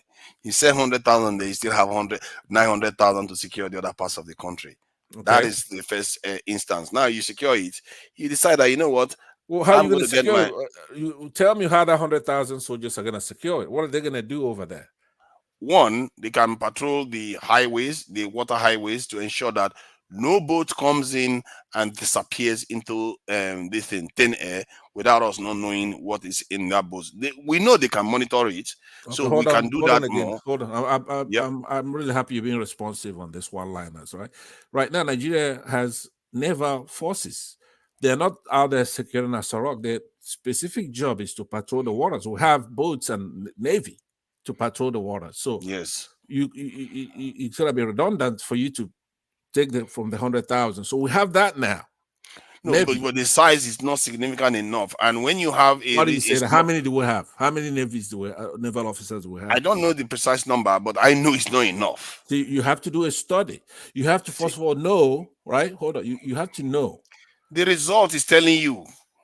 No, but how many do you need to secure it? You don't know that. Like other nations do. Like I said. Take a guess. You guess about everything else. No, I'm not going to guess. Let me put it this way. Why would I guess? Because if I don't know the precise numbers they have now, all I know, hold on now. That is the problem. You don't. All I know is the outcome. The outcome is telling you that it's not enough. Okay, but can it be one? Hold on. Can it be one? One naval officer. Why would it be? No, it can't be one naval officer. Okay. Would it be? But that is irrelevant to the point. You are missing the point. I'm trying to help you, right? You know that one is woeful, right? It's inadequate. What about 1 million? 1 million naval officers. Too much. That's too much, right? Okay, so how about 500,000? It'd be much. I think too much, right? Okay. 100,000 should be 100,000, 200,000 should be okay to secure the riverine and the oil installations. Okay. So you've come to a number. That's what I'm saying. Guess when I ask you these things. So you're gonna do it with 100 to 200,000 units, naval officers, just to all the way from somewhere Cross River to Undo. The riverine. But that's people stealing the oil. What about people such as Britain taking the oil legally? Taking it. In essence, even if you have 1 million units out there, when that ship comes with that oil, they're just going to show the papers that, yeah, it's us, we'll get the oil and we're leaving. Why would it be illegal? Why would you call it illegal if they have the papers? I'm saying that they're taking the oil legally. Let's say Shell is there taking the oil, right? So that's the point I'm trying to make to you. If they're taking it legally, it's because they are paying for it, isn't it? Right. They set the prices. Why would I have a problem with that? You have a problem with that because they're setting our prices. They're taking our oil. But clearly, they are not. Let me finish. They take that oil, Brent sweet crude. They go there and it has a lot of byproducts. Just 1 liter of hydraulic is $30. A whole lot more than the oil itself, right? So they're taking that oil and they're making a lot of bank with it, right? There's a lot of byproducts in petroleum, combs, plastics. You can't even name them all, but the more expensive ones are things like the hydraulic, the things you put for your automatic fluid, right? Transmission fluid, right? Though some of them it's like $60, not naira, $60 for a liter of, let's say, one of my Mercedes-Benz. When I change anything like that, it's $60 for a liter of, I don't know how much it is over there where you are, right? So they're taking it legally. Now, how much are they paying us? Nothing. They set the prices, right? They pick our leaders. They do those kind of things. Why do you think they're able to do those things? You want me to tell you? Because that's the main point I'm trying to make to you, that you're focusing on the wrong thing. If you have, why do you think they're able to do those things? I'm going to tell you, right?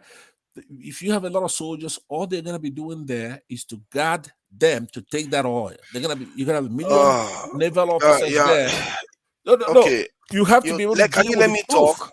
Can you let me talk? You've been talking. But you've been talking too. I thought it was to and fro. Okay, so the idea is that if they the military itself, they are performing a specific task, they tend to respond to threats that tend to be forceful and kinetic and whatever you want to call it. However, there is also the aspect of intelligence. There's also an aspect of internal security that will ensure your leaders are not compromised. A nation is not only, when I say security, it's not only based on just the hardware, it's also based on threat assessment to ensure our national interest is not compromised. Anything that compromises it. So it's not only, when I talk about security, it's not only just the hardware, it involves everything else. No, because that's why you I have keep not been reminding saying people. that. You have not been saying that. No, I welcome you to I say try that. to correct people to. That's why I correct people when they say security. But the reason why I said the military, you have to have the footprint on the ground. When I say the military has to have that number, you have to have the footprint on the ground. Otherwise, you'll be too thin. You'll be able to do anything, even if you know it. So, Naija, hold on. Listen, please, what David, is it David, whatever they call him, did yesterday, is that good? For him to release classified information, I don't know, release that classified information to him. He posted that information online. You see, the so-called Nigeria investigative journalism, they have no sense. If that guy was a sensible person, there are some things he would have regarded on that document that he received. I don't know if the document is real or fake, but if it is real, that was the wrong thing to do, to post a top secret classified information concerning the planning of whatever they are going to do in Niger. It was that was a huge problem. Somebody posted it. Yes, that guy that came to Dr. Damage to speak. Is it David? What's the last name? That guy, man. I don't even want to start. That guy, listen, that all guy. these people, man, they are getting fed up with them. That I don't trust the guy. I don't fuck with him because that guy's not clean. For you to do that, that's a top secret. You don't do that to your country. I like David Hunde. He's a very patriotic Nigerian. He's not patriotic. Bringing sunlight. There is a proof concerning the issue of Cambridge University where he lied there. So let me say, I don't know the history of. Look at what fellow Nigerians are saying when you turn into this. Look at Greg Bayero. Look at what he's saying. It's like, what is wrong with our people? Why do those people criticizing you? They should criticize. They should criticize you, right? But when he nails it down, it ends up being that some of the things you're saying, you're sincere, you're just wrong. You're mistaken about that. You just said the key word here. You've made, we debated it here. It's clearly you are wrong, and I don't understand how I can be wrong when the whole world is doing it. No, hold on. I just said. Let me conclude with Superfan by saying that Hyundai is a great Nigerian, of course, African, he's a great Nigerian. Anybody that kills our country is great. Patriot, and he's the true meaning of what somebody being a patriot is. Okay? Yeah, of course. To be fair, UFC. Let me say something to UFC. Because you do talk for a while. He's criticizing those you dislike. So no, it's not so. UFC. Panzer, let me say something to UFC now. UFC, one thing, when I was having a conversation with this lady that was very, this lady was very exercised by the idea that we were criticizing David. She came to defend him like that. He too is kind of Pan-Africanist, that we should go and check what he does on YouTube. There on Twitter, I mean, that the way he posts. So I went and checked it. And some cases, you can see some cases where he's referring to some things going on in Africa. But the way he goes about it, is not necessarily Pan-African.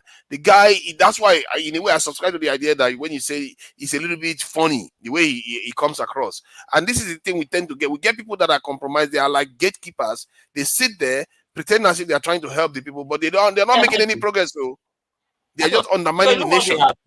They have sponsors. They have those that sponsor them and give them money. So they play to those people's that's just conjecture on your part. It's not because you cannot question anybody's super fan. You cannot question anybody's patriotism.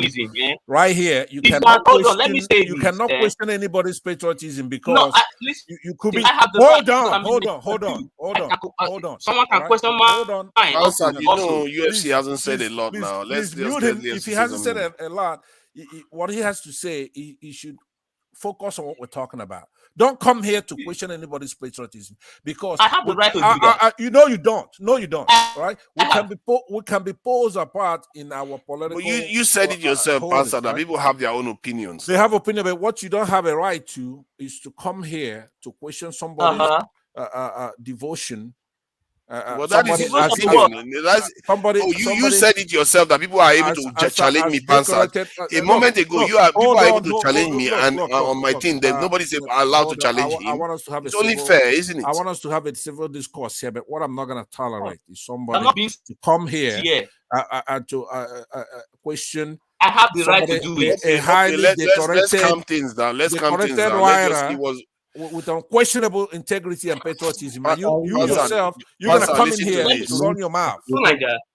Let me say this. All of this is told without blinking their eyes that this is a case of poison. So, on the basis of this data, I am convinced that the death, as things stand today, is not natural. Turn it off. Go ahead and turn it off.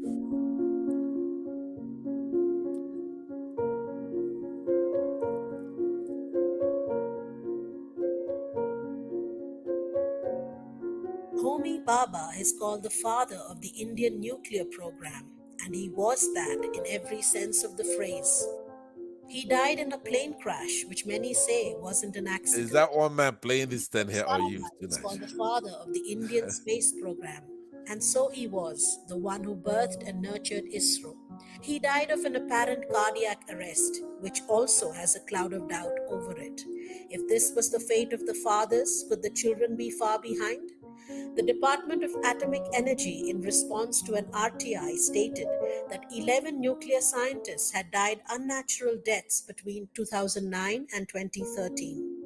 In response to another RTI, ISRO stated that 684 of its employees died between 1995 and 2010, that is at a rate of 45.6 per year. The agency did not specify causes of deaths. R. Madhavan's movie Rocketry, The Nambi Effect, is the first to bring these disturbing facts to public consciousness. And until 2014, when nationalism was ignited in India, neither the Indian state or Indians truly acknowledged our brilliant minds. So the idea behind that is that some of the truths may be covered up right now. We don't necessarily know what Nigeria is losing. And what they are trying to highlight there is that even a nation that was technically a nuclear power, look at how many of their people that are lost. In terms of China, China didn't lose this many people because the Chinese people, even the West, they told us, I was watching the news one day, they said that the Chinese people in the 90s or sometime early 2000s, they got rid of, almost like in one day, they got rid of foreign spies in their country. I don't know what they call that operation that they did that, but I don't believe they got rid of everybody. But that's what they were reporting in the UK discussion when the politicians were discussing these issues. So it tells you that the Chinese system that they had, that was a kind of draconian, is able to deal with this threat more than a democracy like India, and that is why it's taking India so long to emerge. India has been there right next door to China. There was a time India GDP and that of China was almost the same. But yet it took India this long to emerge and still well behind this in China.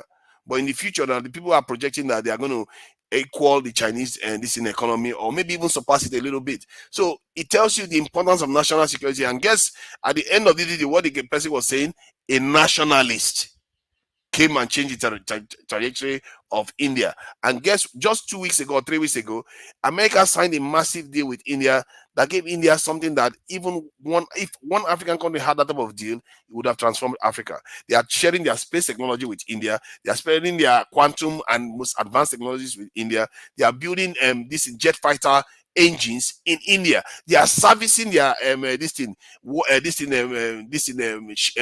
warships, or I don't know what they call it, aircraft carriers and all kinds of this equipment in India. That's what they are going to be looking to do now, because they want to use India to challenge this in China. But look at what they are giving India, because these people worked hard to get themselves to this point. Look at all those sacrifices they've made for their own people. What have our people done? When we say we should fix our security, some people say it's too much. When we say we should develop this in corruption, what are we trying to do? The only thing we've accomplished so far is to procreate, really. That's our greatest accomplishment. So I don't subscribe to this idea that we have to water things down. Where are you watering it down to? You want your people to get slaughtered? You can't water it down forever. You sooner or later you have to stand up. And we are talking on behalf of almost how many billion people now? 1.4 billion on the continent of Africa. In terms of the black population, we are talking about almost 1 billion people or more. You have to represent them very well. We can't just keep acting timid constantly. This has to change. Okay, to Niger, that the point you're making now, like I said, you emphasize it all the time. It comes down to the chicken and the egg discussion. Okay, when you use examples such as China, do you know what those people had to do? It's not just that they have a big military. You have to be able to, virtually in their case, practice autarky. Do you know what that is? An economic system. Yeah, AUTARKY. Never had that word before. Go ahead. Yeah, so autarky is being able to be self-sufficient. It's like utopian in nature. You're able to. China was ostracized from Committee of Nations for many years. It was Nixon of all people that brought them in, but they were happy with that. They used that time period to secure their borders, right? Yes. And then do a lot of undemocratic things. In essence, for Nigeria to pull off what you're talking about, that line of military security, right? You're gonna take over Ghana, whether it's fair or not fair, Cameroon. You're gonna have to take all those people in, enlarge the space to where adversaries cannot just occupy you. For example, it won't be a small area, just like Russia is fighting against having NATO come to Ukraine. You're gonna have to do a lot of things to have military security, right? You're gonna have to be able to project power outside of your borders right there. You're gonna have to be able to have naval forces capable to go out to the Atlantic, to the Pacific even. You're gonna have allies. You're gonna have you know, unless you for example, North Korea is practicing some kind of autarky right now, but they're just hanging in there because of China is helping them out, right? But they don't get along with anybody else, but they're in there just to survive the Western thing that they did to Cuba. They did to when these people come after you, right? Especially if you have something they want. Nigeria could never attain that kind of military powers. I mean, it would take them a long time to do that, right? I mean, other people who are stronger than Nigerians, like Iraq or warlord over there in Africa, what's his name? Gaddafi, what's his country's name again, right? So the way once a crazy-headed American president come in, such as George Bush, right? All they need is that they want to do it. Somebody like Saddam Hussein, it took his Iraqi guard 24 hours a day in the mop-up operation. All right, these are people with Scud missiles and all kinds of money from oil. He's a military man, right? So, no, Nigeria is not in that league. Can never be in that league. The only way he's going to do that is to force over. The way I would do it, if I say I'm a Nigerian president today, I will pursue making Nigeria look so attractive that Ghana, Cameroon, all these people would apply to be a part of Nigeria, right? You have, just like the United States did here. People apply. Up till now, Puerto Rico wants to be the 54th state.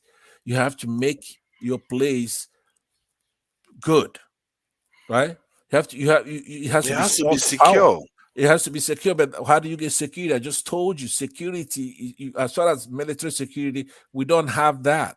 The adversaries, you can have it. You cannot. I don't understand what is wrong with you. Let me tell you, because you Jesus Christ. Would you listen?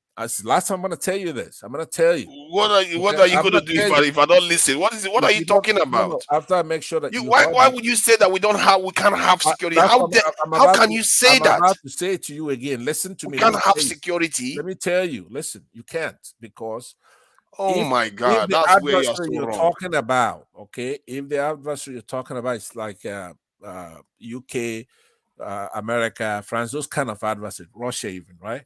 You can, because these people can project power from 3,000 miles away. Nobody is talking about going to war with them. China did what it did. It didn't go to war with anyone. Listen, that's what I'm saying to you. Listen to me, right? I don't know whether you even understand security at all. Sometimes I worry whether you actually understand it. I spent my time here talking to you. You spent time explaining that China, what China did, you don't and want to what listen. your submission was that we should go and invade Ghana, we should go and invade Sierra Leone. That is not what you need to do. You need to go into the wilderness like Iran has done, like North Korea has done. Build your country so that sooner or later you emerge. That's what you do. And we're already part of ECOWAS. We make up majority of ECOWAS. We can protect our power that way. So I don't know what you're going on about. You're now going into another zone, right? I spent my time here softly to tell you in order to be. Why like are you telling me softly? You are telling me softly to drink poison. No, I'm That's saying wrong. What is in the order point? for you to to make analogy with China, you first have to do what I said before. You have to take over. No, you don't. China. Wait, Yes, did China take over anybody? Yes, it did. Okay, What did he do? A lot of countries right now who say What country did China take over before they made themselves strong? Tell me, please. A lot of, including Hong Kong, including Taiwan. All those people say no, only because China is big and some American. Those countries were historically China. That is why. Can I talk? No, because I will not let you just bloviate and I will not be able to respond. No, because you're not listening. The point is that when somebody says I'm taking you over, they may have a biblical a reason and say, hey, look, in the Bible times you were part of me, right? Therefore I'm taking you over. That doesn't give them the right to take it over. Those countries were originally China. That's why China took them. That is your judgment, right?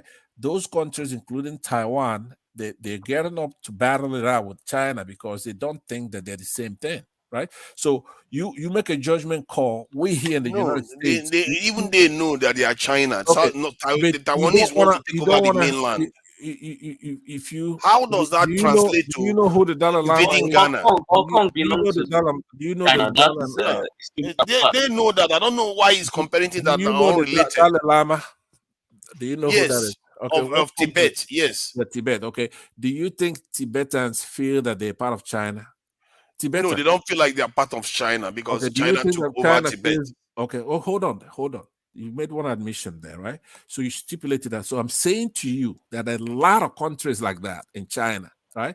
So aside from those who just speak Han Chinese, virtually everybody else over there don't feel that they're part of China.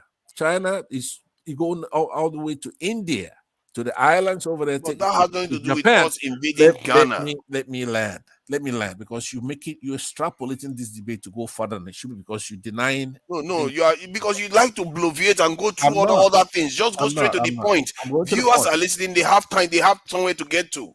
Okay, so try to make it succinct so that we can go to and fro. In order for you to make analogous comparisons with China, you have to do what China did, and I'm trying to tell you what they did to do that.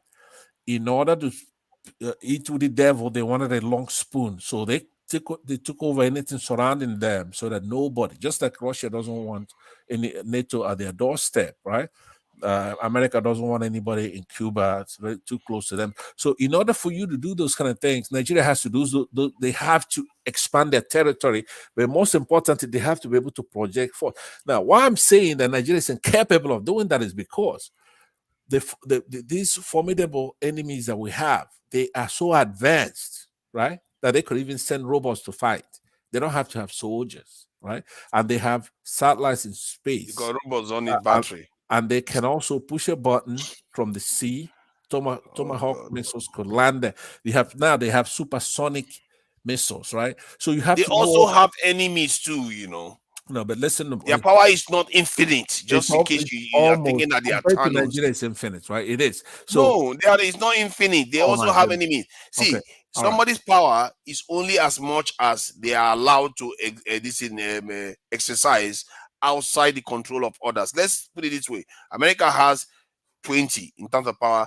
China has 15. Russia has 5. If America goes and spends 5 or 10 going after one country, they have made themselves susceptible to their other enemies. Okay. That's what I'm talking about. Power. It's not a zero-sum game where they're just Thanos. Listen, I'm not gonna debate every point you make. But let me just tell you something about what you just said. That's nonsense, right? Okay. The United States has inexhaustible. Oh God! No, exactly. They are Thanos. No wonder you are saying that. They are Thanos. In other words, when you also combine everybody else, China, Russia, United Kingdom, Germany, you combine India, all of them, when you combine it, they still don't rival the United States, not even in the military spending, right? It doesn't even rival, right? Go and do the math. When you combine every dime they spend, right, it doesn't rival that of the United States, nor the arsenal they have. Do you know how many ships, submarines the US has compared to what China has? Submarine. Oh my the God! number. No, give me the number. I'm not sure. I'm not even sure that American submarines are more than that of the Chinese. I'm Well, not so Google it. sure. I'll stay online. Let me check it. I'm not so Check it. sure. Check I'm it. not disputing it because I No, don't have a just dog check in that it. fight. You don't have to. Check it. US and number of subs versus China. I don't know. United States has got 67 submarines. Yeah. Oh my God. This has to be wrong. North Korea has got 71. That cannot be right. It's not right. So check it out. Check it out thoroughly. They do it. Republic of right. China has 59. North Korea has submarines? No, that cannot be right. Let me find another information. If they have a boat that goes under the water, somebody Google is about to trick me here, man. If they have a boat that goes under water, they call it submarine. I'm talking about. I don't know, man. It counts, so it's all counts, man. If you can go underground, it counts because it appears North Korea has. I didn't even know North Korea has submarines. Oh my God, if they did, oh my God, that country is formidable. No, we're talking about submarines. You know, that's class A. China. Submarine. Let me see, but it appears it's by 6, 7, 8 submarines from the list I've seen. China has got 59, US has got 67, Russia has got 49. So if you put those two nations together, you can see they have a formidable number of submarines, just those two alone. So that's what I mean. You see that number I just gave you just now? Yeah. So altogether, China and Russia has got more submarines than the US. So that's what I mean by when you are saying that the US is like Thanos, they have to take into account the power that their enemies have. Okay, They you know what? can't I made a mistake. What you should be look at aircraft carriers. Okay, that's not fair. After You're that, just they looking for also something look that at America has more of. nuclear powered. America have more aircraft carriers than any Of other course, they country. have to now. They have been colonizing places forever, invaded. And Why would they have more? nuclear powered submarines. I think Yeah, China has America 6 of has those. got 11 aircraft carriers from what I can see so far. Aircraft carriers. Let me see. China doesn't even show up on the list.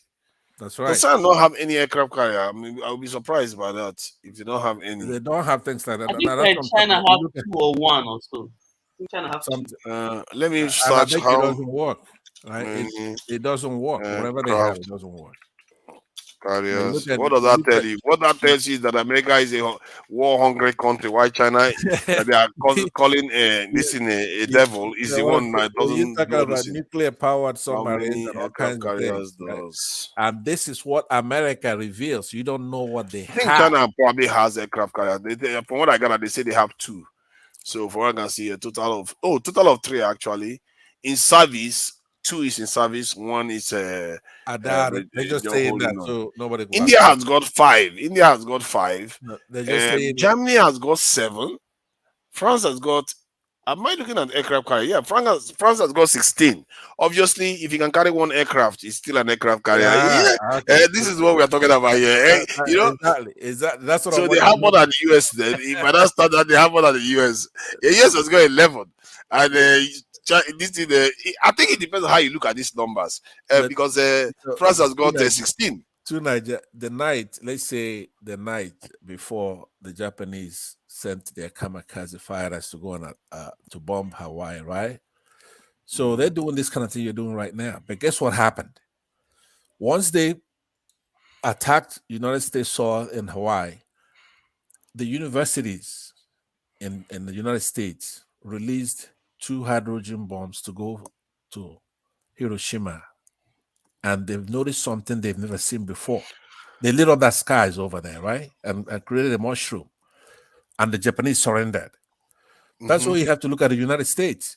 When you go and you entangle with them, all these things that you have that are knowledgeable things you could put on Google, right? They wouldn't matter because there are things they have, right, that you don't know from just the university. So you think from the China is lab. sleeping while they are doing all these? Russians are They are no sleeping. match. They are no match to the United States because they Why? they're Why? copy- Because the let me United see. States is Thanos. They're copycats. The US over there, you have Yeah, the freedom, US right? military spending is too large, It's almost close to as $900 if you billion. combine the entire world, they have it. But aside from that, they do research. The universities, everybody's See, free the here. US may China have the greatest. China is You a have closed society. It's a communist you have country. to They're calm down, They're Pansa. Calm down, They're Pansa. commies. There is always a time for there's a level it gets up to. They start having diminishing returns. Not with the No US. matter, No, see, not with let them. me explain what I mean. There's no matter how much you have, no matter how sophisticated America is today, there's only as much war they can fight with Russia that they will not expect to lose to. You may not win, you cannot defeat Russia, but neither would Russia lose because they can completely flatten the American nation too. So as America, that's you understand the mad doctrine already. You So don't think they know that you they can cannot spend that, but listen that's my they point. You cannot can spend only as much when Yeah. it's not involving the ultimate weapons. That's what I'm When it telling gets to the you. ultimate The weapons, US takes forget it. security. US takes security so seriously that in order for them to have, because this is where I use the rule of thumb when I'm dealing with the United States, right? I'm a fair guy. If it's not so, I won't say it. In order for because US takes security so serious, then they know Russia is in possession of hypersonic missiles as well, nuclear power and everything else. But in order for them to go poking at the bear over there, right? And doing what they're doing in Ukraine, supplying those things, they know that if you shoot those things to the US, it's not intercepted. They know it's not gonna work. And Russia would have done so. They're also smart, they have their own intelligence. That's the reason why they curtail. Who's making that noise? Let Superfly, me can you mute him. Yeah, let me mute him. So that's a reason why, because I think Russia and China, they planned, okay, when we go over here in next door to Ukraine, then China is going to take over Taiwan and start doing all that kind of stuff, and it'll be overwhelming for the United States. But there's something they noticed. There's something I noticed is that they found out something, right? The U.S. has what's called Space Force that's put up there by Trump before he left, right? So there's something that stopped them because they planned on doing those kind of things. They can't. You shoot those missiles and it may explode on your base right there. There's something the US has that's a Oh deterrent. my God! I'm telling you, Seriously, that's a deterrent, seriously, right? Else they would have seriously. escalated. Right now, Ukraine is even going Oh my God! bombing them. There's nothing you're not going to believe. And- You and are they- beginning and- to sound like our forefathers No, now. no, listen, You are beginning to sound like our forefathers. If you try to hit the white man, you're gonna die. If you try to hit the white man, you are beginning to sound like our forefathers now. Come on, man. You see the funny side of it. Come on, let's not do this, man. it You is think the funny. Chinese are babies? Like they will just sit there and let their missile Let me get tell you, exploded by. Do Imperial you know that Japan, right? the Chinese, they even started a space warfare where they went and I think they captured a space satellite. They are already capable of capturing another space satellite and throwing it out of orbit. So Yeah, these they people are have not babies sitting capabilities. around. Let me tell you, they have capabilities, but listen to what I'm saying to you. You have to pay attention. The United States, right? When during Second World War, Imperial Japan actually occupied China. That is how much how tough Japan was. They had naval forces who were willing to kill themselves, what they call kamikaze, right? And they flew and they were giving America a hard time. But at this point, US was still very hard to provoke into warfare like that, right?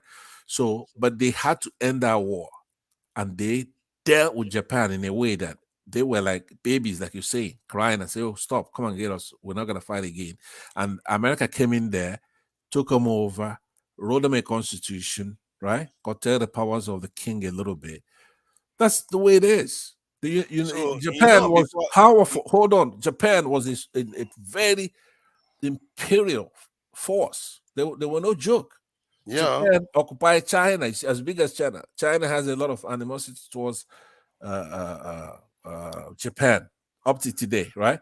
So Yeah, you see, are they babies? If China tries the United States, because the way US would do it is similar to what they did in Iraq. It would be India, right? It would be Taiwan, right? You think Taiwan is a joke? They're armed to the teeth, See, the right? Chinese. That's who's gonna take them over. Let me explain something.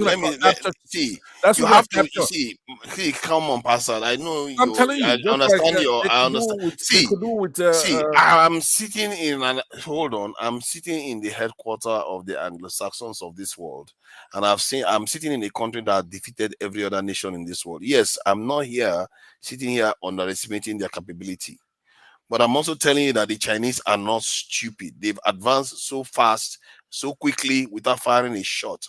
If they were stupid, they would not have done all this compared to by America. now. They are. And if and they fight America, I don't think you've been to China. If you've been to China physically, if you visit China today, building is you not will see impressing me, right?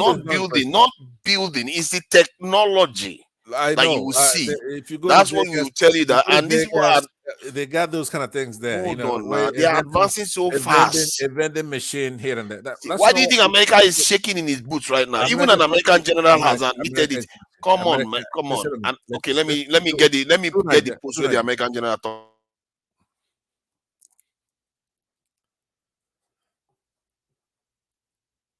What did he say? Hey, Baba T, how you doing, buddy?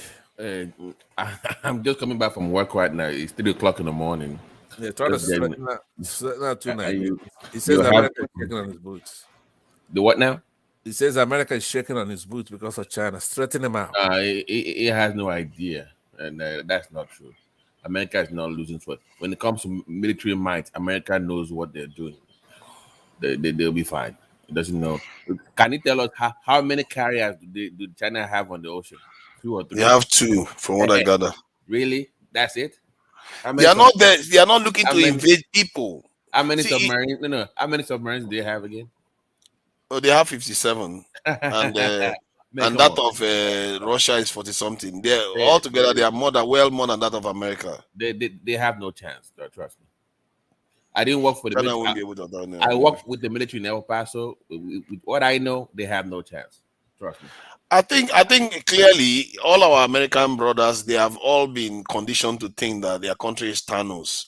You see, what you people forget is that America was not a superpower once. It was just about 60, 70 years ago they emerged. I think maybe 80 years ago they emerged. For you to just imagine that this stuff is going to last forever, I don't think you should necessarily do that. Nobody's saying that America is going to become a third-rate country anytime soon. Let me. The ask point you a is that the other countries are going to emerge, and they like it or not. No. Let me ask you. Let's say you have tech to buy from either China or America. They say we have this tech, maybe helicopter, whatever, fighting plane, whatever. Who are you buying from? China or America? Pardon? I said if you have to buy a war vehicle, like let's say fighter war jet from either China or America, who are you buying from? I will check which one is the best. Why would I care about who? I'm asking you. Don't. Who are you picking when it comes to military tech? Who are you buying from? Why would I pick? I will pick based on what I'm buying. Am I crazy? I'm not going to go to the market and say, oh, because you have a good reputation as you buy your jet. I will look at what China is giving me. If China has got higher capability, I will take the Chinese one. How many countries do they sell to again? How many countries do they You see, sell I to? think the issue with your question is that the issue with your question is it shows conditioning. If you are conditioned to think in a certain way, you will just pick America. But instead of you to look at things for what it truly is, you are not paying attention. You should pay attention to the quality you are getting. Either side, it doesn't care. I'm not going to go to China for the sake of it. Okay, if you have time, okay, after this show, because I'm glad that you brought up quality. When you have time, just bring up quality of China with the. You will see. Just bring that up when you have time. Just Google that when you're done. Come on. So who owns the Google you are watching? You think this is the Chinese? So that one is controlled to Harry. Of course. So you didn't know this in internet is controlled. I'm saying in terms of this particular information that we are what we are doing right now. You can't compare America which information with China. China is come See, on. hold on. When there's a certain level you get up to, it doesn't even matter anymore. Like when you get into becoming a nuclear power, especially when you're like 200 nukes nation and you have the ability to deliver it, which is hypersonic. You know, the Chinese hypersonic missiles are more advanced than that of the US. That is something that quicked the American military to their boots. So so you know that too. So the Chinese have the capacity to deliver it. So why would America be okay? Yes, America may be able to project their power, military power, more than China. That's a fact because America how many military bases does China have again? How many military bases outside of China? You mean? Yeah, how many do they have? No, they don't have that many. Hold on. Let's stop this. Man. But what you are saying is based on the fact that America has been colonizing the world for a very, very long time. That is not. No. You said I was brainwashed initially. That was your argument. No. I said it's based on brainwash conditioning because when you said you're going to choose an American aircraft when you are about to buy an aircraft, that is not. You can't choose just based on that because of reputation. I'm telling you that China does not have a good reputation when it comes to warcraft, anything. Google when you have time, just look it up. It's not about reputation. It's about if you say they don't have a good reputation in terms of warcraft, yet look at all the blood spilled by America just to achieve what they've achieved. By the way, but China didn't need to do that. Look at what they've achieved. By the way, you win the war in the air. I hope you know that. The best person that has the best. You don't win a war with China. If you want to win a war with China, it's going to result in a mad war. In other words, mutually assured destruction. You don't win a war with Russia. There are certain nations you can't win a war with, you can't win a war with India now. You can't win. You might win a battle, but you can't win the war. Let me ask you one more question. So, what it boils down is also who can get more allies on their side if war breaks out. So who gets more allies, the West or China? Right now, I would say by and large, hold on. Why are you laughing? They are already occupying many countries. That's why they have more people. Exactly. So, but what are that going to do with winning the war? It doesn't still mean America is going to win any war. Okay, go ahead. America is not going to win a war with Russia. Can you help us here? Because I don't know what you're talking about. No, tell me, do you think America is actually going to win a war with Russia? No, you answer the question. It's a very straight question. America is going to win a war with Russia. Do you actually believe that? Barring no nuclear weapons. Yes. Barring no nuclear weapons. Okay, that's barring no nuclear weapons. Because Russia is just going to sit there and watch America decimate his country with his missiles and all the rest. And Russia is not going to respond. Russia is going to fry the US too. So why are you making it look like America is Thanos? Because they are just. Can you help us here? Because I think.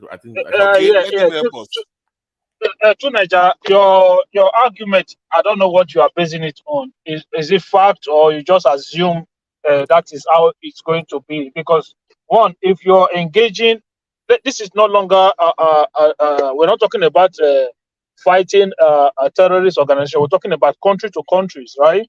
So you're looking at a nation in the United States that is a member, not just a member, a leader in NATO, that have alliance with several countries across the globe. So if America wants to fight Russia today, so America already have a base in Poland. America is an ally of Poland. So how is Russia going to attack America? They will be shooting missiles from Russia all the way to the United States. That's easy to defend. All they need to do is hold on. All they need to do is Poland declare no-fly zone over their airspace. Other allies declare no-fly zone over their airspace. So how do you get there in the first place? Okay, now that you see, that's what you don't. I don't think you understand the nature of ballistic missiles, intercontinental ones. They actually go into space and they will deliver it at a hypersonic speed. Russia has been able to develop ones that can deliver multiple nuclear warheads. Hold on now. You want me to provide proof? I can provide proof of everything I'm saying. The same Russia that's been fighting in their next door neighbor Ukraine for how many months now, and even they are having to go and employ guerrilla outside machineries to come and fight for them. Yes, that's the same Russia you want me to believe. You want me to believe that same Russia will then defeat hold on, Tunaja, 1 second. Will then defeat a nation that its military budget, American military's budget, is more than the next 10 countries put together. We're talking about. Yeah, that We're talking military about. budget didn't help them in Afghanistan. No, it didn't help them in Oh, Iraq. So I don't yeah, know what but you're going on about This is budget. what I'm saying. The kind of fight in Afghanistan is different from the kind of fighting you are talking about now. You're talking about nation to nation engagement. It's not like you're going there to So fight Afghanistan is some not a terrorists. nation. No, Afghanistan is not a Afghanistan. nation, and Iraq is not a They were nation. not fighting Afghanistan. They were fighting terrorists in Afghanistan. What are you talking about? In the context of Russia, if America goes after Russia directly, there's a reason why they don't want to, because they know that could spin out of control. Otherwise, they would No, have done it because like the way they did with other look. nations. The reason why you will say, if you did what you will say that I will listen to, is that America would not want Russia to use nuclear weapon, not for American's sake, but only any other countries around, because Russia is a nuclear power. You have to accept that. That is the only reason why everybody says, okay, you know what, let's just keep them aside. Apart from that, Why do you say not for America's Russia sake? approving. Why do you say Russia hold on? Why do approving you say not for America's sake? because the American can defend itself. It's just that maybe you have allies that will suffer from nuclear. Okay, just put it this way now. Put it this way now. If you was to declare war against Russia now, that would be that won't be America. That would be NATO against Russia. So countries like Britain, countries like France, countries like all those NATO members, any of them could be victims of a nuclear nuclear weapon from Russia. So that is what you have to consider. That is what they look at. Your own argument is that Russia cannot nuke the US. No, how are they going to do it? Okay, now maybe you should go and check the information Let me again. align Go and myself check the with information. I can't convince you of that. Go and check the information. Progressives is right in everything he said since he's been here, right? So there's a lot of little debates in there that he gave you succinct answer. For example, when you mentioned Afghanistan, see, the United States is using precision weaponry because they care about those civilians and in such wars, right? So it's different from a real combat where America doesn't care about rebuilding it. See, when America goes into war with, say, Iraq or any of these, they would stay and rebuild it. They won't take anything. They will rebuild it. Look at every country they fought: Japan, Germany, Korea, South Korea. They rebuilt it. They weren't going out there killing people. They don't rebuild. They rebuild you when you are useful to them. Just hold on. What I'm saying, every mission they've taken like that, they rebuilt. Let's not argue about things that are facts. These are facts, right? They are not facts, actually. They didn't rebuild. They didn't rebuild this in Haiti. They didn't rebuild so many other countries that they invaded. They didn't rebuild Iraq. They didn't rebuild Afghanistan. They did. But let's seriously. The war itself was over in two days, right? Yeah, of course. Why 2 days? Why not 5 minutes? Could you hold on? They could also do I that. thought they were because they were careful. But I don't want, because you interject, it makes me speak for a longer time. Progressive answered you on the debate we've been having here. Everybody else. Clearly he didn't answer. You just said he answered, but without giving me the reason why he answered. He just said, Progressive just said, Russia cannot nuke the US. Well, is that accurate? Yeah, of course it's accurate. No, sorry.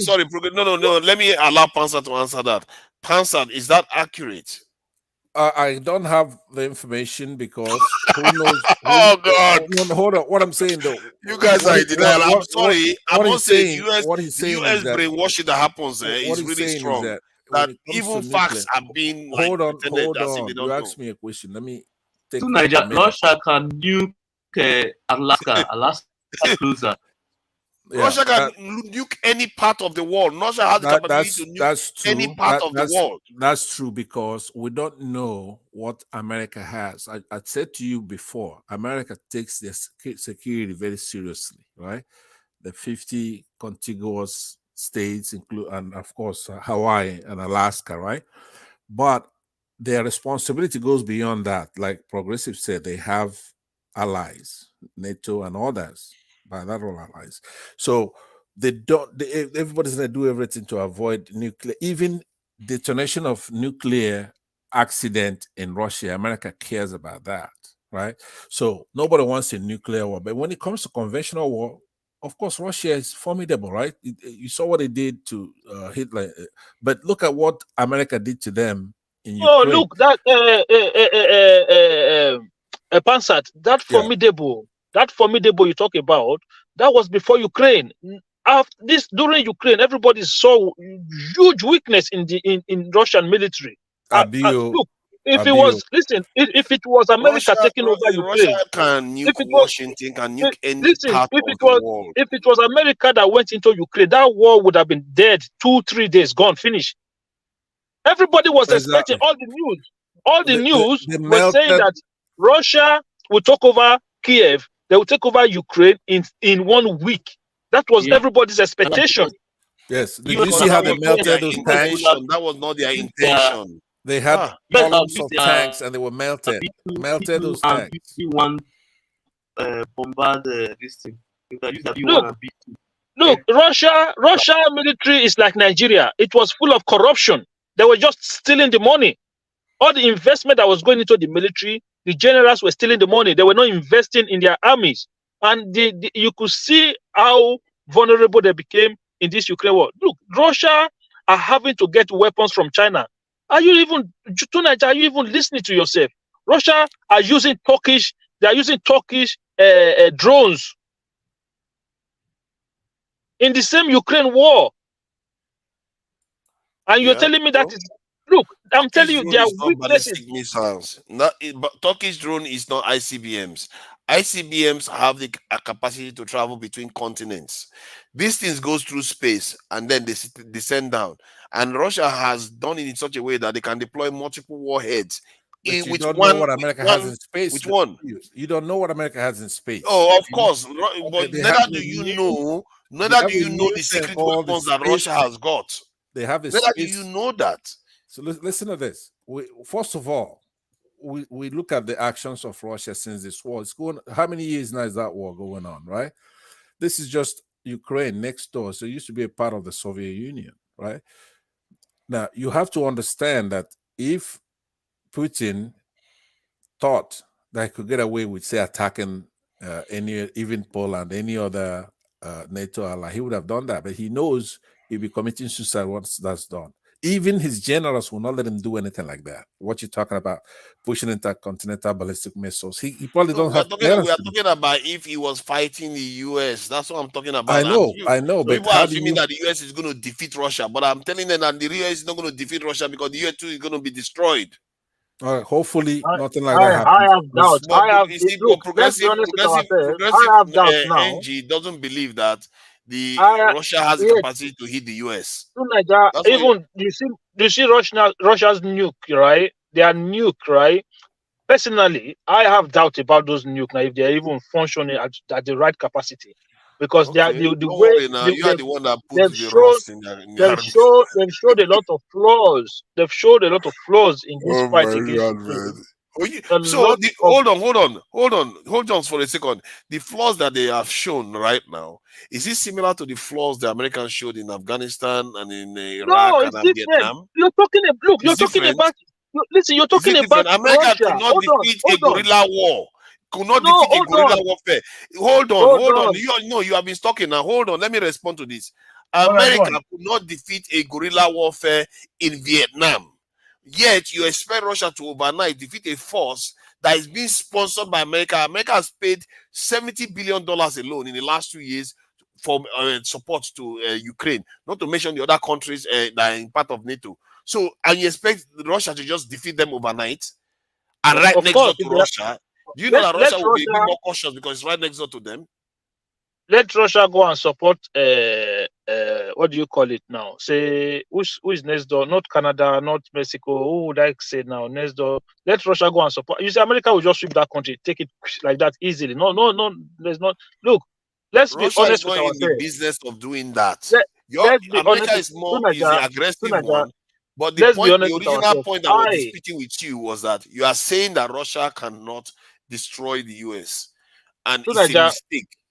No, it's not a mistake. How are they going to do? How are they going to do it? What are you talking about? That they're going to destroy the US? They have the. See, do you know about submarines You too? don't understand. Look, Submarines. a So hold on. country, Let me describe a one other country thing. that is hold on, Tunaja, a country that is budgeting close to $1 trillion every year on its military. I'm telling you, you had the next 10 countries combined. They're still not anywhere near what America spend on its military every year. American military spending, you know what it does? It goes ahead sponsoring countries like Egyptian military, countries like Ukrainian militaries. They're not just spending money on their own military. They have Oh other God! outside allies. Don't let money fool you. You know what they say in All some right. studies. They said, let me give you an example. They said when some people they say Americans have a pen and they are looking to invent a pen that they can use in space. And the Russians just say, just use a pencil in space. So the idea behind that is that Americans can spend all the money they want, but the other people that don't have the resources can also make advances to circumvent all these things. Like when America was building their intercontinental ballistic missile shield that they were talking about, the Russia just told them, don't even bother, because that was already invented a rocket, a missile that can create decoys that you can't even be able to track. Don't even bother with that. You know, and that was Putin that did it. So let's not go hold there. on. Let me say this: when America has a president such as George W. Bush or Trump, right?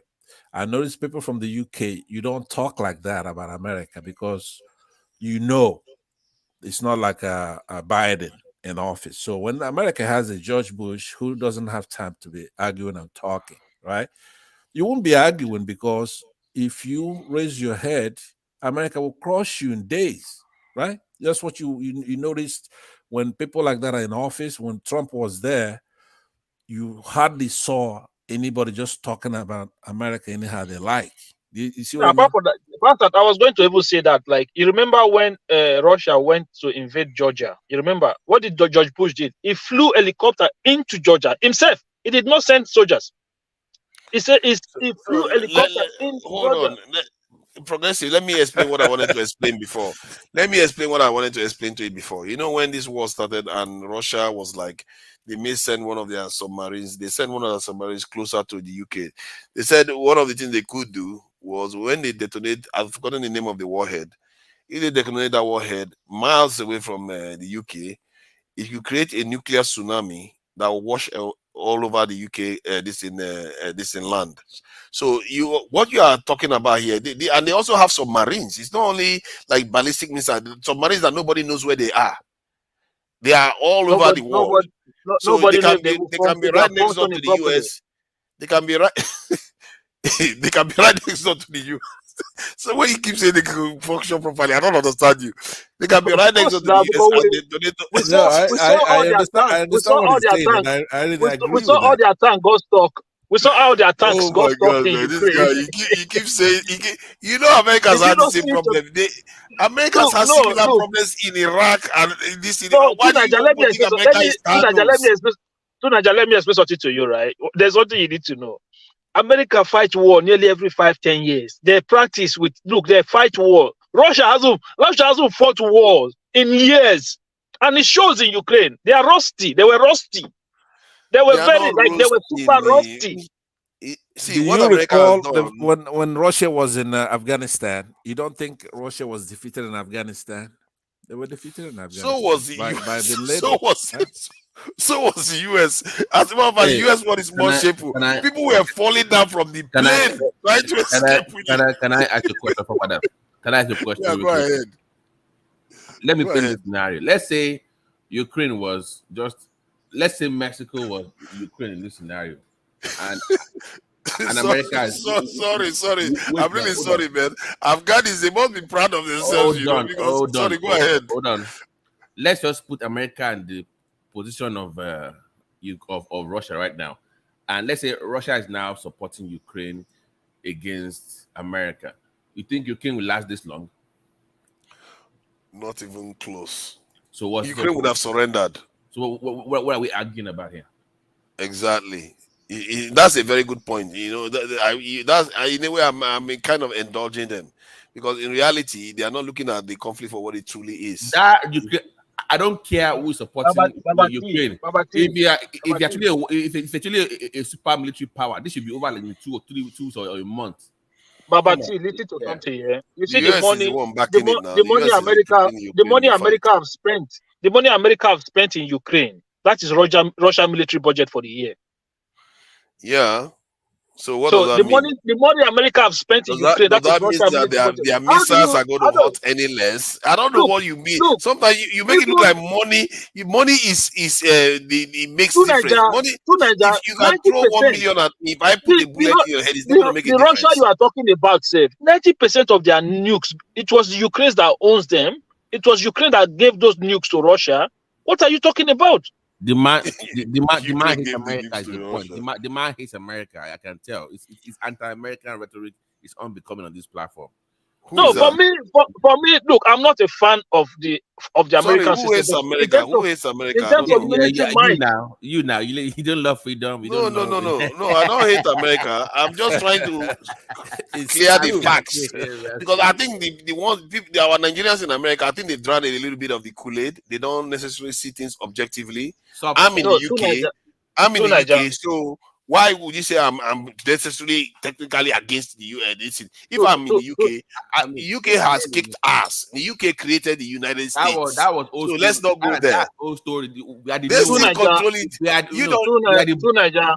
To Niger, look, Yeah, me go ahead. personally, I'm not a fan of the system or the maybe the democratic or whatever governance system, the full steroids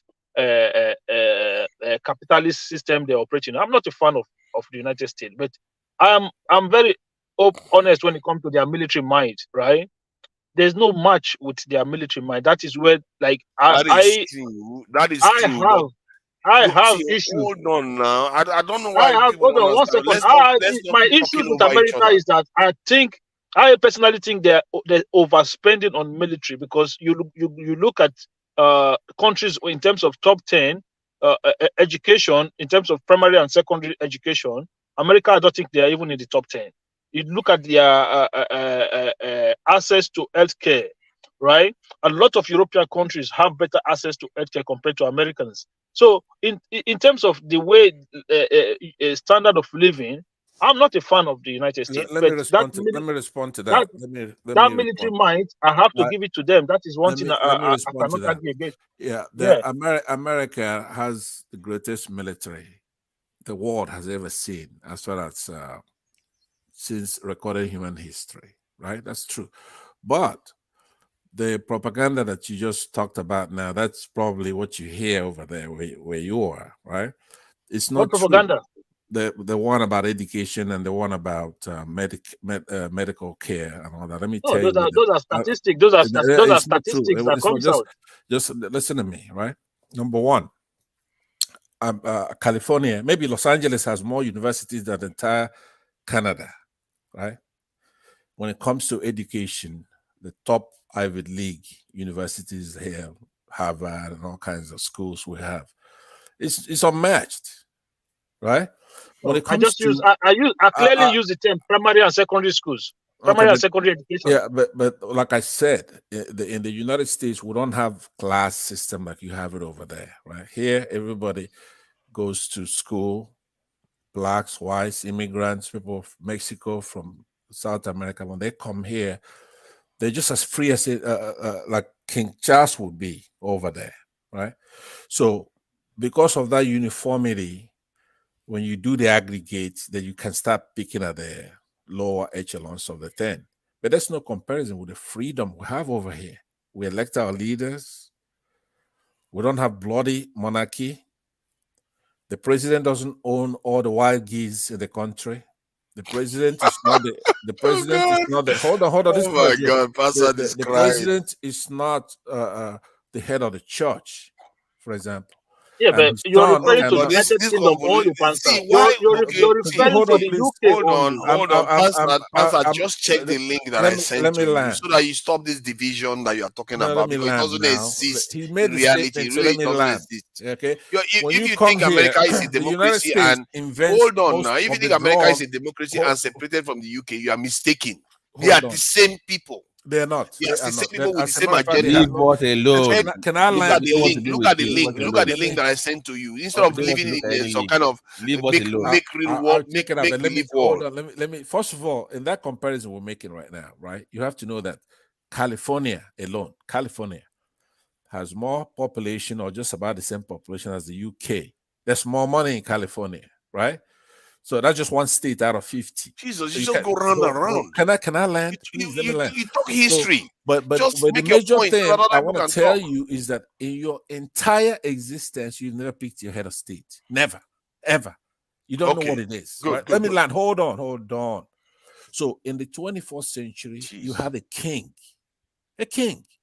Now, you just made a statement there that I believe that was just incredible statement. You're saying that you are the boss of America, so that you bought America. So there were 13 colonies, mostly people from the United Kingdom that came to the east coast of what's called the United States today.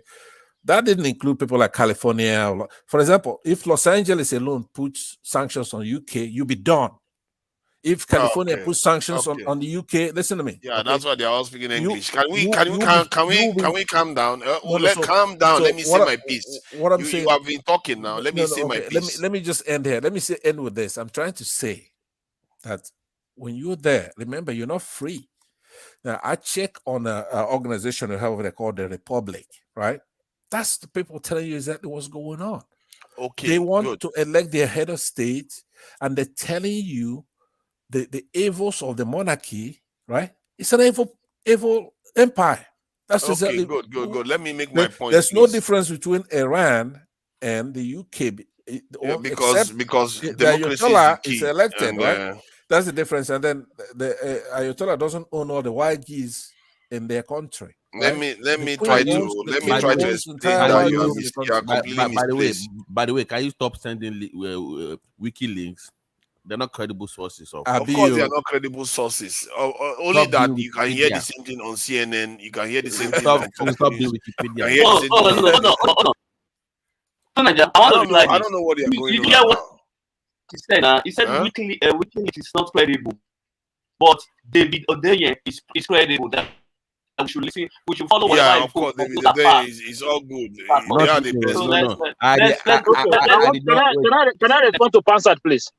I'm not responded yet. I'm not responded with guys. what I wanted to I say. did not say David. No, wait. Hold on. BT, hold on. Let me say what I need to You say said first. David, then you brought David, then you up. I didn't bring his name No, up. that was on that Panzer that I was talking about. But regarding the link that I sent over, it was the point. It was the 5 eyes.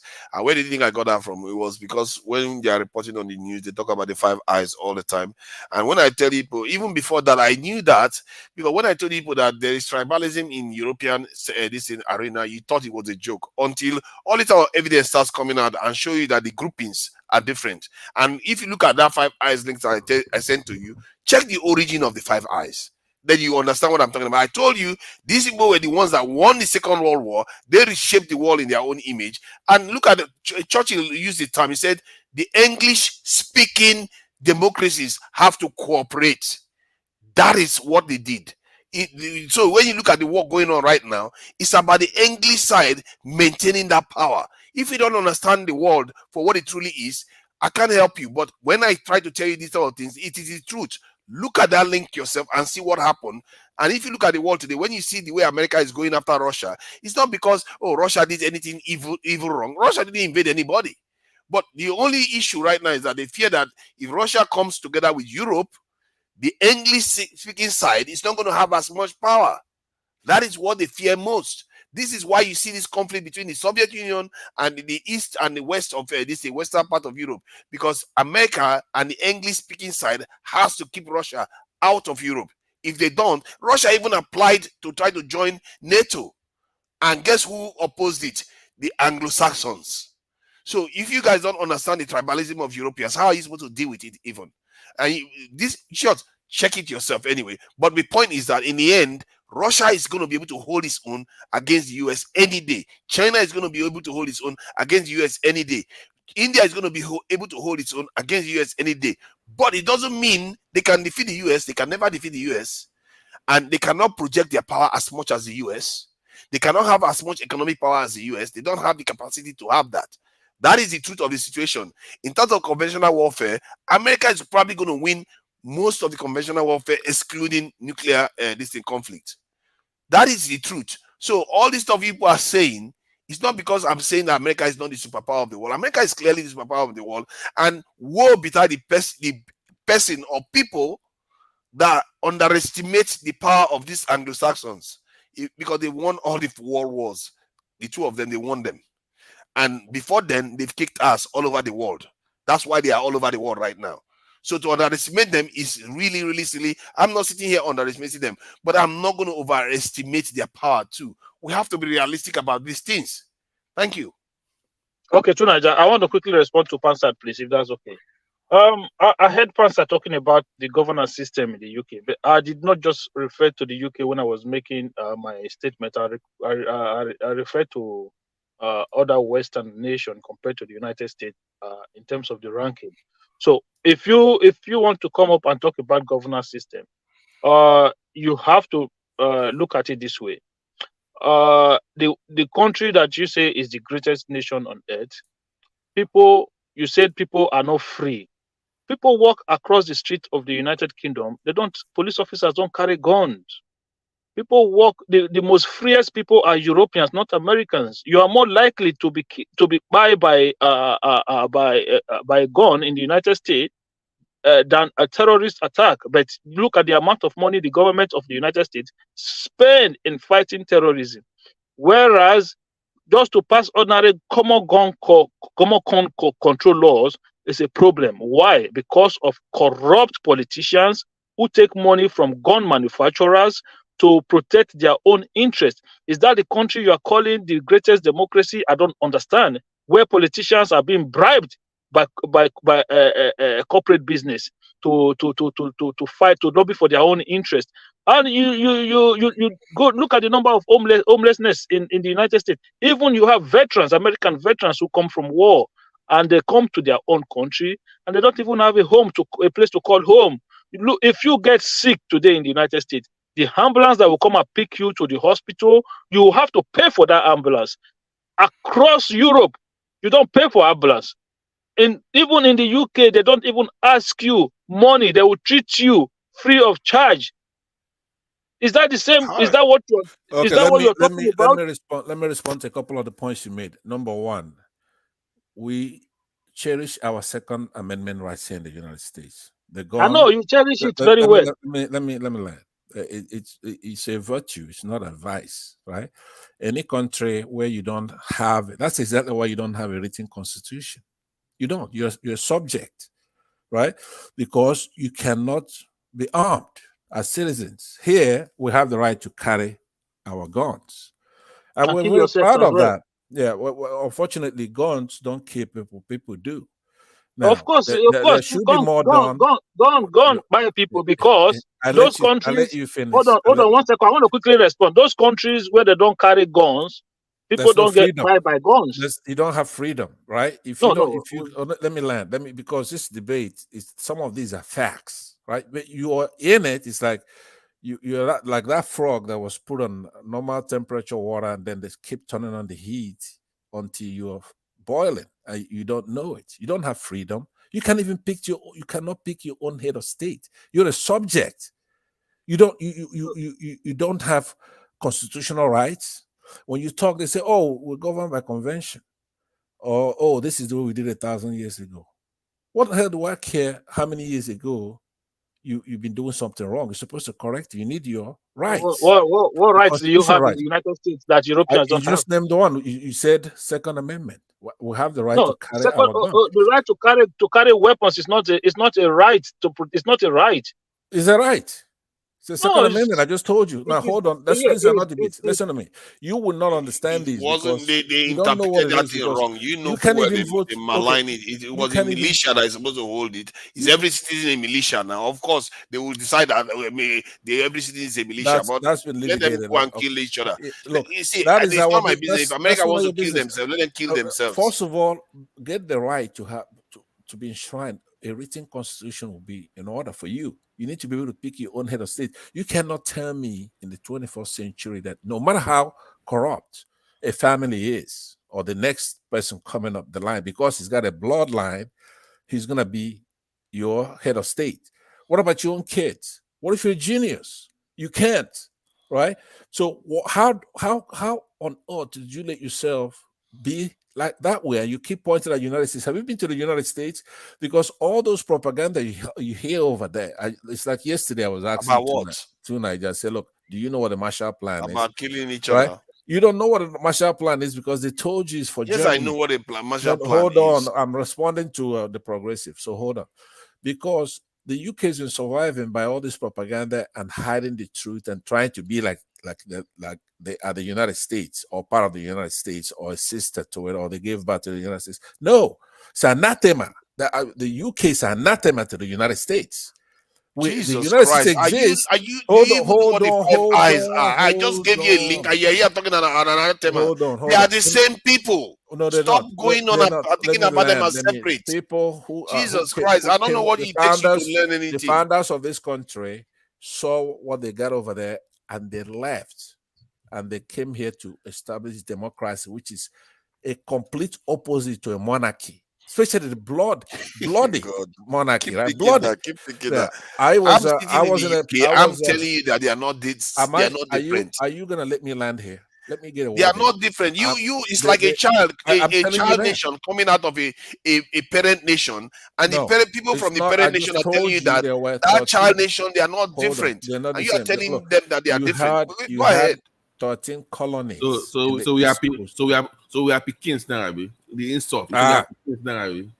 You like it or not, you might as well. It's like somebody saying because you are richer than your parents, you are no longer you're not the children of the child of your parents. Constitution. You like it or not, that's what America is. Subject. I'm a citizen. The UK, I mean, you are a subject, right? Subject to the whims and caprice of the king. It doesn't matter how good you are, you can never be a king unless you end up. Neither the pure prevention of war nor the continuous. Just read this. Let me just read this. This is a statement by don't be reading stuff on them things. Neither the prevention of war nor the continuous rise of organizations will be gained without what I have called. What do you mean? No, let me read now. Come on, let me just read this quote from Churchill. Progressive Nigeria, let me just read, please. Neither the pure prevention of war nor the continuous rise of world organization will be gained without what I have called the fraternal association of the English-speaking peoples. This means a special relationship between the British Commonwealth and Empire and the United States. The continuance of the intimate relationship between our military advisors, leading to common study of potential dangers. It almost sounds like me there, not even taking chances. Military is what he said there when they're talking about associating themselves. Let me clarify something real quick with progressive. America is not a democracy; it is a republic. So let me give you the difference between those two. In a democracy, pure democracy, the majority they rule. In a republic, you have laws that, even though the majority rule, protects the interest of minorities. That's the difference between America and other democracies. Look, I thank God that you clarify, because Nigeria did not let me speak. That was what I was going to tell Pansat. It's democratic in nature. It just gives rights to smaller groups. Like that is easily why California we have 2 senators and Wyoming we have the same number of senators. You have, because that was what I was going to tell Pansat, that in a nation where you hold an election and the person with the fewest number of votes will still be declared the winner, you're telling me that is a democracy? No. Let me educate you on that one. No, I understand that you have electoral colleges. You don't need to. You don't need to educate me. I understand that you use the electoral college process. Oh no, wait. But why was that done though? That was done to protect smaller states that had lesser populations. Remember, in America, each state is actually a country on its own. In America, Babati, listen, I want to tell you something. Yeah. You have a country, right?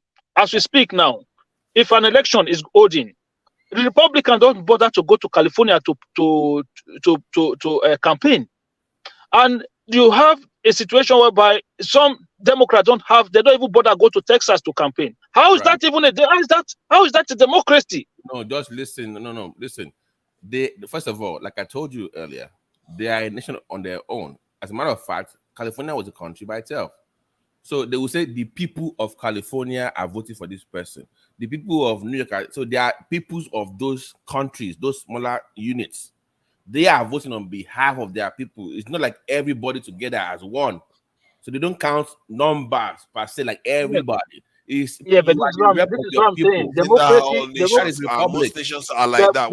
Germany is like that too. They have different regions. They're democracy all as we like know that. it, democracy as we know it, as we understand it, is Yeah. game of numbers. If you have the highest number of votes, even But it's by supposed to one be game. vote, See, BT, progressive. you are trying to excuse it. It's supposed to be a game of numbers, Hold on. proportional representation, not Guys, based wait. on Wait, what is the wait. point of the definition of Wait now. democracy when you Let me keep just finish. saying it's not Wait, numbers. hold on. Government of the people, by the people, and for the people, and you have brother. twisted it. Hold on, please. Hold on. Let me finish, please. What do we complain about in Nigeria the most? That the North, for some reason, because they have the most numbers, they dominate everybody else. If you were a republic, for instance, the Southeast will not have an issue with that. They can have 20 billion people in the North, all I care. You will still get the same rights as they do in Southeast. Yeah, but that's not true. democracy, is it? It is That's not democratic because it's fair. It gives let me finish, please. You see, in a democratic society, hold on, in a democratic society, let me finish my point, please.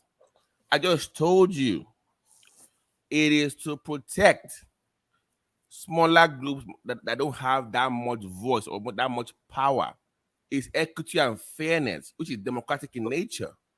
Okay, Babati, I'm going to explain something to you quickly, right? You know what the American system, what it does?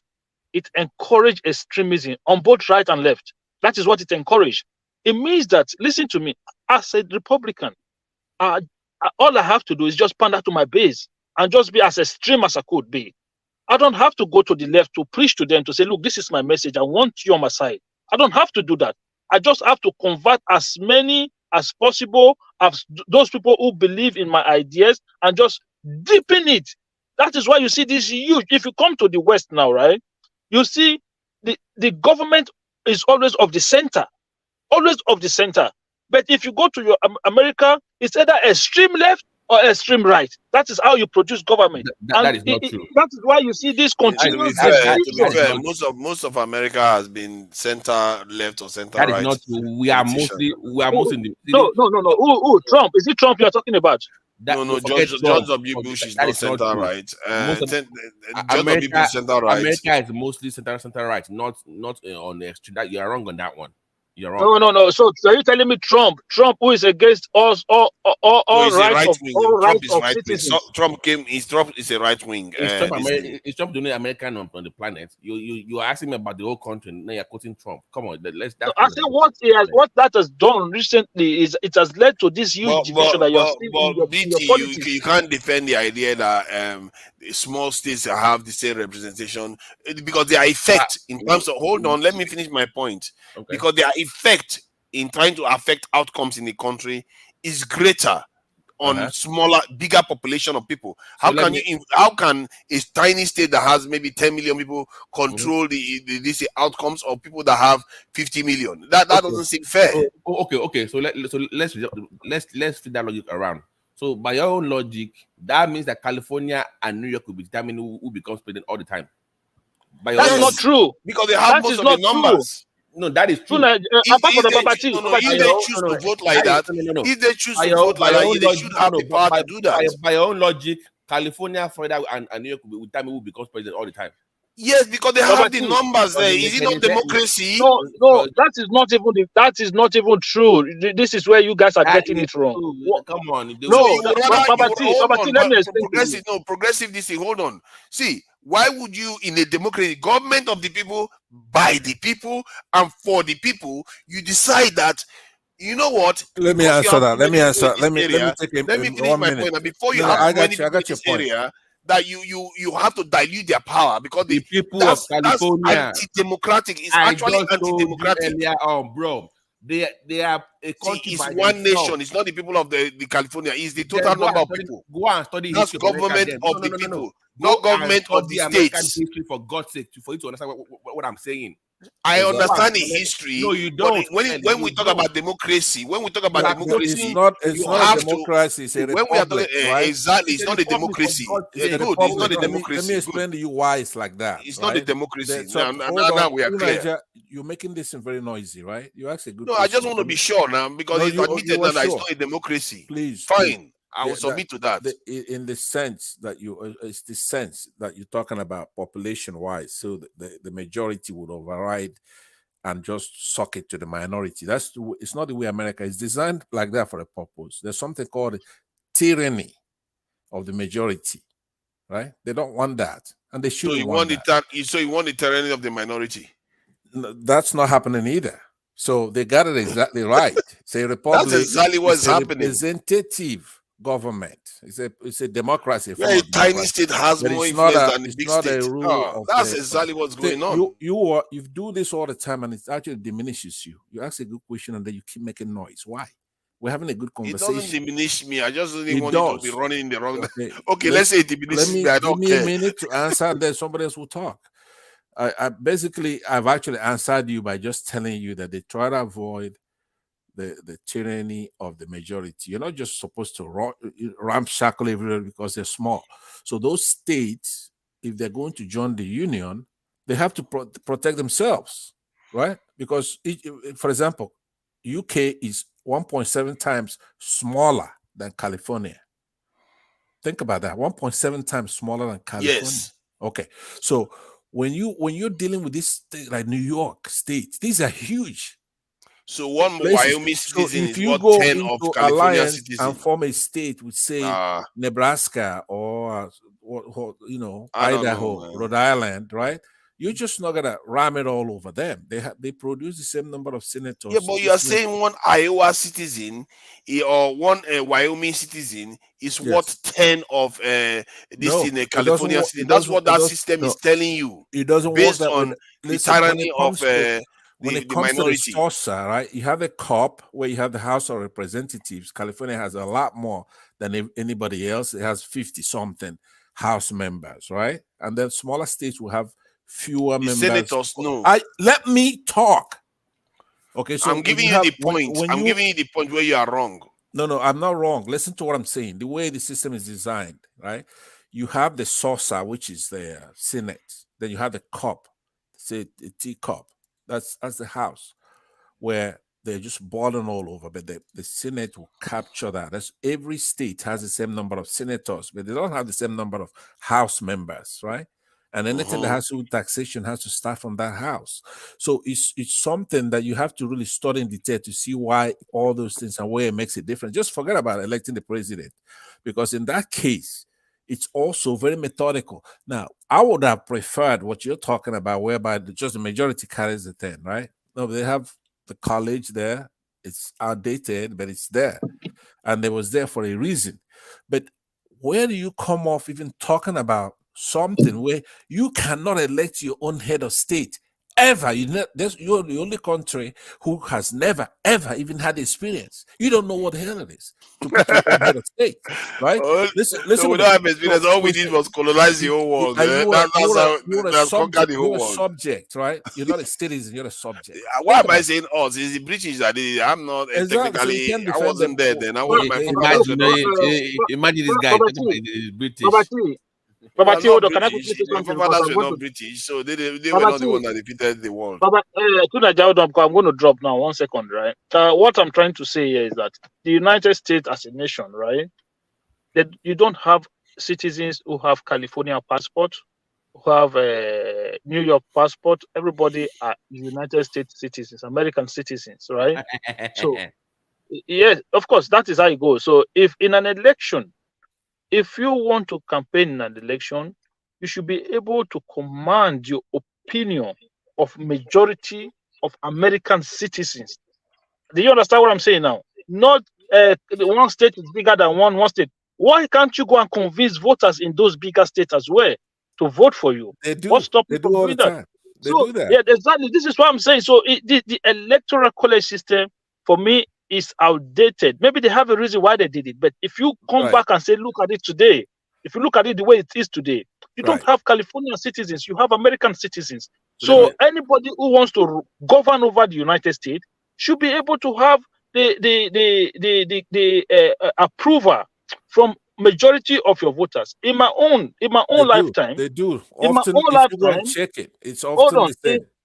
In my own lifetime, America have produced, at least the ones that I know, 2 presidents who have minority votes. Right. George Bush Jr. Right. and Donald Trump, the ones I know of. Right? So for me, that doesn't make sense. You used Nigeria as an example earlier about how the North would dominate others. No, that's not true. Goodluck Jonathan won election against President Muhammadu Buhari by winning the South and the North Central. And he won the election. So you can still have a combination of regions in Nigeria. But we have a situation whereby before they just make Banga, President Joe Biden have carried the state of California. They never even count results. They never even count them. You just use the exception and then compare it with the rule. Right? You use the 2 exceptions in America. You mentioned the 2, right? I bet you can name another one. So now in Nigeria's case, you use the exception. Do you see what I mean?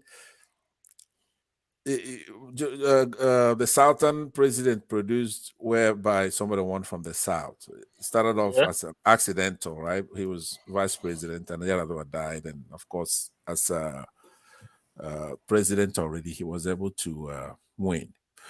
But in America, you name the exception. Most times, the American presidents won both the majority votes as well as the electoral college. Most of the times, there's been 46 presidents. Of votes. Trump lost by nearly 3 million votes. By nearly not nearly, even more than 3 million votes. I know, but you say that's the exception. That's what I'm saying. There's only 2 cases that you name both of them, right? George W. Bush, when he ran against John Kerry, I believe, and then or Gore, I believe, either Gore or Kerry, and then the one you talked about, the last one with Trump in 2016 against Hillary Clinton. So that's it. The other times, when you look at Truman, you look at Obama, you look at anybody else, they won both the majority and then the one you talk Why about. do I feel common sense central? Mama T is saying, see, American senators, Wyoming has the same number of senators as this in California, and it's more than 60 times the population of Wyoming. Exactly, but that's the senator, not the House. That is what is it? But senators are voted in too. You will get 3 for your country. What do you do with them? Oh my God! Answer. What do you people like to yap? You people like to yap people all over the place. Even in backstage, Baba T is yapping me in backstage. What's wrong with you people? You have 3, 4, 5 in your country. What have you done with those senators? Nothing. Senators. What are they going to do with the discussion? America is a democracy, and when Kampansa is here criticizing the UK, without looking at its own country, how lopsided its own country is too. All countries have peculiar democracies. Wait. UK has no constitution. So why are you talking? You have without any constitution. Look at what we've done. Look at my works, all you mighty and despair. Without constitution, look at what the UK has done. Please. Old glory, old glory. That's glory now. The glory is still there. Are you seeing the 5 eyes? Are you seeing the 5 eyes? The glory is still there. No. Why is old glory even talking? Why is old that? See, you must well say. See, you think you own the US, until the black people start making US a pan-African nation too. You guys don't own it. It's the UK that owns it. The Anglo-Saxons control it. Forget it. You left the EU. Alpha. How you guys doing? Why do you think we left the EU? Because we want to go back to our true strength, which is to take the US, take Canada, take Australia, take New Zealand, and rule the world. Come on, again. See a lie. Is the truth now? Is the truth? You see, Churchill was at the tip of the spear of creating that 5 eyes, and it's still there today. You see, people don't pay attention when they hear the word. They just think it's just normal cooperation. pay attention to what the Five Eyes are. Whenever you hear it on the news now, you know what it means. Whenever they mention it, the structure is still very active. And just last week I had it when they were talking about it on the news. Then I went to check it physically, and it backed up my theory. You see, that's why sometimes you should listen to me a bit more often, because when I said it before, I hope not. I hope so. Hold on, you said what did you say in the backstage? You say I didn't pass I failed my common entrance exam. And this is why now you can see. Hold on, see, the reason why you should listen to me is because I made that analysis without knowing about the Five Eyes, and when I heard the Five Eyes, because I was aware of the analysis I've already had, that the Anglo-Saxons, the politics of international policies, if you look at it from the point of view of European tribalism, you are going to see it clearly. When I had the Five Eyes, I said, who are the Five Eyes? I bet they are all English speakers. And it is true. And then just today, I didn't even bother to check it before. Just today, when I checked the link and I checked it and sent it to you here, that's when I read it. And when I read it, that's exactly what Churchill was saying. That the English speaking countries have to band together to control the world that comes after that time. That was around 1945 or 46 or so when he said these things, and that is what has shaped the world that we are in today. Can I ask you a question? Yeah. I don't know how you are deep in into conspiracy theories. Now, there's been this thing out there for decades about the link between Washington, London, and Rome. They're the only three countries that have that monument, statue, whatever. Like they refer to America as the military arm, the UK, London as the money bag, and Rome has the spiritual headquarters. So those three kind of like rule the world. I don't know how much you buy into that, because I've read about it for a long time. I've been to those three places. There's some things that I've kind of found that would kind of make me said, maybe not. Because they were like, anytime you have an American president, they have to go to Rome and they have to go to the UK. Like that is just part of like there's more to it than just visiting.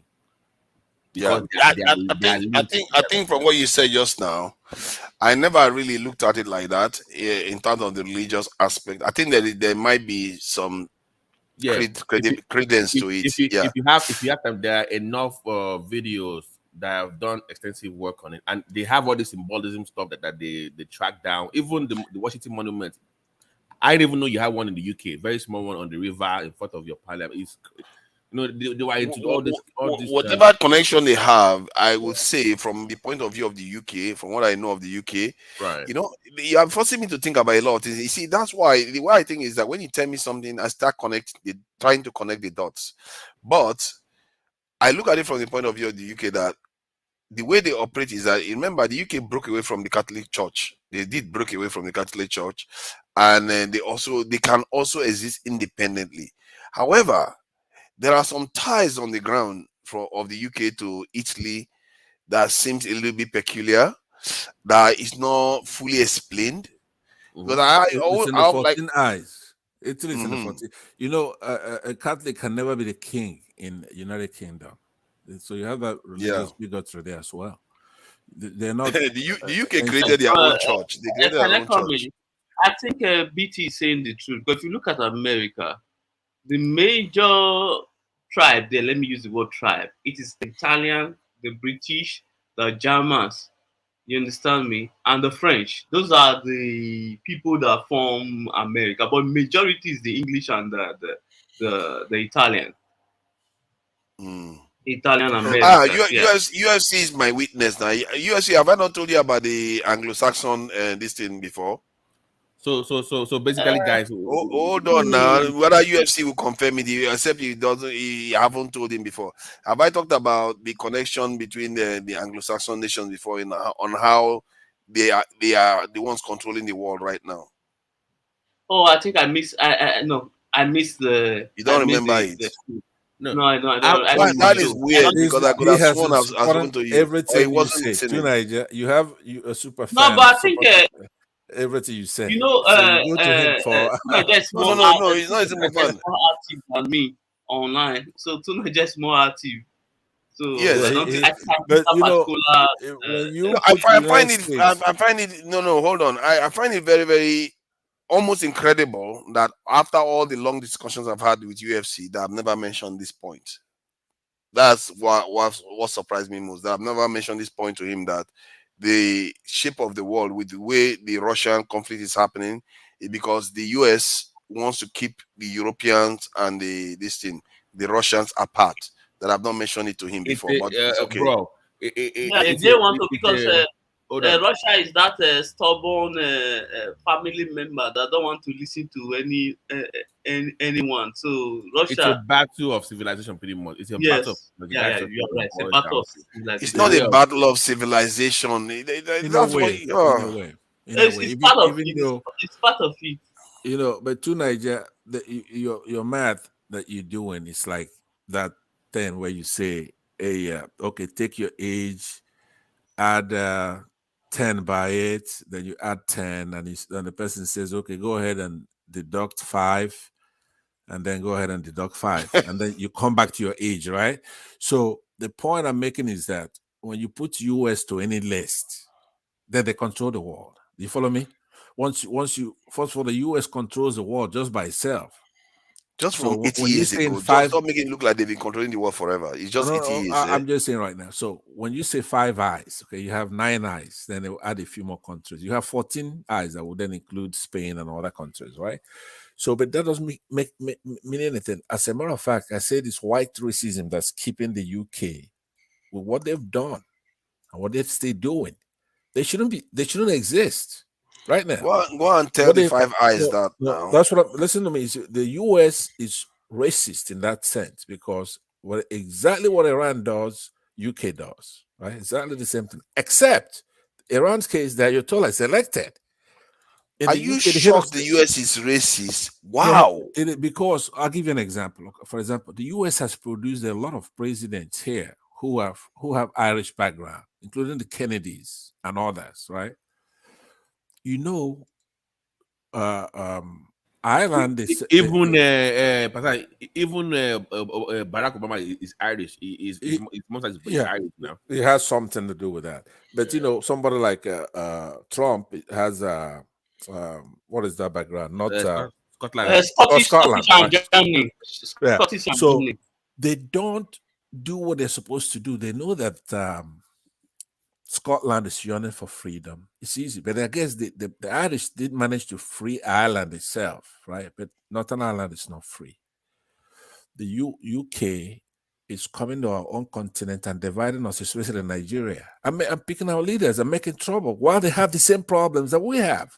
Bro, but there's a sacrosanct because nobody could talk about it. Bro, I don't know why you are bothering with this. Don't even bother. I'm upset about it. Wait. We have collective low IQ, so there's no hope for us in that department. Just move on from Nigeria and black people.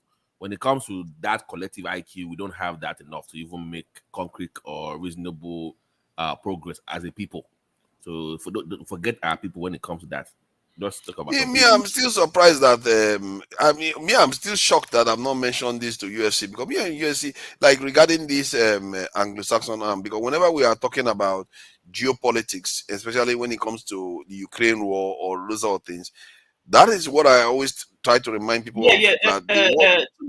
You normally measure it in general, like you include the Italian, the Germany, but this is the first time you have separated the English. You made it. Anglo-Saxon is not Italian Germany. Anglo-Saxon is the English-speaking world. It's not Italian Germany, where it's just the Anglo-Saxons. And I would have thought we've had a lot of conversation where I mentioned that this is several times. And Keze would definitely remember it. You are right. You have used the word Anglo-Saxon. And you keep trying to beat him into supporting you on that. But no. I'm not beating him just to meet him because I've had a long conversation with him. I'm not trying to beat him because to me it's confusing me that maybe USA is not Anglo-Saxon. Okay, we have Catholics here. The Kennedys, they're Catholics. They've been president, right? So then we have Africans here Obama is Kenyan and he's become president of the United States, right?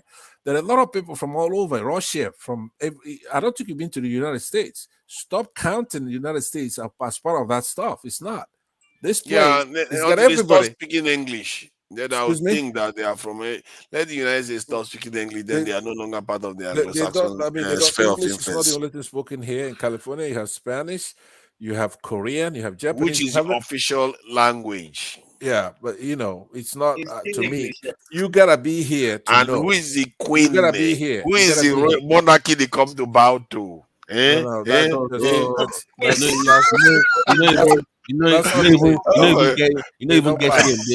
bow. They do their head a little bit like Yo, that. I do like to troll Americans on this, You don't even And get to the the background funny thing is that English, when they look down on Americans, that's the weirdest stuff. The English actually look down on Americans. They're like, what is wrong Exactly. with They these have no people? respect for. I went to a game the other day, and there was this English lad right there. What game was that? That was so actually European League soccer, football, what you know as football over there. And this English kid was drinking beer and just has no respect whatsoever, right? So that's what we see through when we're talking to you. You go in that, we used to be a colony. I just corrected you 10 times already. You were dealing with 13 colonies in the East Coast of the United States, California, Texas. Do you know how big Texas is? You know how big California? So what difference California does is it make? 1.7 times bigger than If you UK. like a colony that is a mosaic, they They still were not part of that. something together made it Anglo-Saxon. No. Listen, it wasn't part of these places I'm talking about. Were not part of the United States then. California. See, Pansa, in a way, right? I like what you are Texas. saying. I like what you are saying because personally, I actually want America to distance itself a little bit from the UK and be a little bit more pan-other people than only pan-Anglo-Saxon. The UK, the US is technically mostly pan-Anglo-Saxon, not necessarily pan-European. So over there, that's the information you're getting. I just told you. The information you're getting about America. For example, you should know what the Marshall Plan is. You don't know what that is. It's incredible, which means how can you say I don't know what it's not it in your is? Jesus textbook. Christ, this guy, you hold know, on. the only one thing Pastor asked me in his life, then I said the Marshall Plan was is for Germany. Okay, but he that's a included big hold miss. on now, but he included other nations. He said I was a total failure because I mentioned only Because Germany. if somebody comes to, let's say, Nigeria right now and bomb it to shreds, right? And then somebody comes there and rebuild the whole country. That's what happened in your case. All those castles were bombed to shreds. Buckingham Palace, all those, they were rebuilt by American tax dollar. The American taxpayer paid to rebuild your Oh country. God, this guy! And you don't know the money they are about it. stealing from all the colonies that the UK and France has handed over. You forgot about that. Oh, and also, did you hear what I just said? Yeah. I heard, So but American you also taxpayer heard what I rebuilt the said. country, That and you all don't the know money about it, they which made means from, they also made somebody money removed from it from the textbooks. you Somebody forgot that removed they it from made TV. a lot of money. They made a lot of money from the colonies of the UK and France, and also they had this in gold standard removed. That used to be for financial transactions. They removed the gold standard and made it a fiat currency that basically imprisoned the Europeans too. So let's not go there. And it was France that wanted to react to go and to come and collect their gold from the US. And then Nixon was like, no, it's not a fiat currency. And guess what? You see, France was the one that wanted to react, not the UK. France. So they captured all the other European countries in that process. So what is happening? If people don't understand the tribalism that goes on in Europe, you will not pick up on what is happening because they speak on a different level. And I don't even know how I picked up on that. Even I don't know how I caught that. But to Nigeria, I'm trying to say to you, right? Without the United States, you wouldn't be there. Trust me. Even in World War II, Germany was about to take over all those places. Is the US joining that war to save Britain? They already took France, right? So the US entered that war basically to save United Kingdom, and they did. Britain.